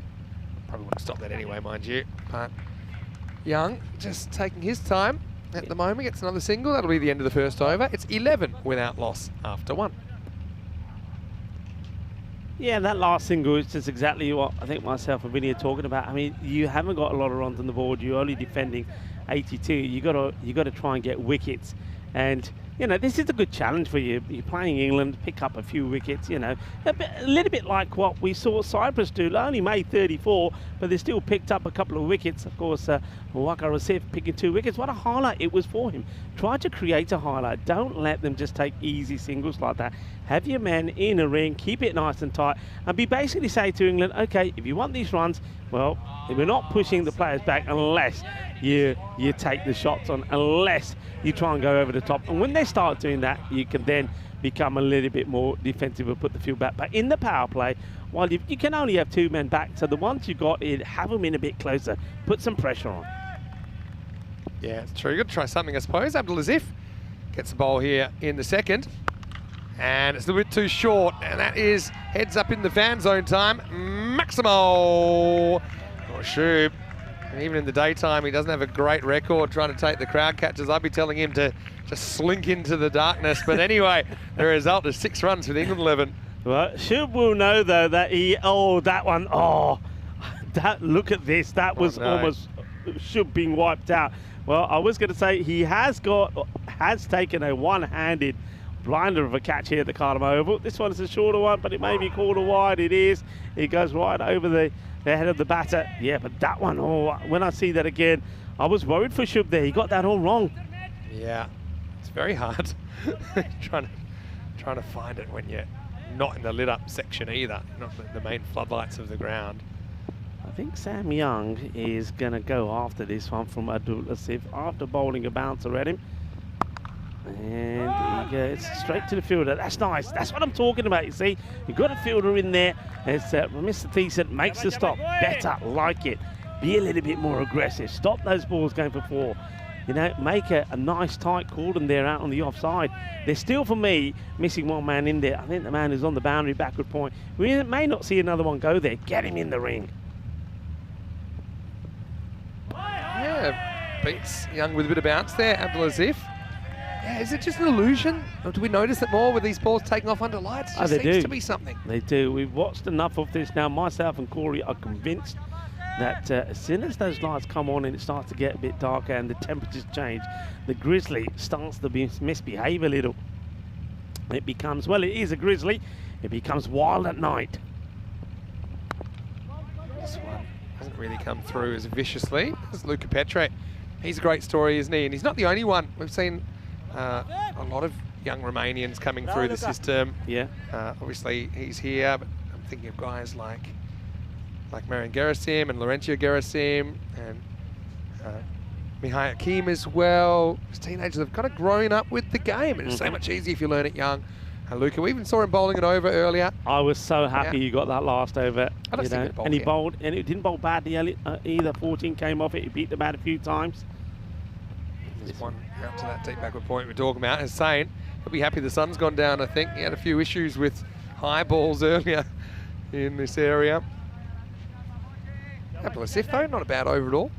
This is where, okay, the game, I think you can say that England are going to win it, but can Romania take some positives out of that, win some battles, maybe create and take a couple of chances? That's good over from Abdulaziz. So he competes well, gets in the right spot, gets a bit of bounce, gets a bit of movement, and that's the end of the second. It's 20 without loss. Yeah, well bowled as we have a look at how the standings are looking, and as Vinny said, we more or less know what we're going to see tomorrow. It looks like that we're going to see another tussle between Romania and Malta. And that will be an eliminator, looking to see who gets into qualifier 1. And of course, the 2 teams that finish 1 and 2 will have the right to have the second chance. England will take on Switzerland. Switzerland, I think, are going to be in better shape this time than when they played them in the very first match of the group. And it wasn't a bad show from Switzerland. They got to 119 thanks to a bit of a recovery, thanks to Ali Naya and Manas Stanikzai. But I think they're going to be ready and up for it, especially now that the top order is starting to click. This is a fraction short and swung away into the gap. It's good placement by Lincoln. England 11 enjoying their time here, I think, on the Costa del Sol.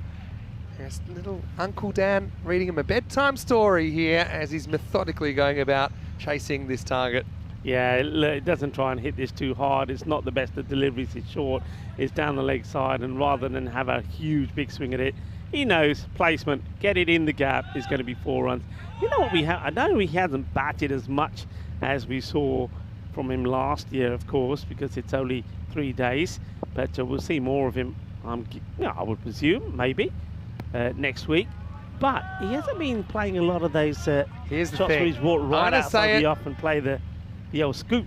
I think last year, and Dan would be the first to admit this, he just tried to reinvent the wheel last year.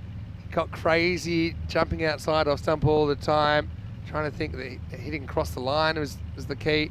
I mean, sure, do it when it's there. I mean, it's on his pads and he lifts it up. That's probably a roofer. Maybe not quite, but it's a road crosser. Maximal. 6 more to England 11. But yeah, this is the thing. The simple plan's often the best. Just play good cricket shots. Look at who's been successful so far. Look at some of the guys like Asa Tribe from Jersey. We saw Seamus Lynch and Tim Tector for Ireland. You know, look at people that's the way they play the cricket. That's the way they should play. You shouldn't try and play like anyone else. And there's value all round the ground here. So Lincoln looks back to himself this year. That's what I would say. And just as I say that, tries a big heave to the leg side. But look, I think that's the key. Sometimes simple is the best approach. Yeah, hit the ball hard, but hit it correctly. Yeah, that's right. I mean, already we've seen a number of deliveries, not just in this innings, but when we have seen it where he would have gone so that to go step outside the off and just play that scoop to try and get it into that vacant fine leg area. But he seemed to be batting a lot correcter. Was beaten there by a good slow ball there from Vasu.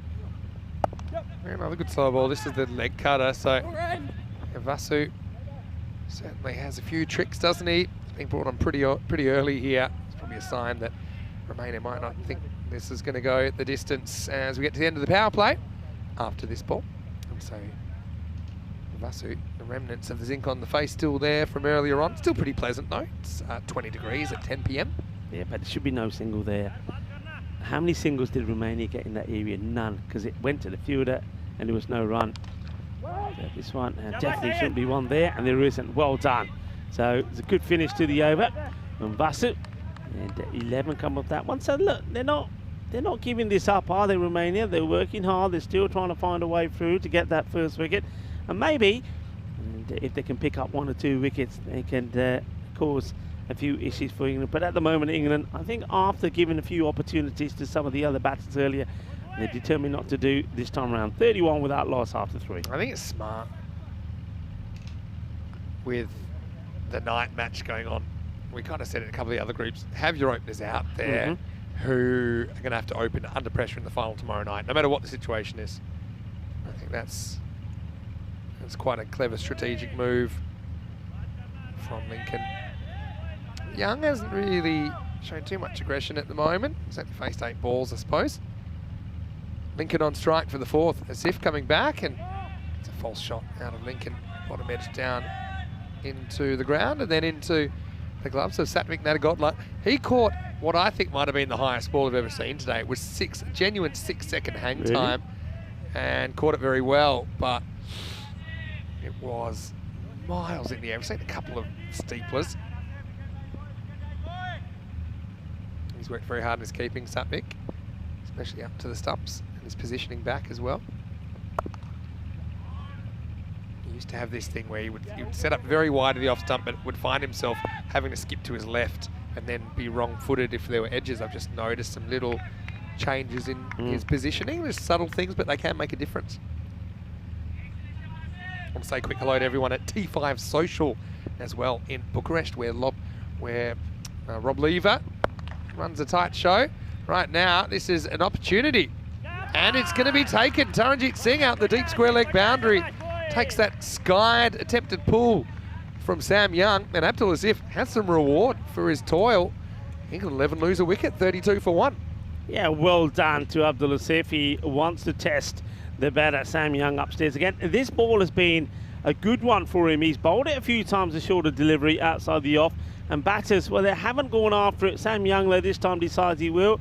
Taranjit Singh doesn't let the bowler down. Well, good on Taran. Takes a good catch, and England do lose their first wicket. So a bit of success for Team Romania. And disappointment for Young there. Never seemed to get going. Maybe it's just an issue of perhaps batting under lights or something like that. I notice the teams that talk about the lights the most, seem to struggle under them the most. But if you just treat it like a normal game, then I think that's probably the best strategy, which is one of those innings where Young couldn't really find any fluency. Well, this is going to be great because we've got the 274s batting together now, but I don't think you should get them confused. You've got Freddie Fellows coming out. And well, one thing is he's left-handed, so that's one good way to differentiate them. You know what I like to see? I like to see Satwit and Natty Gotler go up to... Put the tape back on. No, not the tape, just use the chalk that he used to mark the guard and just start making a line on his back saying, hang on a minute, I can sort this out. A bit of chalk will do the job. Now, this is a miscued pull shot. Oh, got to go for this. Why is he not going for this catch? Back up, back up. Yeah, Rohit. Why is he not going for this catch? Yeah, I'd like to see him at least try it. I mean, he may not get there, but we'll never know. Backing off and eating a single, you're probably not going to get too many opportunities to take wickets in this innings. Not going to be too critical of Rohit though, because he has been flying the flag all week for Romania. It's a catch, Vinny, and Ramesh Satheesan knows it. He's seething. Is Satheesan? This bowled really well here. So yeah, it's a nice moment there, isn't it? Dan Lincoln just checking with everyone, saying, "Hey, I can pass it back to you," and Sif says, "Yeah, thank you very much. That's nice." Well, let's not forget that Romania did pick up a ball, pick up a wicket, hit the ball twice in the Continental Cup, and Fanyan Magal did something similar, but a bit more naughty, more calculated. Yeah. Oh well, that's a great spell from Abdul Asif. So you want positives? There's one. Very good spell. 1 for 11 for Abdul, and at the end of 4 overs, England 11, 33 for 1. Cracking over, Vinny. Just 2 runs from it.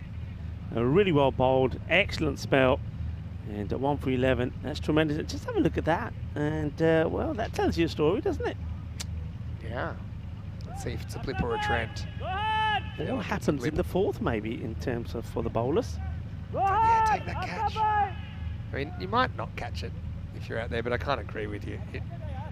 You should be throwing yourself at everything. And, yeah, look, again, Rohit's had a great week, but that's one moment that if you reverse the teams, you put some red shirts out there, that ball's getting caught. Yeah, yeah. Or, okay, they don't catch it, the catch goes down. All right, fair enough. You rather the fielder go for it, put the catch down, than not go for it at all. Taranjeet now, so this is now, I think, going to be an important over for Romania. They're going for a bit of spin. It's a little bit of a gamble, because if this over goes heavy, then England are big time in the driving seat. But if they can pick up a wicket, who knows? So a good start from Taran. I know this one to skid through. I think the robots had one empanada too many in the comment section right now. There's a poll of who will make more runs, batsman 74, batsman 74. I like it. This could be all over. It should be, and Suki will do the rest. Sukaran Sahi takes the catch, so, or maybe Rohi can see the future, and he knew that Fallows wasn't going to be a threat. Taranjeet Singh, I think he comes on, probably was going to come on anyway, but I think it's a good matchup against the left-hander, and Freddie doesn't get the middle of the bat on that one at all. England 11 lose a second wicket, 33 for 2. Yep, and in the end, I suppose Rohit Kumar will say, look, what were you all worried about? There are no mistakes here. Look at those big eyes on this, saying, Mani Shodana, Magatani Shodana. And well done to Sukaran.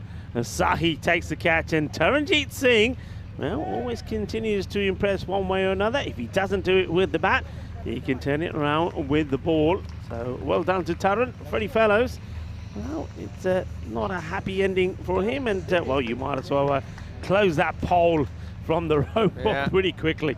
Well, I guess you'll be right and wrong in the poll at once.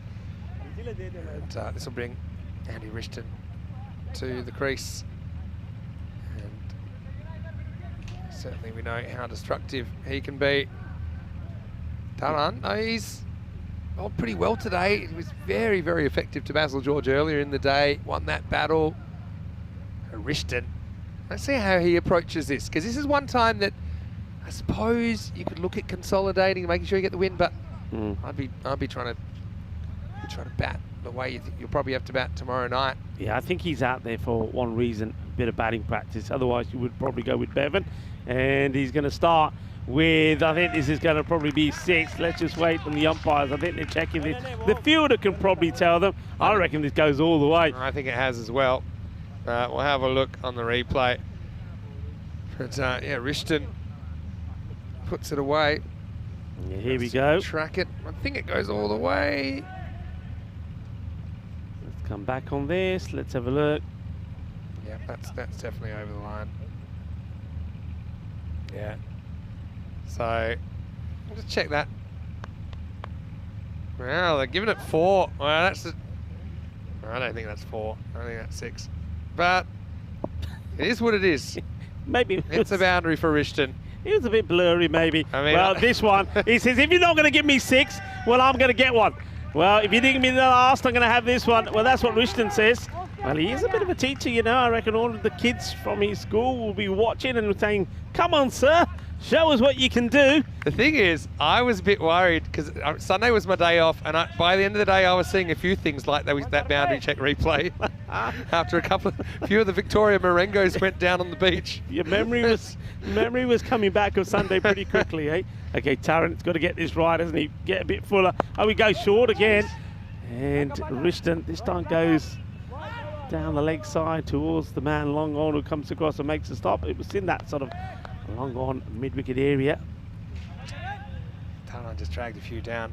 Love to see him tossing a few up. I know he's scared to do that to the right-hander with the ball turning in, but that's how he's had his success for the most part today. Seems to be darting him a bit to the righties like this. Well, this one's a bit fuller, so Lincoln's just going to take a single, and it should say a single. It does. End of the 5th over, and England 11 are 45 for 2. I want to say a big warm welcome to all of you, wherever you're watching from around the world. Vinny Sounder here, Mr. Maximo, on a balmy Tuesday evening here on the Costa del Sol with Rico Full. Rico, you must be pretty excited as well for Championship Week, which starts in only 6 days' time with the host nation, Spain. Well, they were one of the first to qualify. Of course, Netherlands automatically there, but Spain winning Group A. As someone that's lived here for, 23 years now, you must be super excited. Yeah, I am. It's going to be sensational. I know that Spain will bring a lot of their flamboyant supporters back with them as well. I know Jersey will too. Yeah. And, of course, England, if they make it through, they've already got a good crowd here, haven't they? I think there'll be I think the atmosphere in the fan zone is going to be exceptional. It's going to be elite. It's going to be another level. But yeah, we're going to see, let's face it, we're going to see the best cricketers in Europe coming together for a fiesta of cricket. Well, I've got to say, Luca Petre, he's a really great European cricket story. Echo, sentiments 100% there, Rico. But Luca bowled pretty well earlier. Gets the first ball whistling past the outside edge of Dan Lincoln. So just think about the 2 different paths these 2 human beings have taken to this point, Luca and Dan Lincoln. Wonderful, really magical moment for young Luca. Starts with the dot as well. And now it gets a bit full and a bit straight to Lincoln, who goes Big Daddy on him, puts him on the roof. Maximo 6, and that one is actually going near us 1 minute ago, which I think is what's on the TV behind the bar. You have a double. He's at the bar, and that doesn't surprise me. There's another Maximo, and he's at the bar. He's having one of those victorias as some of the others getting out of the way. Hey, can I just say, that's not a bad delivery from Petra. It's full, it's on the money.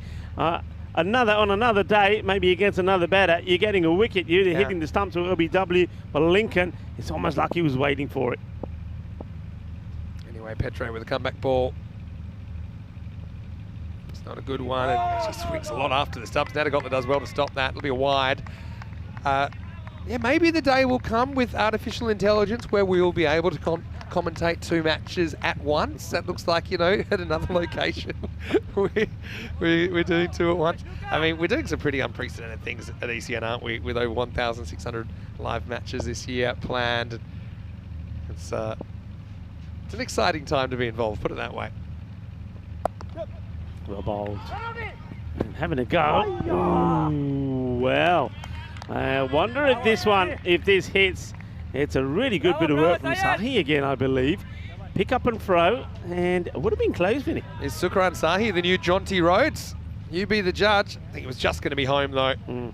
Still, good pick up and throw. All right, you got to get behind the young Romanian here.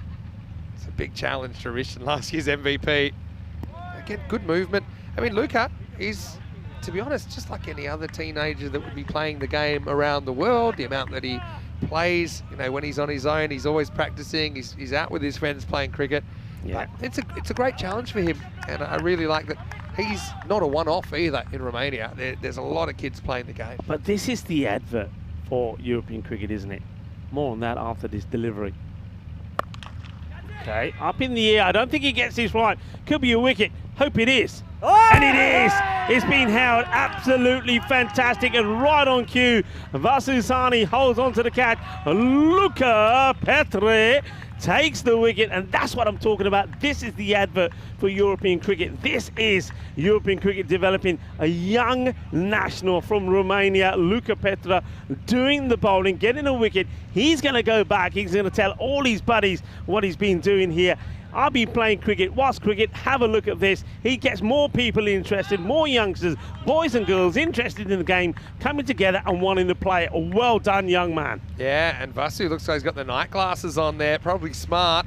And so, yeah, Rishton tries to time one up down the ground. Instead, it just goes up in the air, and Vasu does the rest. Luca Petre with his first wicket here at the Kartama Oval. Great moment for him. England 11, though, still in control of the contest, 54 for 3. Yeah, and all the Romanians watching, buonasera, and I hope you're enjoying what you're seeing here as well. Adelante, adelante, as we see the young Luca Petre pick up a wicket. What an amazing moment it is for him. And nice to see that Tyrone Peters is smiling as well. I know that Tyrone has done a lot of work in developing cricket and working with the youngsters and juniors as well. That's a magical moment for him to watch as well. And that's not a bad delivery either. That's good. That's good from Petre. Yeah, I was just checking as far as the T20s go, but that is Luca's first wicket for Romania in any format. Yeah. So big congratulations to Bravo, Luca. bravo. And it's a big one. It's last year's MVP of the whole series, Andy Rishton. That's a big one. Yeah. He also beat Lincoln earlier in the over. It's been a great effort. Okay. Did get whacked into the crowd once, but show me a bowler who hasn't. Last ball of the 6th. Again, pushes him back. That's a brilliant over.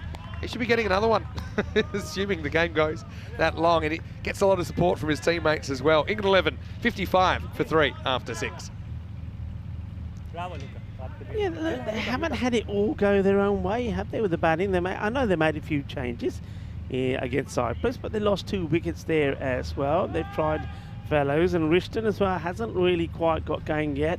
I think with bat and with ball, we saw that his over was pretty expensive as well. He went for 15, and as Tommy Sturgis went for 18 as well. That allowed Romania to get into the 80. So I'm really liking that. Really good bit of bowling from young Luca Petre. Absolutely fantastic, and I know that a lot of Romanians around the globe that are watching will be very proud of the way that he's done that. Looks like he's ready for a thumb war there, doesn't he? But out in the middle, it's going to be another ball that disappears in his general direction. Maximo! They bring on Sukran Sahi with his off spin, trying him out. First one's a little bit too short and it disappears. Yeah, okay, I was going to say it wouldn't have been the worst of ideas to go back to Turin, but he did get put away for a couple of deliveries that weren't his best. So I can understand the change, and Sahi's done most things right. He doesn't get that one right, and well, this one is another one that's going to disappear. Well, watch out in the fan zone.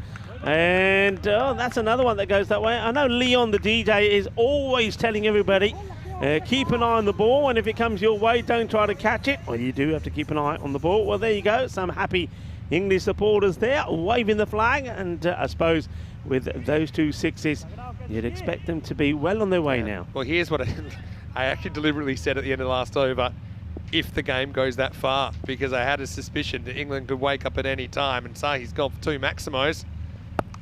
And this is going to be at least 4. Yeah, 4 in the end. So just a fraction short. Scott gets on the back foot and nails it. And yeah, right now, it's looking like we might get to the empanada shop before it closes after all. Yeah, I'm not really sure why they're going for Sahi here. You still had Vasusani, who's got a ball and over left in him. You could have gone back to Taran, as I said. So. Trying to give him, I can understand why you want to give him an over. See if he can offer you something.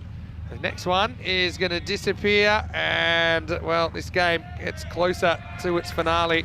Maximo, great Scott, hits another one into the darkness. You're just happy because it means you might make it before closing time at the empanadas. I'd like to see Luca get another over.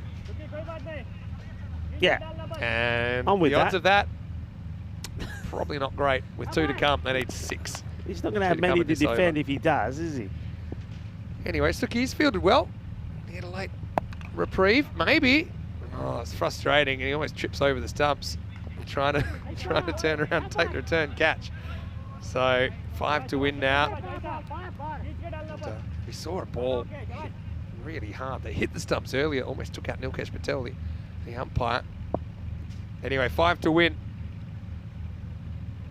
Can Lincoln finish it off? Not yet. Okay. Okay, ready? So let's see if he gets another. I hope he does, because that's the end of the 7th, and the score is 78 for 3. Right, ready? Luca. Give me the mark. I'm going to write his name. I'm going to write his name. He's already given his hat. He's done the right thing. Good. He's going to have the next over. It's not over, though, in Group E, because tomorrow is finals day. Join us the same time, 9:30 a.m. GMT, which is 11:30 in Central Europe. It's 3 p.m. in India for the 5th finals day of this Dream11 European Cricket Championship. Can pretty much fill in the names already, but we won't officially do it till after this match is finished. It'll be Romania-Malta in the eliminator, and then England 11 taking on Switzerland in a battle of the Reds for supremacy and a spot in the Group E final. Here's Luca trying to keep the game alive. Hit hard, but it should just be a single.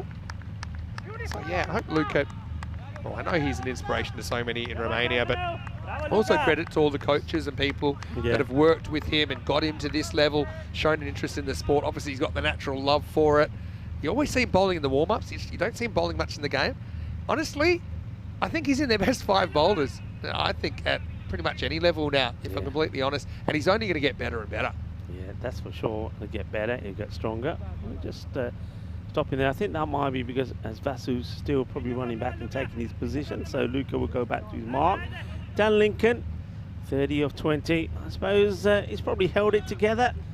And I hope everybody in the chat enjoyed this. Dia Maria, Mike Seal, watching the young Romanian bowl really well. Steve McVeigh's been in there as well. Yeah, well bowled again, and it'll be another dot ball. Yeah. So I mean, it's not easy to keep Dan Lincoln quiet, and Luca Petre certainly held his own in this battle. He has done indeed, and Mr. Kitty as well is in that chat as well. John Gray. Wonderful stuff to see Luca Petre here bowling to some outstanding batters, and don't forget he took the wicket off last year's MVP Andy Richardson as well. And just imagine that he could be in his class. Where's he gone here? Is that carried? Well, they're saying go upstairs. He's not 100% sure, but I reckon no. I reckon well, I mean, look, the smile on his face is probably saying. Squarelinghammer has a great look at this Tyrone Peters. We'll see what the replay picks up. He's not sure. Well, but the look about him probably says, I don't think I did. Let's have a look. Let's see. So, let's see if it's in his I actually have a feeling he's got it. I had a quick look at the first one. Let's have a look here, and I actually look. That to me goes into the hands. Oh, I don't know. No, I see it on the ground. It's just, I'm seeing things like I'm seeing on Sunday night. You stay off the Victorious. I reckon that's ground first. He's saying not out. So I think with that, because it's blurry, then you go with that with the on-field call, which I think Tyrone's got a good view of that. Fielder wasn't absolutely sure because he was diving forward. The other fielders around liked it though. I went just on the reactions of people around. 50-50 in the end, benefit of the doubt. Right decision made. Yeah, it's the right decision. I think if he doesn't know, but if he knew 100%, I think he'd be running wild with celebrations. But still, another very good delivery to Lincoln. Well, it's a couple of dot balls against him now from Luca Petre. Well, could this go to a 9th? Probably not, because that one is probably hit back to Romania. So Lincoln says, well, that's about enough of that. Credit to Petre, though. Like we said, he held his own in the battle, but England win the war in this one, and they'll chase this total down with 14 balls to spare. Yeah, and in the end, you can see Dan Lincoln, just that little shimmy. Oh, the leg goes back and comes back as he whacks. It's a little bit of what we've seen Zeetan Khan doing sometimes for Malta. A good hit. And Dan Lincoln, 36 of 23. Sort of holds it together, but you have to say, when you look at the rest of the batting from England, all right, David Scott, I liked his quickfire 25 of just 7 deliveries, 3 sixes and 1 4. But some of the other batting there, once again, haven't really clicked. I think still, Dan Lincoln may just have some concerns, going into finals day tomorrow. Maybe thinking about that batting order because, all right, they haven't been thoroughly tested. Maybe tomorrow the test will come from Switzerland when that will be their first match. But I don't know. I mean, he's batting really well, of course. I think Sam Young, maybe just an off one here tonight.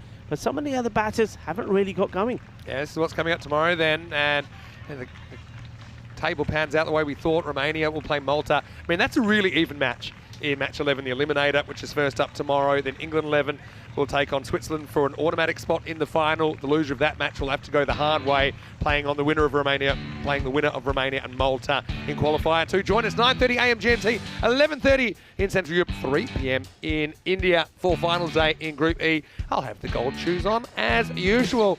Well, England didn't really have their racing boots on, did they, through this chase? I think maybe just wanting to get the feel for batting under lights. There were some good performers in there, though, for both teams. I think Asif bowled really, really well. Lincoln obviously bats through the innings, gets them home in the end. And then Luca Petre with a nice story later on. But he never really felt that England were going to mess up this chase.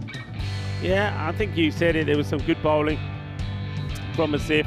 And then he backed himself, didn't he, to bowl that short delivery. When Taranjit took the catch on that occasion, well, he was going to be rewarded with a catch from Sahi as he picked up a wicket as well. But then I think he lets himself down towards the end of that over, though, doesn't he? He goes down the leg side on 2 occasions, and on both occasions the ball smashed for big sixes. Yeah, that's right. And so England 11, the general chat is, we had a bit of a pre-chat here. Bastu's saying, well, if one gets hit to me, then I'll take care of it. And he did get the big wicket of Rishton, didn't he? Well held by the experienced senior player. So it's nice to see one of the senior players and one of the youngsters coming together. And a big moment for Luca Petre, his first wicket for his country. And I'm sure, Rico, it won't be his last. Yeah, but just go back to England 11. They've done what they've needed to so far. They backed themselves out of a tight spot against Malta in that game yesterday. but that was really the only time we've seen them pushed and a result in doubt. But apart from that, it's been fairly smooth sailing. Having said that, tomorrow is finals day and it can throw up surprises, and it will probably throw up some surprises as well.